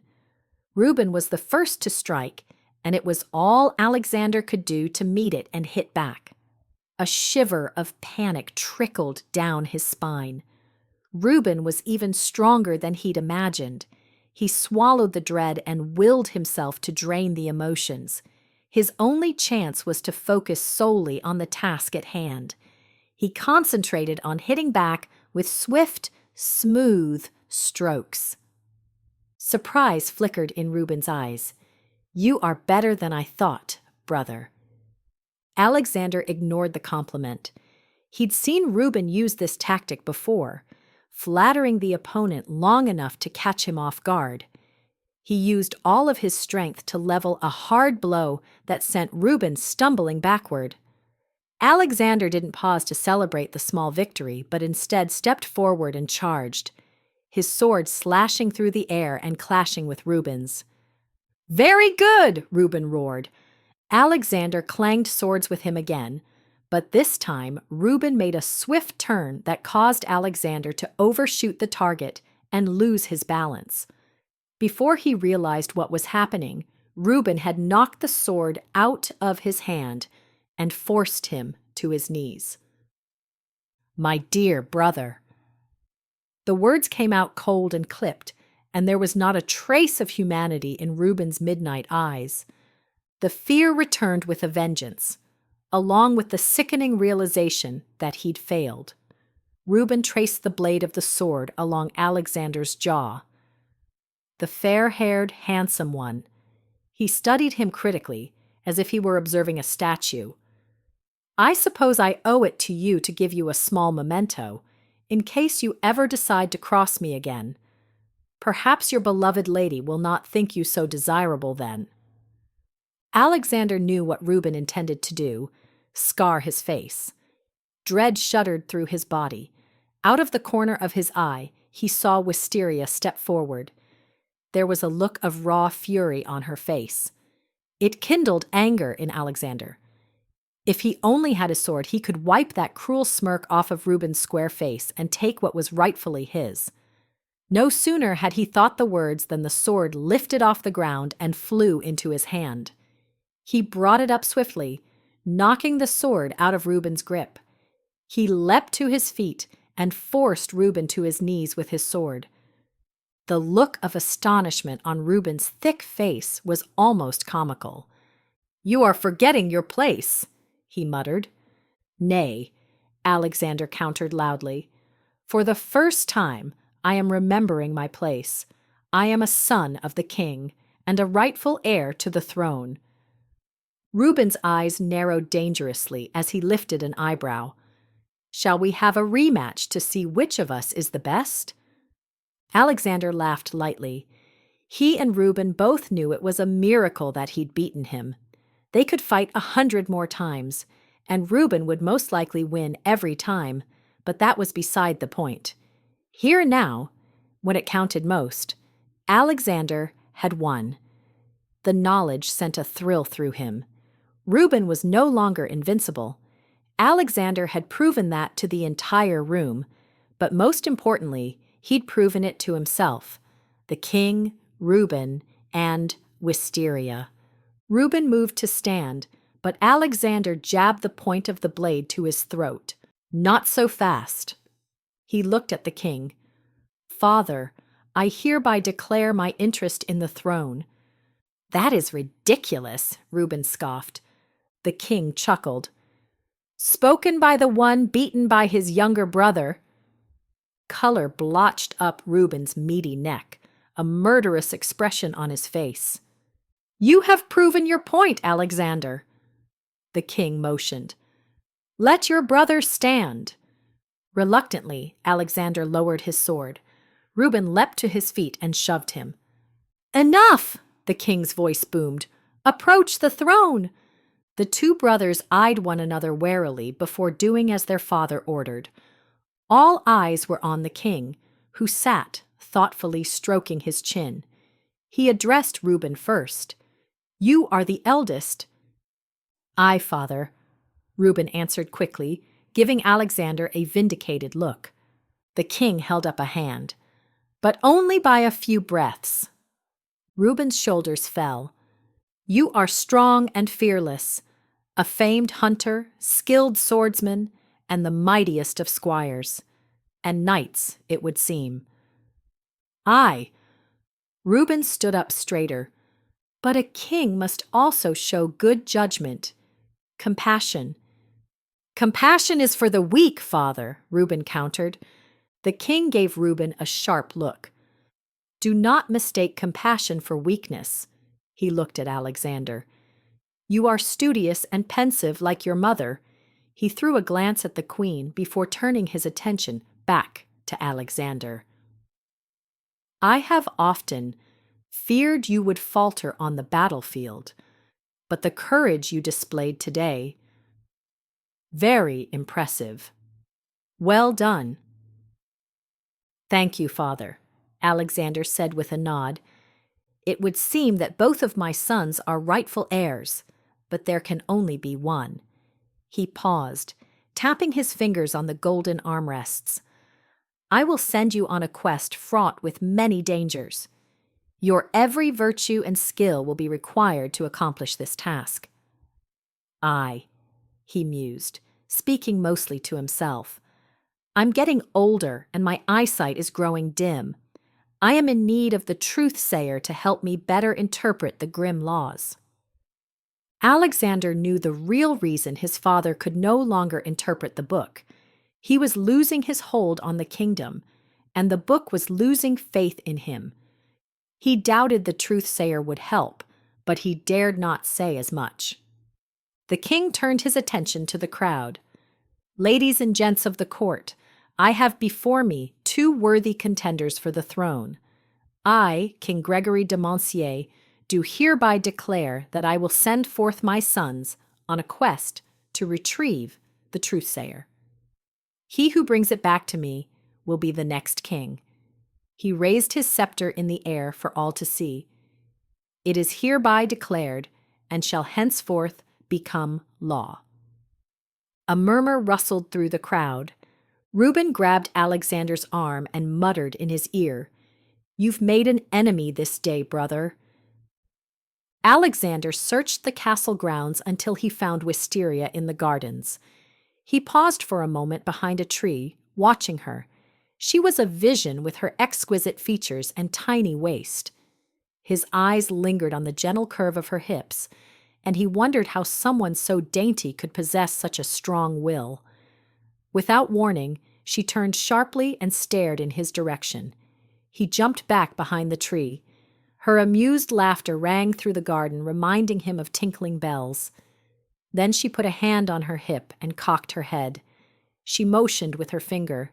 "Come." He stepped out from behind the tree and was almost to her side when she laughed again and took off running, her purple gown flowing out behind her. It only took him a moment to reach her. He caught her arm and whirled her around to face him. Her eyes were sparkling with mischief. His blood quickened as he caught a whiff of her intoxicating floral scent. Wisteria. His voice went husky. No matter how much time he spent with her, he could never get enough. He longed to take her in his arms right here and now and smother her with kisses. But he needed answers first. Something had happened to him during the match. Something he didn't fully understand. He'd felt her presence in his mind, as if she were lending him strength, and the sword had leapt into his hand. He'd thought the words, and it had obeyed. He knew it was because of her, and wanted to know how she'd done it. He looked down and realized she was watching him, an amused smile tugging at her lips. She cut her eyes at the nearby bench. "Shall we?" They sat down and scooted close to one another. He'd never met anyone like Wisteria. From the moment he heard her sing that day in the forest, he'd felt an inexplicable draw to her. Then he saw her practicing magic. At first he'd been caught off guard, but the moment she turned and he saw her beautiful face, he was smitten.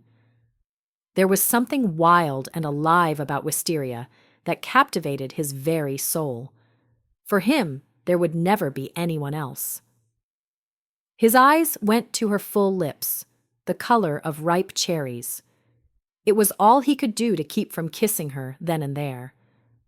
Judging by her amused expression, he guessed she knew what he was thinking. The temptation to take her in his arms was so strong that he clasped his hands together tightly in his lap so they could have a discussion first. "About today, you were brave and noble. I was afraid," he admitted. "Even the brave feel fear, Alexander. 'Tis a true mark of nobility to act in spite of the fear." His eyes met hers as he voiced the question that had been churning in his mind. "How did you do it?" He looked at her in wonderment. "I had no idea that you possessed the ability to do something like that. Why didn't you tell me?" She shrugged. "I didn't know." "What do you mean?" She lowered her voice, eyes holding his.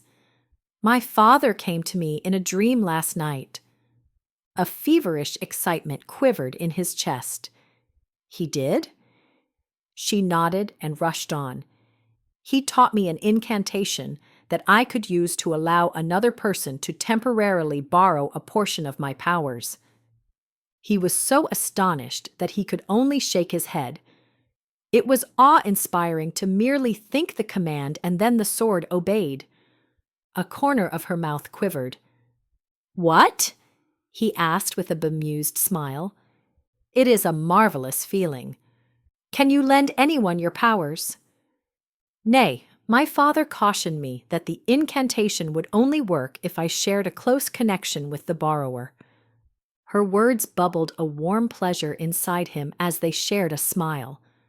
I love you so much, he breathed, touching her cheek. I love you too. She gave him a meaningful look. Alexander, I only kindled the spark. You did the rest. If the courage had not been in you, it would not have worked. That much I know, she stated with conviction. It is you who have kindled the courage in me. I am forever in your debt. Sincerity brimmed in her violet eyes. The only debt I will ever require is your devotion. He rubbed circles over her arm. Teach me, he implored. She looked at him in surprise. Lend me some more of your magic and teach me how to use it. He gave her a teasing smile. Will you deny the future king this simple request? She arched an eyebrow. The possible future king. She bunched her brows. It was my understanding that the winner of the proving would be the new king. Why is your father demanding that you go on some quest? Doesn't that go against the decree of the Grimm laws? Her questions came as no surprise. He took in a deep breath and let it out slowly. I voiced these same questions privately to my father after the match. According to him, his decree does not in any way undermine the law. Father considers today's match the first part of the proving. He says that the only way he will know which of his sons is the worthiest to be king is to undertake the quest. So, if you are the first to bring back the truth-sayer, then will he be satisfied? That is what he said. She looked doubtful. Do you believe him? He carefully considered her question before answering. I do, he finally said. What exactly is the truth-sayer? No one knows for sure. She threw him an incredulous look. If no one knows for sure what it is, then what makes your father so certain that it'll help him more accurately interpret the Grimm laws? In the book that contains the Grimm laws, it is written that the truth-sayer will help one more accurately interpret the meaning of the laws and everything else contained in the book. She scrunched her nose. How will you even know what you're searching for? My mother has researched the topic in several of the books in her vast library, covering the great philosophers from Theron of Cyrene to Lyrank of Salernos. From what she can deduce, it is a rare flower, blue as the summer sky, with blood-red tips, that has the power to give one great wisdom if the petals are crushed and consumed by the one who plucks it. She eyed him with doubt. Do you believe your mother is correct? He paused, considering her question. I'm not sure, he finally said, but the important thing here is that my father believes it and has issued the decree that the one who brings back the truth-sayer will be the next king, and he has declared it to be the law. Where is this flower located? His stomach clutched. At the top of Dragon's Perch. Seeing the rigid shock on Wisteria's face made him even more anxious about what lay ahead. Dragon's Perch was a jagged mountain range so high up in the clouds that it snowed there year-round. Few people had ever ventured there and survived. If the treacherous terrain didn't do a person in, then the dragons and other vicious creatures that resided there surely would. Her words flew out in a flurry of what he perceived to be frustration and fear. If it's constantly snowing, then how do these supposedly wondrous flowers survive? Doubt dripped from her voice like bitter syrup. According to what my mother has read, they're nourished by the tears of dragons. Even as he spoke the words, he cringed inwardly, knowing how ridiculous all of this sounded. Then again, he'd thought magic was a thing of folklore until he met Wisteria. It just went to show that there were many things that existed beyond his scope of understanding. She looked at him as if he'd lost his mind. Her voice pitched high before it sliced through the air like a blade. "Tell me, do these sentimental dragons shed their tears before or after they decimate unsuspecting villages?" He rocked back, taken off guard by the vehemence in her voice. Then again, he was sure he would react the same way had a dragon destroyed his parents. Tears rose in her eyes. "What have I done?" Her voice cracked. "I can't lose you."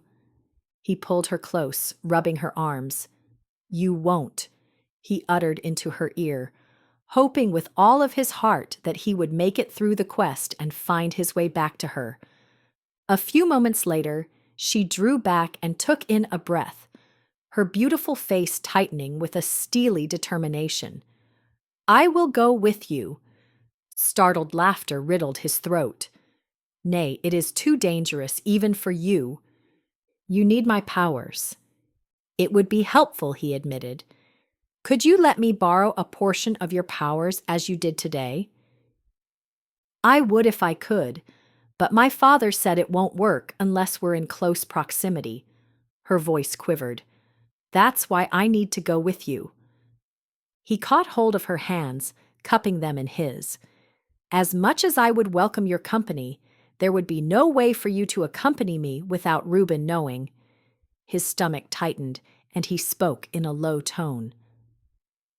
"If he were to ever suspect that you are practicing magic, your life would be at risk, and I won't take that chance."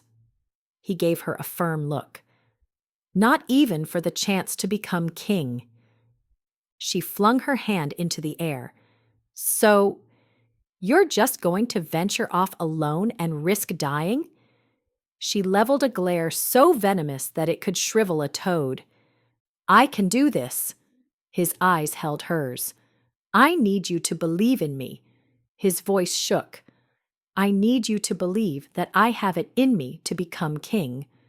He paused, trying to control his emotions. "I need to prove to myself that I'm worthy," he finished. Anger burned hot and furious in her eyes. "You are worthy," she spouted.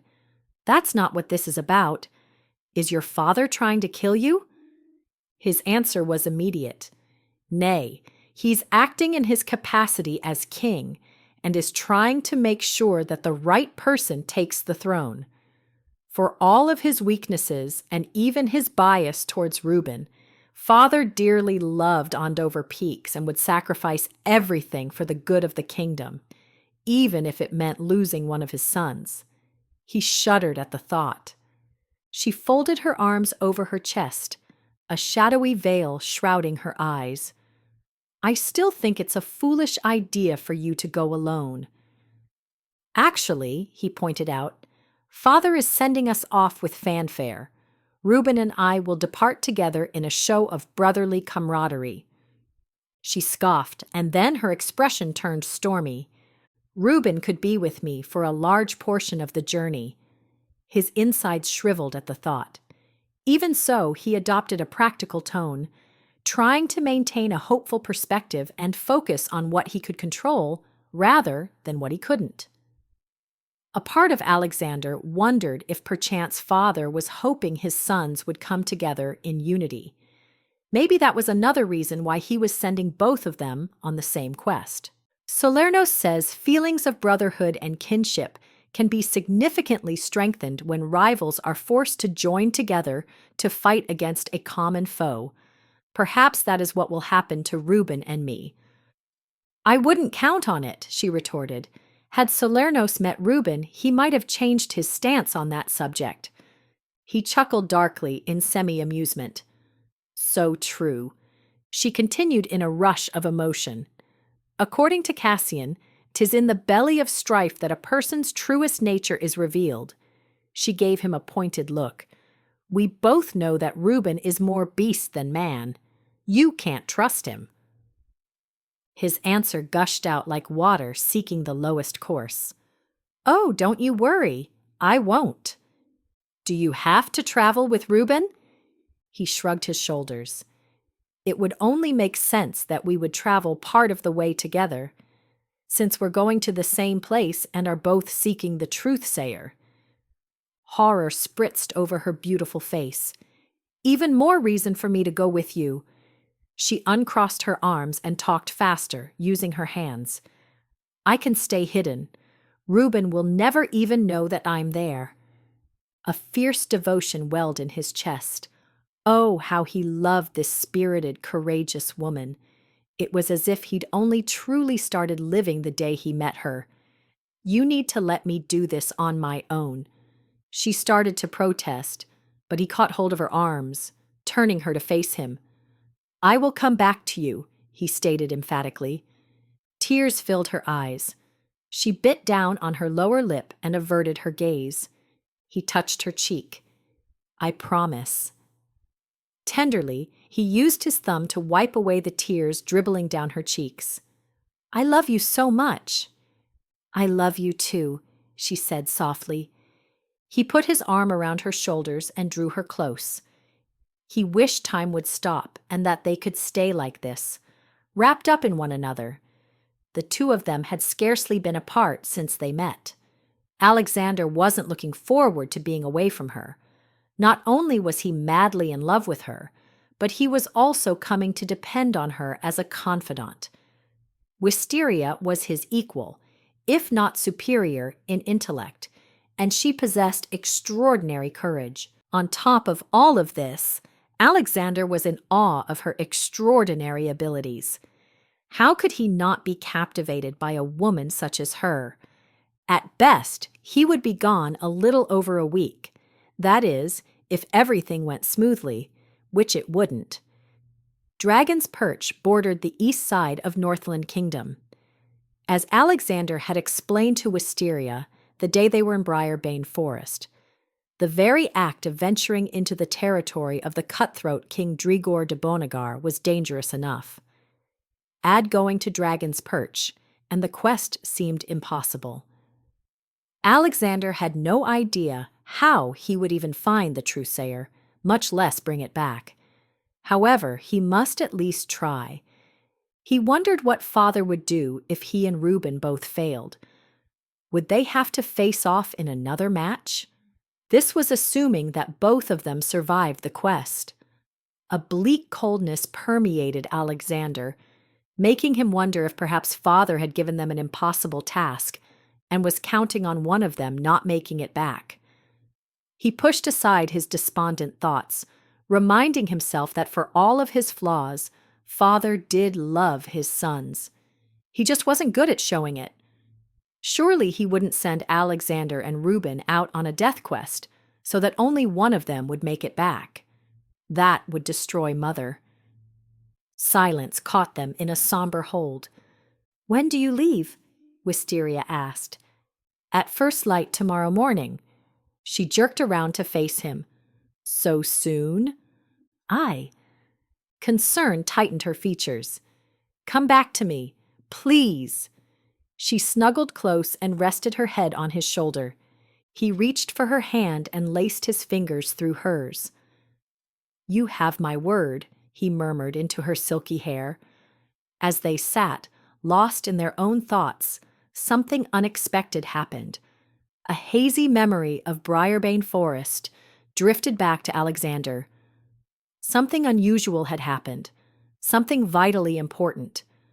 Whatever it was dangled just beyond his reach, like the shimmery surface of rippling water. He exerted all of his concentration, trying to grasp it. But the instant he got close, the memory faded. What was it that he was supposed to remember? Chapter 16. The Send-Off. Alexander was surprised at the large number of people who were gathered in the courtyard to see him and Reuben off. Then again, the selection of the crown prince was not a small occurrence, as it would have a large impact on all of those who resided in the kingdom of Andover Peaks. Alexander owed it to these good people to do everything in his power to protect them from Reuben's brutality. Reuben was known as a famed hunter and warrior. Only those closest to him were aware of his savage nature and how, if left unchecked, he would wreak havoc on the kingdom. Fretting over what the next day would bring, Alexander had tossed and turned the entire night, hardly getting a wink of sleep. Even though he was weary, he made a point of keeping his shoulders erect, head held high. 2 horses packed with enough provisions for a handful of days were waiting nearby. Alexander wore his dagger on his person and had sheathed his sword on the horse. Reuben had done the same. These were the only weapons they would take to defend themselves against whatever threats awaited. Scouring the crowd, Alexander's pulse jumped when he caught sight of Wisteria. Her stoic expression tugged at his heart as their gazes held for one long moment. Finally, she offered a slight smile and nod of encouragement. It was uncanny how much that small gesture infused him with a renewed strength. He felt a wealth of power flowing into him from an outside source, and knew what was happening. Wisteria was sharing her fortitude with him, if only for a moment. A moment was enough. He stood even taller, expanding his chest as a confident smile overtook his mouth. In this tiny space of time, Alexander could almost believe that he might do the unlikely and bring back the truth-sayer, thereby securing his position as the crown prince. With Wisteria at his side, there was nothing that he couldn't do.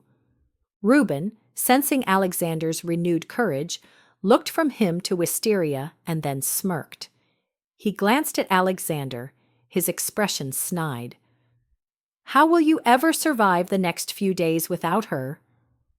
"'Twill be difficult," Alexander answered smoothly, refusing to fall prey to Reuben's taunting. "Somehow I will get through," he said wistfully, and then inwardly relished the look of fury on Reuben's square face. Wisteria was spot on in her assessment of Reuben. He was envious of the strong bond that Alexander and Wisteria shared, and was determined to do everything in his power to come between them. All the more reason why I need to become the next king. "Honorable subjects," the king began, displaying his authority with not only the forcefulness of his voice, but also in the forthright manner in which he eyed the crowd. "'Tis with much trepidation that I send my sons, my only 2 children, on such a dangerous quest." He paused and worked his jaw. Alexander could count on one hand the number of times he'd witnessed father overcome with emotion. Watching him caused tears to blur Alexander's vision. He blinked rapidly to stay them. Alexander had to put forth a strong front to the subjects of the kingdom. They would construe any tears on his part as a concerning weakness. The king cleared his throat. "Know this." His piercing gaze moved over the crowd as he spoke his next words with significance. "As hard as this is for me personally, I'm proceeding forward because I recognize the supreme importance of making sure that the right man will be selected to reign and rule over you. This quest will require my sons to utilize the skills they have spent a lifetime trying to hone. This, in and of itself, will be challenging." He held up a finger. "However, even more will be required of them. They will be tested to the brink and will need to exercise good judgment along the way." Alexander's stomach tightened as he eased in a breath and let it out slowly, trying to calm his nerves, which were once again raging. It would seem that Wisteria had withdrawn from him temporarily and was leaving him to navigate his own emotions and fears. It was just as well. He wouldn't have her with him on the quest, so he needed to dig deep within himself and rise to the occasion. The king's chin quivered slightly as he looked from Reuben to Alexander. "Go with God, my sons," he said solemnly. Alexander's gaze moved to his mother, who was standing on father's right. Like Wisteria, she was trying to remain stoic, but he could see tears shimmering in her eyes. She gazed at Reuben and Alexander with an intensity that made Alexander think she feared this might be the last time she would ever see her sons alive. "For Andover Peaks," the king proclaimed. The crowd joined in, chanting the phrase several times before the words finally died away. Stealing one more glance at Wisteria, whose expression was now as apprehensive as his mother's, Alexander climbed up on his horse and took hold of the reins. Reuben did the same. Offering noble smiles and nods to the onlookers, they rode side by side through the courtyard, across the drawbridge, and down the road leading from the castle. It wasn't until they left the town and reached the open countryside that Reuben turned to Alexander. "Brother, I will make you a bargain you cannot refuse." His tone was musing, friendly even. A hard amusement circled through Alexander's chest. "Oh," he said casually, "what exactly do you have in mind?" "We join forces. You help me bring back the truthsayer, and I will make you second in command when I become king." His black eyes glittered with expectation. "What do you say?" Alexander snorted out a startled laugh. Reuben's brazenness knew no boundaries. He pressed his lips together as if considering the offer. It was all Alexander could do to keep the sarcasm out of his voice when he spoke. "'Tis gallant of you to make your younger brother an offer." "I think so," Reuben said in a matter-of-fact manner. "This way, we both win, and mother and father will have 2 sons who return home to them." A sense of foreboding washed over Alexander. Was this Reuben's way of threatening him? Alexander knew Reuben was ruthless, but he'd never feared his own brother might attempt to kill him. Until now. Realizing that Reuben was waiting for his response, he picked back up on the thread of conversation. "But you, as king, would be the biggest winner." "Aye," Reuben conceded, "but as the oldest, that would be appropriate. Also, I am clearly the better man and have proven my skills time and time again." "You are an exceptional warrior," Alexander conceded, "but that doesn't necessarily make you the better man." Reuben grunted. "Do we have a deal?" He threw Alexander a sidelong glance. "I will even allow you to keep your raven-haired pet." Alexander's blood turned hot. Everything in him wanted to dive off his horse and tackle Reuben to the ground. Forget that Reuben was larger and stronger, not to mention more skilled. Alexander wanted to pummel Reuben's meaty face with his fists until it became a bloody pulp. "Calm down," he ordered himself. The last thing he needed was to play into Reuben's hands. Interesting proposal." He paused. "I would like to offer a counter-bargain." "I'm listening," Reuben said readily. "We join forces, bring back the truthsayer, and I'll consider making you second in command when I become king, if you prove worthy of such a station." Malice hardened Reuben's features. "You will never become king," he growled. "I will not allow you to take what is rightfully mine." "We are both sons to a king," Alexander reminded him, "and I bested you at the proving. Were you not father's favorite, he would already have declared me the crown prince, and we could have been saved from all the pain and suffering this quest will surely cause. You should be grateful that you are getting another chance to prove yourself." "Watch yourself," Reuben cautioned. For the bulk of his life, Alexander had made a point of avoiding conflict with Reuben, even if it meant sacrificing some of his own self-respect. However, avoidance was no longer possible now that Alexander had made the decision to vie for the throne. As king, Alexander would go on to face many foes. He would have to take a hard stance on difficult issues and quell bullies. Was Wisteria still lending him a portion of her powers, even from this distance? He wasn't sure, but what he did know was that something inside of him had shifted when he won yesterday's match against Reuben. No longer would he play the role of the subservient younger brother. He was in this with both feet, and there was no backing out. It wasn't lost on him that much of his newfound confidence was owed to Wisteria. He wanted to become the man she believed him to be in all aspects. And he would never let Reuben hurt Wisteria, even if it meant protecting her with his life. Reuben's tone grew speculative. I've been replaying our match over and over in my head. Your sword was outside of your reach, but yet you grasped it. How? He demanded. Alexander chuckled softly. Is it so hard for you to conceive that I beat you? Aye, Reuben hissed. You used some sort of trickery. I know it, he asserted with such certainty that an unbidden shiver slinked down Alexander's spine. You need to accept the fact that I beat you. What's done is done, Alexander said with a note of finality. Reuben scoffed. This isn't over. It won't be finished until I bring back the truth-sayer. He threw Alexander a cruel smile. May the best brother win. He dug his heels into the flanks of the horse and took off at breakneck speed. Alexander let out a relieved breath, glad to see him go. He moved his horse forward at a more comfortable pace. The sun was starting to make her climb up the sky, glittering in all of her finery. It was a beautiful day with just enough breeze to be comfortable.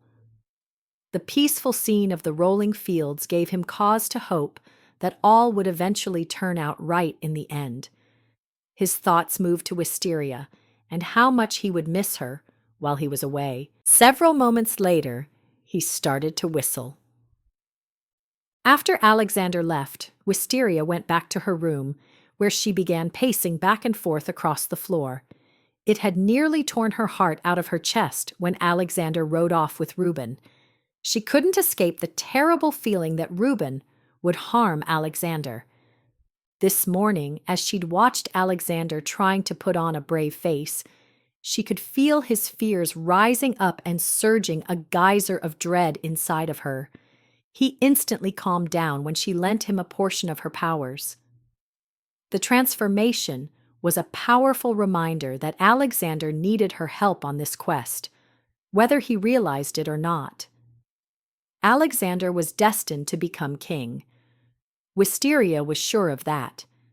However, she couldn't shake the impression that the only way it would happen was if she helped him. She chewed on the inside of her cheek. Was this where free will came into play? Alexander would have to travel through Briarbane Forest and into a corner of the Northland Kingdom before arriving at Dragon's Perch. That meant he would run the risk of crossing paths with the old crone. There was no way Alexander could survive that. Even with a dagger and sword, he would be defenseless against such strong magic. If Alexander, by some miracle, managed to make it past the old crone, he would then be alone in the kingdom of Dregor de Bonagar, who, in Alexander's words, was a bloodthirsty savage. After all of that, the worst would be yet to come.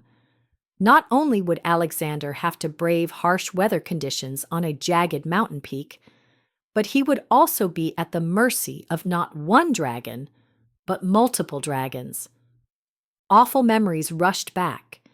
The ear-splitting shriek of the dragon, followed by the searing heat as it consumed every last trace of her mother. Wisteria's stomach roiled as the stench of burning flesh came back to her.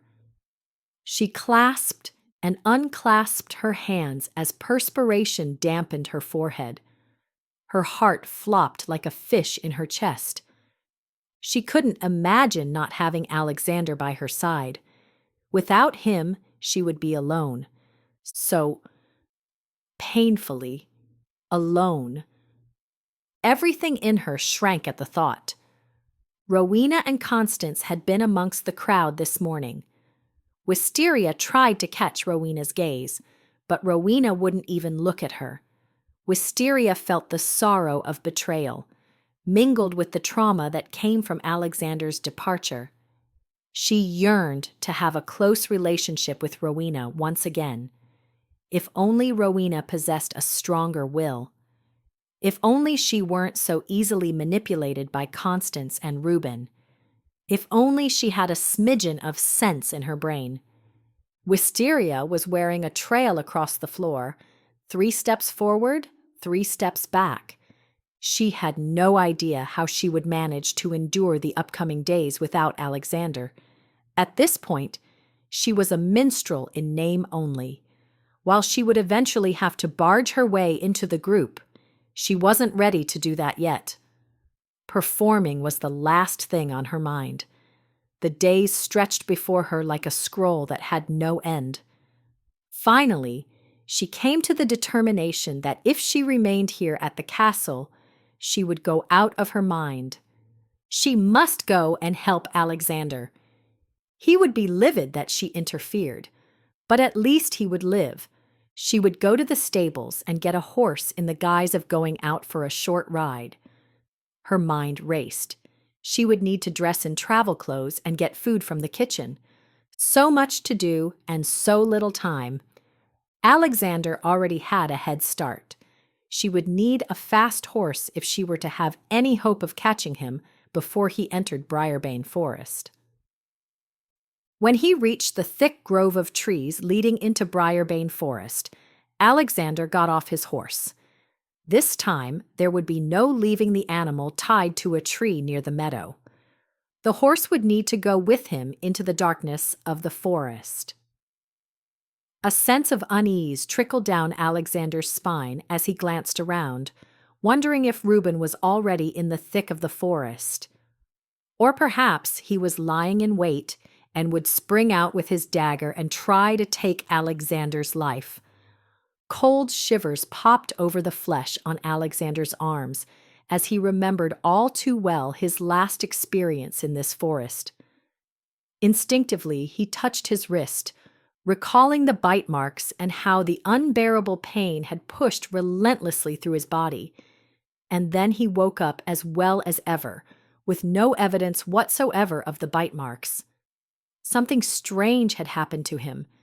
He just wished he could recall whatever it was he was supposed to remember. Something was nagging him about that day. Some bit of understanding or knowledge that the sublayer of his brain had picked up. He suspected whatever it was involved Wisteria. Or maybe it didn't. He wasn't sure. As he entered the cover of trees, the horse let out snorts of protest and pulled against the reins, nostrils flaring. "It's okay, girl," Alexander soothed, rubbing her snout in comforting strokes. "We'll get through this, somehow," he added under his breath. Thankfully, she calmed down and allowed Alexander to lead her into the gloom of the forest. He tread lightly, his footfalls hardly making a sound against the dense underbrush. He tuned his ears to catch any unusual sounds. All the while, his skin bristled with unease. He kept one hand on the handle of his dagger and used the other to lead the reins of the horse. Alexander couldn't count the number of times he'd been in this forest. However, today was different, more menacing than ever before, with the tall trees crowding in to smother him. His senses went on full alert as he glanced around, getting the distinct impression that he was being watched. His heart lurched when he heard a subtle sound that might have been a broken twig. He stopped in his tracks, his pulse hammering in his ears. A moment later, he heard a rustle of movement. He whipped around, looking in all directions. "Who's there?" he demanded. Silence. The wind stirred through the trees, and he caught the faint echo of laughter. It sounded exactly like Wisteria, but she wouldn't be out here, and she certainly wouldn't be laughing at him. People go into Briarbane Forest and never come out. The widely known rumors must certainly be founded on a slim basis of truth. He continued walking and then quickened his pace, eager to get to the two towers. He hoped that seeing the familiar formation would help restore a measure of calm. He heard more movement. This time, the noise was louder. Something was thrashing through the trees and coming straight for him. The horse sensed it too. She jumped and then neighed, throwing her head from side to side. Alexander's muscles pulled taut as he readied himself to act. His blood pumped at a frenzied pace through his veins when he saw a boar with sharp tusks charging straight for him. It went through his mind that he should have unsheathed his sword, but there was no time. The horse reared up on its hind legs and bolted in the opposite direction. At the same time, the boar lunged. Alexander thrust his dagger deep into the boar's throat. With a squeal, the boar went down, writhing and twisting on the ground. The grunts turned low and guttural as the boar huffed and snorted, trying in vain to breathe as blood poured out. In an act of mercy, Alexander finished off the beast, putting it out of its misery. He used the boar's fur to wipe his blade clean and then arose to his feet. His body was shaky from both fright and the after effects of the struggle. It was a stroke of luck or providence that he managed to strike the boar in the right spot to send him to the ground so quickly. Alexander was good with the dagger, but this was unprecedented, almost as if someone were helping him. Wisteria. Was she here?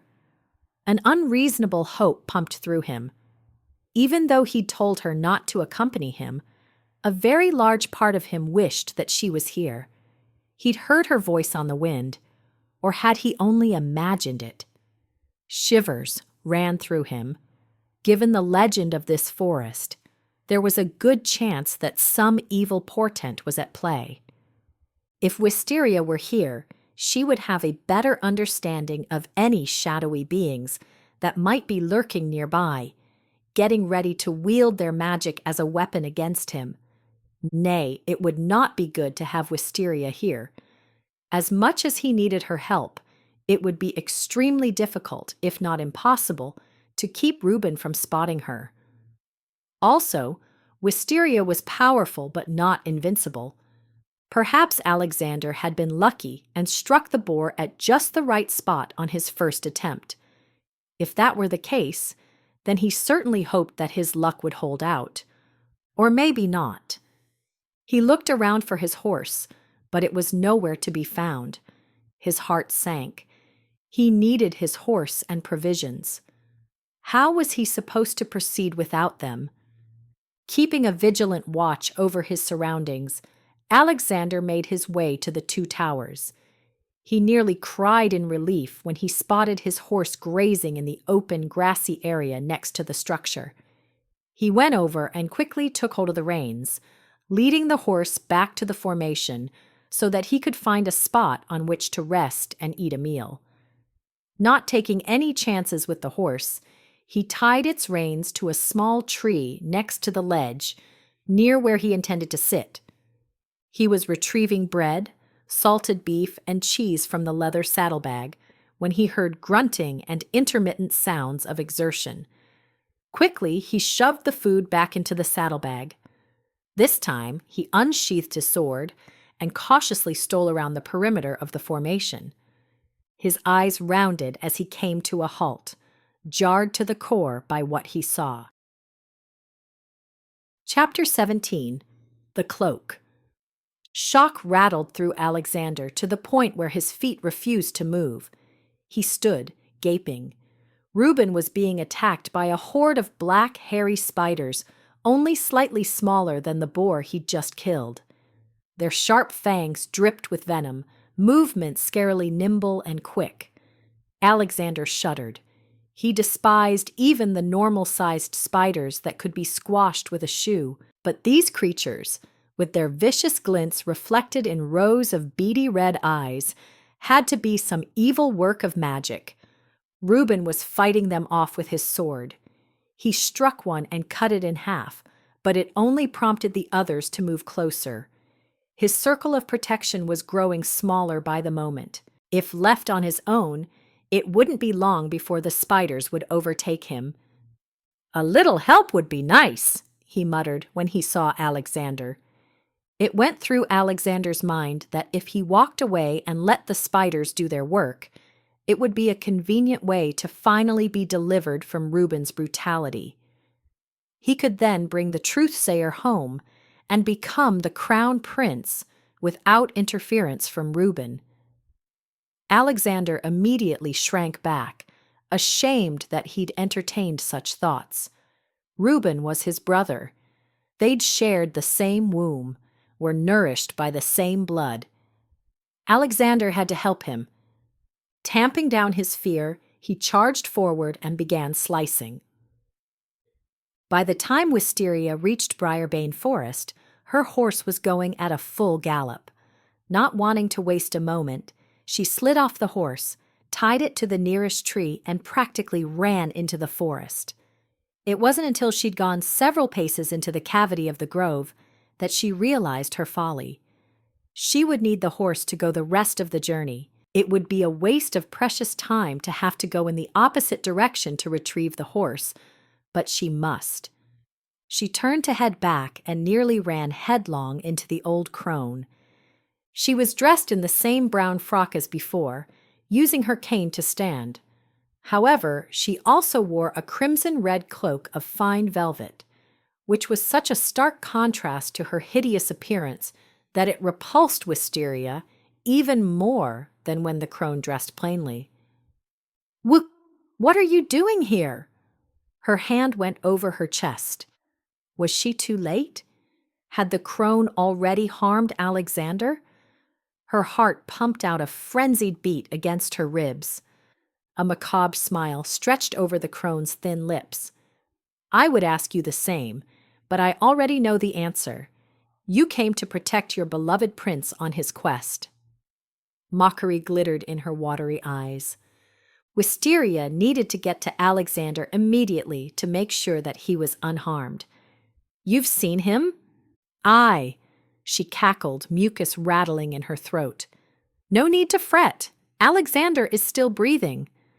A whisper of relief went through Wisteria. The crone tipped her head. "He is a bit preoccupied at the moment, however." "What did you do?" Wisteria demanded. Distaste for the loathsome creature burned her throat with acid. The crone flicked her gnarled hand with disinterest. "Nothing that two strapping princes with their shiny swords can't handle, for the time being." Wisteria's stomach twisted. "Reuben is with him." "He is." She smacked her lips and giggled with glee. Luckily for Reuben, Alexander came to his aid just in the nick of time. "I've got to help him." Wisteria moved to dart off. "Wait," the crone commanded. "I created the distraction so that the two of us could speak." The crone created the distraction. It went through her mind that perhaps the crone was the greatest threat of all, even exceeding the dragons. "Very well," Wisteria snipped, pressing her lips together in resolve. "Is this where you tell me the nature of the debt you plan to call in?" Brittle laughter broke from the crone's mouth. "You are a saucy one." She scrutinized Wisteria through wise eyes. "Nay, the time has not yet come for that." Wisteria was unsure if she should be worried or relieved. "When that time comes, a fat raven with a maimed eye will light on your windowsill. That will be the sign for you to come and seek me out. Remember," she warned, "Alexander's life will hinge on you following my demand to the letter." Fear seeped through Wisteria, numbing her bones with a frosty realization. The crone's abilities were far beyond the scope of Wisteria's understanding.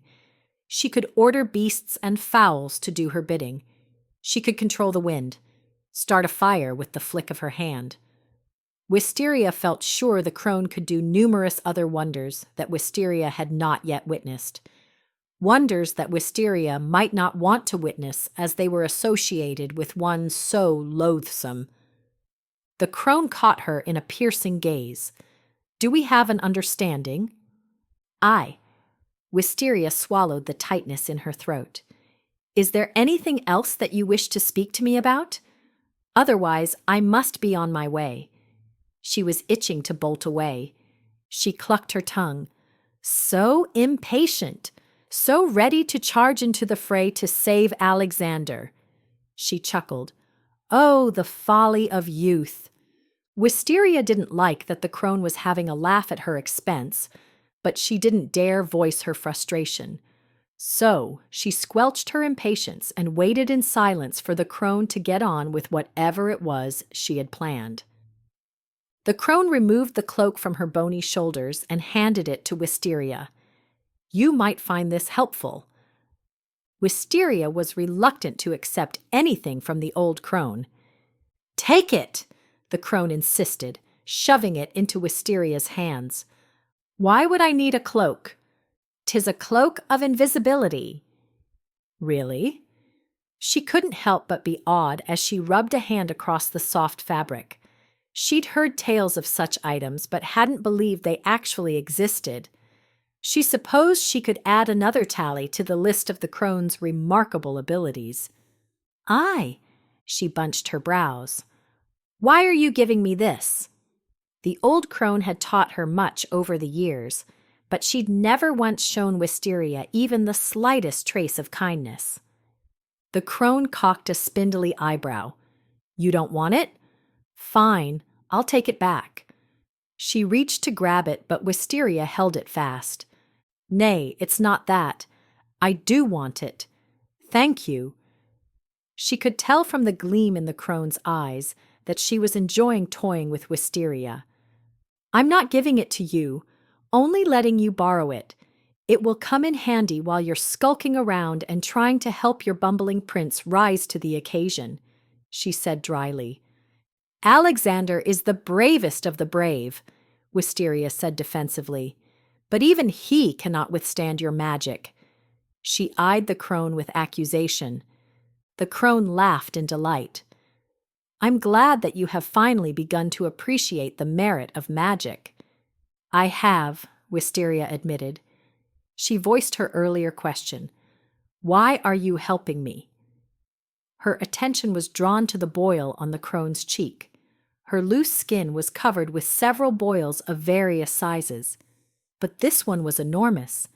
It was puffy and red, oozing pus. A cluster of black hairs poked out from the boil, and there were several on the crone's pointy chin. Wisteria shuddered inwardly. "I know that my hideous appearance disgusts you," the crone said sagely, "making it hard for you to trust me." Wisteria blinked, not sure how to respond. Had the crone read her expression? Hopefully, she couldn't read Wisteria's thoughts as Adele had. Everything about the crone was so off-putting. Even her voice had the irritating sound of stones constantly rubbing against one another. "Also, I have been told that my behavior can be a bit blunt for those with weaker dispositions." That was putting it mildly. Wisteria had to fight the urge to roll her eyes. The crone tipped her head in thought. "I suppose I'm giving you the cloak because I want you to know that I am your ally rather than your foe. I hope you will one day be able to see beyond my hideousness." Wisteria had no idea what to make of this. Could the crone be trusted? She'd always gotten the impression that the crone's outward appearance matched the person she was on the inside. Perhaps Wisteria was mistaken. It was certainly hard to be objective, given that the mere act of looking at the crone was jolting. A smile curled the crone's lips, making her look even more repulsive now that her rotten stubs and sunken gray gums were displayed. It wasn't only her decaying teeth that were so revolting. The large, black chasm of her mouth was a gash across the lower portion of her skeletal face. Wisteria got the eerie impression she could fall into the vacuum and never make it back out. "Consider this a peace offering and what I hope to be the beginning of a long-standing relationship," the crone rasped. While Wisteria had no desire to have any further interactions with the crone, their paths seemed to keep crossing. "Thank you." She looked down at the cloak. "How does it work?" The crone had been wearing it, and she was visible. "Turn it inside out and put it on. It's so simple, it's ridiculous." "Thank you," Wisteria said again. The crone motioned with her hand as if growing tired of the conversation. "You must be on your way," she said with a sniff of dismissal. "Aye. When you see the raven, come to me immediately and bring the cloak." She eyed it as she spoke. "I will," Wisteria promised. "I wish you well." She startled. Those were the kindest words she'd ever heard the crone utter. Wisteria nodded her appreciation. She turned the cloak inside out and put it on. To her astonishment, she was invisible. "Thank you," she said again, but the words fell on the crone's sharp shoulders as she had already turned away and was retreating into the shadow of the forest with labored, twisted steps. A giddy anticipation bubbled inside Wisteria as she fingered the fabric of the cloak. This would give her and Alexander the advantage in a way neither of them could have anticipated. She felt a spring of hope. Perhaps everything would turn out well after all. The wind picked up, rustling through the trees and carrying the crone's voice. "If you hurry, you just might make it to the rock formation in time to save your prince." Wisteria jerked as her mind processed the information she'd been given. Then she took off running. A bolt of exultation streaked through Alexander as he dismembered the last spider, sending the round, swollen body of the creature spiraling to the ground. He then cut it in pieces for good measure. He and Reuben caught eyes as the two smiled. For one small moment, Alexander felt like he'd gotten his brother back. "You've gotten good with the sword," Reuben appraised. "Thanks." That was the closest thing to praise that Alexander would probably ever get from Reuben. Alexander took in a deep breath as he looked around at the remnants of spider corpses lying on the ground. He suppressed a shiver. "I've always hated spiders." Reuben chuckled. "Indeed you have. You used to get me to kill them for you because you were too cowardly to do so yourself." Alexander cringed at the note of superiority in Reuben's tone. "Good thing I outgrew that fear, or you wouldn't be standing here breathing." Reuben smirked in response. The corners of Alexander's mouth turned down. These were no ordinary spiders. They had to be the work of magic. "Aye," Reuben agreed. His expression was wary as he glanced around. "We should continue our journey and find a safe place in which to spend the night." A feeling of foreboding rippled through Alexander, not liking the idea of being in this wretched forest at night. Reuben seemed to discern his thoughts. "We can take turns keeping watch. That way, we'll be able to get some sleep." Alexander wasn't sure which he feared most, the threats of the forest or Reuben. "Don't worry, brother," Reuben grinned. "I won't sink a dagger into your ribs. I owe you that much for saving me." "That's a comfort," Alexander spouted, not trying to hide his sarcasm.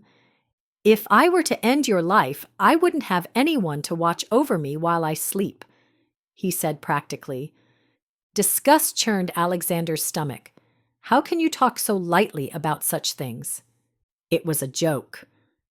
"It's not funny," he countered, throwing Reuben a dark look. The air shifted, lifting the hair on the back of Alexander's neck. He heard a shuffling sound and glanced behind him. To his horror, numerous spiders, more than 10 men could fight off, were crawling towards him and Reuben at an alarmingly fast pace. Gloom descended on Alexander's chest with the force of a heavy stone. Was this how it would end? Here in this dreadful forest? To think they'd played here so many times as children and had never once faced these monstrous spiders. He and Reuben crouched into battle positions with their backs against one another as they raised their swords and started cutting. If they were to perish, at least they would die fighting. Wisteria's heart shrank when she saw that Alexander and Reuben were surrounded by a tangle of spiders that looked eerily like the ones she'd faced. This was the crone's doing. So much for her proclaimed goodness. There was no time to waste. Allowing the Tingles with all of their gathering power to have full sway, Wisteria thrust out her hands and started taking out the spiders on the outer edge, figuring that Alexander and Reuben could take care of the ones closest to them. Some she cut in half with an invisible blade. Others she crushed by balling her hand into a fist. She continued to eliminate them in a methodical fashion until, finally, only 4 were left. She held back and allowed Alexander and Reuben to kill those. When the task was done, Alexander and Reuben lowered their swords, their expressions weary. Alexander looked down at his leg and winced in pain. It was with a sinking heart that Wisteria saw the rips in his hose and the streaks of blood. "A spider bit me," Alexander lamented. Were the spiders venomous? She could tell from the tight set of Alexander's jaw that he was in pain, but at least he hadn't collapsed. Reuben looked at Alexander's wound. "A stroke of bad luck, brother," he said in a sorrowful tone, but his expression was pleased. Distaste rose in Wisteria's throat. She kept hoping that Reuben would have at least one redeeming quality, but that didn't seem to be the case. What just happened? Reuben looked around at the remains of the creatures, answering his own question. Some unseen force assisted us. He surveyed their surroundings. "Who's there?" he demanded. "Show yourself!" Instinctively, Wisteria darted behind a tree and then remembered that she was invisible. Reuben glanced at Alexander. "Did you hear that?" He pointed in the direction near where Wisteria was hiding. "It came from over there." Wisteria's heart began to pound. While she was invisible, her footsteps could still be heard. She suspected the same applied to her breathing. If she took off running, they would hear her. They would chase after her and rip off the cloak. Then she would be discovered by Reuben. Did Alexander realize that she was the one who had helped them? She held her breath, trying to keep her body motionless. All the while, her heart thumped like a fat-footed rabbit in her chest. Reuben took several steps towards her. "I'll check it out." Alarm spritzed through Wisteria as she flattened herself against the protection of the tree. Alexander spoke up. "No need. I'll do it." He came towards her with a slight limp. Wisteria eased out a breath of relief.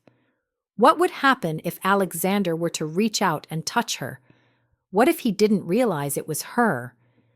Closing her eyes, she reached out to him with her mind, trying to infuse understanding into him. Would he be able to discern her message? Exerting all of her concentration, she formed the words in her mind. "Come this direction." To her amazement and relief, he did so. She tried again. "I'm behind the tree to your right, wearing a cloak of invisibility." "Stop!" she shouted in her mind when he was a hair's breadth away. "I'm right here. If you come any closer, you'll run me over." To her amazement, he halted. She wasn't sure if he could actually discern her thoughts, or if he merely had a vague impression of what she was trying to convey. He looked straight at her, or rather, straight through her. She was tempted to reach out and touch his hand, but didn't want to startle him. Now that he was close, she was able to get a better look at the bite marks on the side of his left calf. The open wounds were the size of eyeballs and bleeding. Everything in her wanted to throw her arms around Alexander and comfort him. When Alexander had gotten bitten by the snake, the crone said that Wisteria knew the incantation to save him. That incantation would certainly be helpful now. She searched her brain, trying to remember, but it was useless. She'd learned so many incantations. How was she supposed to recall something as tedious and specific as a certain incantation? Wisteria should have had the presence of mind to recognize the value of such an incantation and committed it to memory. Then again, she'd been a different person then, so young and inexperienced with the ways of this cruel world. And it was 2 years ago. In many ways, those experiences might have been another lifetime. "I don't see anything." Alexander turned away and went back to join Reuben. "We should probably get going before more spiders attack." Reuben glanced around. "Good idea." It was then that Wisteria saw something unexpected on Reuben's blocky face: fear. They retrieved their horses and led them through the forest. It was encouraging to see that Alexander could walk. Hopefully, the bites would heal quickly. Wisteria berated herself for not bringing her horse. She could keep up with Alexander and Reuben on foot, but when they eventually left the forest 3 days from now and continued on horses, she would lose them. She nibbled on her lower lip. It had been a mistake to leave the horse by the meadow. Then again, if she'd brought it with her, Reuben would have seen it. There was no way she could mask the sounds of a horse. It would, certainly, give her away. She should have at least grabbed her provisions. Should she go back and get the pack? Just because she was invisible didn't mean that she didn't need to eat and drink for the next several days. Finally, she decided to go back to the horse and get her pack. She wouldn't be of any use to Alexander if she were weak and famished. She only hoped that no other calamity would occur before she doubled back and caught up to him. Chapter 18. Wolves. The darkness of the evening deepened as stars began popping out in the inky sky. A menacing shiver ran through Alexander as he glanced around at the numerous pairs of amber eyes peering out from the trees. "The fire should keep the wolves away. We'll need to keep it burning the entire night." Reuben sat down and joined Alexander by the fire. He went to work roasting a hare that he'd killed a few hours earlier. For all of his flaws, Reuben was a superb hunter, and he knew how to make his way in the wilderness. The scent of roasting meat titillated Alexander's senses, causing his stomach to growl noisily. Reuben chuckled. "Are you hungry, brother?" "I am." "Me too." They shared a good-natured grin. For the first time, Alexander was grateful to have Reuben here. Thanks to the hare and trout that Reuben had caught in a stream, the two of them would eat well tonight. Also, Alexander was moving slowly due to his injured leg. It was nice to simply sit and rest while Reuben did the bulk of the work. After leaving the 2 towers, they walked for several hours until they came upon a stream of clear water, where they could refill their water skins and stop to eat a meal. Alexander had taken the opportunity to wash his wounds and apply a poultice that the castle physician had prepared specifically for this quest, should one of them get injured. He and Reuben each had their own set of supplies. Alexander had then loosely wrapped his leg with strips of linen. Meanwhile, Reuben caught 3 fish and then later killed the hare. The purpose of the poultice was to help reduce the swelling and draw out infection, but Alexander couldn't tell if it was working. As he walked, he'd forced his mind to dwell on other things rather than the discomfort. However, now that he was sitting by the fire with less to occupy his mind, the throbbing pain was becoming more persistent. Also, the area around the wound was red and swollen. His thoughts went back to the spiders and how some unseen force had helped him and Reuben vanquish them. It was Wisteria. Of that he was certain. He'd felt her presence when he went to investigate the noise. She'd felt so close that he could have almost reached out and touched her. Or maybe his mind was playing tricks on him. After all, he'd thought he heard her laughter carrying on the wind. But it could have been a trick of the forest, or most likely wishful thinking. The cold shivers that went through his body were concerning. He hugged his arms, hoping that his leg wasn't getting infected. They were only at the start of their quest. Alexander needed to be at his best. If he'd not stopped to help Reuben fight off the spiders, then he wouldn't have gotten injured. He couldn't allow himself to go there. Despite everything, Reuben was his brother. Alexander had made the right decision. All he could do at this point was to keep moving forward and hope that Reuben wouldn't do anything to undermine him.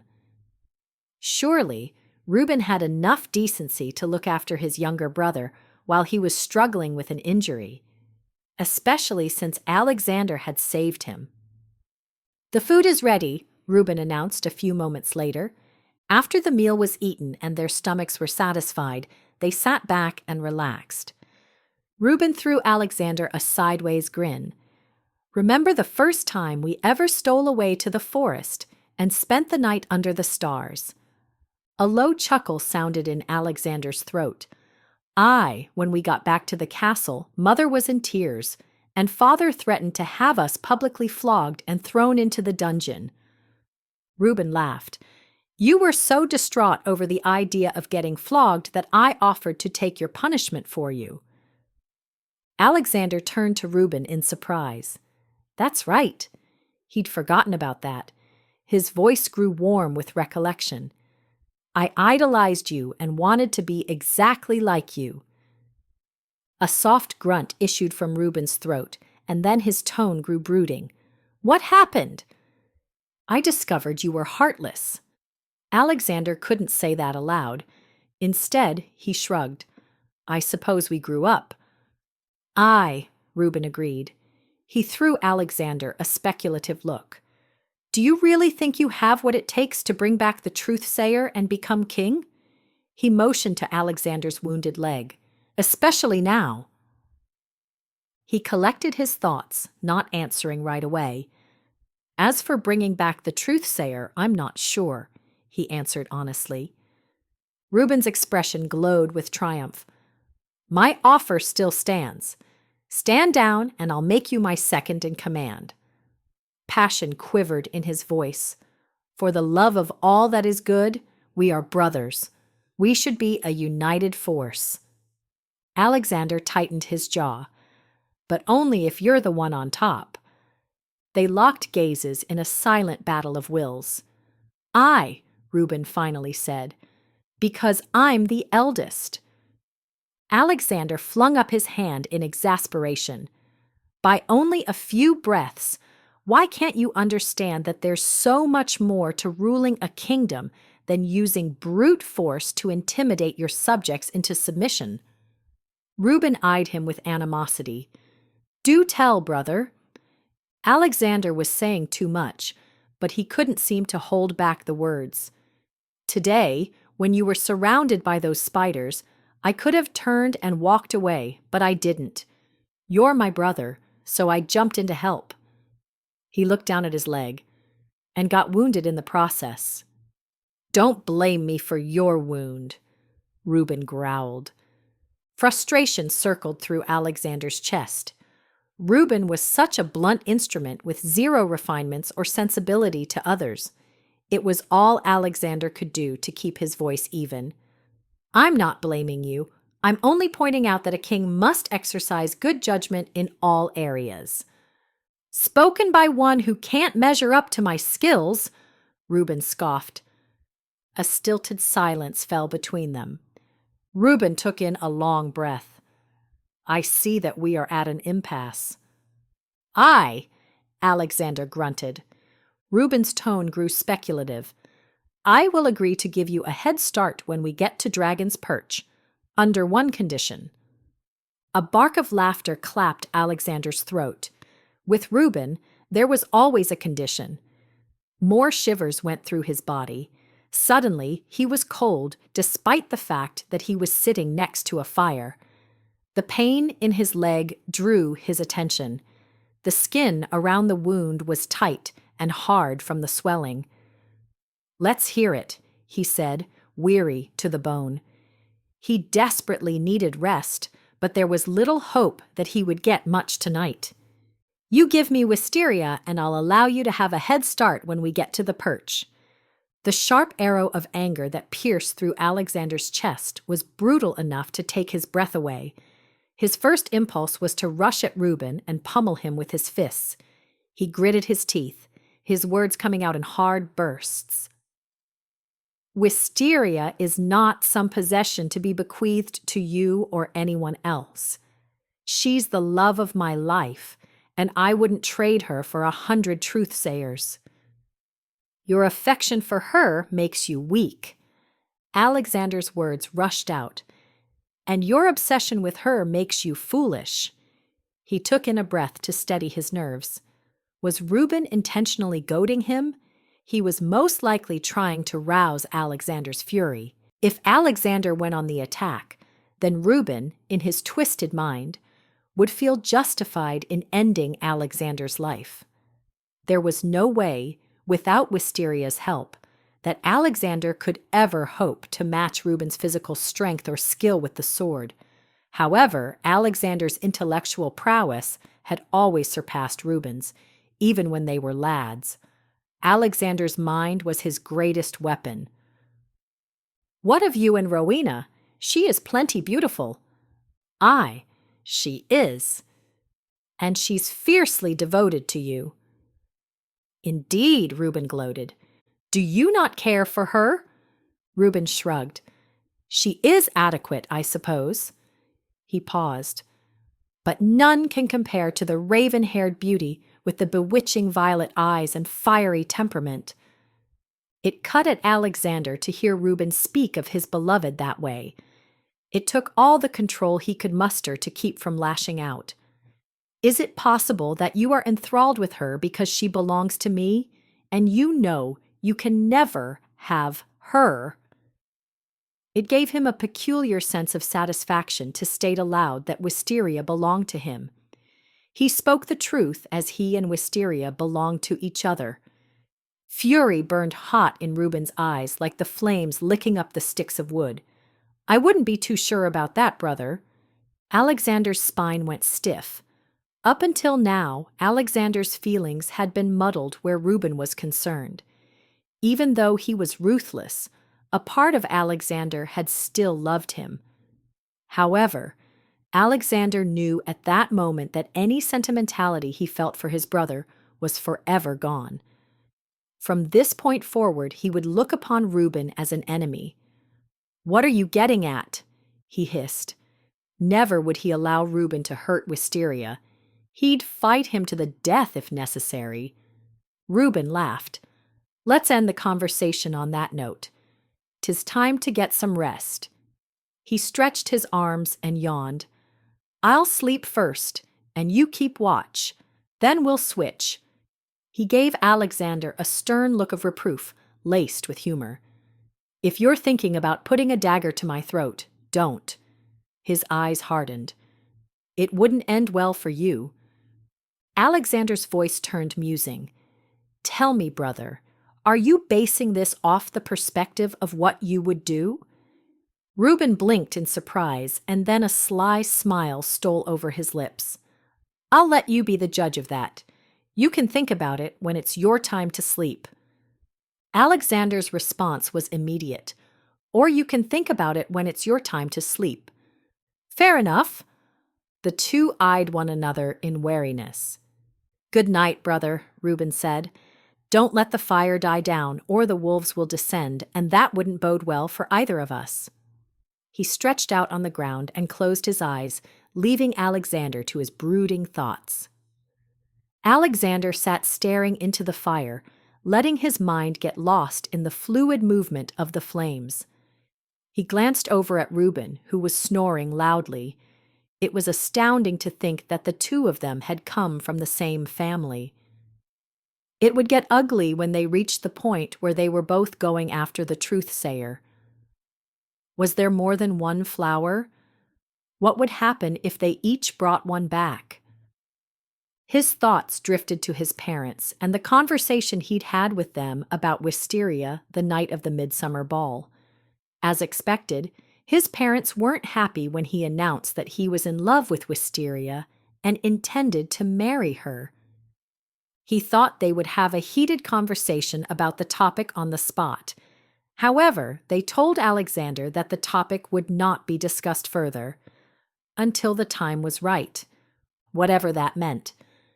Alexander and Wisteria had never discussed marriage, but it was inevitable that the two of them would always be together. Alexander hoped that his parents would eventually come around. If they didn't, well, then it was their loss. So much had happened in the course of a single day. Was it just this morning when he'd ridden away from the castle? Gingerly, he touched his swollen leg, wondering how he was going to manage in such a state. A cold dread spread through his body. The injury was draining his strength alarmingly fast.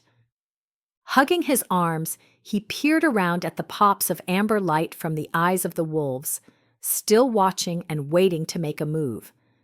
The only thing keeping them at bay was the fire.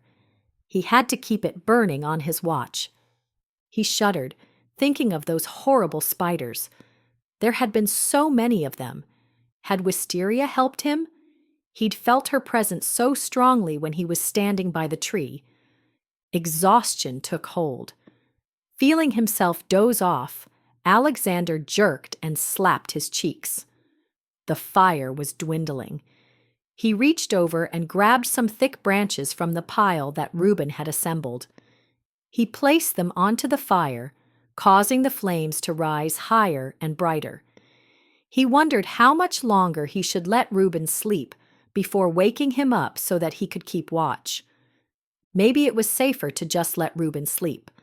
Alexander was so weary that when he was finally given the opportunity to rest, he would sleep so soundly that it would put him at the mercy of Reuben. On the other hand, he wouldn't be able to function tomorrow without sleep. Around and around he went, trying to decide the best course of action. He didn't know how much time passed before his eyelids grew heavy. His chin lobbed onto his neck as he drifted off to sleep. Chapter 19. Desperation.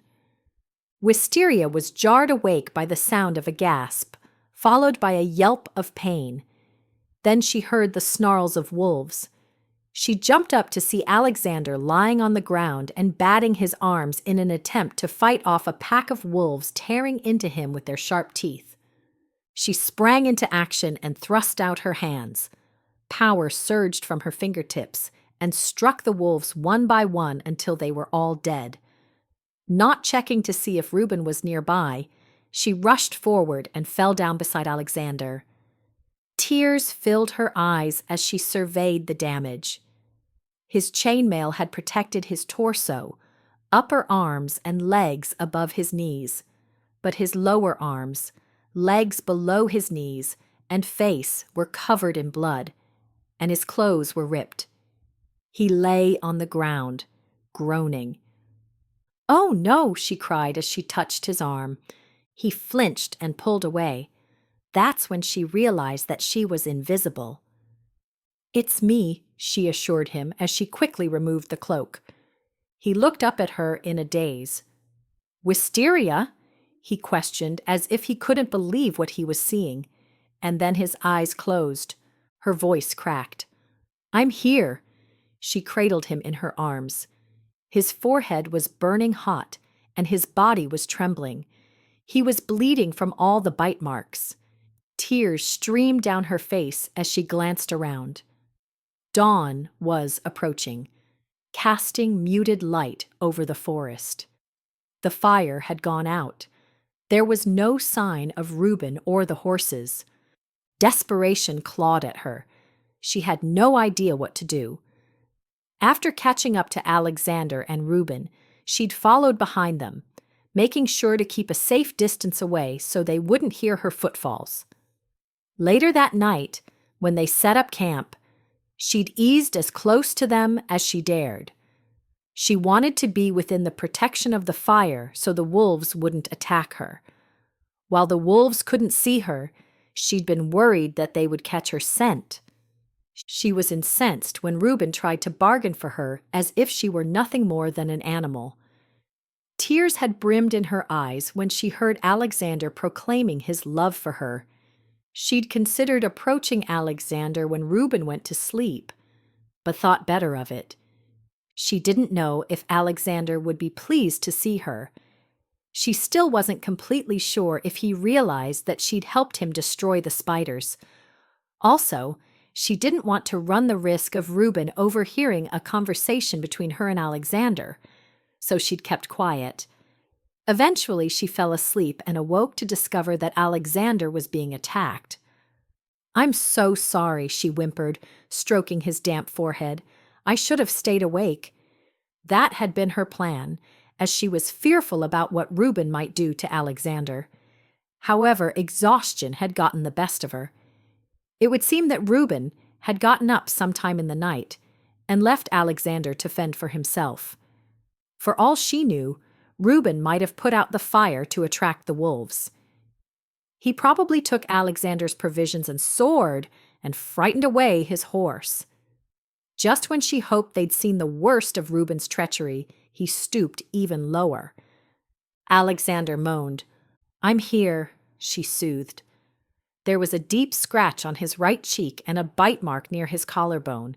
His forearms had several bite marks, as did his lower legs. He was in bad shape. His breathing was labored, and his body continued to shake. "Please don't die on me. I need you." A bleak hopelessness overtook her, and she felt as if she were spiraling down into a dark pit. Her hands began to shake, and for a moment she was back in Florin, watching with horror as the dragon consumed her mother. The terrible shrieks of the creature rang in her ears, and she saw the glint in its evil yellow eyes. She took in a breath, willing herself to calm down. Falling apart wouldn't help the situation. She had to figure out a way to help Alexander. If only she could remember the incantation that would heal him. Or maybe the incantation only worked on certain ailments.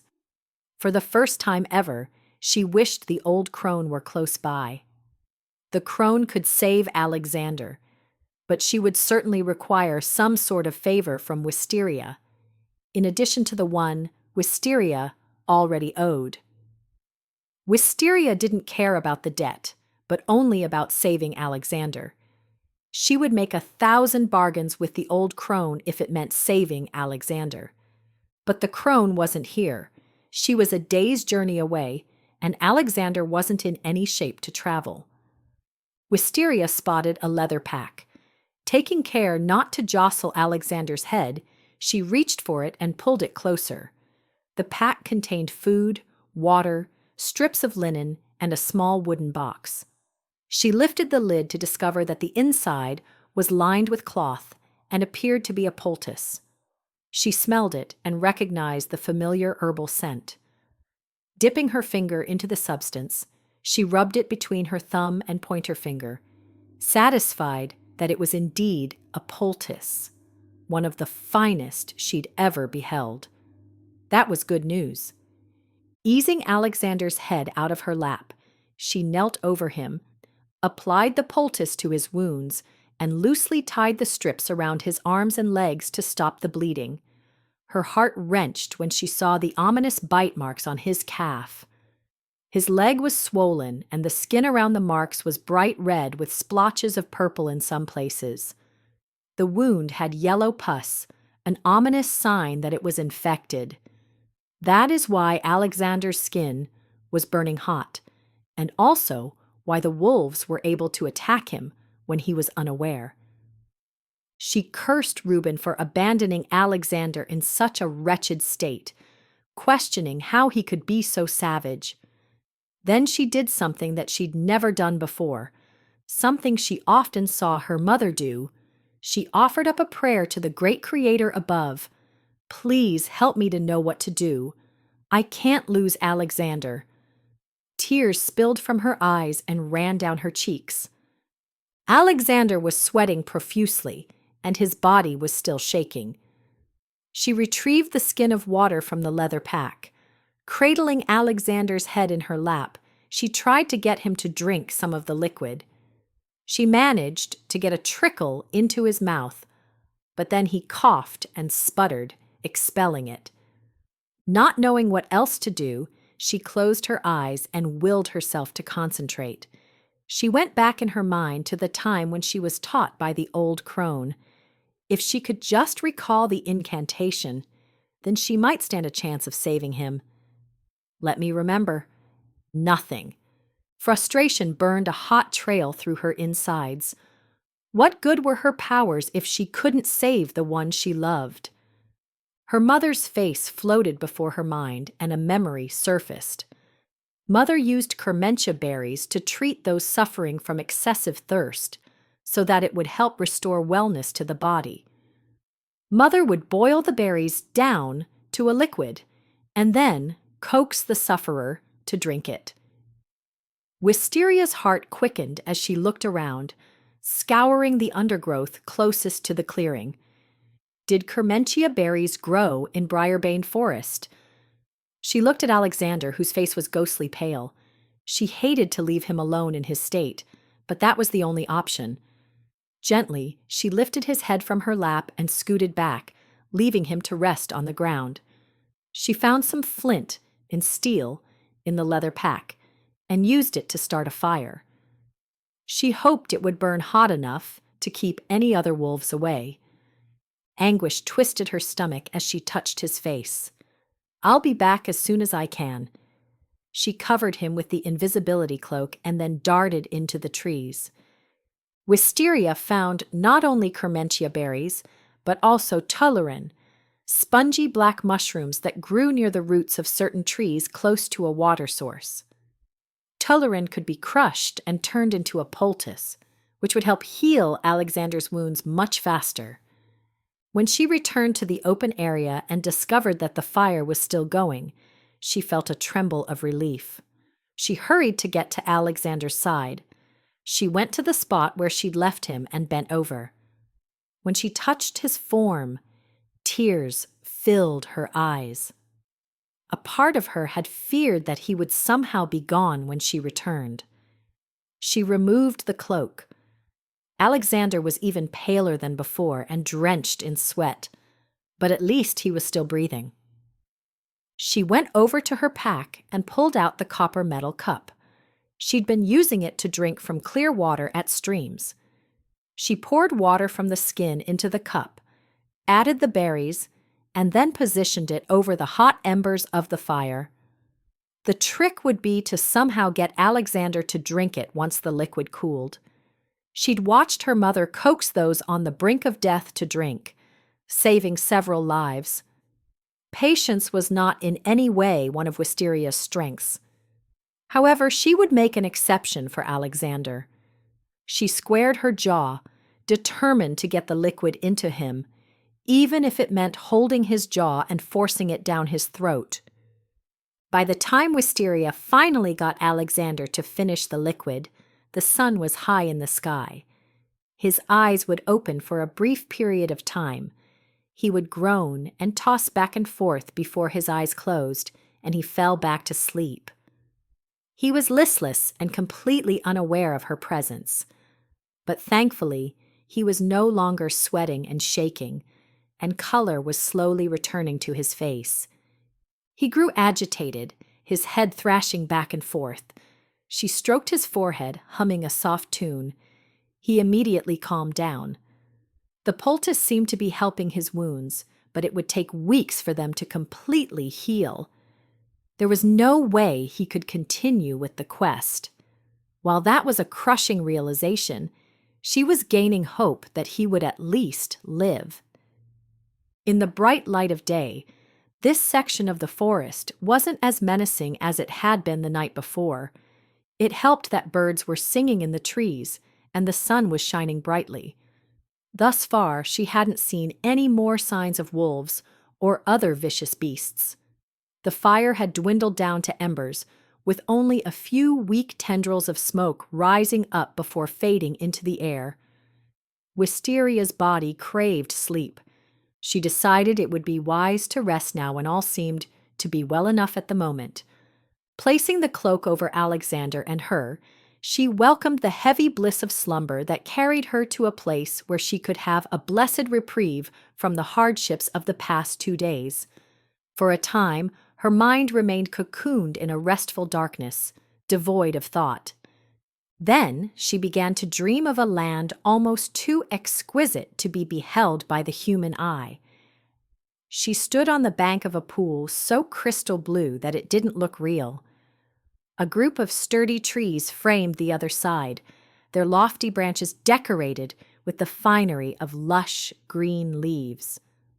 Her gaze moved over the treetops and up to the valley, where 2 mountains came together in a majestic view of perfection. The scent of fresh grass and clean water soaked into her senses as she basked in the tranquility of the scene. Flowers of various colors spread a vibrant blanket over the ground. This was the type of place she could stay in forever. She looked to see her father striding towards her with a regal yet unassuming bearing. His nut-brown hair was mussed, and he wore a pair of spectacles. She could almost imagine that he held a book in his hand the way she remembered. Father was always reading. Her heart leapt with joy as she ran and embraced him. He patted her back with reassurance before he pulled back and bade her to sit down beside him on a gently sloping hill. She was surprised to see him so soon after her other dream. She started talking fast, using her hands. The incantation worked. "Thank you so much," she breathed. It helped Alexander to win the match at the proving and get the chance to one day become king. Her next thought wrenched her heart. "But it is no good, father. Alexander is wounded and cannot continue with the quest." Emotion thickened her throat. "I've tried to remember the incantation that could heal him, but I can't." She looked down, ashamed. "I have failed. And now he won't be able to fulfill his destiny, and his kingdom will suffer." An image of Reuben flashed before her eyes. Father cupped her hands in his. "My dear daughter," he began with such deep affection that it rose tears in her eyes, "all is not lost. You must take Alexander to the forbidden pool of the Fae. The waters there will heal him." She shrank back. "Nay, for the Fae will not look kindly upon us venturing into their territory." Even those who didn't believe in folklore knew of the existence of the Fae. She'd heard stories about them all her life, how the ethereal creatures inhabited the forest and possessed magical abilities beyond human comprehension. She thought of the crone and her powerful magic. The powers of the Fae would no doubt exceed even that of hers, putting Wisteria and Alexander completely at the mercy of these supernatural beings, who rarely looked kindly on humans who dared to cross the threshold into their world. "You must," Father insisted. "'Tis the only way." "But they will destroy us." His expression turned somber. "That is a distinct possibility. But I am hoping they will help you as they once helped me." "Helped you? How?" There was so much about her father that she didn't know. "Tell me," she demanded when he remained silent. But her ranting only caused him to offer a smile tinged with both wisdom and a gentle reproof. Her stomach twisted with exasperation. "Why would you counsel me to do something so risky? Are you trying to get me killed?" He gave her a wise look. "Nay, daughter, I'm only doing what is best." She bunched her brows. "What does that even mean?" Best for whom? She thought of other questions that had plagued her ever since father appeared to her in the other dream. Why are you just now coming to me? Why did you not warn me about mother and the dragon? Patience, daughter. Nay, she protested. I must get answers. Why is the old crone so interested in me? What debt will I have to repay her for saving Alexander's life? She frowned. Or rather, for not taking his life, as the crone most likely caused the snake to bite Alexander to begin with. A corner of his mouth lifted in a tender smile. Remember the things which I have taught you. He released her hands and held up a finger. A word of caution. If you survive the Fae, Alexander must take the last leg of his journey alone, without any help whatsoever from you. But he won't survive without me. He has to try, he said firmly, and he must be seen doing it. Seen doing it? I don't understand. Desperation pricked at her. How will I find the forbidden pool of the Fae? Remember, he urged. Remember what?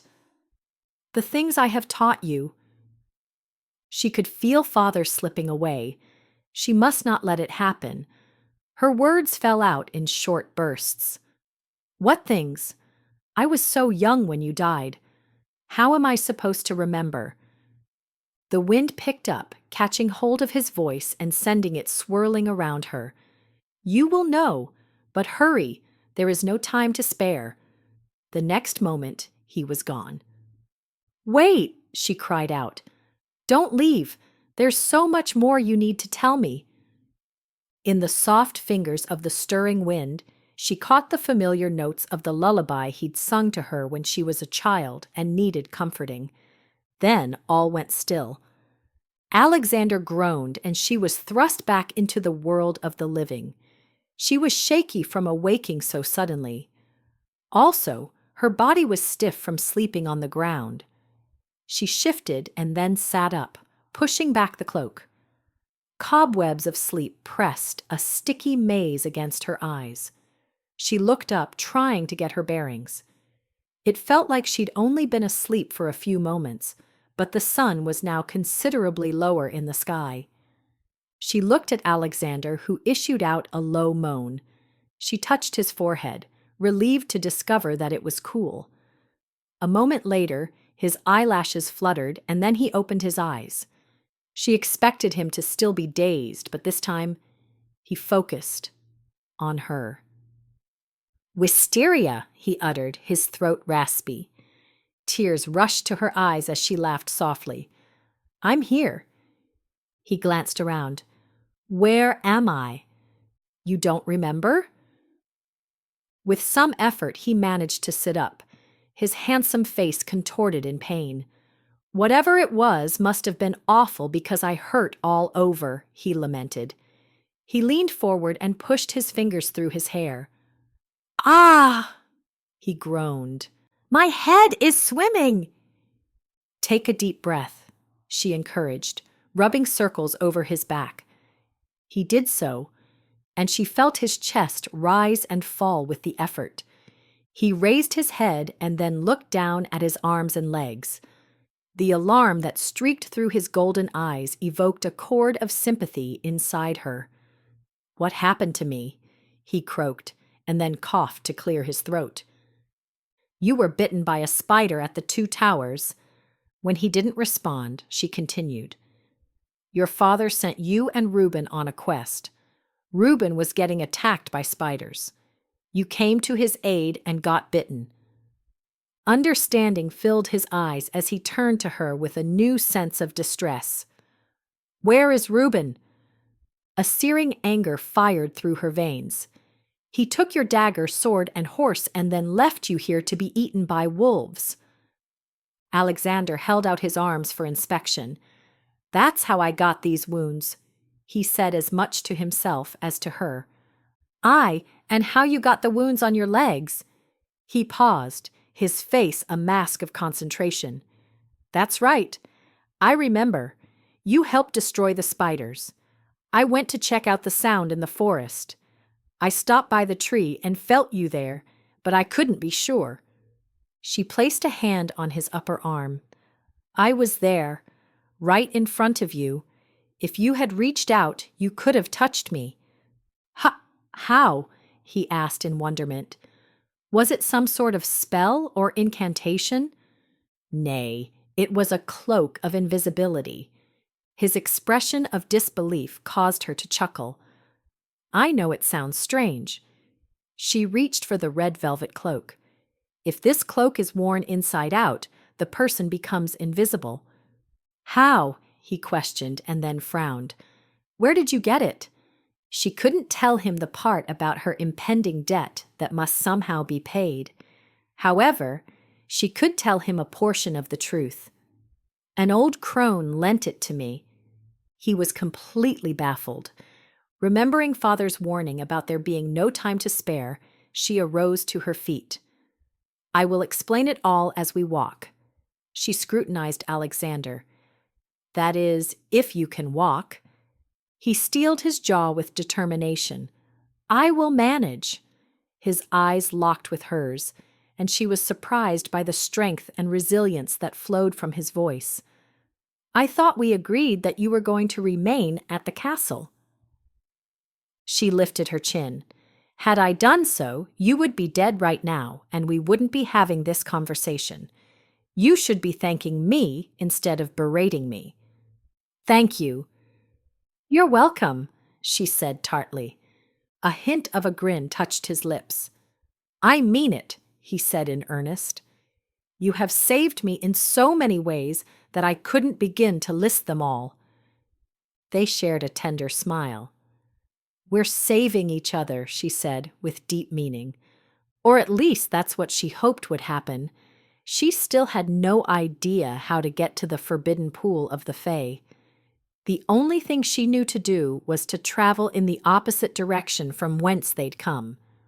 Hopefully, the path to the pool would somehow be presented to her when she came to it.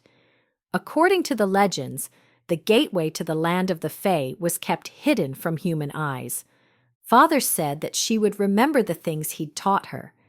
Supposedly, it would somehow help. The only choice she and Alexander had was to keep moving forward and trust that she would know what to do when the time was right. She reached down and took hold of Alexander's arm, careful not to hurt his wounds. "Let's get you to your feet, and then we'll be on our way." Chapter 20. Tough Going. The first time Alexander tried to put weight on his swollen leg, he doubled over in pain. However, he forced himself to hobble around the camp until he grew used to the discomfort. It was impressive how determined Alexander was to keep moving forward. His countenance brightened considerably when Wisteria told him about her dream, and how Father said the forbidden pool of the Fae would heal him.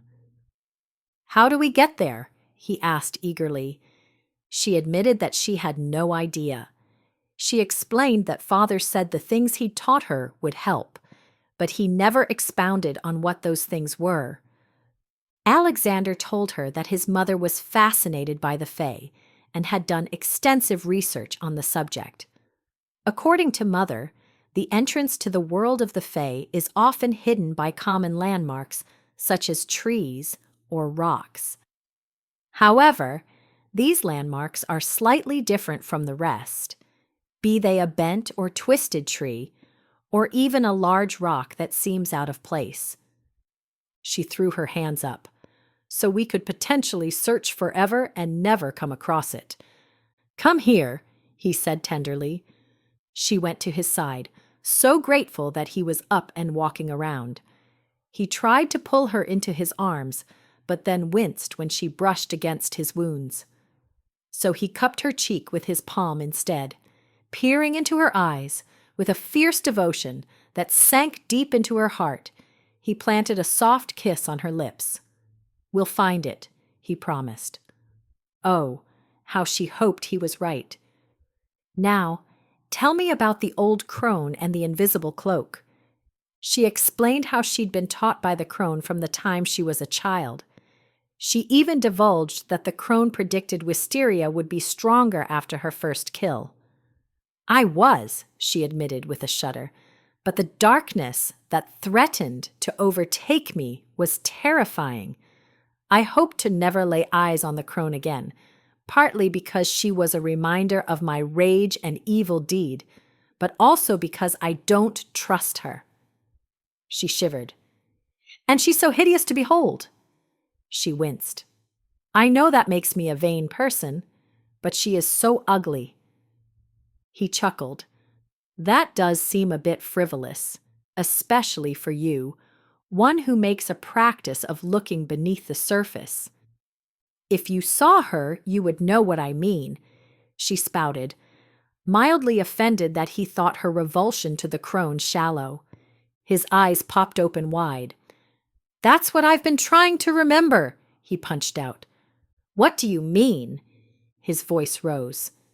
That day when the snake bit me, you said an old crone was hiding behind one of the trees. It was her that you saw. Aye, she admitted. He searched her face.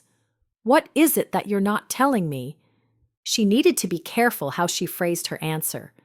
Alexander would go into a frenzy if he knew she'd bargained with the crone to save his life. After you were bitten by the snake, the crone appeared to me. He creased his brows. What did she say? She recited an incantation that restored your health. He looked puzzled. Why would she do that? I don't know for sure, but I suspect it's because you mean so much to me. And you mean something to her, he surmised. She shrugged. I suppose. I accused her of following me to the kingdom of Andover Peaks. It seemed too coincidental that the two of us would happen to cross paths in Briarbane Forest. Concern streaked over his features. What did she say in response to your accusation? She denied it, of course, claiming that she'd been drawn to the forest because of its unique aura. The crone claimed that she fled Florin because she feared the villagers would come for her. Since my mother was sacrificed to the dragon, on the accusation that she was consorting with the crone and practicing magic. Tears welled in her eyes. Mother was innocent of the crime, but not me, she choked. Compassion softened Alexander's face. I'm so sorry, he uttered, for all that you've endured. She took in a disjointed breath, feeling the need to defend herself. My mother took me to the crone when I was very young. Mother claimed it was because the crone had such an extensive knowledge of herbs and plants. She paused, trying to keep her voice from quaking. But that wasn't true. Just before she died, Mother admitted that she knew the crone possessed extraordinary powers, similar to mine, and hoped the crone could teach me how to hone my abilities. He looked hurt. Why didn't you tell me that the crone healed me? Her words flew out. Because I wanted to forget that the woman ever existed. I didn't want the past to taint the present or the future. He didn't respond right away. His expression was thoughtful. I can understand that, he acknowledged. She relaxed her shoulders, grateful that he was seeing things from her perspective. So the old crone appeared to you yesterday in the forest. I nearly ran into her the moment I entered the grove of trees. She knew that your father had sent you and Reuben on a quest. He shrugged. People talk, especially when it involves the royal family. She could have heard the news from a number of sources. She nodded and then hesitated, wondering if she should tell the rest. What is it? He persisted. The spiders were her doing. He jerked as heat smoldered in his eyes. Why would she concoct those monsters to torment us? She said she created a distraction so that the two of us, me and her, could talk for a few moments. The look of outrage on his face matched her own feelings. This crone sounds evil. I've always thought so. She readily agreed and then paused, chewing on the inside of her cheek. But then she lent me the invisibility cloak and wished me well. She said she wanted me to think of her as an ally. She nearly killed me, Alexander raged. I know. The words sounded small in her ears. I'm not defending the crone. I'm only telling you what happened. He settled down. From what you said, I don't believe that the crone fled Florin because she feared for her safety. The villagers wouldn't have posed a threat to someone such as her. Wisteria tightened her jaw. Agreed. You need to stay as far away from the crone as you can get. I plan to. She hesitated. But I will have to see her once more to return the invisibility cloak. The corners of his jaw flicked. I don't like the sound of that. Me neither, she fumed, but I have no choice other than to do as she directed. Her fears rushed out in a huff. As you pointed out, she is powerful, Alexander. More powerful than you could imagine. I don't want to make an enemy out of her. She shuddered at the thought. Fine, he conceded. When you return the cloak, I'll go with you. A brittle laugh scratched her throat. I don't think the crone would like that very much. He narrowed his eyes. I don't care what she likes. His thunderous voice was rolled in the authority of a future king, daring her to disagree. She met his gaze with a steely authority of her own. She could kill us both with the flick of her fingers. He looked surprised, shocked. At least she was getting through to him. I will go and deliver the cloak on my own, and that will be the end of it. An undercurrent of red seeped into his face as he pressed his lips together in tight lines. She could tell from his brooding expression that he intended to withdraw into himself, battling her with a stony silence. We're wasting precious time, Alexander. We need to go in search of the pool. Reuben is already a day ahead of us. He blew out a breath and then nodded. She could tell from the tight set of his shoulders that he was still irritated with her, but at least they were settling into a truce. Quickly, she gathered several items scattered nearby and placed them in Alexander's saddlebag. Alexander reached for it.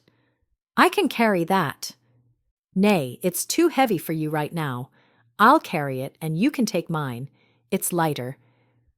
Once they'd placed the straps of the bags over their shoulders, Wisteria moved close to Alexander and positioned his arm around her shoulder so she could help him to walk. She'd considered fastening the invisibility cloak around them, but feared it would get in the way, so she'd placed it in Alexander's saddlebag instead. Should they need it, she could get to it quickly since she was carrying the bag. Going forward was torturously slow as Alexander was in a great deal of pain. They trudged on, step after painstaking step, for what seemed like forever.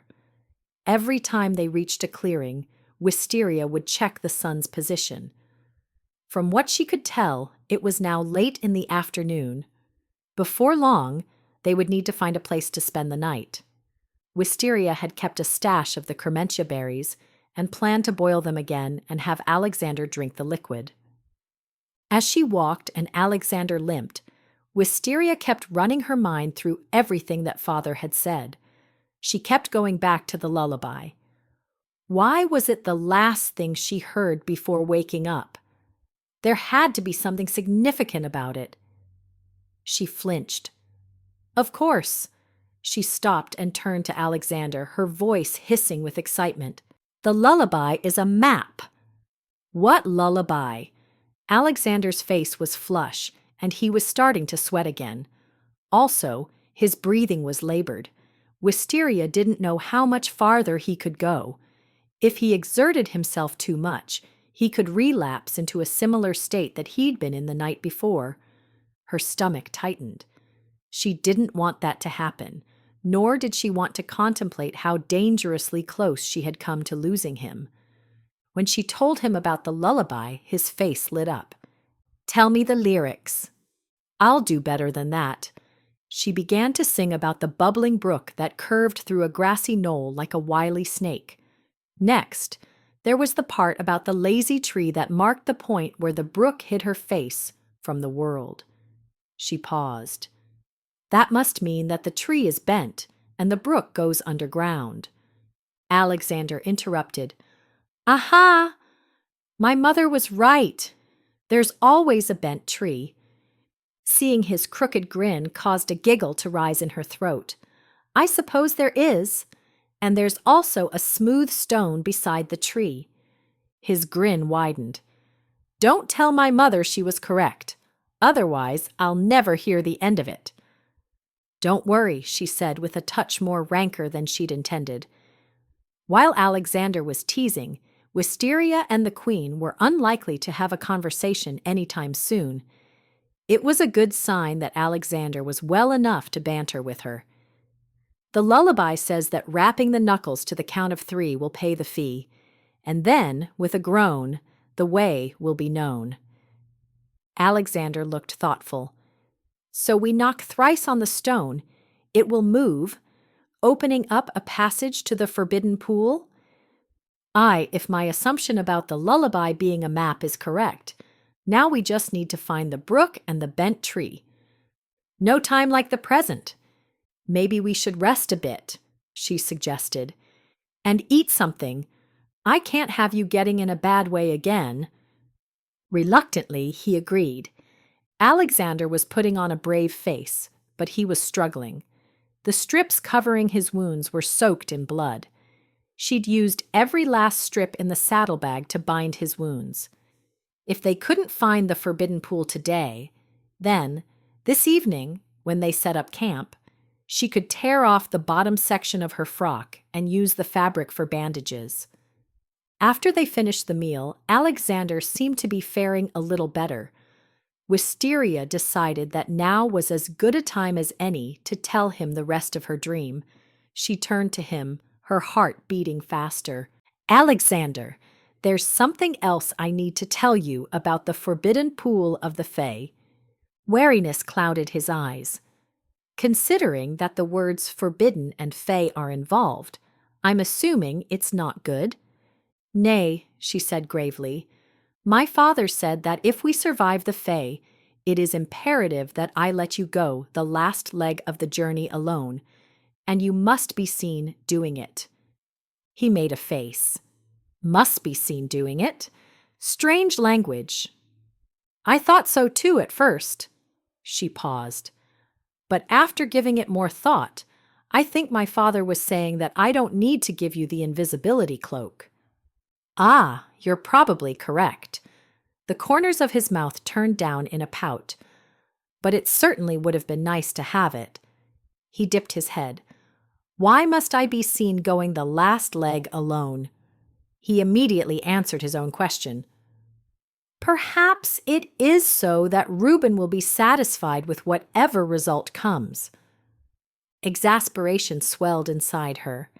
You're missing a very important point. My father said, if we survive the Fae, if, his eyes tightened, I will not put you at risk. If we find the entrance to the pool, then I'll go alone. She pushed out a hard cackle. You most certainly will not.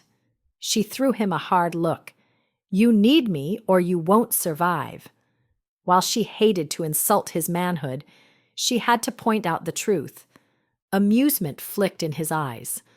No one could ever accuse you of not having an armor of confidence, he said with a waggish grin. She gritted her teeth. I'm being serious here, Alexander. The first verse of the lullaby is a map. She spoke her next words with a breathy significance.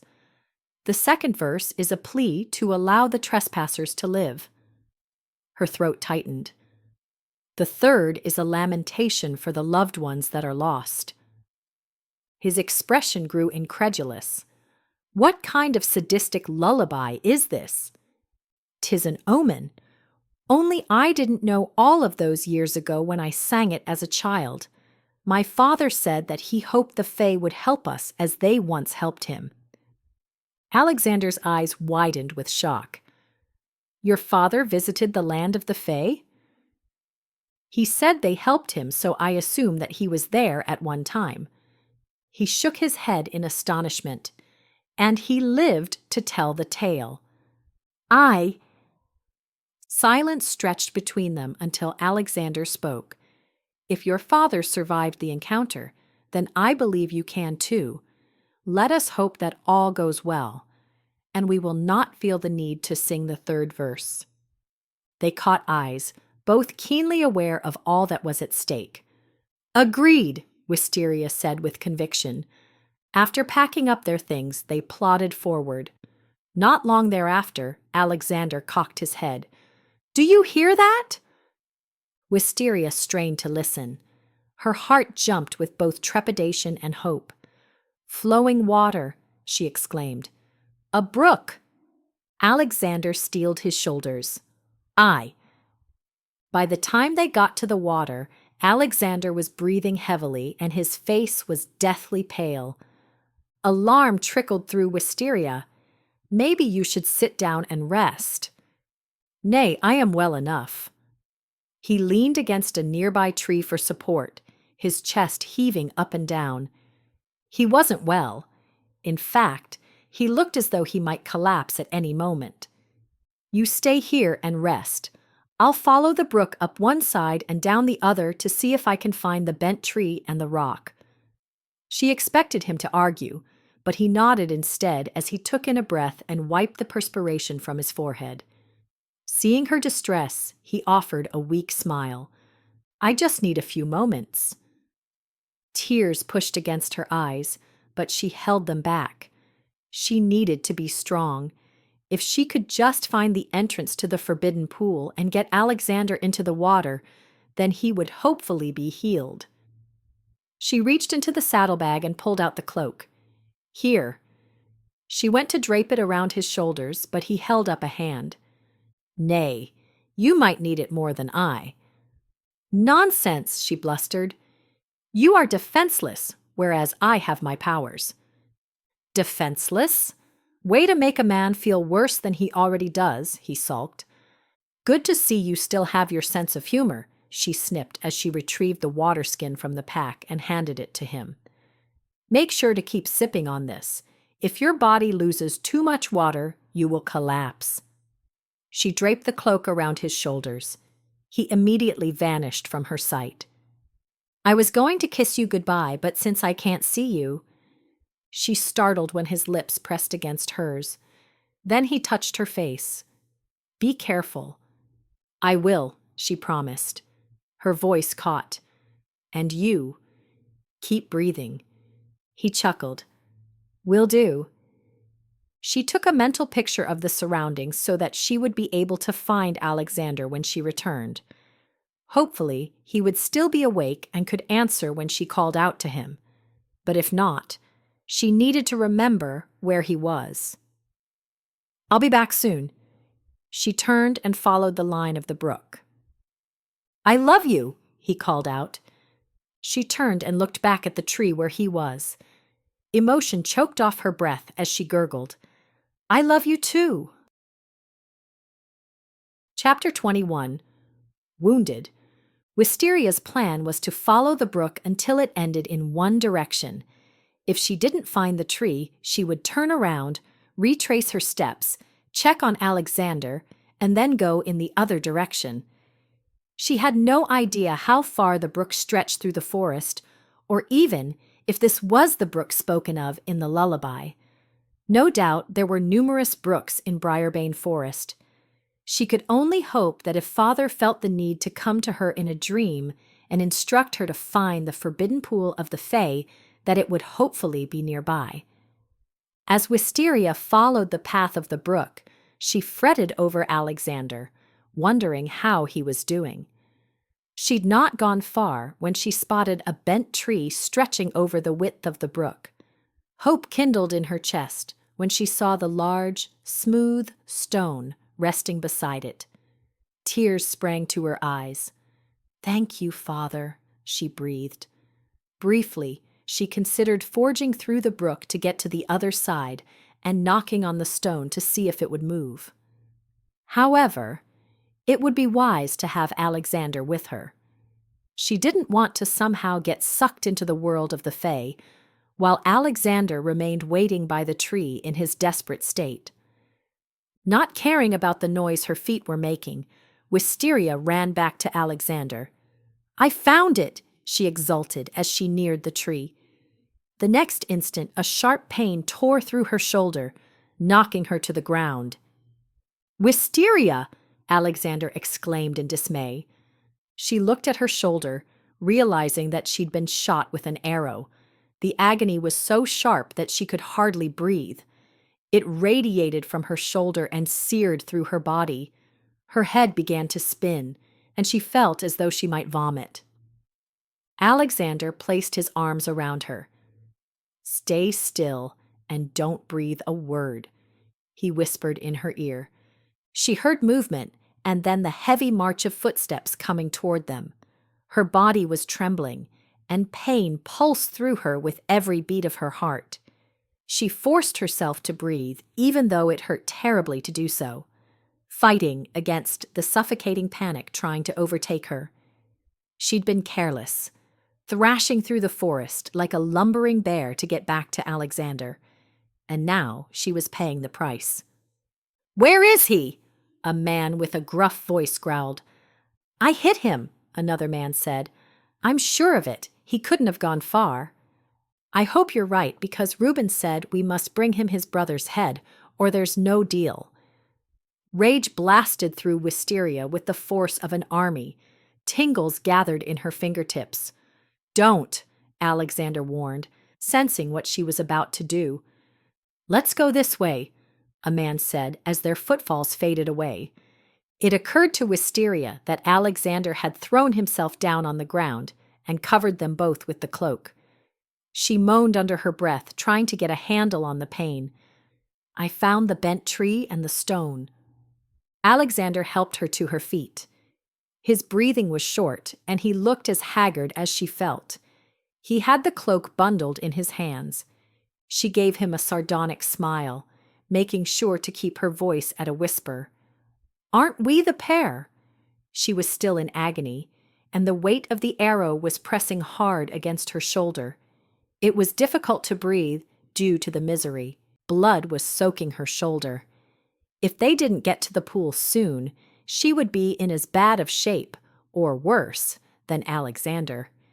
He winced as he examined her wound. The tip was wedged into the back of her shoulder with the shaft sticking out. "How far is the tree?" he asked in a low tone. "Not far." "I'm worried that if I break off the shaft of the arrow, it'll lodge the tip deeper into your shoulder." He looked around, "and the men will most likely hear the noise when the shaft breaks." "Were there two of them?" "Aye." Anger rushed back as she caught eyes with Alexander. "The time for having any brotherly sentiment where Reuben is concerned is long gone," she whispered in short bursts. His face turned a shade darker. "Amen to that!" The excruciating pain made her want to crawl up into a ball, but they had to get to the bent tree and stone. It was their only hope of making it out of this forest alive. Wisteria just hoped that the stone was actually the entrance to the pool. Otherwise, all was lost. He spoke faster. "We need to go to the tree before they come back." Her hands formed claws. "No need to fear them." She narrowed her eyes. "'Tis me they should fear." Alexander reached for her hands and made smoothing strokes over her skin. "That is not the solution." She flinched, giving him a hard look. "Would you prefer to let them kill us?" she hissed. He held her gaze, his expression troubled. "Remember what you said about the darkness that has been threatening to overtake you." "This is different." She ground her teeth together. "Need I remind you that they're seeking your head? I have a right to defend our lives from those mercenaries your barbarous brother somehow managed to hire. Surely you don't think that makes me evil?" "Nay, I don't," he answered immediately with a rough whisper. She settled down a bit at that. "You need to keep your voice down," he cautioned. Had that been Reuben's plan all along? To leave Alexander to the wolves and rush ahead to find mercenaries to finish Alexander off in the event that the wolves failed to do so? Reuben's treachery was astounding. If it comes to that, then I'll support you all the way. He glanced around. But right now, our best course of action is to get to the tree. His eyes latched onto hers. Hopefully, we can do so without having you do anything that you'll later regret. Her anger clouded her judgment, just as it had done with Goodman Webster. Once the rage took hold, it was difficult to contain. While she knew on some level that Alexander was right, she was itching to deal with those ruthless mercenaries in a manner that they deserved. Nevertheless, she took in a breath of acceptance and then grimaced at the sharp pain that streaked through her. Her body was growing weak from the loss of blood, making it hard to concentrate, and she was cold. So very cold. Regret tightened his features. "I'm sorry." She creased her brows. "For what?" "That arrow was meant for me." She lifted her chin with a rigid determination. "I'm glad it struck me instead of you. You're barely holding yourself together as it is." "Always saucy." With a low chuckle, he took hold of her arm. "Let's go." Alexander had tucked the cloak under his arm. "Shouldn't we put that on and walk close together so that we'll remain hidden from their view?" He pressed his lips together. "That won't work with the shaft of the arrow sticking out from your back. The cloak would rub against it and the pain would be unbearable." She straightened her shoulders. "Then break the shaft." "It could lodge the arrow deeper into your shoulder," he protested. "Do it.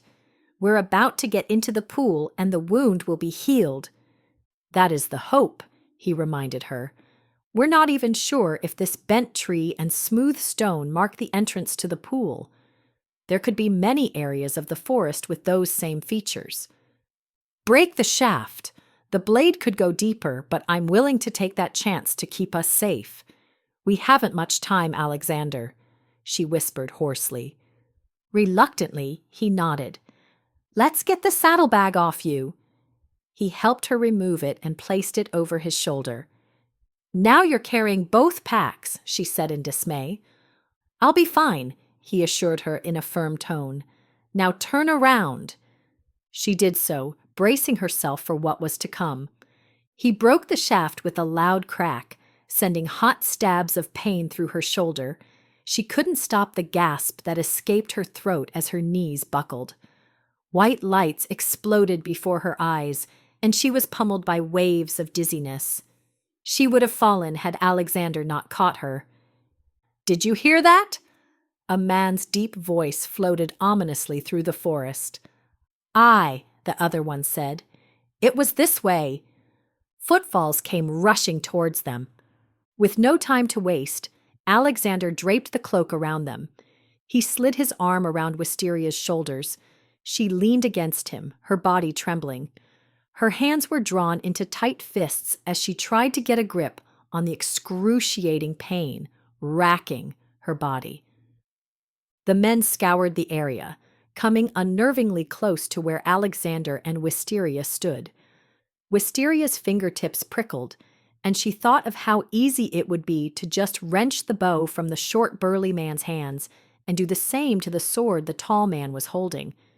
There was one thing she could do. She flicked out her hands and broke off the branch of a tree in the distance. The men hurriedly took off in that direction. When they got far enough away, Alexander prompted her to move forward. They did so as quickly as they could, considering their wounds. Alexander's raspy breathing was so loud that Wisteria feared the men would hear him. It didn't help that he was burdened with the weight of both packs. Wisteria wasn't any better. Each step jarred her shoulder, sending ribbons of agony through her. Her pulse thrashed blow after blow against her temples. "Just a little farther," Alexander whispered with renewed enthusiasm when they spotted the tree in the distance. They quickened their pace as much as they could. When they got to the spot, Wisteria remembered with a sinking heart that the tree and stone were on the other side of the brook. They would have to cross through the swift water rushing over the rocks. Normally, it wouldn't be a huge feat, but considering their weakened conditions and the fact that the mercenaries were nearby, crossing over would pose a significant challenge. "We'll have to go one at a time." Alexander extricated himself from the cover of the cloak. "You go first while I keep watch, and then I'll follow." "At least let me carry one of the packs," she urged. He steeled his jaw. "Nay, I've got them." Her mouth moved to form a protest, but he cut her off. "There's no time. Go!" Fastening the cloak securely around her neck, she scrambled down the bank and stepped into the water. It was colder than she anticipated. Lifting the hem of her skirt, she twisted it into a bundle and clutched it in her left hand so that she wouldn't trip over it. She kept her right hand free, not wanting to add any additional stress to her wounded shoulder. Gingerly, she stepped over the rocks as the currents pulled at her feet and ankles. She gasped softly when her foot slipped on a slippery rock. She caught herself before falling, but the movement jarred her shoulder, slamming a hot fist of agony through her. "Are you okay?" Alexander asked, and then looked as if trying to see her. She'd forgotten that she was still wearing the cloak. "I'm fine, almost there." She eased in a breath and let it out slowly so that it wouldn't hurt her shoulder. Just a few more steps, and she would be on the other side. She forced her feet to move forward and felt a flutter of exultation when she finally made it. She climbed up the bank and turned to Alexander. "I made it," she announced. "Your turn." The strain on his face tightened her stomach. Alexander's movements were slow and stiff as he made his way down to the water. She clutched her hands together in a tight grasp. "You can do it." He picked his way over the rocks. He was at the halfway point when he slipped and fell into the water with a loud splash. At the same time, Wisteria gasped. "Get up!" she demanded in desperation, ready to dive in and go after him if necessary. The heavy weight of the packs wasn't helping the situation. She relaxed ever so slightly when he managed to get to his feet. "Keep moving," she instructed. Gritting his teeth, he did so. She heard movement and looked over to where the men were running in their direction. "There he is!" the tall man shouted as Alexander sprang into action and went faster, half falling as he went. The short man paused in his tracks, set up his position, and raised his bow to shoot an arrow. Before he could release the string, Wisteria thrust out her hand and ripped the bow from him, sending it flying through the air, where it slammed against a tree and fell harmlessly to the ground. "What dark magic is this?" the man muttered. The tall one drew his sword and rushed forward to attack, but Wisteria took the sword from him and tossed it away. The power surging through her was exhilarating. The men turned to flee. She caught the short one and lifted him into the air. He flailed his legs and arms before she flung him against a tree, where his body made a sickening thud before falling to the ground. She did the same to the tall man. By the time Alexander reached her side, the short man had risen up on his knees. She thrust out her hands and squeezed his neck with an unseen force, just as she'd done to Goodman Webster. She was no longer on the side of a bank, but back in Florin. The dragon's hideous shrieks echoed in her ears. This time, the shrieks emboldened her. No longer was she timid and helpless. No longer would she sit back and watch those whom she loved suffer at the hands of destroyers. She had the ability to stop the monsters, and that knowledge was intoxicating. An inferno of rage burned through Wisteria as she tightened her grip. The man's eyes bulged as he clawed at his neck. Alexander touched her arm, breaking through the haze. She blinked.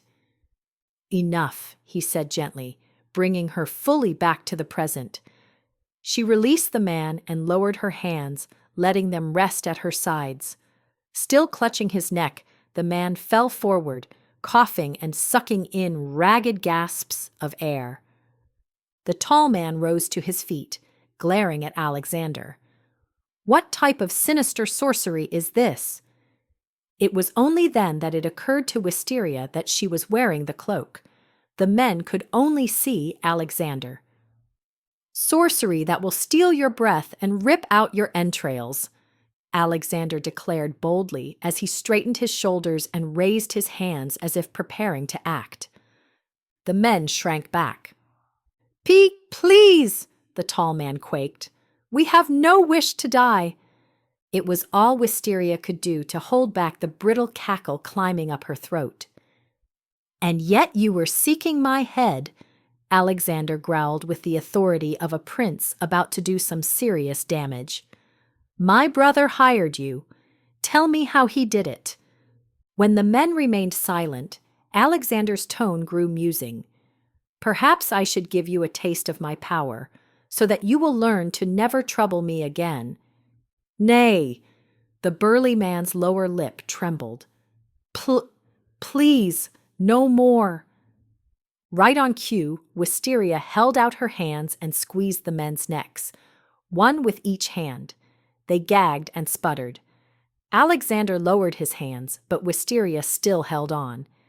Even though Alexander couldn't see her, he turned and gave her an exasperated look. She harumphed softly and lowered her hands. The despicable men fell forward, coughing and gasping.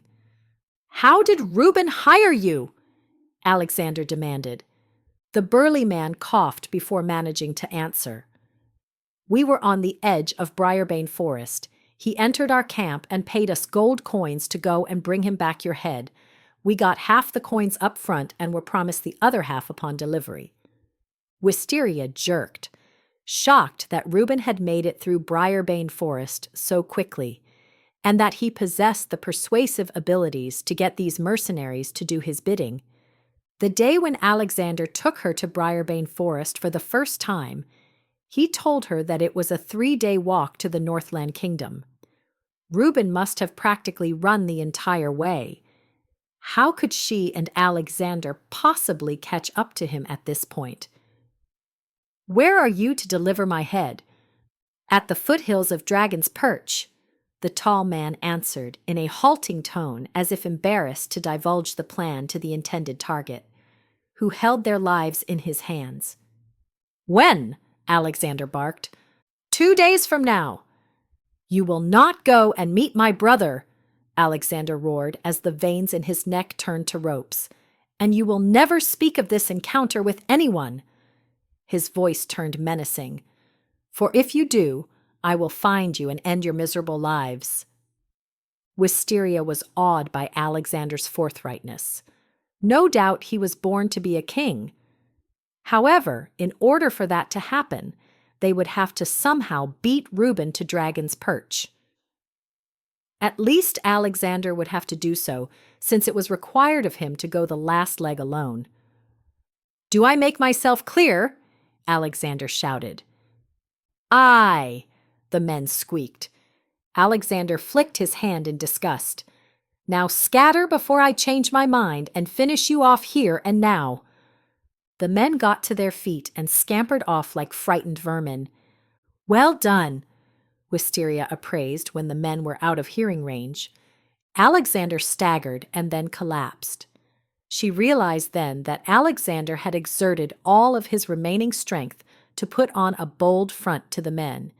He was now completely drained. She reached down to help him up and groaned in pain with the exertion. They hobbled over to the stone, where she knocked 3 times with her knuckles. To her immense relief, the stone slid backward to reveal a long stairway cutting deep into the earth. She laughed and cried at the same time. Let's go, she said as they started down. They got only a few steps when the stone shifted back into its original position, plunging them into darkness. Chapter 22. Forbidden. They descended the staircase, going deeper and deeper. The sounds of their footfalls were broken up by the disjointed rhythms of their heavy breathing. "Do you think we'll ever reach the bottom?" Alexander asked with a note of irony. "I'm beginning to wonder. It doesn't help that we can't see a thing." The staircase was narrow and closed in with walls formed from earth. Not having a handrail, they were forced to use the walls to brace themselves, their hands catching every so often on protruding roots. The dampness of the cramped space oozed into Wisteria's pores, making her curiously numb. The pain from the arrow had dulled to an ache. She mostly felt the pressure of the blade embedded in her skin and possibly the bone. Her frock was sticky from the blood, and she was chilled to the point of trembling. Alexander was close behind her.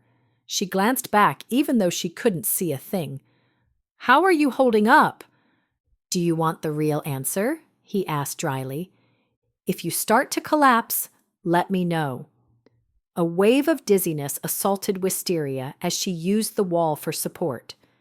She got the terrifying impression that the walls were closing in around them in an attempt to swallow them whole. "The same goes for you. Hopefully, we'll reach the bottom soon." Her breath caught with hope as she strained to see through the darkness. "I think there's a light up ahead." It was a halo so tiny, she wondered if she'd only imagined it. She looked again. There was definitely light in the distance.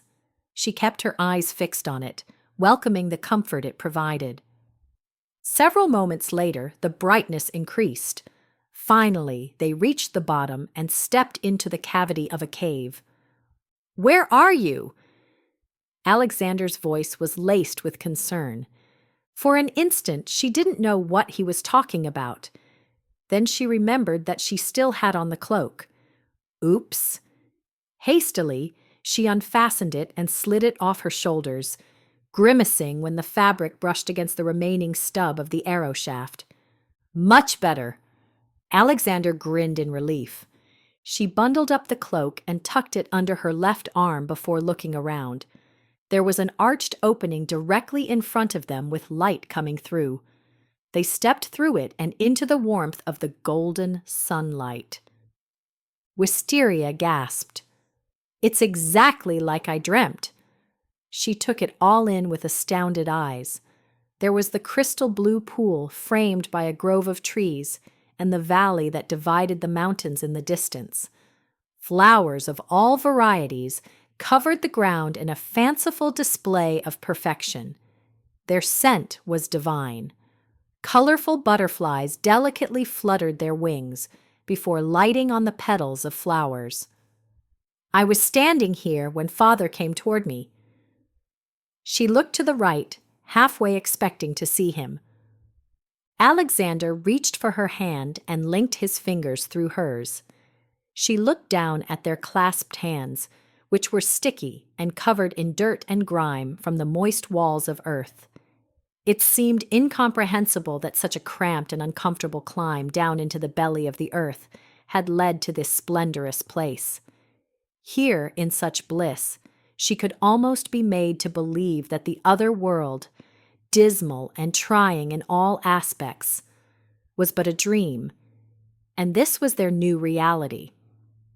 However, the dirt on their hands, as well as their wounds and Alexander's sopping wet clothes, were evidence that the mortal world was their abode, and this place was a substance of wishful dreams. Alexander took in a resolute breath. "Let's do this." He released her hand and removed the packs from his shoulders, depositing them on the thick blanket of grass at their feet. Next, he bent down to remove his shoes, grimacing at the pain the movement caused. He removed his chainmail and peeled off the tunic. Her breath caught when she saw his smooth, ivory skin and the sprinkle of curly blonde chest hairs that glimmered in the sun. His muscles were lithe, his stomach flat and chiseled. Smooth laughter rolled from his throat when he saw her reaction. "Not what you expected from a student of scrolls and books?" She couldn't help but laugh. I am surprised. She felt herself blush. Heat warmed his gaze as he looked her up and down. Your turn. She flinched as a sense of modesty took over. Nay, I cannot remove my frock. She winced. It would hurt too much due to the arrow wound. He nodded in sudden understanding. At least put down the cloak and remove your shoes. Quickly, she did as he instructed. He caught hold of her hand, and they went toward the pool. From what Wisteria could tell, they were alone with only the butterflies and the smattering of birds opening their wings and soaring leisurely through the azure sky. Would it be possible for them to get into the pool and out before being discovered? She could only hope. As tranquil as this place was, she needed to remind herself that entering the pool was forbidden, and that the bliss around them could quickly turn to torment, if Father's warning was correct. She glanced at Alexander, whose expression was resolute. He kept glancing around them with wary eyes. She was relieved and impressed that he hadn't been taken in by the delusion of serenity soaking into them with the persistence of a drug. When they reached the edge of the pool, Alexander turned to her, trepidation masking his features. Whatever happens, remember that I love you. Her throat thickened. I love you too. Together, they waded into the pool. The water was refreshingly cool as it lapped gently against their skin. They dipped their hands into the water and washed off the dirt. It was nice to have clean hands. They ventured in deeper, so that their bodies could be submerged. So far, so good. The skirt of Wisteria's frock pooled up behind her. When her shoulder went under the water, something extraordinary happened. She felt the light tickle of fingers, gently extracting the tortuous blade from her shoulder and working expertly to repair the damage in her bone, muscles, and skin. It's happening, Alexander said in wonderment as he held out his arms for inspection. The strips around his wounds had fallen away and his arms were whole. He went underwater and came up again. The deep scratch on his cheek was gone. I feel great, he exulted. Me too, she murmured. A whisper pressed into her mind, filling her with the desire to remain in this pool forever. The notion was subtle at first, but then quickly grew more persistent, as if roots were pressing into the recesses of her awareness. She plucked the roots out and discarded them like weeds. They tried to gain a new foothold, but with a concentrated effort, she closed her mind against the attempt, welcoming the normalcy that was restored. She was mortal and a stranger here. This is not where she belonged. Alexander was born to be a king. He had a quest to fulfill, and his horrible brother was in the lead. The water beneath them stirred. She got the distinct impression that they were no longer alone. Something was coming. Let's get out, Wisteria said with a clutch of uneasiness. What's the hurry? Alexander protested. 'Tis so nice, he said with a contented hum. Before she could stop him, he dove into the water. Alarm crested over her as she watched anxiously for his head to re-emerge. She let out a relieved breath when he broke through the surface of the water. A boyish grin stretched over his face. Come and join me, that is, if you can swim, he teased, treading water. Alexander, we need to get out. You've been lured by a false sense of security. Can you feel the fingers pricking at your mind? He looked puzzled. Nay, I only feel peace.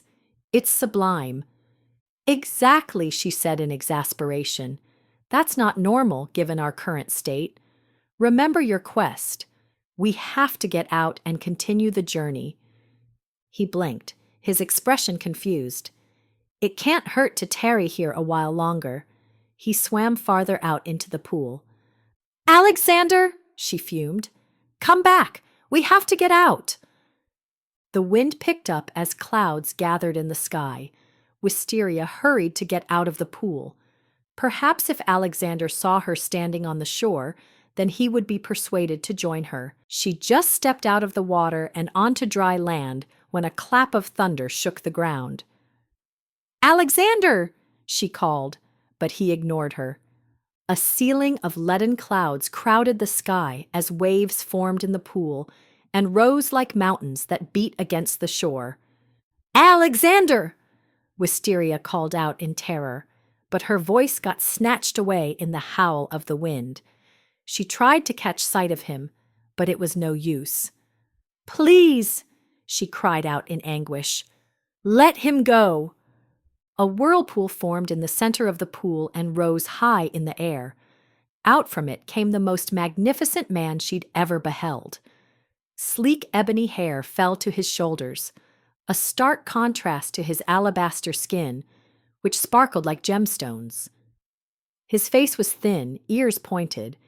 His features were perfectly chiseled with a slim nose and sharp chin. She noted that his muscled chest was bare. The lower part of his body was obscured by the rushing water circling his waist. He fixed a menacing glare on Wisteria. It was so piercing that it cut her to the core, making her want to shrink down into nothingness. She'd thought the old crone was powerful, but never had she felt such strength. It was as if the wisdom of 1,000 worlds was rolled into the brow of this magnificent and terrifying being that was as elusive and intangible as the water and air. And yet, the Fae's authority was very real. "You dared to enter the forbidden pool of the Fae!" His powerful voice shook with wrath. "I'm sorry!" Wisteria screamed over the wind. "My father came to me in a dream and told me about the pool. We were injured and in desperate need of healing. Alexander is a prince who's destined to become a king." Her voice broke. Please!" She twisted the skirt of her frock in her fists as tears filled her eyes. "Take me instead," she pled hoarsely. The Fae scoffed. "I care nothing about the affairs of men and have no use for you." "What have you done to Alexander?" She looked out at the angry waves, hoping to see him still alive and breathing. A wave lifted Alexander up. He was lying flat on his back. His body was limp, eyes closed. "You must pay for your treachery," the Fae pronounced, "starting with him." "Nay!" Wisteria screamed and flung out her hands. Power surged from her fingertips and hit the Fae square in the chest. It should have been enough to do some damage, but the force only knocked him back ever so slightly. His expression registered surprise, and then rage twisted his features. The next instant, her wrists were bound with invisible shackles. Please!" Wisteria cried again. "We mean you no harm." She looked at Alexander, who was suspended high upon the shelf of the wave. Her heart twisted. Was he still alive? "Let me keep him, father." A delicate female voice rippled through the air. "I want him for myself." She pouted.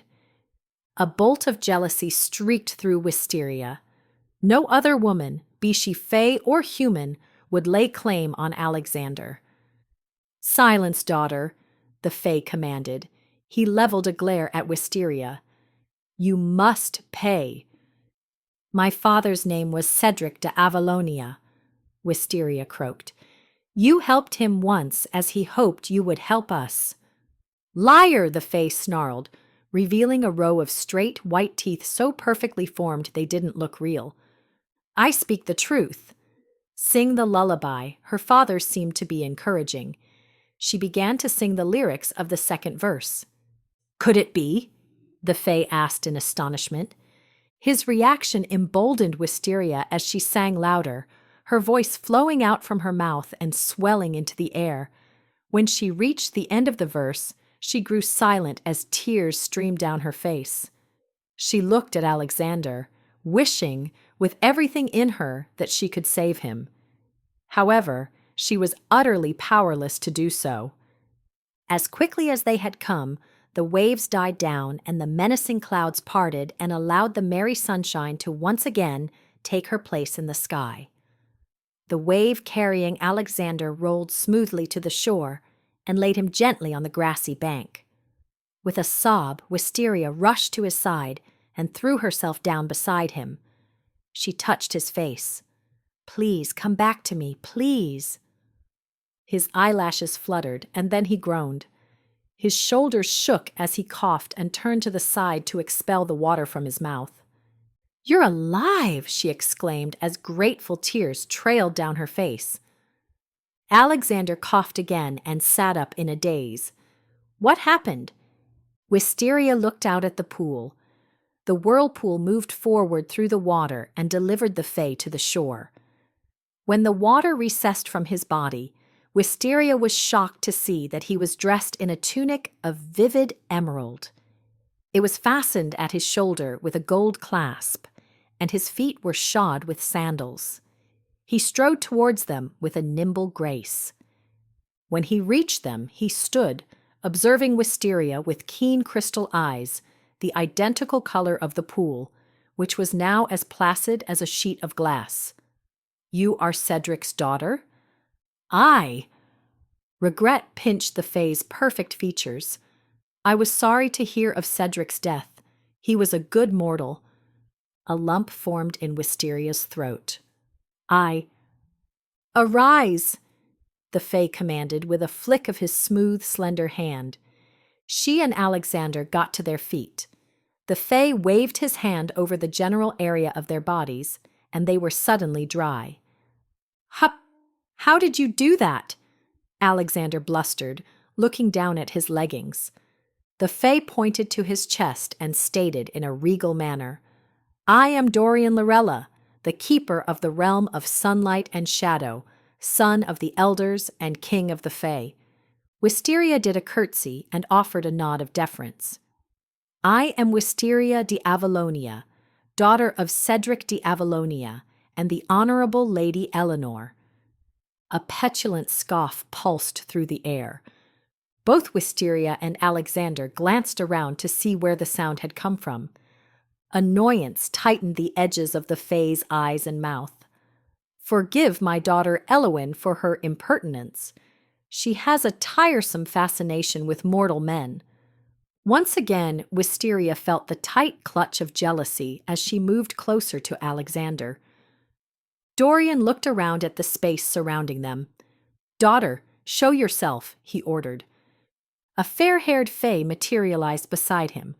Long blonde tresses trailed down her slender shoulders. She was dressed in a deep blue tunic that molded well to her slim, graceful body.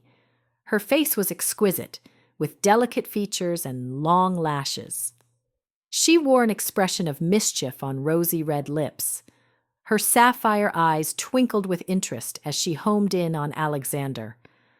"I am Elwyn," she said sweetly as she clasped her hands together and twisted her foot into the grass. Her voice had the airy quality of frothy bubbles. Dorian's eyes fell on Alexander as if waiting for him to speak. Alexander stepped forward and offered a low bow. "I am Alexander de Montcier. My father, Gregory, is the king of Andover Peaks." Elwyn giggled. "Pleased to make your acquaintance, your highness." Wisteria gave Elwyn a sharp look, which the Fae pointedly ignored. It was interesting to note that Dorian and Elwyn looked to be near the same age, and yet he'd referred to her as his daughter. Dorian turned his attention back to Wisteria. "I see that you have been gifted with certain abilities like your father." "Aye," she said with a touch of pride.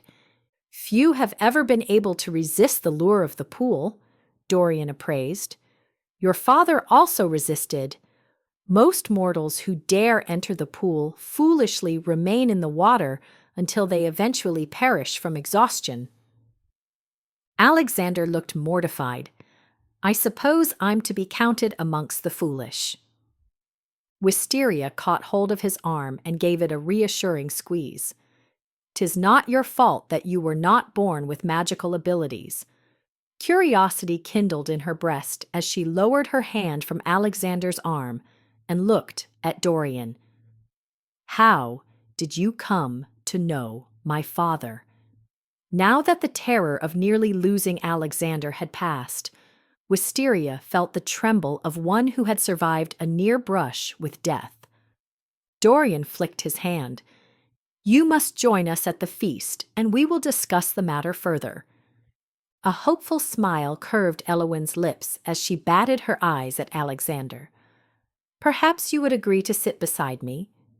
"Aye," Alexander answered a little too readily. Wisteria cut her eyes at him. He gave her a sheepish grin. "Just being amicable." His face turned red. Wisteria had never given her beauty much thought. She was grateful for her looks, but didn't dwell on them, preferring to focus on her intellect and the improvement of her magical abilities.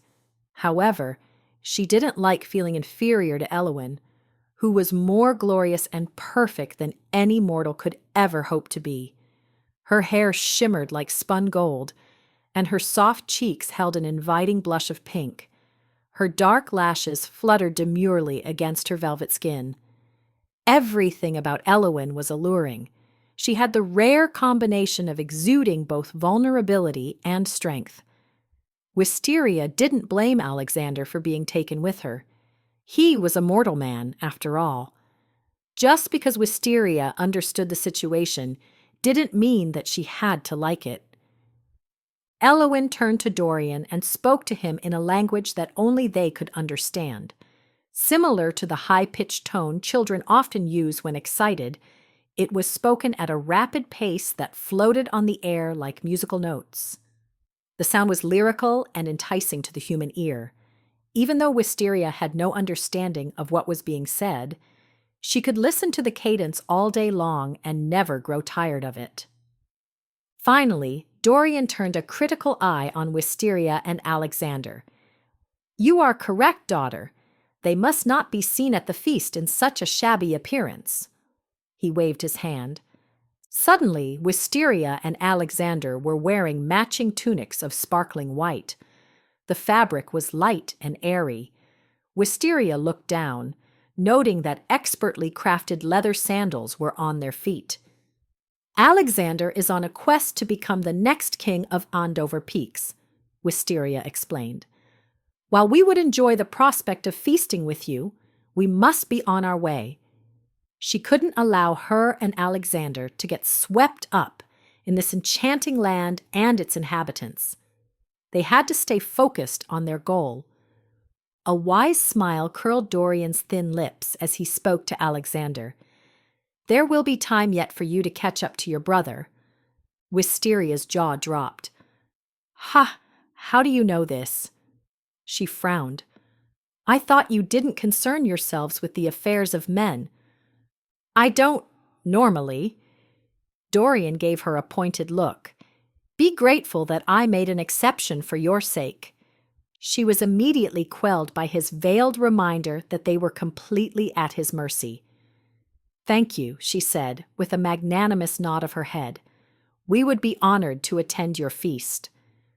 Dorian waved a hand, and they found themselves standing in a wooden glen ablaze with the lively chatter and pleasing laughter of Fae, as equally magnificent as Dorian and Eowyn. They all appeared to be close to the same age. When they saw Wisteria and Alexander, they fell into silence. Several regarded them with such animosity that it slinked a trickle of unease down Wisteria's spine. A Fae with hair the same color as Eowyn's glowered at Dorian. "Why are they here?"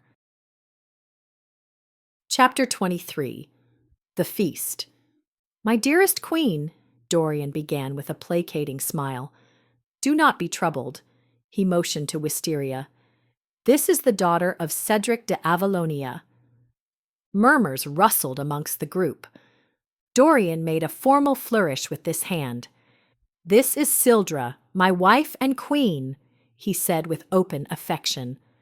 Sildra dipped her head in a regal nod, drawing attention to the crown on her head.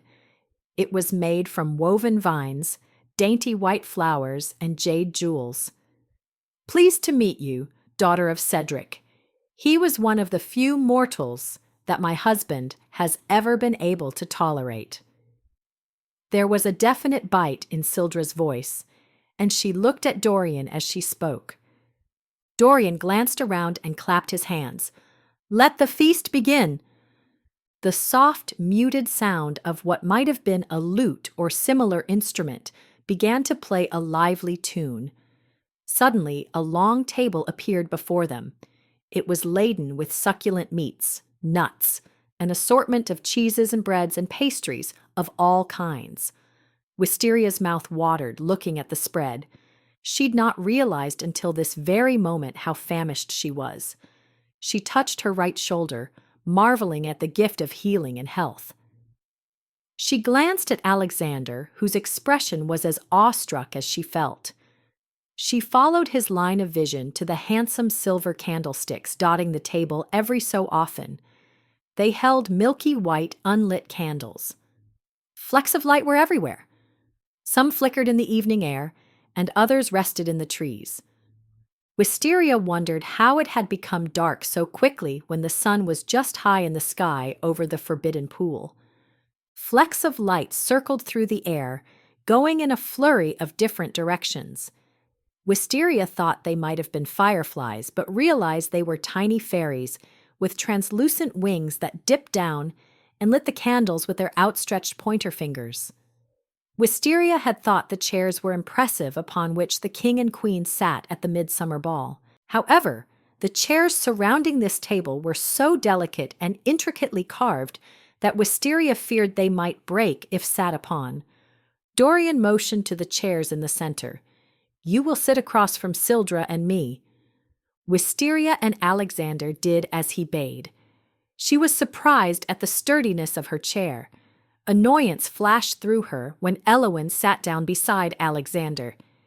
"Eat," Dorian encouraged. That's all the prompting Alexander and Wisteria needed to fill their plates. The food was the best she'd ever tasted. Wisteria tried to eat delicately, remembering her manners even though she wanted to stuff her face.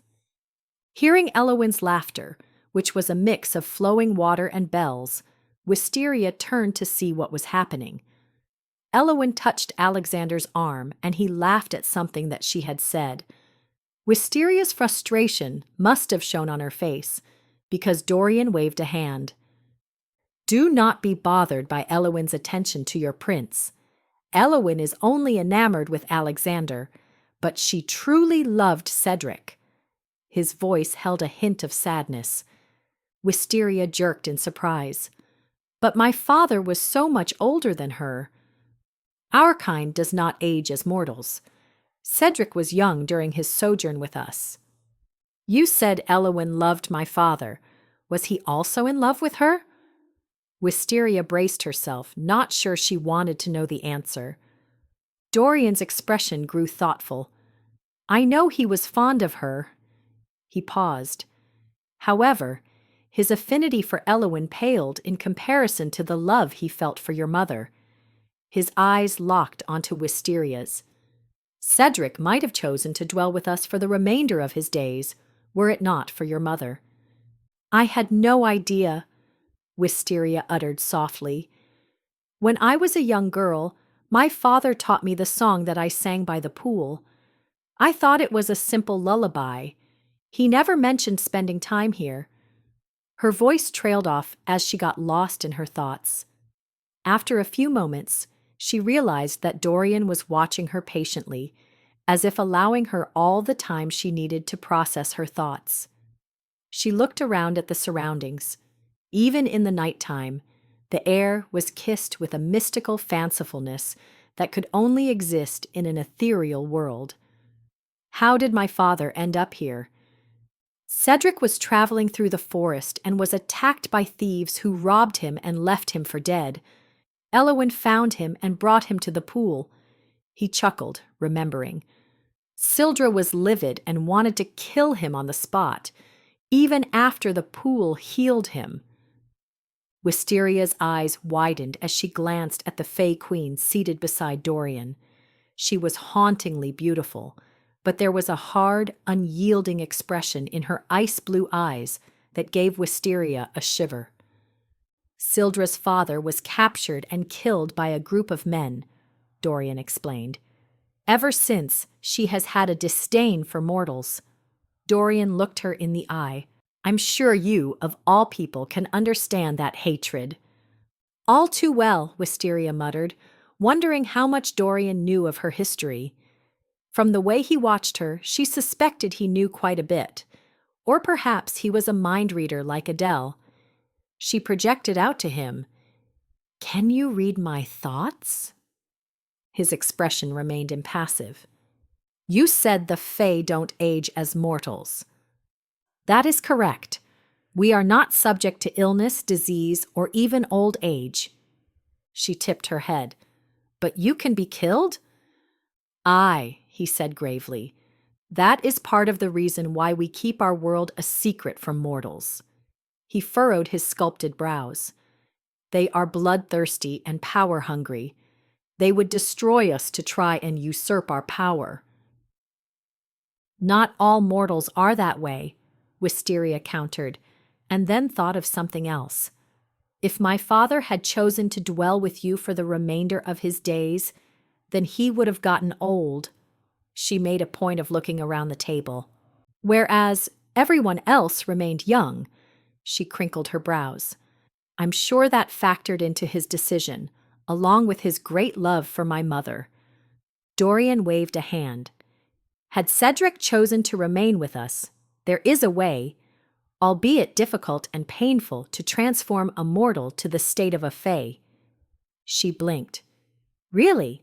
How so?" Sildra cut into the conversation. "We will not discuss such matters in the presence of mortals." Her voice dripped with frost, and she glared at Dorian and then Wisteria. Sildra had appeared so engaged in conversation with the female Fae sitting on her right that Wisteria hadn't realized Sildra was listening to her and Dorian's conversation. "Of course, dear," Dorian acquiesced in the mild manner of one accustomed to such outbursts. Sildra immediately turned her attention back to the Fae on her right, and they began conversing again. Dorian sat back in his chair. "You are correct. Not all mortals are corrupt. Cedric was a man of honor." Emotion lodged a shaft down Wisteria's throat as she swallowed. Cedric's greatest desire was to help mortals come to the knowledge that all magic is not inherently evil. Cedric held to the belief that the great creator gave him his abilities for a reason. Cedric aligned himself with others who believed the same way. They were crafting a body of work or precepts that could help others eventually come to the truth. "I had no idea," Wisteria murmured. Her mother had never mentioned anything about father working with others. Then again, mother only admitted that father had abilities right before she was taken away to be sacrificed to the dragon. "Do you know who my father was working with?" Perhaps if Wisteria could meet these individuals, she could gain more insight into the man her father truly was. Also, it would be helpful to learn about herself and how to use her abilities. "Nay, I'm sorry, but I don't know anything more than what I just told you." "I understand." Wisteria looked down at her plate, swallowing her disappointment. Feeling his eyes on her, Wisteria lifted her gaze to Dorian. "As I said, Cedric was a man of honor. I sense that same honor in you." Wisteria blinked. "Really?" she squeaked. He nodded. "You offered to give up your life for Alexander. That is honorable." "Only because I love him," she said in earnest. Dorian was scrutinizing her with an intensity that made her feel as though he were seeing into her soul. "You have experienced much loss." Without warning, her eyes misted. "That loss has made you bitter." Her spine went stiff as she lifted her chin. "I have had to get tough in order to survive." Both darkness and light battle within you, Dorian assessed. Your true test will be to decide which you will ultimately choose. She was startled that he'd read her so accurately. How was it that he peeled back the layers so quickly to reveal that which plagued her the most? She wanted to say something to defend herself, but no words would come. She was ashamed that she'd not yet managed to extinguish the darkness. Would she ever be able to gain enough strength to do so? She thought of the mercenaries that Reuben had hired. Wisteria would have ended their lives had Alexander not intervened. Once the rage took hold, it was nearly impossible to control. "'Tis good that you are striving to help Alexander become king," Dorian continued. "If he succeeds, he will do much good in his kingdom." Her stomach clenched. "If he fails?" Dorian paused, considering her question. Absently, he turned the ring around and around on his finger. "If he fails, then many will suffer." He paused as if drawing additional information from the moist night air. "Of you, it will be required to sacrifice much." Wisteria's heart began to pound. Those words were eerily similar to what Adele had said. "What does that mean?" He eyed her with sympathy. "When the time comes, you will know." Alexander laughed again, drawing Wisteria's attention. He turned to Wisteria with a wince of chagrin at having been caught enjoying Eloin's company too much. He slid his arm around Wisteria's shoulders, pulling her close. Wisteria's first impulse was to give Alexander a good tongue-lashing. Then again, what mortal man wouldn't be enamored with a beautiful fae who was enchanted with him? Wisteria decided it was in both of their best interest to give Alexander some grace. However, Wisteria's understanding only extended so far. Were she to spend much more time in this land, watching Eloin fawn all over Alexander, Wisteria would be sorely tempted to punch the brazen fae in the throat. Sildra eyed Wisteria and Alexander with animosity. "How exactly did you come to be in our land?" Alexander told her about the proving and the quest to bring back the truth-sayer. He finished with talk of the spiders and wolves, and then finally, Wisteria getting shot by the arrow. He didn't mention the old crone or the cloak of invisibility. The cloak? They left it on the bank near the pool. Her heart beat faster as her hand went up to encircle her neck. She must return the cloak to the crone, or it wouldn't bode well for her or Alexander. "We left our things on the bank of the pool. Could we get them back before leaving?" An amused smile touched Dorian's lips. "You are referring to your crimson cloak of invisibility." "Aye." Wisteria felt her cheeks grow warm. "It is on loan to me, and I must give it back." "All is as you left it," Dorian reassured her with a patient smile. "Thank you." Wisteria immediately settled down. Cedric had a gift for music. He could play several instruments, and he had the most beautiful voice, Dorian said with a trace of nostalgia. "He did," Wisteria agreed. A question simmered in Dorian's eyes.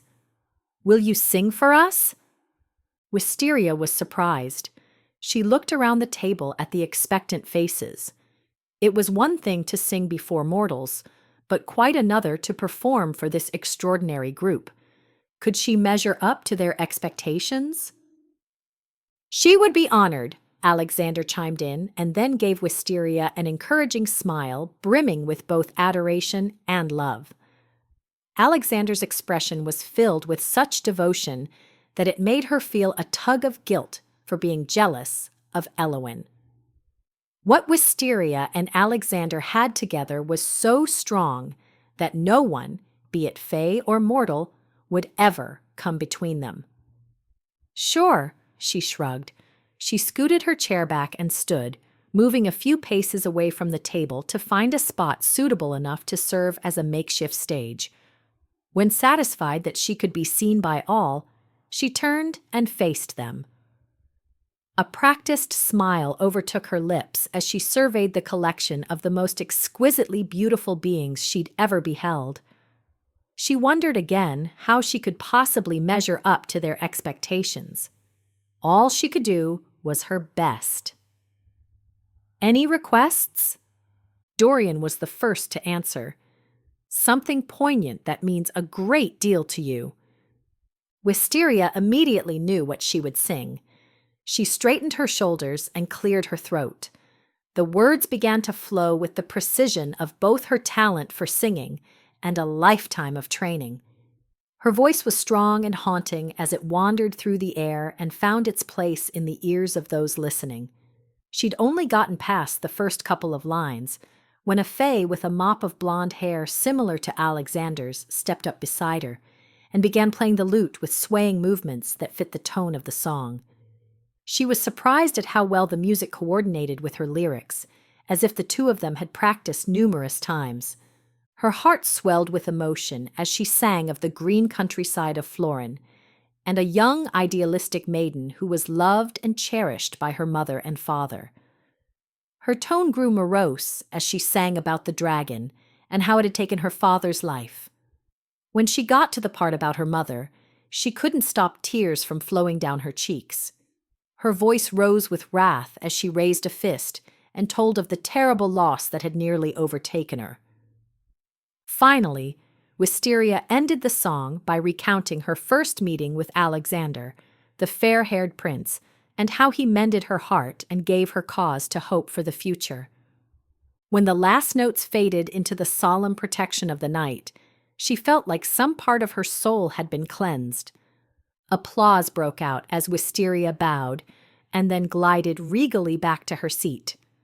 "Thank you," Dorian breathed as he wiped away a tear. "You are most assuredly your father's daughter." He cleared his throat as if to tamp down his emotion before motioning at the food. "Eat until you are filled. Afterward, it will be time for you to rest. For tomorrow, you will continue your journey."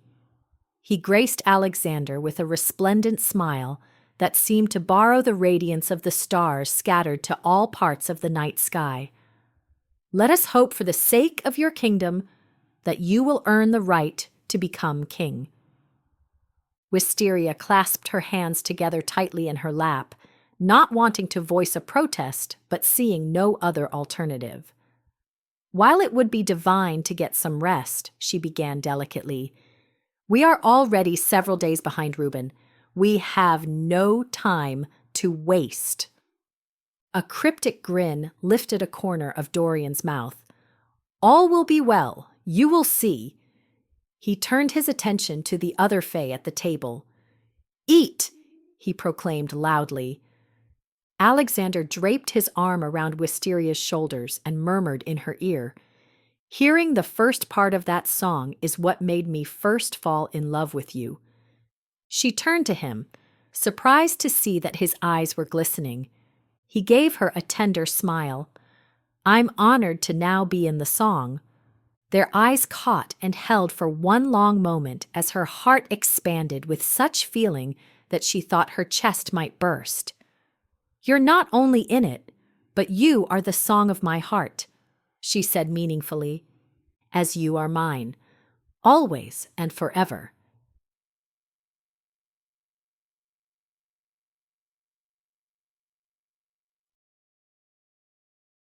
Chapter 24.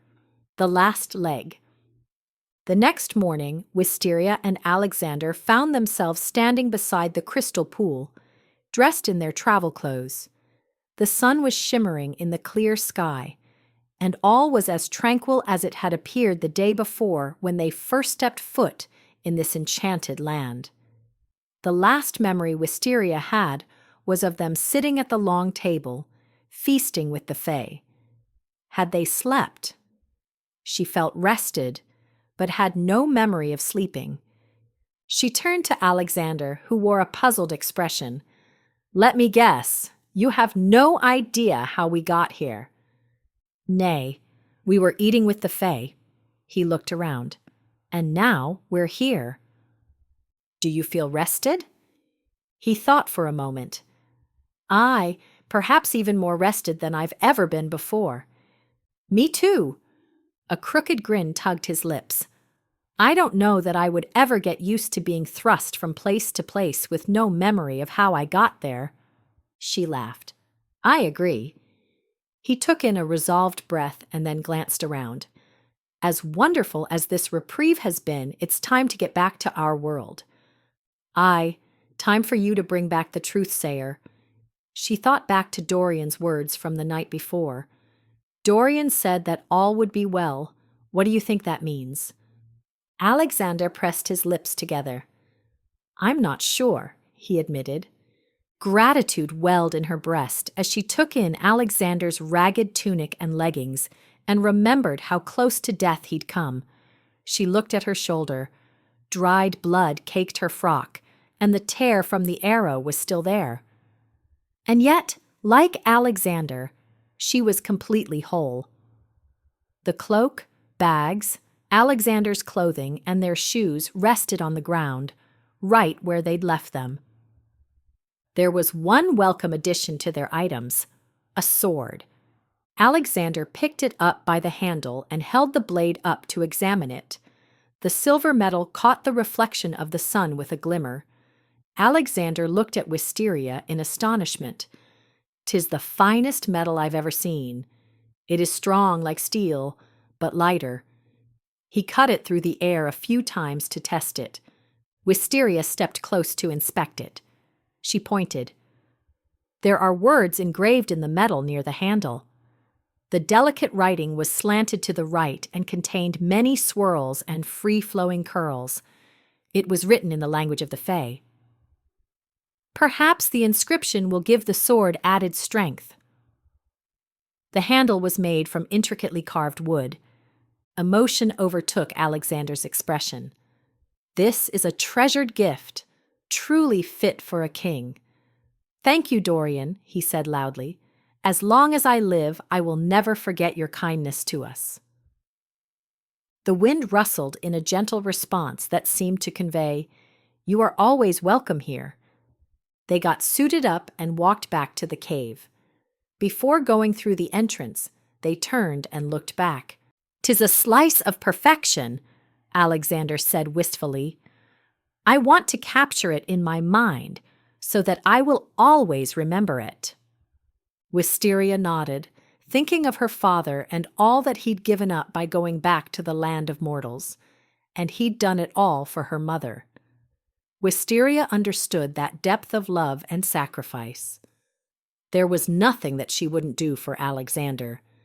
She peered up into his handsome face. "I love you," she proclaimed with all the exuberance of her soul. "I love you back," he grinned, leaning down to give her a long, tender kiss that caused her breath to come faster. He clasped her hand in his as they resolutely turned their backs on the land of the Fae and prepared themselves to face whatever lay ahead. "I'm certainly not looking forward to climbing all of those stairs," Alexander said dryly. She chuckled. "That makes two of us." They crossed through the cave and went through the opening from whence they'd come. To their surprise, there were no stairs but a long tunnel instead. They traveled through the dark space until they came to a wall that blocked their way. "What next?" Alexander asked. "Maybe there's a door or passageway," Wisteria said hopefully as they ran their hands over the stone. It was smooth with no crevices. A thought entered Wisteria's mind. Could it be that simple? She recited the lyrics of the lullaby. "Rapping the knuckles to the count of 3 will pay the fee, and then, with a groan, the way will be known." "Of course," Alexander said with admiration. He rapped 3 times with his knuckles. The stone wall slid to the side, giving them just enough space to scramble through. When they were on the other side, the wall neatly slid back into place. A cold wind immediately assaulted Wisteria as she hugged her arms and looked around. They were standing on a stone ledge surrounded by jagged rocks. The bleak, unforgiving landscape was jolting compared to the lush beauty of the land of the Fae. "Where are we?" Excitement quivered in Alexander's voice as he pointed to the sharp-tipped, snow-capped mountains in the distance. "Dragon's Perch!" Her eyes rounded. "We are here already?" I believe so." Trepidation fluttered in her stomach. "This means that it's time for me to leave you to go the last leg of the journey alone." The prospect caused a heavy weight to fall on her chest. Alexander frowned. "How will you get back to Andover Peaks?" She turned and made a point of looking at the stone wall behind them. His eyes widened. "You'll go back to the pool." She nodded. "Then I'll cut through Briarbane Forest to get home." Concern touched his brow. "It's not safe for you to go alone." Laughter gurgled in her throat as she motioned to the saddlebag slung over Alexander's shoulder. With the invisible cloak, she raised her hands, her fingers forming claws. "And my powers, I will be good." He wasn't convinced. "Do you think the stairs will appear once you get back to the pool?" "If not, I'll seek Dorian's help." She stepped up to him and placed a hand on his cheek. "'Tis you I worry about." She swallowed the tightness in her throat. "I don't want to leave you." It ripped her heart out to think she might never see him again. He was her everything. She couldn't lose him. He took in a deep breath. "I will be well enough." Tears formed in her eyes. "Come back to me, please." He caught her in a tight embrace, and she buried her head in his chest. "I will come back," he vowed into her hair. "You have my word on it."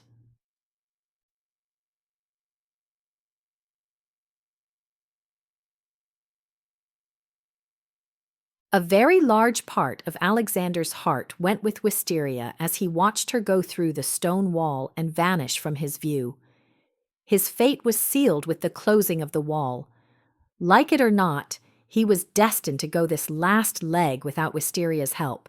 At least he was physically whole. He surveyed the barren landscape stretched out before him. Touching the sword at his side, he took in a long breath and then strode to the edge of the ledge and peered over, looking for a way to get down. A short while later, he was at the bottom. Tucking his chin into his neck, he folded his arms over his chest and started moving forward. All the while, the frigid wind flapped at his clothes. He wished he would have thought to bring a heavy cloak. His teeth chattered from the cold. Several minutes later, snowflakes swirled in the air. Alexander continued for what he estimated to be half a day before he stopped to drink some water and munch on a wedge of cheese. At Wisteria's insistence, Alexander had taken the saddlebag containing the skin of water and the bulk of the food. "My journey home will be much shorter than yours," Wisteria assured him. Even though he'd been walking for half a day, the peaks in the distance didn't seem much closer than they had when he'd first started. He hoped to reach the foothills by nightfall. It was still spitting snow, but at least his body had adjusted to the cold. He didn't allow himself to sit for very long, fearing that his limbs would go numb. He needed to get moving so the blood would keep pumping through his veins. As he walked, his thoughts turned to Reuben. His gaze traveled up the length of the snow-covered peaks. Was Reuben already at the top? His stomach knotted as he wondered about the dragons that resided in those jagged mountains. Would his sword be strong enough to penetrate the thick scales of a dragon? Perhaps, since it was a gift from the Fae. Alexander had no idea how he would react when he saw Reuben again. He was sickened by Reuben's treachery and cowardice. Alexander needed to do everything in his power to get the truth-sayer. Otherwise, the citizens of Andover Peaks would be at Reuben's mercy. Dusk was setting in by the time Alexander reached the foothills. The only protection offered from the relentless wind were a few spindly trees and bushes. Alexander was scouting out a place to spend the night when he saw movement out of the corner of his eye and realized a man was coming towards him. As the man grew closer, Alexander recognized the heavy gait and blocky frame. His heart jolted when he caught eyes with Reuben. Naked shock streaked over Reuben's face as he pulled his thick cloak closer around his body. He was carrying something in his hand. Alexander straightened to his full height and narrowed his eyes. "Surprised to see me, brother?" he called out. He put a hand on his sword, ready to draw it if necessary. By the time Reuben came near, he'd managed to recover from the startle of seeing Alexander upright and breathing. Reuben looked him up and down, his gaze lingering on Alexander's calf. "I see you have recovered from the spider bite." Reuben was holding a dead rabbit. Since he had no pack, Alexander figured he'd already set up camp for the night and ventured out to hunt for his supper. "And from the wolves and the mercenaries that you hired to seek my head." An uneasy laugh rattled in Reuben's throat. His black eyes met Alexander's in a challenge. "My offer still stands. Back down and I'll make you second in command." "Not a chance," Alexander growled. Indignation pulsed through him, flaring his nostrils. "I knew you were a snake, but I never imagined that you would stoop so low as to seek the life of your own flesh and blood, twin brother." He grunted in disgust. "And you didn't even have the courage to finish me off yourself. You left your dirty work to the wolves and the mercenaries." A hard smile stretched over his face. "You failed, for as you can clearly see, I am still here." Rage flashed over Reuben's face as he threw down the rabbit and drew his sword. Alexander pulled his sword at the same time. They clashed weapons in a loud ping of metal as they began fighting. The sword in Alexander's hand was an extension of his body. He'd never before experienced anything like the fluidity the sword wielded. Around and around he and Reuben went. Alexander was astonished with how easy it was for him to meet Reuben, measure for measure. Alexander saw the flicker of concern in Reuben's ebony eyes and knew instinctively that victory would soon be in his grasp. Even Reuben, with his famed skill with the sword, was no match for Alexander now that he had the sword of the Fae. Their duel was interrupted by a loud screech. They looked up to see a dragon flying towards them. It reared back and opened its mouth, breathing down a trail of fire. They took off running as the dragon breathed out more fire and shrieked again. Alexander felt as if his ears would burst from the hideous sound. The creature's yellow eyes and sharp talons filled Alexander with an inexplicable terror. This was his first encounter with a dragon. For the first time, he fully understood why Wisteria was tormented by the awful memories. Wildly, he looked around, trying to find a place to take cover. When he saw Reuben running for the rocky face of the peaks, he followed him to a small opening in the tall wall of stone. Reuben dove inside. Alexander looked up as the dragon came towards him. He threw himself into the opening of the rocks as a plume of fire licked at his feet. The dragon, disgruntled at having lost its prey, screamed once more and then flew away.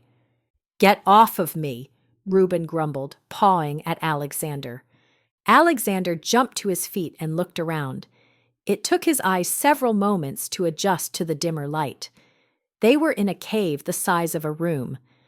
Reuben's leather saddlebag and a blanket were off to the side. Still holding his sword, Alexander held it out in front of him, ready to use it on Reuben if necessary. Reuben got to his feet and sheathed his sword to his side. "You can put that away," he smirked. "I think I'll keep it out, thank you very much." Reuben grunted. "Suit yourself." He strode over, knelt down, and began working with flint and steel to light a fire. "Don't think you're going to sleep here with me tonight," he sneered. Alexander pushed out a brittle chuckle. "No chance of that happening." He clenched his jaw. "Never again will I let my guard down where you're concerned." "Thanks to you, I lost my supper." He looked at Alexander's saddlebag. You owe me some food." A disbelieving laugh rose in Alexander's throat. "I don't owe you anything." He pointed the sword at Reuben. "Stay away from me," he warned, "or I'll take your head just as you tried to take mine." With that, Alexander backed out of the cave, making sure to keep his eyes on Reuben the entire time so he wouldn't get jumped. "You'll never have what it takes to become king," Reuben yelled after him. "We shall see," Alexander growled. He took cover in a thick cluster of trees not far from the cave where Reuben was staying. Alexander wanted to stay close enough to Reuben to watch his movements. He hoped the trees would provide ample cover from any more dragons or other creatures. Now that he was sitting, he was freezing. However, he didn't dare risk building a fire. It was a good thing that he'd gotten rest the night before because he wasn't planning on sleeping tonight. He had to keep a close watch over Reuben to make sure he didn't try to cause Alexander any harm. At first light, he would scale the peak and go in search of the truth-sayer. His thoughts turned to Wisteria. He hoped she'd made it safely through the land of the Fae, and that she would be safe going through Briarbane Forest. He shuddered to think of her spending the night in the forest alone. Perhaps she'd gone back to the land of the Fae and asked Dorian to give her a quick passage back to Andover Peaks. That was entirely possible. The notion gave him hope. He glanced around, wondering if there were wolves or other creatures lurking nearby, waiting to pounce on him. Should he build a fire? A shudder ran through him. Nay, it would draw the attention of another dragon. Poor Wisteria. He couldn't even begin to imagine how much she had suffered, losing both parents to a dragon. There was a good chance that there would be more dragons to face tomorrow. The cold was biting at the foothills of the peaks. It would be even colder at the top. Even if Alexander managed to get to the truth-sayer first, he would have to fight Reuben all the way back to Andover Peaks. A new thought occurred to him. He could go back to the shelf of rock and take a shortcut through the land of the Fae. Reuben would be none the wiser. Having decided on that plan of action, Alexander felt a little better. He took in a deep breath, willing himself to relax. He rested his back against the trunk of a tree, preparing himself to endure the long, cold night. Chapter 25. A Cry for Help. At first light, Alexander saw Reuben leave the cave. Quickly, he gathered his things and took off behind him. He made sure to stay far enough away so that Reuben wouldn't realize he was being followed. Every so often, Reuben would glance over his shoulder. Once, he would have spotted Alexander had he not darted behind a tree. Snow was falling softly, blanketing everything in a cushion of white. When they reached the point where they would be forced to climb, Reuben turned around and scoured the area. "You can come out. I know you've been following me." Reluctantly, Alexander stepped out from behind a tree. He should have known that Reuben was onto him from the get-go. Reuben was a hunter and had trained his senses to catch every sound and movement. Reuben looked up at the imposing wall of stone. "This is it," he said with a note of finality. "Which of us will bring back the truth-sayer?" He leveled a warning glower at Alexander. "If I were you, I'd pick another spot to climb. Otherwise, I'll be waiting for you at the top to throw your miserable bones off the cliff." A cry broke the stillness of the air. Alexander's heart clutched. "Did you hear that? It sounded like a child." "Help!" a feeble voice cried. Alexander jerked. "Someone's in trouble. We must offer help." "Help me!" This time, the plea was louder. The desperation in the child's voice aroused Alexander's sympathies. "We need to help, and then we can go in search of the truth-sayer." Reuben's expression was one of jeering amusement. "Look around you, brother. Do you really think a child would be out here?" "Help me!" the child cried again. Urgency pulsed through Alexander. There was no way he could turn his back and leave a child in jeopardy. And yet, he'd come this far. He thought of everything that he and Wisteria had endured to get here. The chance to become king sat atop the very peak where he stood. If he turned away to help the child, then Reuben would get the truth-sayer and all would be lost. The idea of Reuben being king filled Alexander with revulsion. His spirit shuddered, thinking of all the misery Reuben would cause with his brutal selfishness. "Help!" This wail came from a woman whose voice was steeped in anguish. "My son ventured out on the frozen lake before I could stop him. He's trapped, and the ice is breaking. Please, someone help!" "Reuben!" Alexander pled. "We have to help him." "That's your call, brother." Reuben slid his pack off his shoulder. He tossed it onto the ground and put down his sword. He looked up the length of the rock wall before him. "As for me, it's time to finally get what's mine." Alexander's future was hanging in the balance. He'd never been so torn. "Please," came the woman's pitiful cry. Casting one more frustrated glance at Reuben, who was starting to scale the wall, Alexander took off in search of the boy. He rounded a corner and saw first the frozen expanse of the lake, and then a lad of not more than 6 or 7 years, standing like a statue partway from the shore, eyes round with fright. The mother was nowhere to be found. Alexander wondered if she'd run off somewhere to get help. Alexander's heart hammered in his chest as he tried to figure out the best way to save the lad. The lad's face crumbled when he saw Alexander. "Help me," he whimpered. Alexander made a wide sweep with his arm. "Can you come to me?" The lad shook his head. "Nay, the ice will break before I reach you." "It'll be okay," Alexander said kindly. "I'll talk you through it." The lad shrank back. Clearly, he was too petrified to come off the ice on his own accord. The only other option was for Alexander to go and get him. "I'll come to you." The lad nodded eagerly. Alexander removed his saddlebag and sword and deposited them on the frozen ground. Holding his breath, Alexander stepped out onto the lake. To his relief, it was firm, at least here on the edge. Only a short distance beyond, where the lad stood, the ice was so dangerously thin that water was visible below it. Alexander's pulse pumped furiously as he eased closer to the boy. The ice was slick. He didn't want to risk falling and breaking it. He took one slow step after the other, hoping against hope that the ice would hold his weight. Just a little farther. Almost there. He was nearly close enough to grasp the lad's hand when he heard a loud cracking sound. He looked down to see deep lines forming in the ice in several directions.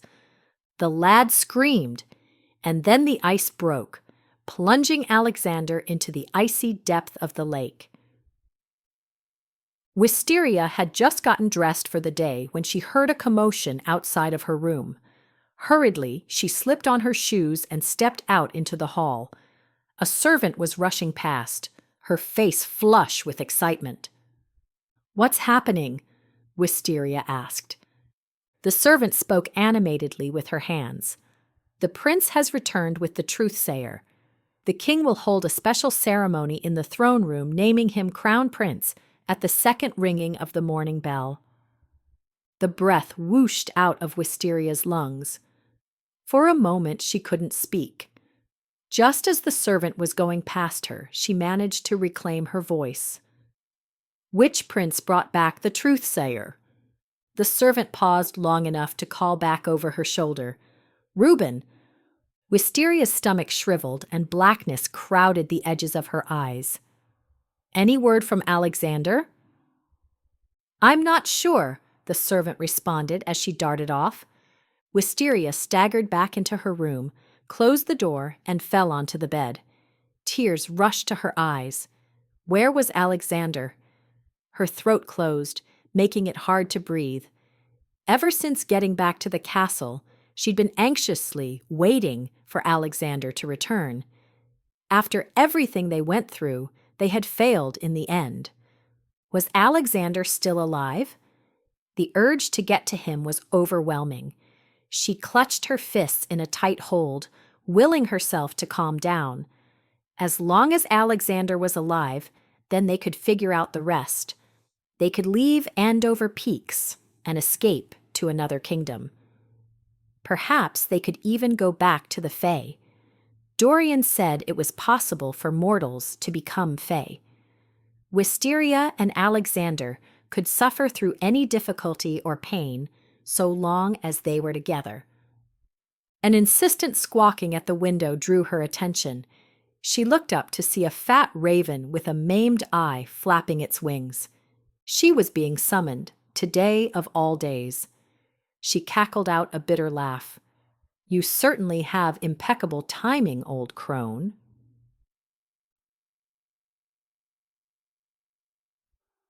Alexander awoke with a start. He sat up and looked around, trying to get his bearings. He pinched the bridge of his nose to stay the pounding of pain shooting through him.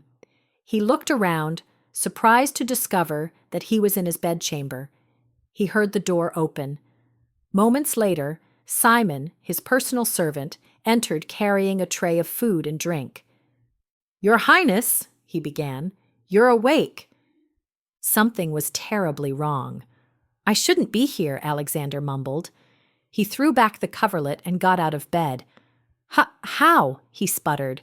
"How did I end up here?" He looked down. "Dressed in my nightshirt?" Simon was close to the same age as Alexander. He'd served Alexander since the two of them were lads. Even though there was a clear line of formality between them, Simon was the closest thing to a friend that Alexander had. "You weren't here last night when I checked the room. This morning I found you in your bed, fast asleep. I assumed you came in sometime before the first light of dawn." Alexander tried to think. He'd been on the lake, trying to save the lad. The ice cracked, and he fell. He shivered, remembering the terror of the frigid water and how he'd been so cold and powerless to move.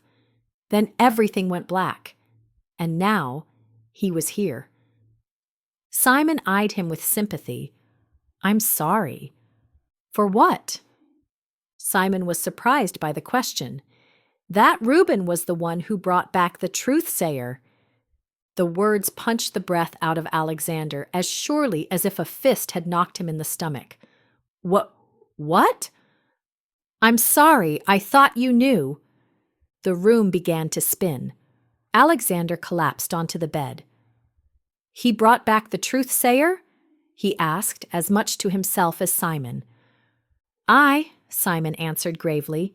He lowered his voice. "For what it's worth, you would have been the better king." The crushing knowledge of his failure fell on Alexander. He'd tried to save the lad, and now all was lost. He flinched. Had the lad survived? He rubbed a hand over his forehead, trying to piece together the lapse in time. It would have taken Reuben days to get back here after getting the truth-sayer. What was Alexander doing in the meantime? Why couldn't he remember? His mind grappled to come to grips with the fact that Reuben would be the next king. A dark mountain set atop his heart. Simon cleared his throat. Alexander looked up. "Your presence is requested." He cleared his throat again. "Mandatory at the ceremony." "What ceremony?"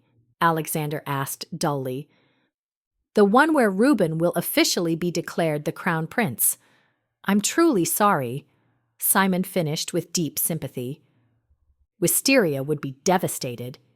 Wisteria! Alexander blinked, his words rushing out.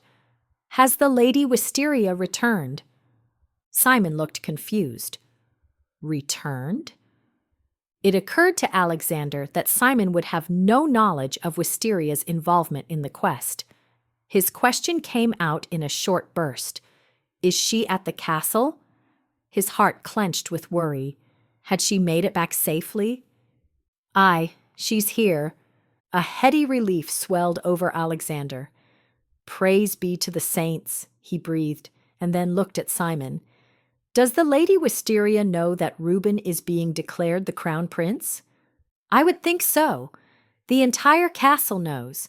However, no one except for your mother and father knows that you're back." "I need you to do something for me." Alexander talked faster. "This is very important. I need for you to go to the Lady Wisteria and tell her that I'm here at the castle, and that I'm well. Tell her that I will see her at the ceremony." Concern touched Simon's brow. "Sire, are you well? Forgive me, but you're acting strange." He waved an impatient hand. "I am well enough, considering. I will help you get dressed in your royal robes."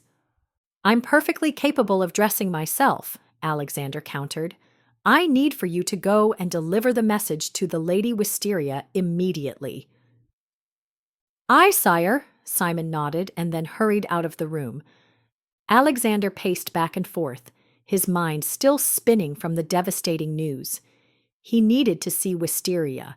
She was his grounding force. His only hope was that she would somehow know what to do. Wisteria's best course of action was to return the invisible cloak to the old crone, find out whatever debt needed to be paid, and then go in search of Alexander. She startled at the knock on the door. She opened it to find Alexander's valet. "Alexander sent me to give you a message." Tears rose in her eyes. "Is he okay?" The man hesitated. "He says he is well, but I know he's devastated that he won't get the crown," he said in a low tone. Wisteria's breath came faster. "You spoke with him?" "Aye, he's at the castle and will attend the ceremony." She started laughing and crying at the same time. The valet gave her a funny look. "Are you well?" She mopped at her eyes. "Aye." Giddy laughter rose in her throat. "I'm just so glad that Alexander is back." "I'll be leaving now." He gave her an awkward bow before leaving the room and closing the door behind him. She brought her hands together and took in a deep breath. As grueling as it would be for her and Alexander to watch Reuben become the crown prince, she was just so relieved that Alexander was alive. And here! Somehow, she and Alexander would make it through the ceremony, and then they could figure out what to do next. Chapter 26. The Crown Prince. A rush of emotions went through Wisteria as she joined the throng of people entering the throne room.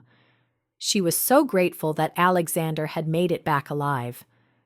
She was beyond sad and bitterly disappointed that he'd not been able to bring back the truth sayer, not only for her and Alexander's sake, but also for the citizens of Andover Peaks.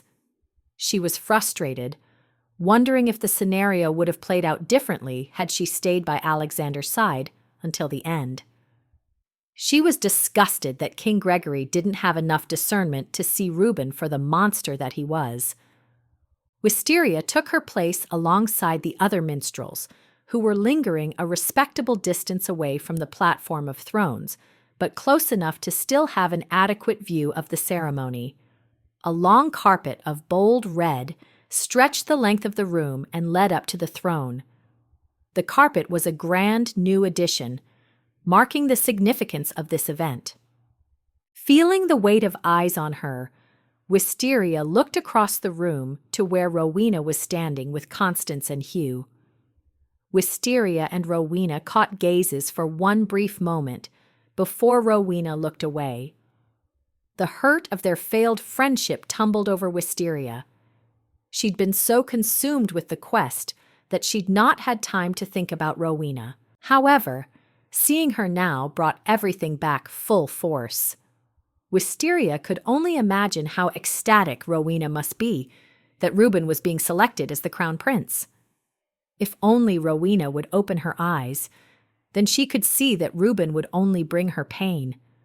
A trumpeter, dressed in a handsomely tailored velvet tunic of red and gold emblazoned with the insignia of the kingdom's coat of arms, stepped in front of the platform that housed the thrones. Lifting a gleaming instrument to his lips, he played a fanfare that quieted the crowd. Immediately after the last note faded, a herald took the trumpeter's place. He raised a flag displaying the kingdom's coat of arms and waved it back and forth to the sound of eager applause. Then, with solemn dignity, he lowered the flag and announced the arrival of the royal family. With a flourish of his hand, he tucked the flag under his arm and bowed low to the floor. After rising, he introduced the king and queen first. At the proving, the royal family had entered from a side entrance of the hall near the platform. This time, however, they entered from the back and regally strode down the long carpet, keeping their gazes firmly fixed on the thrones ahead. The courtiers standing nearby bowed or curtsied as they passed. The king and queen went up the steps. Their shoulders erect, they took their seats on their designated thrones. Next, the herald announced Reuben, who strode down the carpet in his royal attire, wearing a smirk of triumph. The very sight of him made Wisteria want to retch. Alexander was the last to be announced. While his tunic was crafted of fine fabric, it was noticeably simpler than the one Reuben wore. While Alexander came in with his head held high and expression resolute, Wisteria could see the strain on his handsome face. Her heart twisted, and she wanted to rush up to him immediately and offer comfort. Realizing that she couldn't, she did the next best thing. She sent out a mental message to him, hoping it would get through. "I'm here, and I love you. I know this is hard. Somehow it will all be okay in the end." Reuben and Alexander took their places amongst the small group of honored knights and squires who were positioned near the platform. Murmurs rustled through the crowd when an older man with a long white beard strode down the carpet. His bald head was smooth, reminding her of an eagle's egg with its oval shape.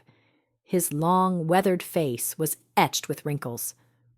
While he walked with an unassuming gait, Wisteria got the impression that the man was somehow important. He was dressed in a plain brown tunic, and his feet were shod in simple sandals. He carried a silver tray in his hands. A magnificent bright blue flower with petals tipped in crimson rested in the center of the tray. Beside it was an ornate silver goblet. Tears burned Wisteria's eyes as she swallowed to tamp down the raw emotion. Alexander should be the one drinking from that cup, not Reuben. The bearded man strode up the steps and stood beside the king. A hush fell over the audience as all eyes shifted to the king, waiting for him to speak. "Honorable citizens," he began, "today marks a momentous event." He looked to where Reuben and Alexander were standing. "I sent my sons on a quest fraught with many dangers to see which of them was the worthiest to hold the crown." His voice quivered ever so slightly. "My greatest fear was that one or both of them would not make it back alive. However, they have both come back to us," he exclaimed in a joyous proclamation that elicited applause. He let the noise continue for a moment, and then held up his hand to quiet the crowd. "The truth-sayer is a rare and valuable asset. We have long been without the influence of the truth-sayer. Having access to this asset is a valuable gift that we will never take for granted. The truth-sayer will help us more accurately interpret our honored Grimm laws so that our understanding of truth, justice, equity, and mercy will be amplified." He paused with significance. "Prince Reuben de Montcier, step forward." Acid burned Wisteria's throat. Reuben had no understanding of truth, justice, equity, and especially mercy. He would make a mockery out of these qualities. How could the king be so fooled by him?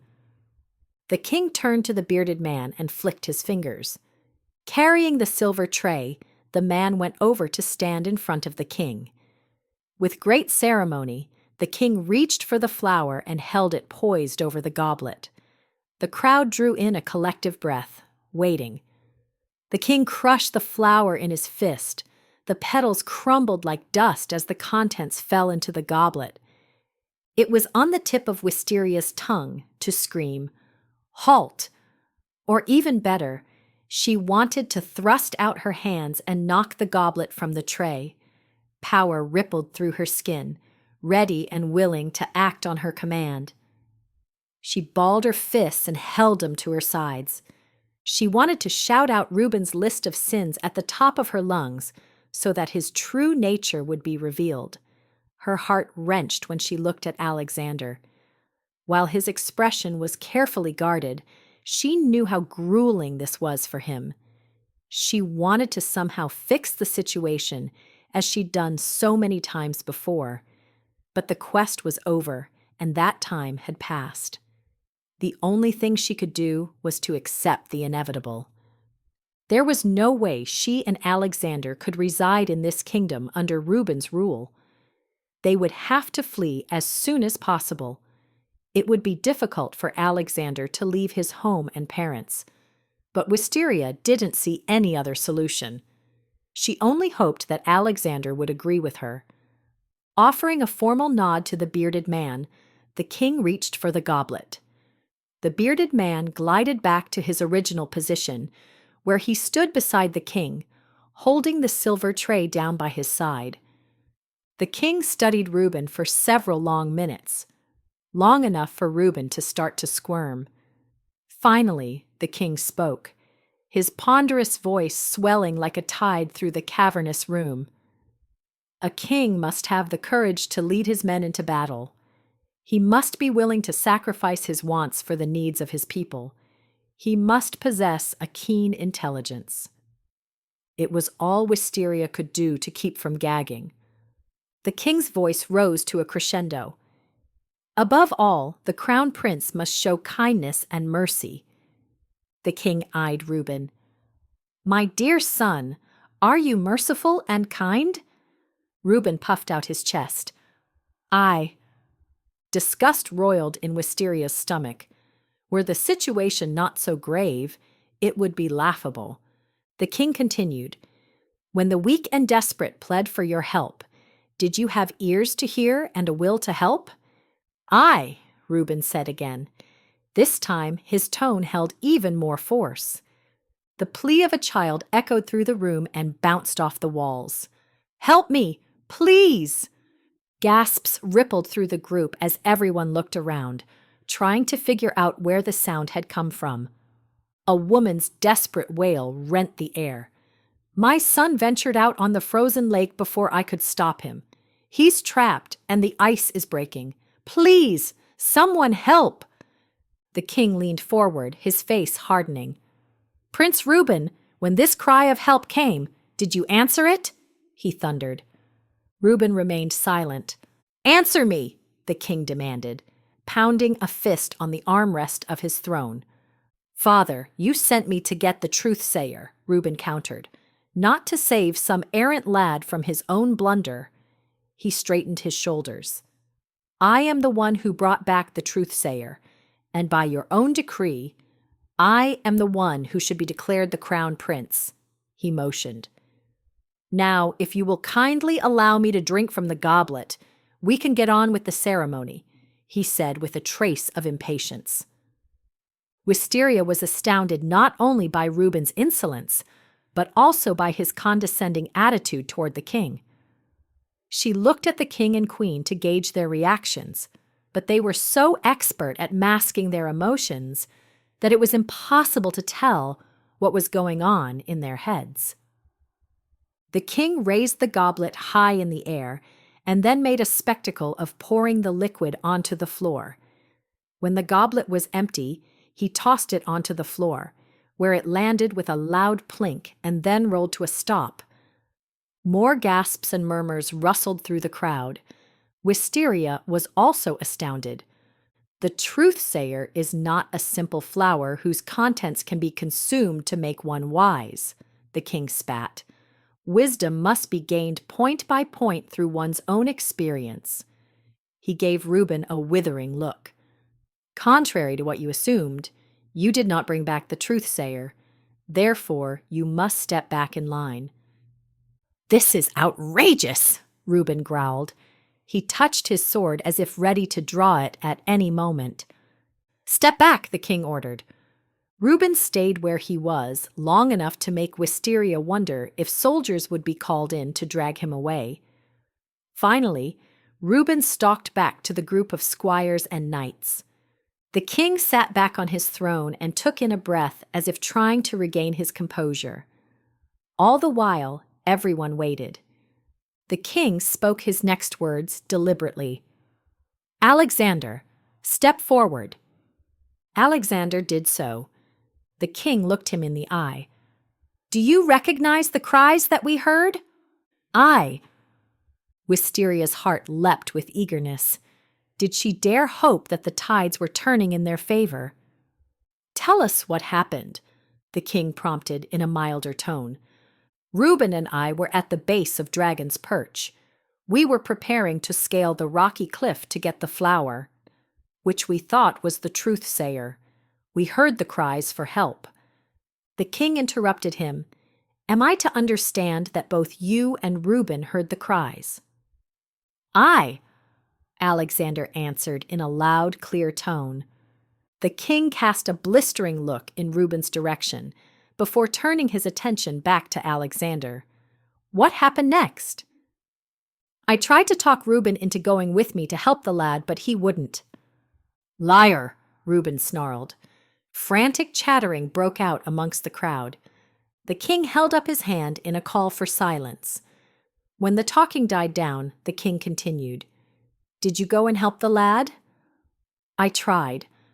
Alexander's voice was rolled in regret as he looked down. His jaw worked, and then he lifted his eyes to the king. Unfortunately, the ice broke and plunged us both into the lake. I don't know what happened to the lad. My dear son, the king said with great emotion, the lad on the ice was a test. You need not worry that anyone lost a life. You passed the test and brought back the truth-sayer. Tears sprang to Wisteria's eyes. She wanted to jump up and down with joy. Alexander did it. Both gratitude and relief swept through her. She could hardly believe this was happening. Talk about a change of events. This was unprecedented. I don't understand, Alexander said. How did I bring back the truth-sayer? The king looked around at the audience as his voice took on the reflection of a teacher. As all of you are aware, our honorable book containing the Grimm laws was written by the brothers Grimm, Merrick, and Caleb. Unfortunately, Caleb is no longer with us. For many years, it has been my greatest wish to have Merrick reside at the castle, so that he could act as a counselor to me and a tutor to the crown prince. Merrick would only agree to do so on the condition that the crown prince be worthy of such. The king turned his attention to Alexander. You sacrificed your chance to become the crown prince in order to save another and have therefore earned Merrick's respect. He turned and motioned to the bearded man. Allow me to introduce the real truth-sayer, he said in a tone of deep respect. Merrick stepped forward and offered a formal bow. Ripples of awe broke out around Wisteria, and she felt the same way. She finally understood why Alexander needed to take the last leg of his journey alone. The real test had been to determine the true measure of the man. Alexander needed to make the right choice of his own accord, without any assistance whatsoever from her. My scepter. The king held out his hand as a servant walked briskly up to the throne and presented it to him with a bow. Having done his duty, the servant left as quickly as he'd come. Approach the throne, the king said to Alexander, who strode up the steps with a regal grace and knelt before his father. Tears glimmered in Wisteria's eyes. Swear an oath of loyalty to Andover Peaks, pledging to uphold the Grimm laws and to serve the kingdom, the king continued. I swear to do my utmost to uphold the Grimm laws and to render lifelong service to the people of Andover Peaks," Alexander said solemnly. Satisfied, the king lifted his scepter and proclaimed in a loud voice, "With this oath, I, Gregory de Monsier, King of Andover Peaks, do hereby appoint my son Alexander to be the crown prince. As the heir to the throne, he will one day rule Andover Peaks, after I'm gone, and in the grave." He lowered the scepter. "So it stands, and will be recorded in the Grimm laws this day." He extended a hand to help Alexander up.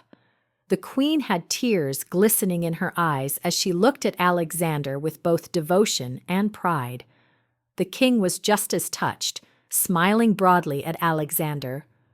A royal chamberlain strode up to the platform and presented Alexander with a signet ring and a ceremonial robe of deep purple.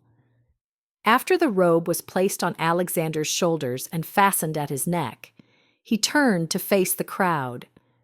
Cheers and hearty applause filled the hall. The trumpeter stepped out and played a parting fanfare. The king turned and helped the queen to her feet. They strode down the podium with Alexander and the truthsayer following. When the king and queen reached the red carpet, the trumpeter led the ceremonial procession. The squires, knights, and courtiers bowed as they passed. Someone began to chant, "Long live the prince!" Others soon joined in as the sound reverberated through the room. Reuben stood in defiance, his face burning with fury. His open animosity to the ceremony was chilling. He clearly had no intention of backing down, but back down he must, for he had failed.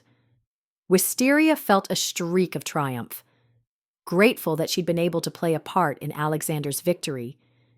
It was immensely rewarding to know that Alexander would go on to fulfill his destiny. Perhaps even more important, Reuben was now blocked from obtaining a crushing authority that would have allowed him to hurt others on a large scale.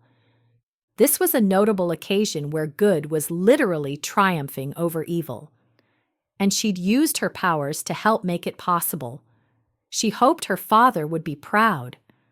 When the king and queen reached the minstrels, Wisteria, along with the others around her, bowed. As she lifted herself back up, Alexander caught her gaze and grinned. She'd never seen him look more noble. The joy on his handsome face brought more tears to her eyes. She thought that Merrick might have noticed the exchange with a flicker of interest, but she couldn't be sure. The man was extremely hard to read. Once the royal family left the hall, the crowd began to disperse. Wisteria looked over and saw Rowena. Her face was pinched, and Constance had her by the arm, speaking furiously into her ear. If only Rowena was alone. Wisteria might be tempted to go and try to talk to her. However, with Constance looming, there would be no chance of a reconciliation. Not knowing what to do with herself, Wisteria went back to her room. She'd just sat down on the bed when a knock sounded at the door. She opened it to find Alexander, wearing a large smile. The moment he stepped inside and closed the door, she threw her arms around his neck and let out a whoop. "You did it!" she exulted. His eyes sparkled like golden sunlight. "We did it." "We did," she laughed, and then on impulse pressed her lips to his, giving him a forceful kiss filled with a tumult of pent-up emotions from the past several days. Then, realizing what she was doing, she pulled back. Out in the forest, Wisteria had welcomed the closeness of having Alexander all to herself. Now that they were back at the castle, and with him being the crown prince, she felt like there were new obstacles between them, things she'd never considered before.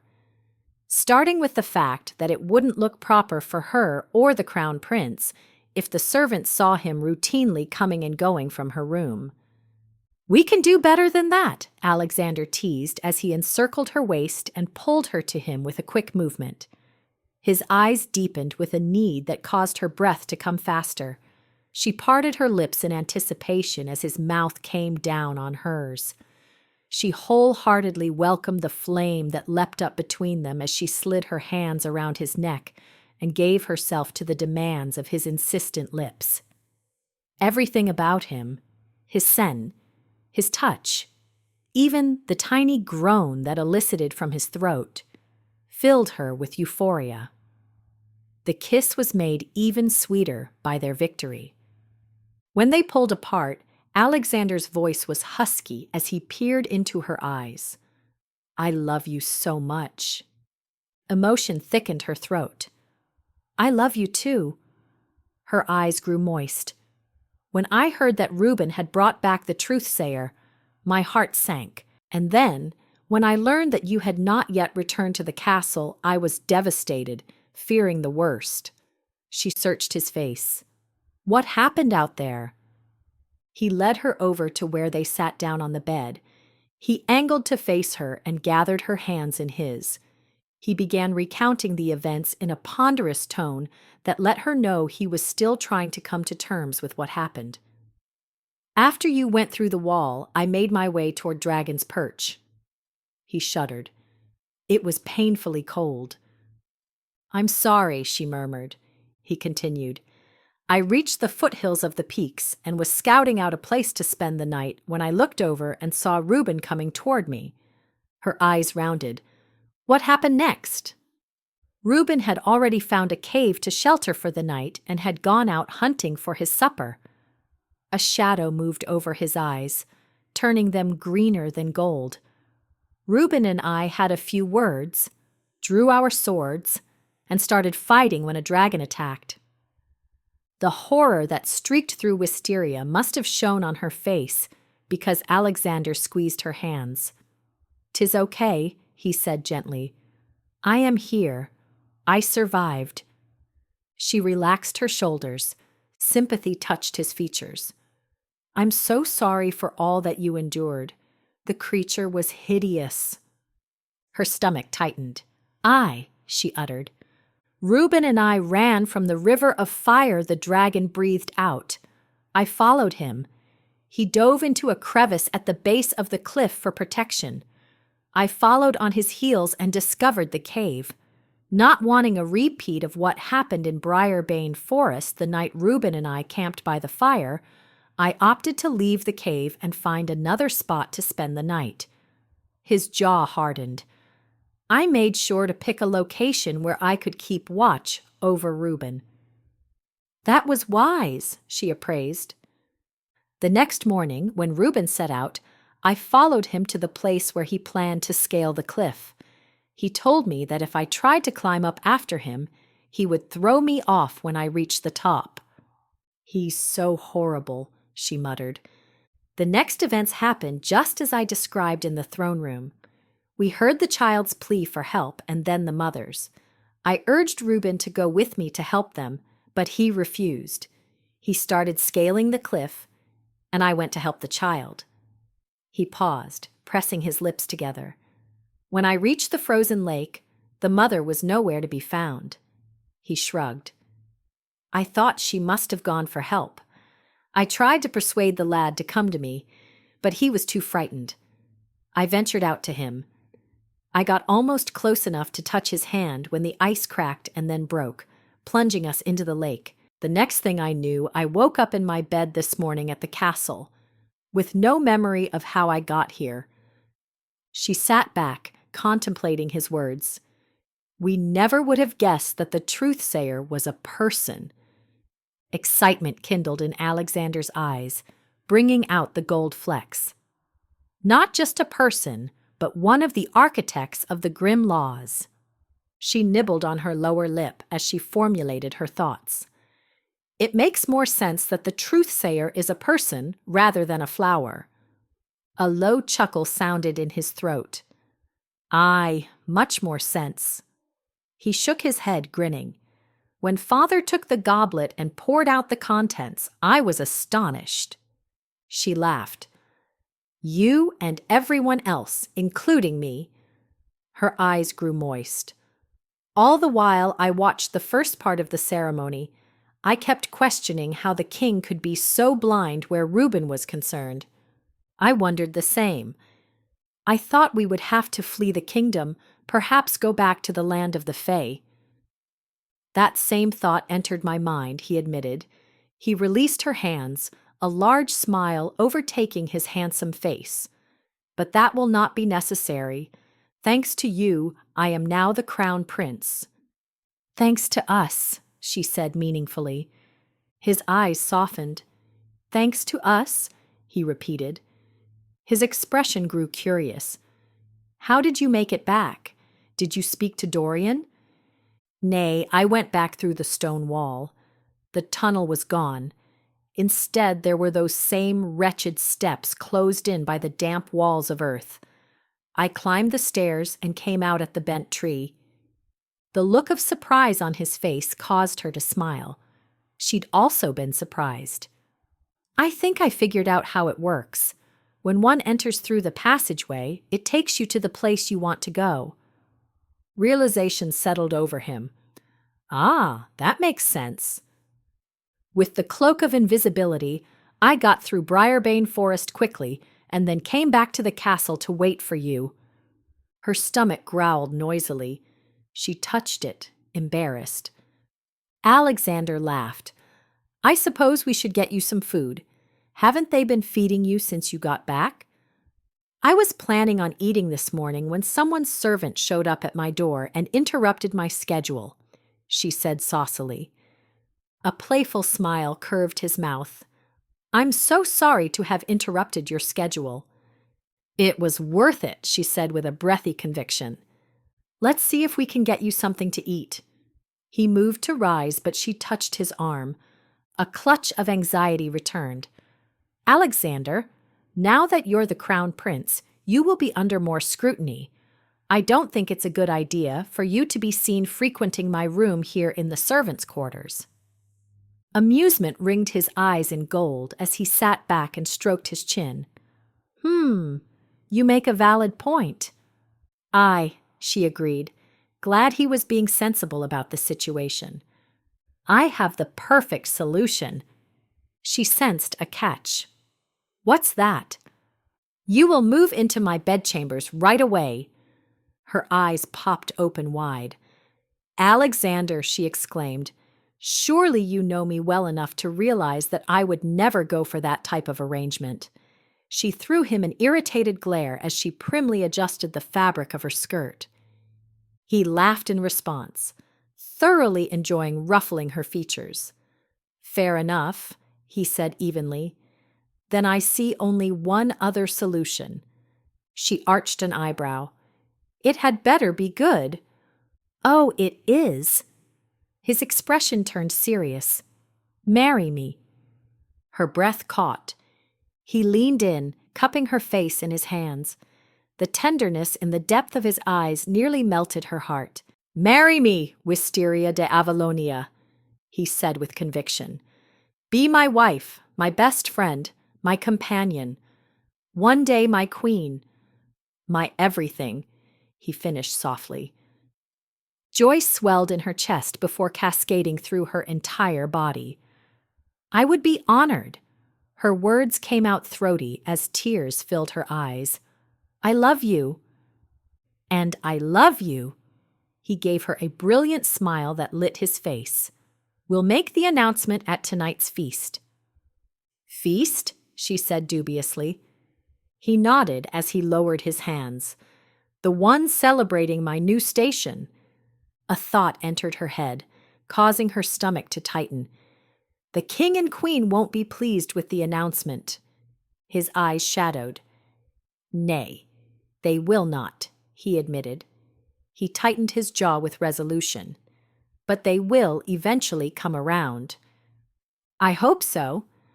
Wisteria wasn't so sure. He caught hold of her hand and brought it to his lips, where he planted a kiss on her fingertips. We are meant to be together, he declared. Nothing is going to stop that from happening. Nothing, he reiterated. He leaned forward and gave her a peck on the lips. Now, I will go and get us some food before we both starve. He gave her a sheepish grin. I was too tied up in knots to eat earlier.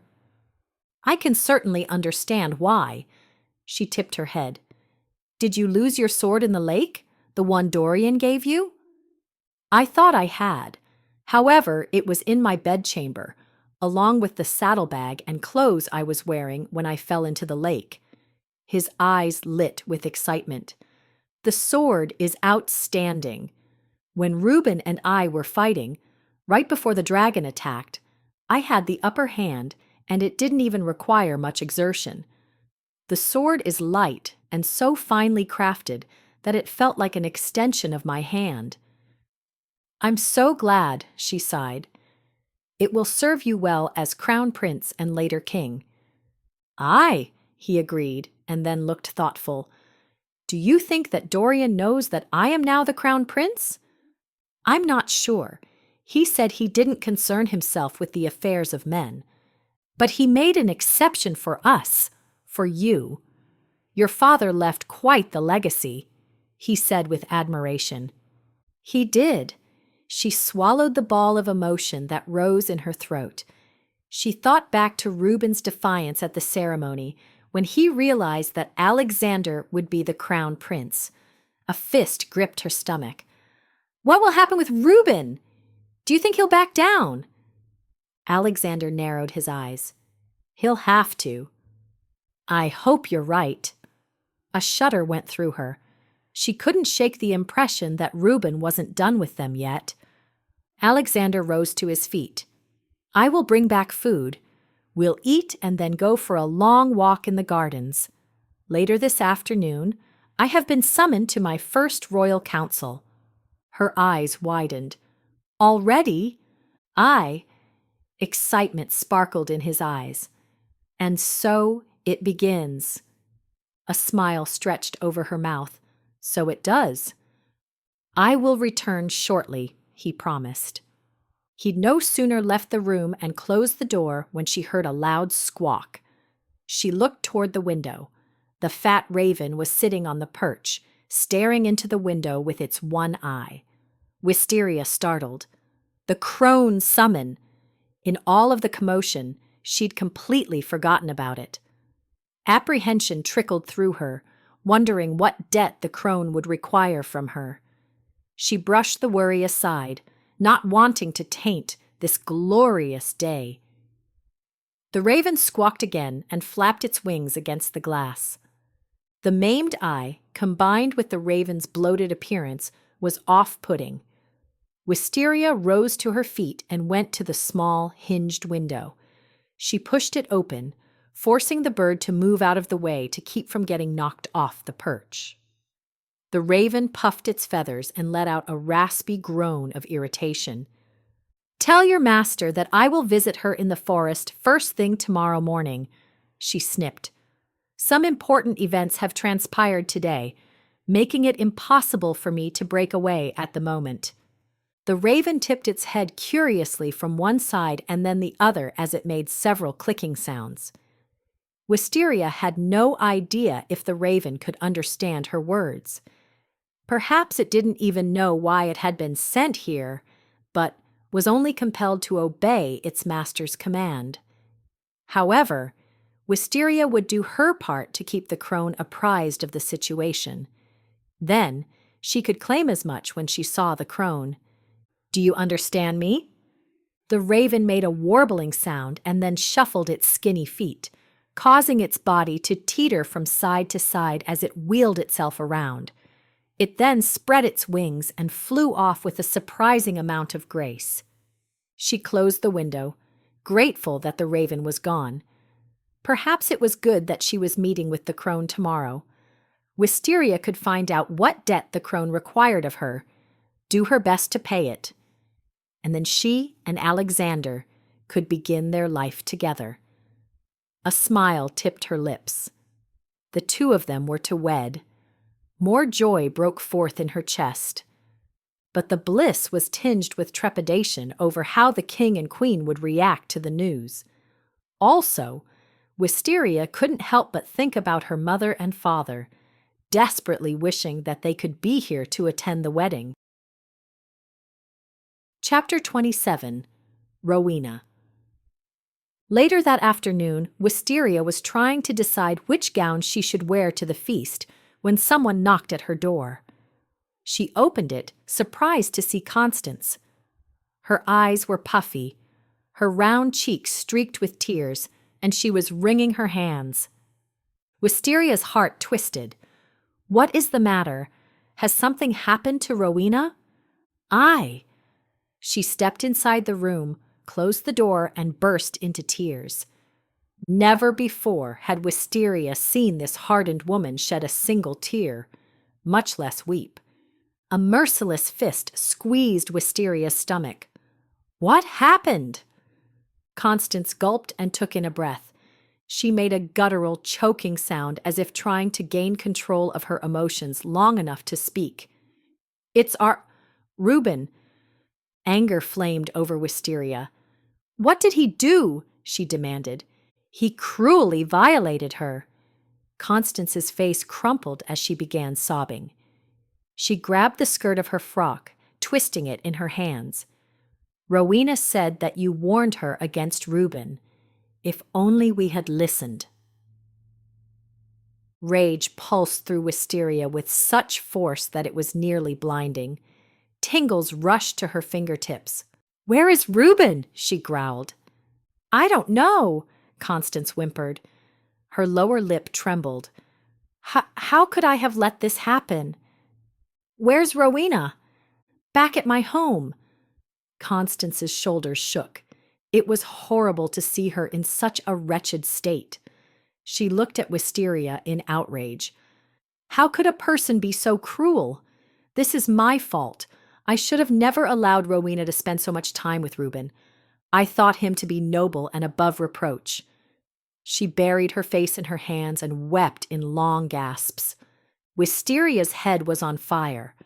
Was this Reuben's way of getting revenge on her and Alexander? By using Rowena? Finally, Constance's sobs turned to sniffles and whimpers. Despite their sordid history, Wisteria felt a tug of sympathy for the broken woman before her. Why did you come to me? Constance sucked in a string of short breaths. I was hoping that you could talk to Alexander. Her pudgy face hardened. To see what can be done to bring Reuben to justice. I will certainly do so. Also, Rowena has been asking for you. She has been inconsolable ever since the assault. Fear streaked through Constance's eyes. She has been out of her head. You have always been a calming force. Her voice trembled. Rowena needs that now, or else she might lose her grip on her sanity. Constance's expression grew pleading. Will you go with me to see her? Aye, Wisteria said without hesitation. There would be plenty of time for her to tend to Rowena and get back in time for the feast. Even if there hadn't been time, she would have put Rowena first. Hatred burned through her veins, filling her with the certainty that Reuben must be stopped, once and for all. When they arrived at Constance's home, they went inside, and Constance ushered her to Rowena's bedroom. Wisteria straightened her shoulders and smoothed her hands over her frock, emotionally preparing herself to deal with the trauma. Images of Goodman Webster's housekeeper, Alice, kept flashing through her mind, and all she could hope was that Rowena wouldn't soon find herself with child. Carrying Reuben's child would be tantamount to bearing the devil's spawn. She took in a long breath, forcing herself to calm down. Even though she was filled with rage over Reuben, she needed to put her focus on helping Rowena at the moment. The best way to do that was to exude tranquility. But how was she supposed to remain calm? If only she were more like her mother. It wrenched Wisteria's heart to know that Rowena had been so cruelly used. But rather than mourning about it in a quiet manner, Wisteria wanted to use her powers to squeeze Reuben's meaty neck until his head popped off. Wisteria had feared that something like this might happen all along, but had been powerless to stop it.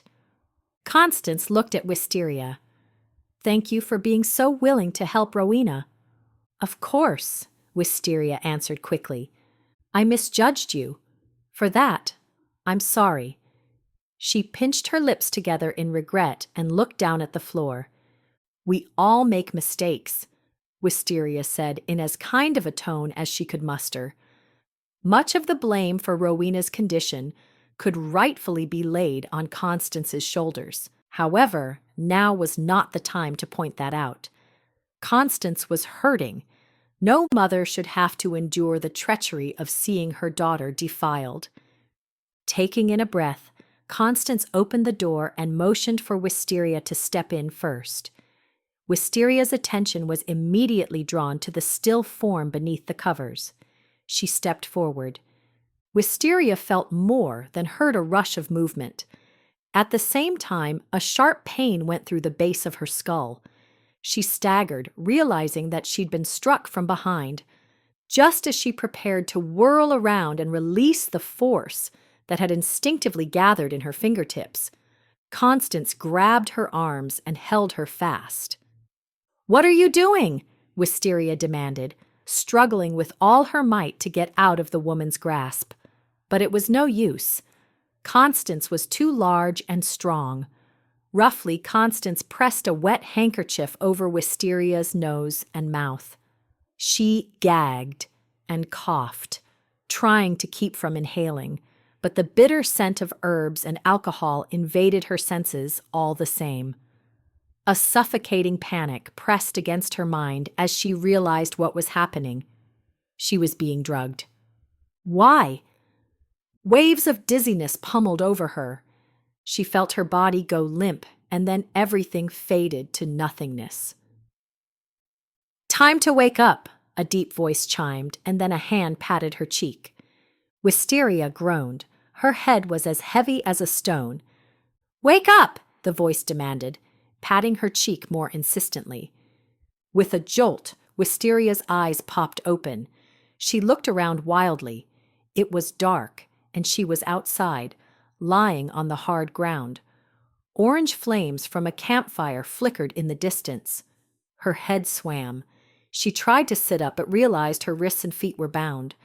Memories rushed back like punches to her stomach. She'd gone into the bedroom to check on Rowena.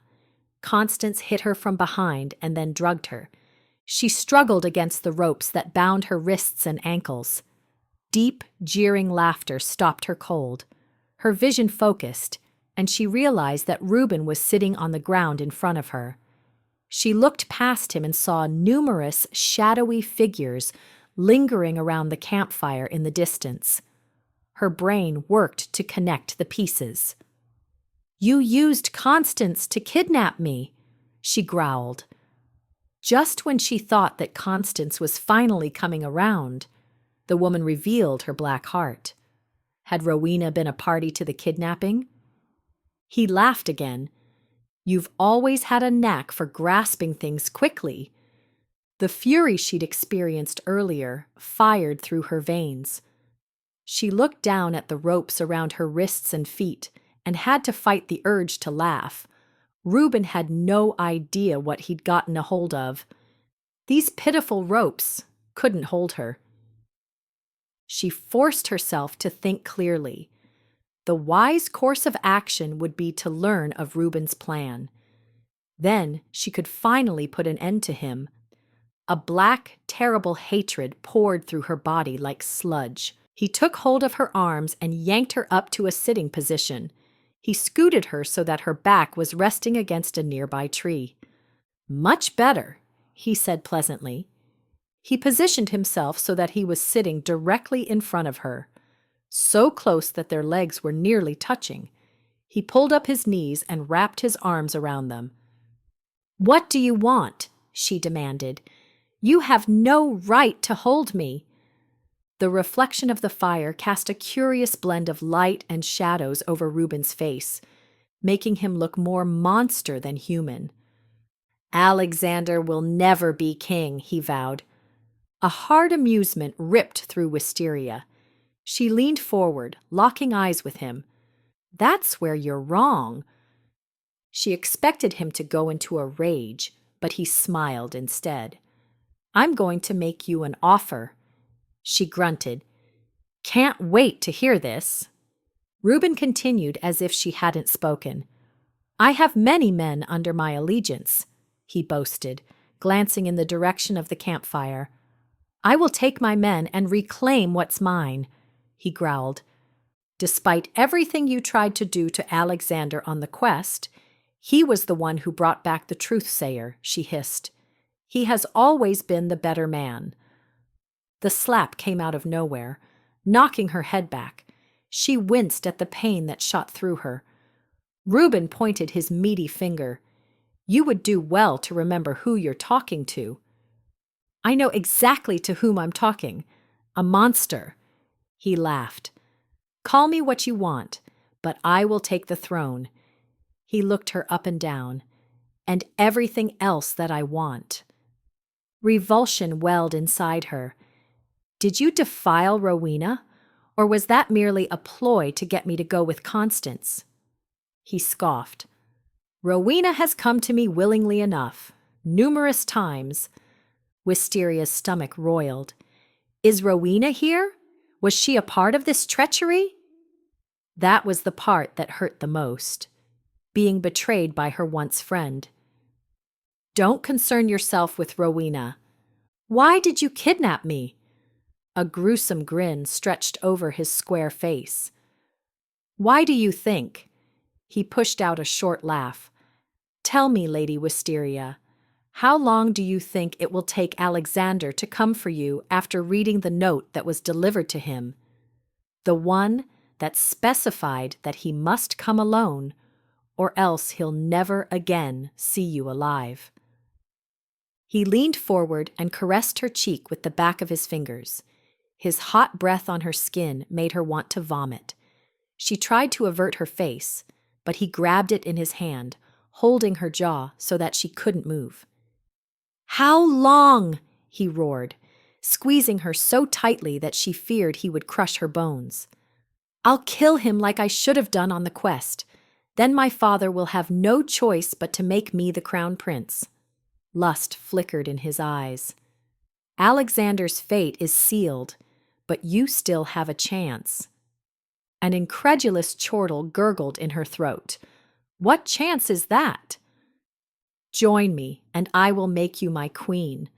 Never, she vowed, and then spit in his face. He slapped her and then wiped the spit from his face. Perhaps you are not as smart as I thought. He clenched his jaw. No matter. I will have you all the same. Afterward, I'll carve up your beautiful face so that neither Alexander nor any other man will ever desire you again. He pressed his savage lips to hers and forced his tongue down her throat. She gagged and tried to avert her face, but he was too strong. Wisteria was readying herself to break the ropes that held her wrists when she heard a familiar voice. "What are you doing?" Rowena cried. "You weren't supposed to hurt her." Reuben sat back and gave Rowena an annoyed look. "Go back to the tent," he ordered. "I will come to you later." Rowena clasped her hands together. "Nay," she said timidly. "You're hurting my friend." Wisteria lifted her gaze to Rowena. "Friend?" Her voice trembled with outrage. "Do you know why I went with Constance?" She gritted her teeth. "Do you?" she demanded. "I was told that Reuben defiled you. I was coming to help you." Her voice caught. "And all the while you were a part of this." I'm sorry, I never meant to hurt you. I only wanted Reuben to get what was rightfully his." She looked at Reuben. "Let her go," she said with a surprising amount of strength. "I said go back to the tent," he roared. Rowena cowed into herself. "Nay," she squeaked. "I cannot leave my friend." She looked at Wisteria. "Like I said, I'm so sorry. You are like a sister to me." Reuben sprang to his feet. Towering over Rowena, he slapped her with such force that she collapsed onto the ground in a heap, weeping. But Reuben wasn't finished. He grabbed Rowena by her hair and punched her this time. She rolled into a fetal position, holding her hands over her face. Please," she whimpered and then erupted into sobs. Having had enough, Wisteria allowed the tingles to ripple through her hands and up her forearms. She broke the ropes as easily as if they were thin threads. In quick movements, she untied the rope from her ankles.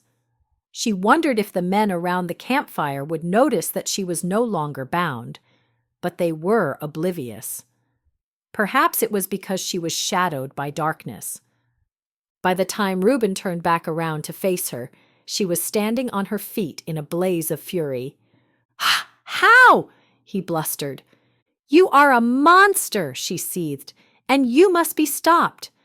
She thrust out her hands and used her force to squeeze his neck. Reuben fell to his knees, clutching his neck. His eyes bulged as he futilely tried to release himself from the unseen grip, squeezing the life out of him.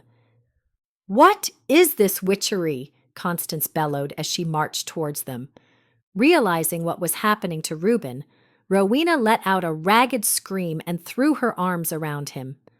"Please," she begged, "let him go. I need him." "He has brought you only pain," Wisteria countered. Reuben's life was draining away. A few more moments, and it would all be over. "Please," Rowena cried. "If you ever loved me," she said hoarsely, "you will let him go." The screams of the dragon tore at Wisteria's ears. She felt the intense heat, smelled the stench of her mother's burning flesh. The blackness was taking over. The power was both intoxicating and terrifying. Then, her father's voice pierced through her mind with the gentle but profound force of a ray of sunlight parting the leaden clouds. Let him go. Not for him, not for Rowena, but for you. "He is evil," she cried. "Let him go for your sake," her father repeated. Wisteria released Reuben and immediately felt the immense relief of having regained control of herself. Tears rose in her eyes. "Thank you, Father," she whispered. Reuben fell to the ground, coughing and gasping as his hands dug at his throat. Constance pointed an accusing finger. "She is a witch!" she proclaimed loudly as if Wisteria were on trial. "Take her! She must be burned!" The men around the campfire hurried to do Constance's bidding. Wisteria thrust them back. Some fell against the trees and others onto the ground. When Constance saw that all of the men had been felled, indignation twisted her face as she rushed forward. Wisteria lifted her high into the air and then dropped her hard onto the ground, where she lay moaning. Finally, when it was all over, Wisteria looked at Rowena. "I loved you once, but now I only pity you." With that, she turned and walked away. Chapter 28. Revelations. Wisteria tromped blindly through the darkness of the forest, her mind a jumble. She'd come so close to ending Reuben's life.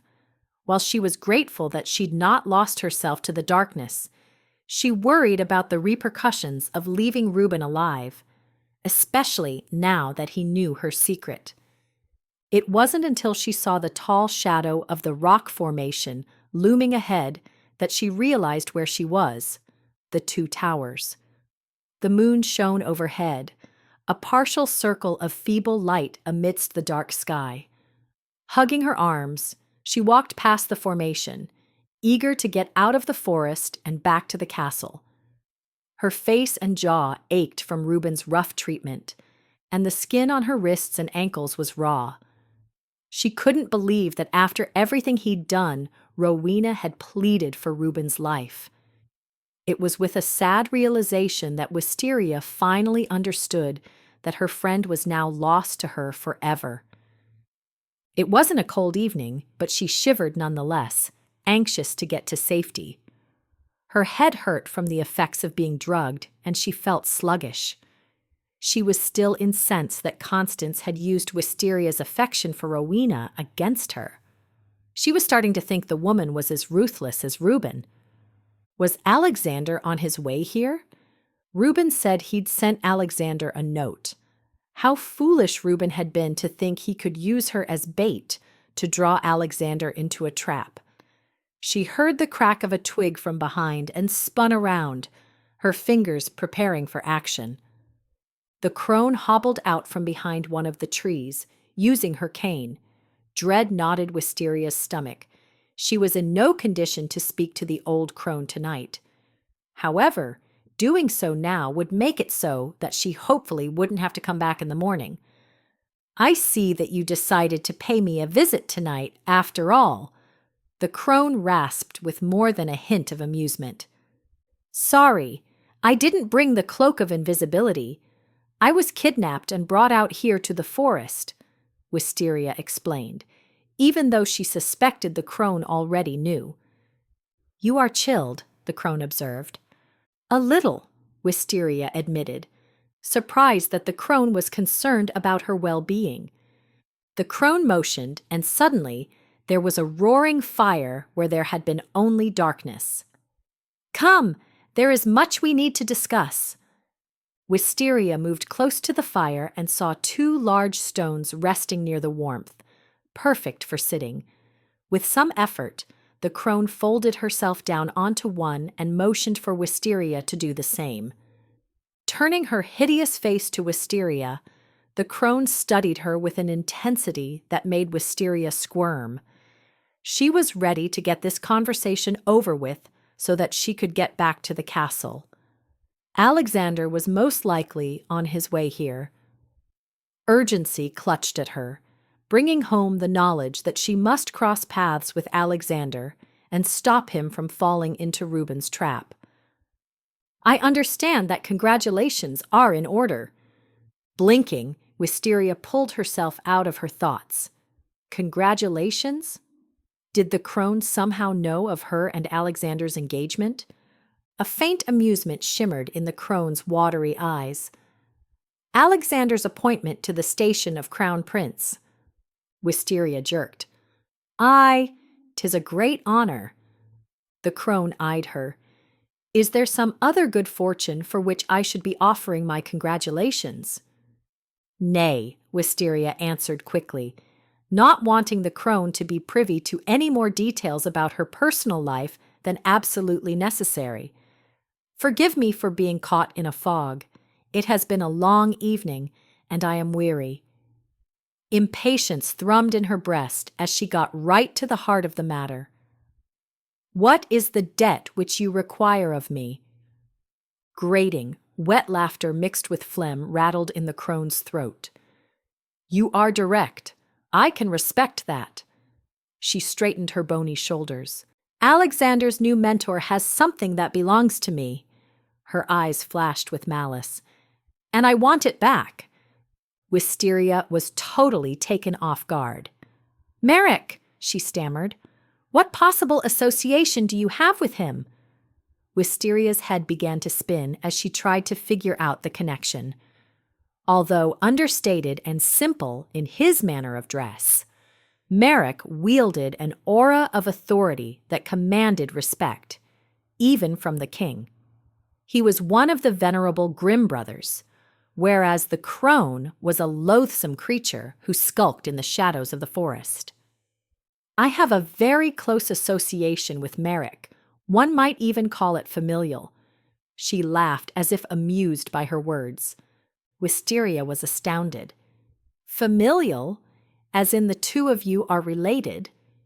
The crone scoffed. "Don't look so stupefied. Merrick is my brother."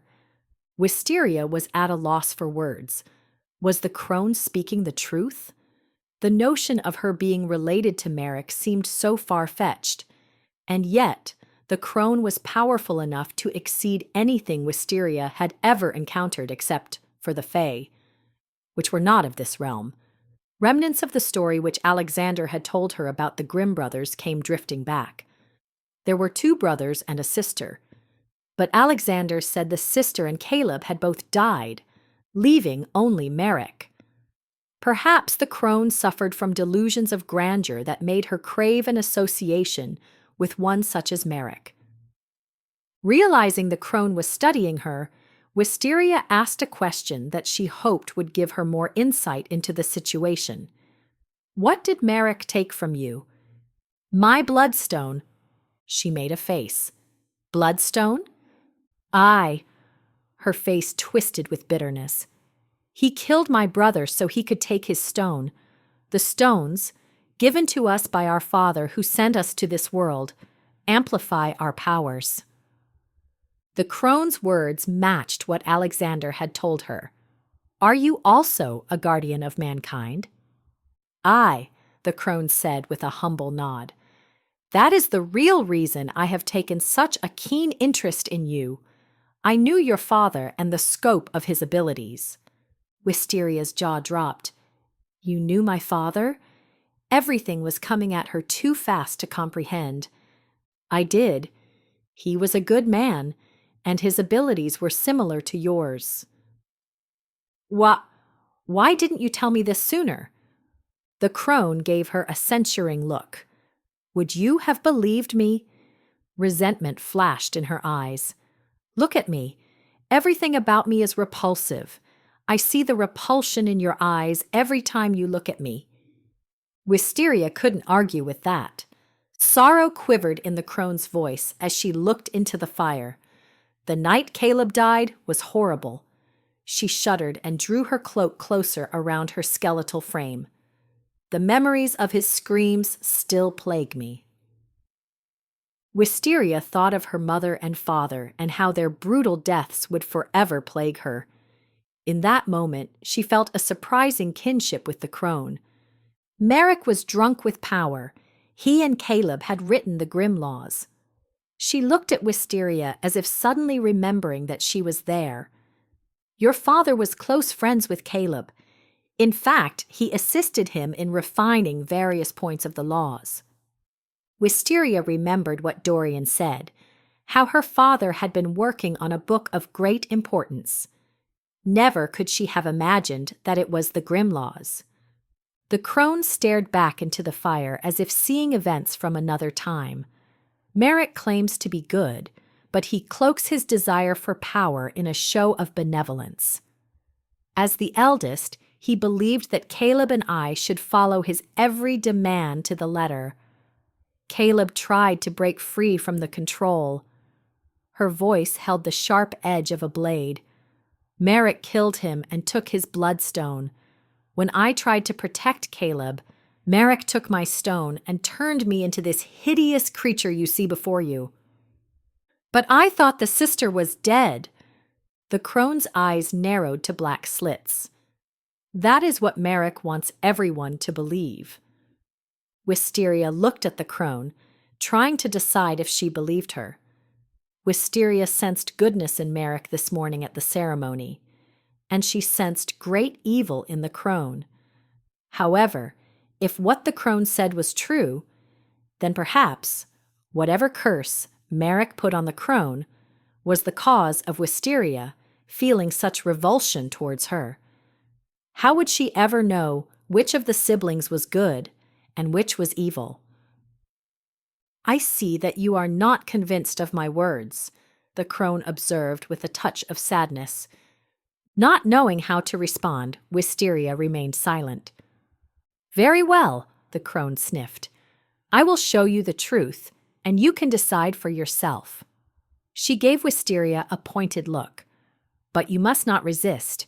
You must open your mind and let me in. Only then will I be able to show you. Wisteria's stomach nodded. She didn't want the old crone in her head. The thought of it filled her with apprehension. "'Twill not hurt," the crone said calmly. "Close your eyes," she directed. Reluctantly, Wisteria did so. She heard the subtle sound of something slithering around her, and then felt the prick of fingers tugging at her brain, not unlike the sensation she'd experienced in the forbidden pool. However, these fingers were cold and more persistent. Wisteria felt like they were digging ruthlessly into her mind, threatening to devour its contents with a black, fathomless mouth whose hunger could never be sated. She tried to put up a defense, but now that they were inside, the fingers had full sway. Wisteria opened her eyes to discover that she was in a forest. 3 figures stood around a large campfire. The flames licked hungrily up the logs and rose high in the ebony air. Embers broke off from the tips of the flames and dissipated into the night. She recognized Merrick with his bald head and long white beard. The other man, Caleb, was slightly shorter than Merrick, but had the same thin build. His hair was dark and short. Harsh words were spoken as Merrick and Caleb faced off. The tension escalated until Merrick and Caleb were holding out their hands and battling for dominance, much like Wisteria and the crone had done. Power flowed from their hands in blinding cylinders of light and clashed in a flat, shield-like circle in the center. Unable to withstand Merrick's power, Caleb dropped to his knees. "Stop!" A flame-haired woman cried and then thrust out her hands. Light streaked from them and she broke the shield. Caleb collapsed on the ground. The maiden rushed to his side and threw herself down, crying and cradling him in her arms. "What did you do?" she shrieked at Merrick. "You killed him!" Merrick's face masked to something horrible as he thrust out his hand and flung the woman away from Caleb's still body. The woman turned so that Wisteria could get a better look at her. Even in her anguish, the woman's beauty was exquisite with her milky skin, perfect face, and long ringlets of fiery red hair. Wisteria had thought when seeing Elwyn and the other fae that no other being could ever compare to such beauty. However, she'd been mistaken. This flame-haired maiden was the most beautiful of them all. Merrick held out his hand and recited words of an incantation. The woman fell first to her knees and then writhed on the ground before turning into the loathsome creature she now was. Seeing such beauty turned to ugliness sickened Wisteria. The injustice of the situation was almost too much to comprehend. Reuben had wanted to mar Wisteria's face so that no one, including himself, would ever desire her again.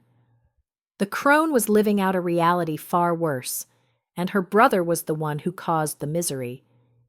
The fingers released Wisteria's mind as quickly as they had taken control, and her vision cleared.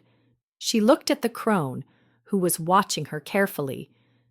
"You were magnificently beautiful," she uttered. "Aye," the crone wheezed. "I'm sorry." Wisteria's words settled into the stillness of the night. "I need for you to bring me the bloodstone. Only then can I start the long process of eventually regaining the full use of my powers." "How am I supposed to get it?" "Merrick is putting a plan into motion. A plan that will temporarily give you access to the stone. Instead of bringing the stone back to Merrick, you will give it to me instead." She looked Wisteria in the eye. "That is the debt which I require of you." Fear rippled through Wisteria.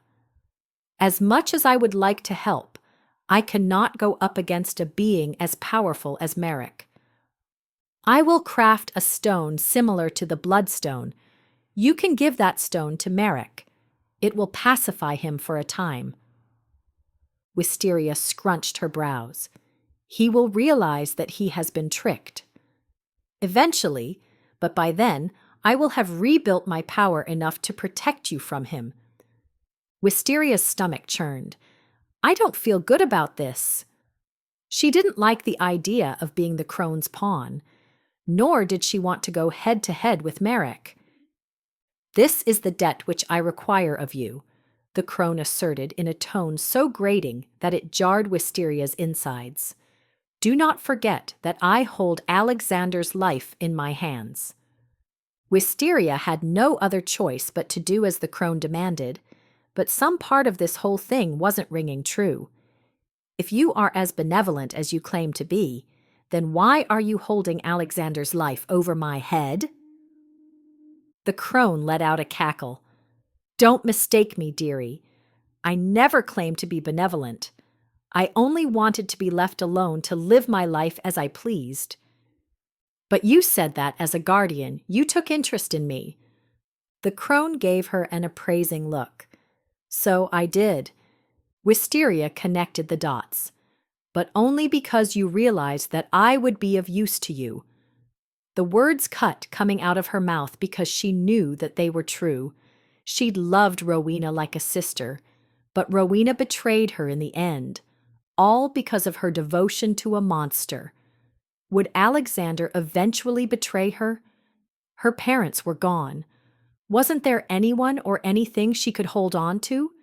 She pushed aside the despondent thoughts, refusing to let them take root in her mind. Balling her spindly fist, the crone shook it as her words came out in abrasive bursts. Something was taken from me, and I'm determined to get it back, at all costs. Even if it means destroying me in the process, Wisteria countered, as the hard truth of her predicament settled over her. If she gave the stone to the crone and Alexander found out, he would never trust her again. If she refused to take the stone, then Alexander would die. Her heart shuddered at the thought. She couldn't allow that to happen, even if it meant running into problems with Merrick. "Do not cross me," the crone warned. "Fine," Wisteria said flatly. "I will do your bidding, and then we are through." A victorious smile wormed over the crone's mouth. "You bring me the stone, and I'll consider your debt paid." She held up a gnarled finger. "You must never breathe a word about anything that I've told you this evening, especially the part where I showed you the truth about Caleb's death." Why must I keep that a secret? What was the crone trying to hide? Merrick cannot ever find out that I showed you the truth. Her voice trembled. Otherwise, he will kill me as he killed Caleb. I won't say a word, for your sake and for mine. The crone leaned forward, holding Wisteria's gaze. "After you bring me the stone, you must never admit to anyone, not even Alexander, that you took it. Merrick cannot know that I have it, or that you have ever had any dealings with me." Her voice hardened. "Do you understand?" "Aye." The crone relaxed her shoulders. "Very well." Wisteria looked around. "I must get going. If you hurry, you'll catch Alexander just as he's entering the forest." "How do you know these things?" "I have my ways." Wisteria stood. "Before you go, I'm going to give you a gift." "What type of gift?" Wariness trickled through Wisteria. "A gift of knowledge. I thought you already did that by showing me what happened with you, Caleb, and Merrick." "Aye, but this knowledge is more personal to you." Wisteria flinched and then waited for the rest. "A word of advice. Be on your guard around Merrick. He will try to come between you and Alexander." Unease climbed up Wisteria's throat. "How so?" "It has already started. The king and queen, along with Merrick, held a royal council today." Wisteria's heart began to pound. "What does this have to do with me?" The crone eyed her with sympathy. "King Gregory seeks to form an alliance with the Kingdom of Goldmoor to help protect Andover Peaks from a potential invasion from the Northland Kingdom. From the time Alexander and Reuben were lads, King Gregory has had a long-standing agreement, written into the Grimm laws, where the crown prince would marry the daughter of the King of Goldmoor." The air left Wisteria's lungs. Her throat closed, and she couldn't breathe. This couldn't be happening. "You lie," she croaked. "Nay, I speak the truth." Her head felt like it was being fractured into pieces. "Alexander didn't tell me." "He only just found out," the crone said in a tone that was surprisingly gentle. "He's as distraught as you over the situation, even to the point of refusing the throne." Wisteria's head was spinning out of control. Her chest rose and fell in fast, heaving movements. I have to go. I must find Alexander." Wisteria turned to hurry away. "One more thing," the crone called after her. Wisteria stopped and turned back around. "Since you know the truth about my past, you might as well know my name," she snarled. "I'm tired of being known as the old crone. My name is Griselda," she said with a significance that caught the wind and pushed it through the tree branches. Nodding, Wisteria rushed off. Chapter 29. Free Will. Tears streamed down Wisteria's cheeks as she stumbled through the forest. The enigmatic Adele, whom Wisteria had only met once, said that Wisteria would have to sacrifice her own happiness. Dorian phrased his admonition a little differently, but the idea was the same.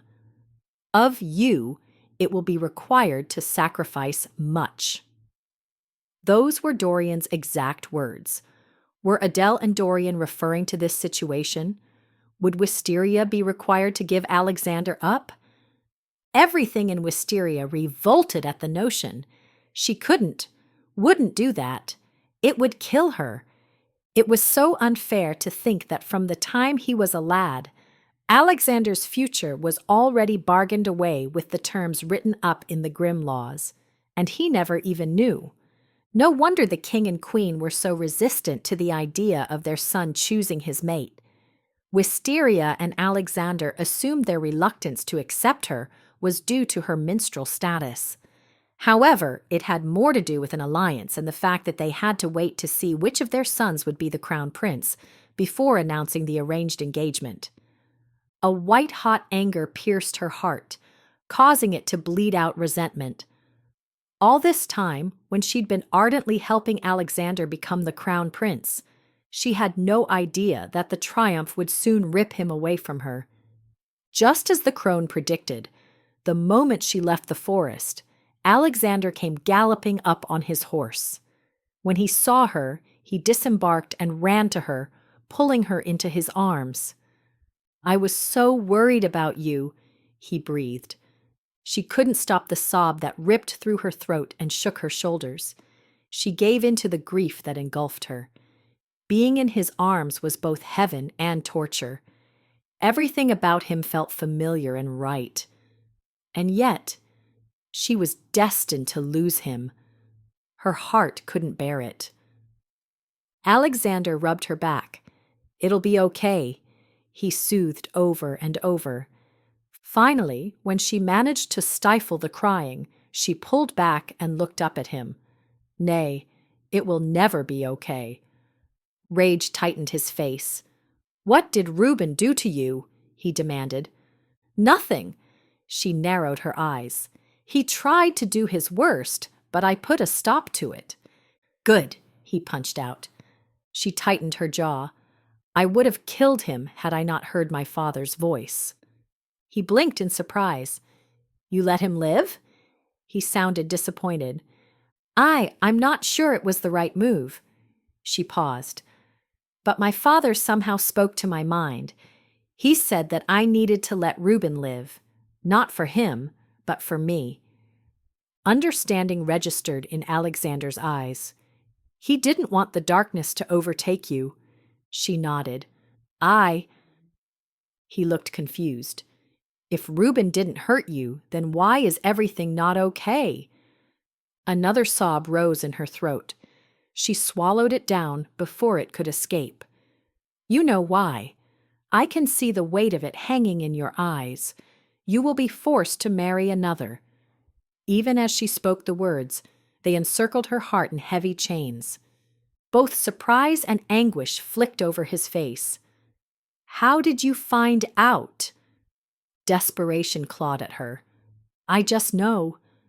He took in a breath, eyes burning with defiance. "I won't do it." He gave her a meaningful look. "You are the only one I intend to marry." Her next words came flying out. "But it's written in the Grimm laws. How will you get around it?" "I'll give up the throne if I have to," he growled. He tightened his hold on her waist. "I won't let you go. Not for anyone or anything." What did your mother, father, and Merrick have to say about the situation? Mother was apologetic. Father was defensive. He hesitated. What? She prompted, needing to hear the rest, even though it would surely be awful. Merrick said that I must learn to put the good of the kingdom over my own desires. Fury rushed back with a vengeance. That's easy for him to say. It's not his heart on the line. The crone, Griselda, was right.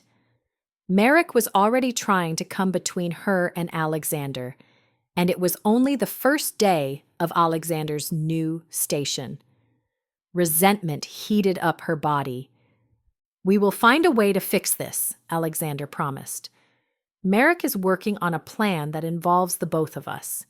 He thinks he may know a way to protect the kingdom from any harm that Reuben, King Dragor, or any other oppressor could ever cause. Why would Merrick include me in a plan to protect the kingdom? She spat. Merrick knew your father. He's aware of your abilities. He has a stone that will help us create a protective barrier around the kingdom. His eyes kindled with a feverish excitement. I don't know all of the details yet, but you and I will work together, using the stone to create a shield. When that happens, we will be bonded in a way that we can't even imagine. We're already bonded, she retorted. Think of all that we've been through together. We don't need a bloodstone to make our connection stronger. He startled. How did you know about the bloodstone? Oops! Her cheeks turned warm.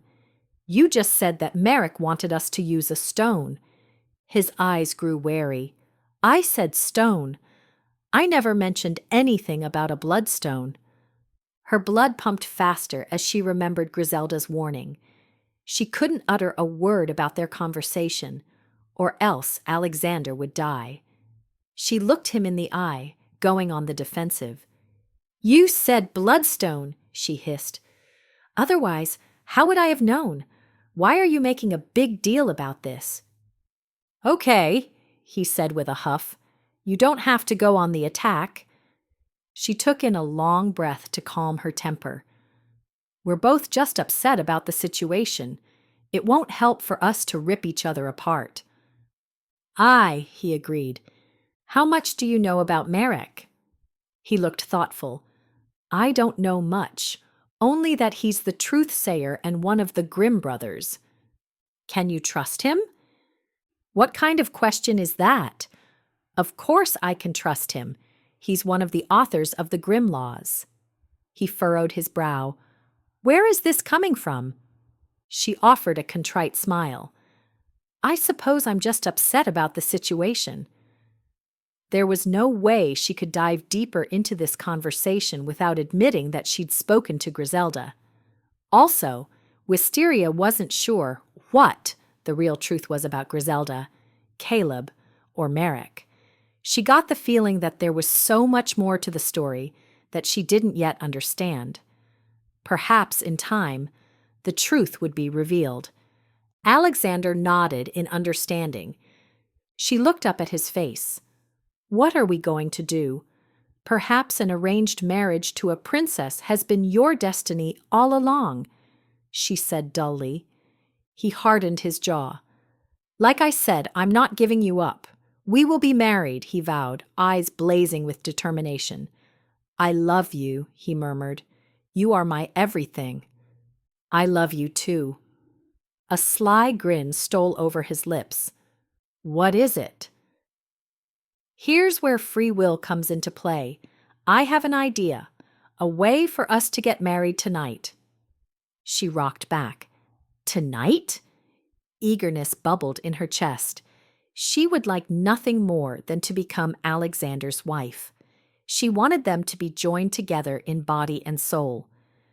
I will go to the land of the Fae and get Dorian to marry us. She crinkled her brow. But the marriage won't be recognized in our world. His eyes locked with hers. But I will know, and you will know that we're one. As for the arranged marriage complication, we'll find a way around it. His voice quivered with intensity.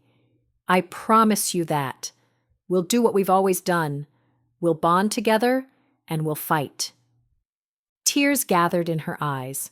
Oh, how she loved this defiant take-charge man. He was born to be king, but the two of them were destined to be together, and she would exercise all of her free will to make it happen. "We'll fight," she echoed, her words ringing through the air in a vow of authority that came from the deepest yearnings of her soul. She would never stop fighting for Alexander. Side by side, hand in hand, together, there's nothing that we can't do. The Grimm Laws continues with Forgotten, now available on Amazon. This has been Bonded, the first book of the Grimm Laws series, written by J.L. Youngblood, narrated by Ansley Adams. Copyright 2025 by J.L. Youngblood. All rights reserved. No part of this book may be reproduced in any form or by any electronic or mechanical means, including information storage and retrieval systems, without written permission from the author, except for the use of brief quotations in a book review. J.L. Youngblood is the pen name of USA Today best-selling author Jennifer Youngblood. For more information on Jennifer's books, visit her official website at jenniferyoungblood.com.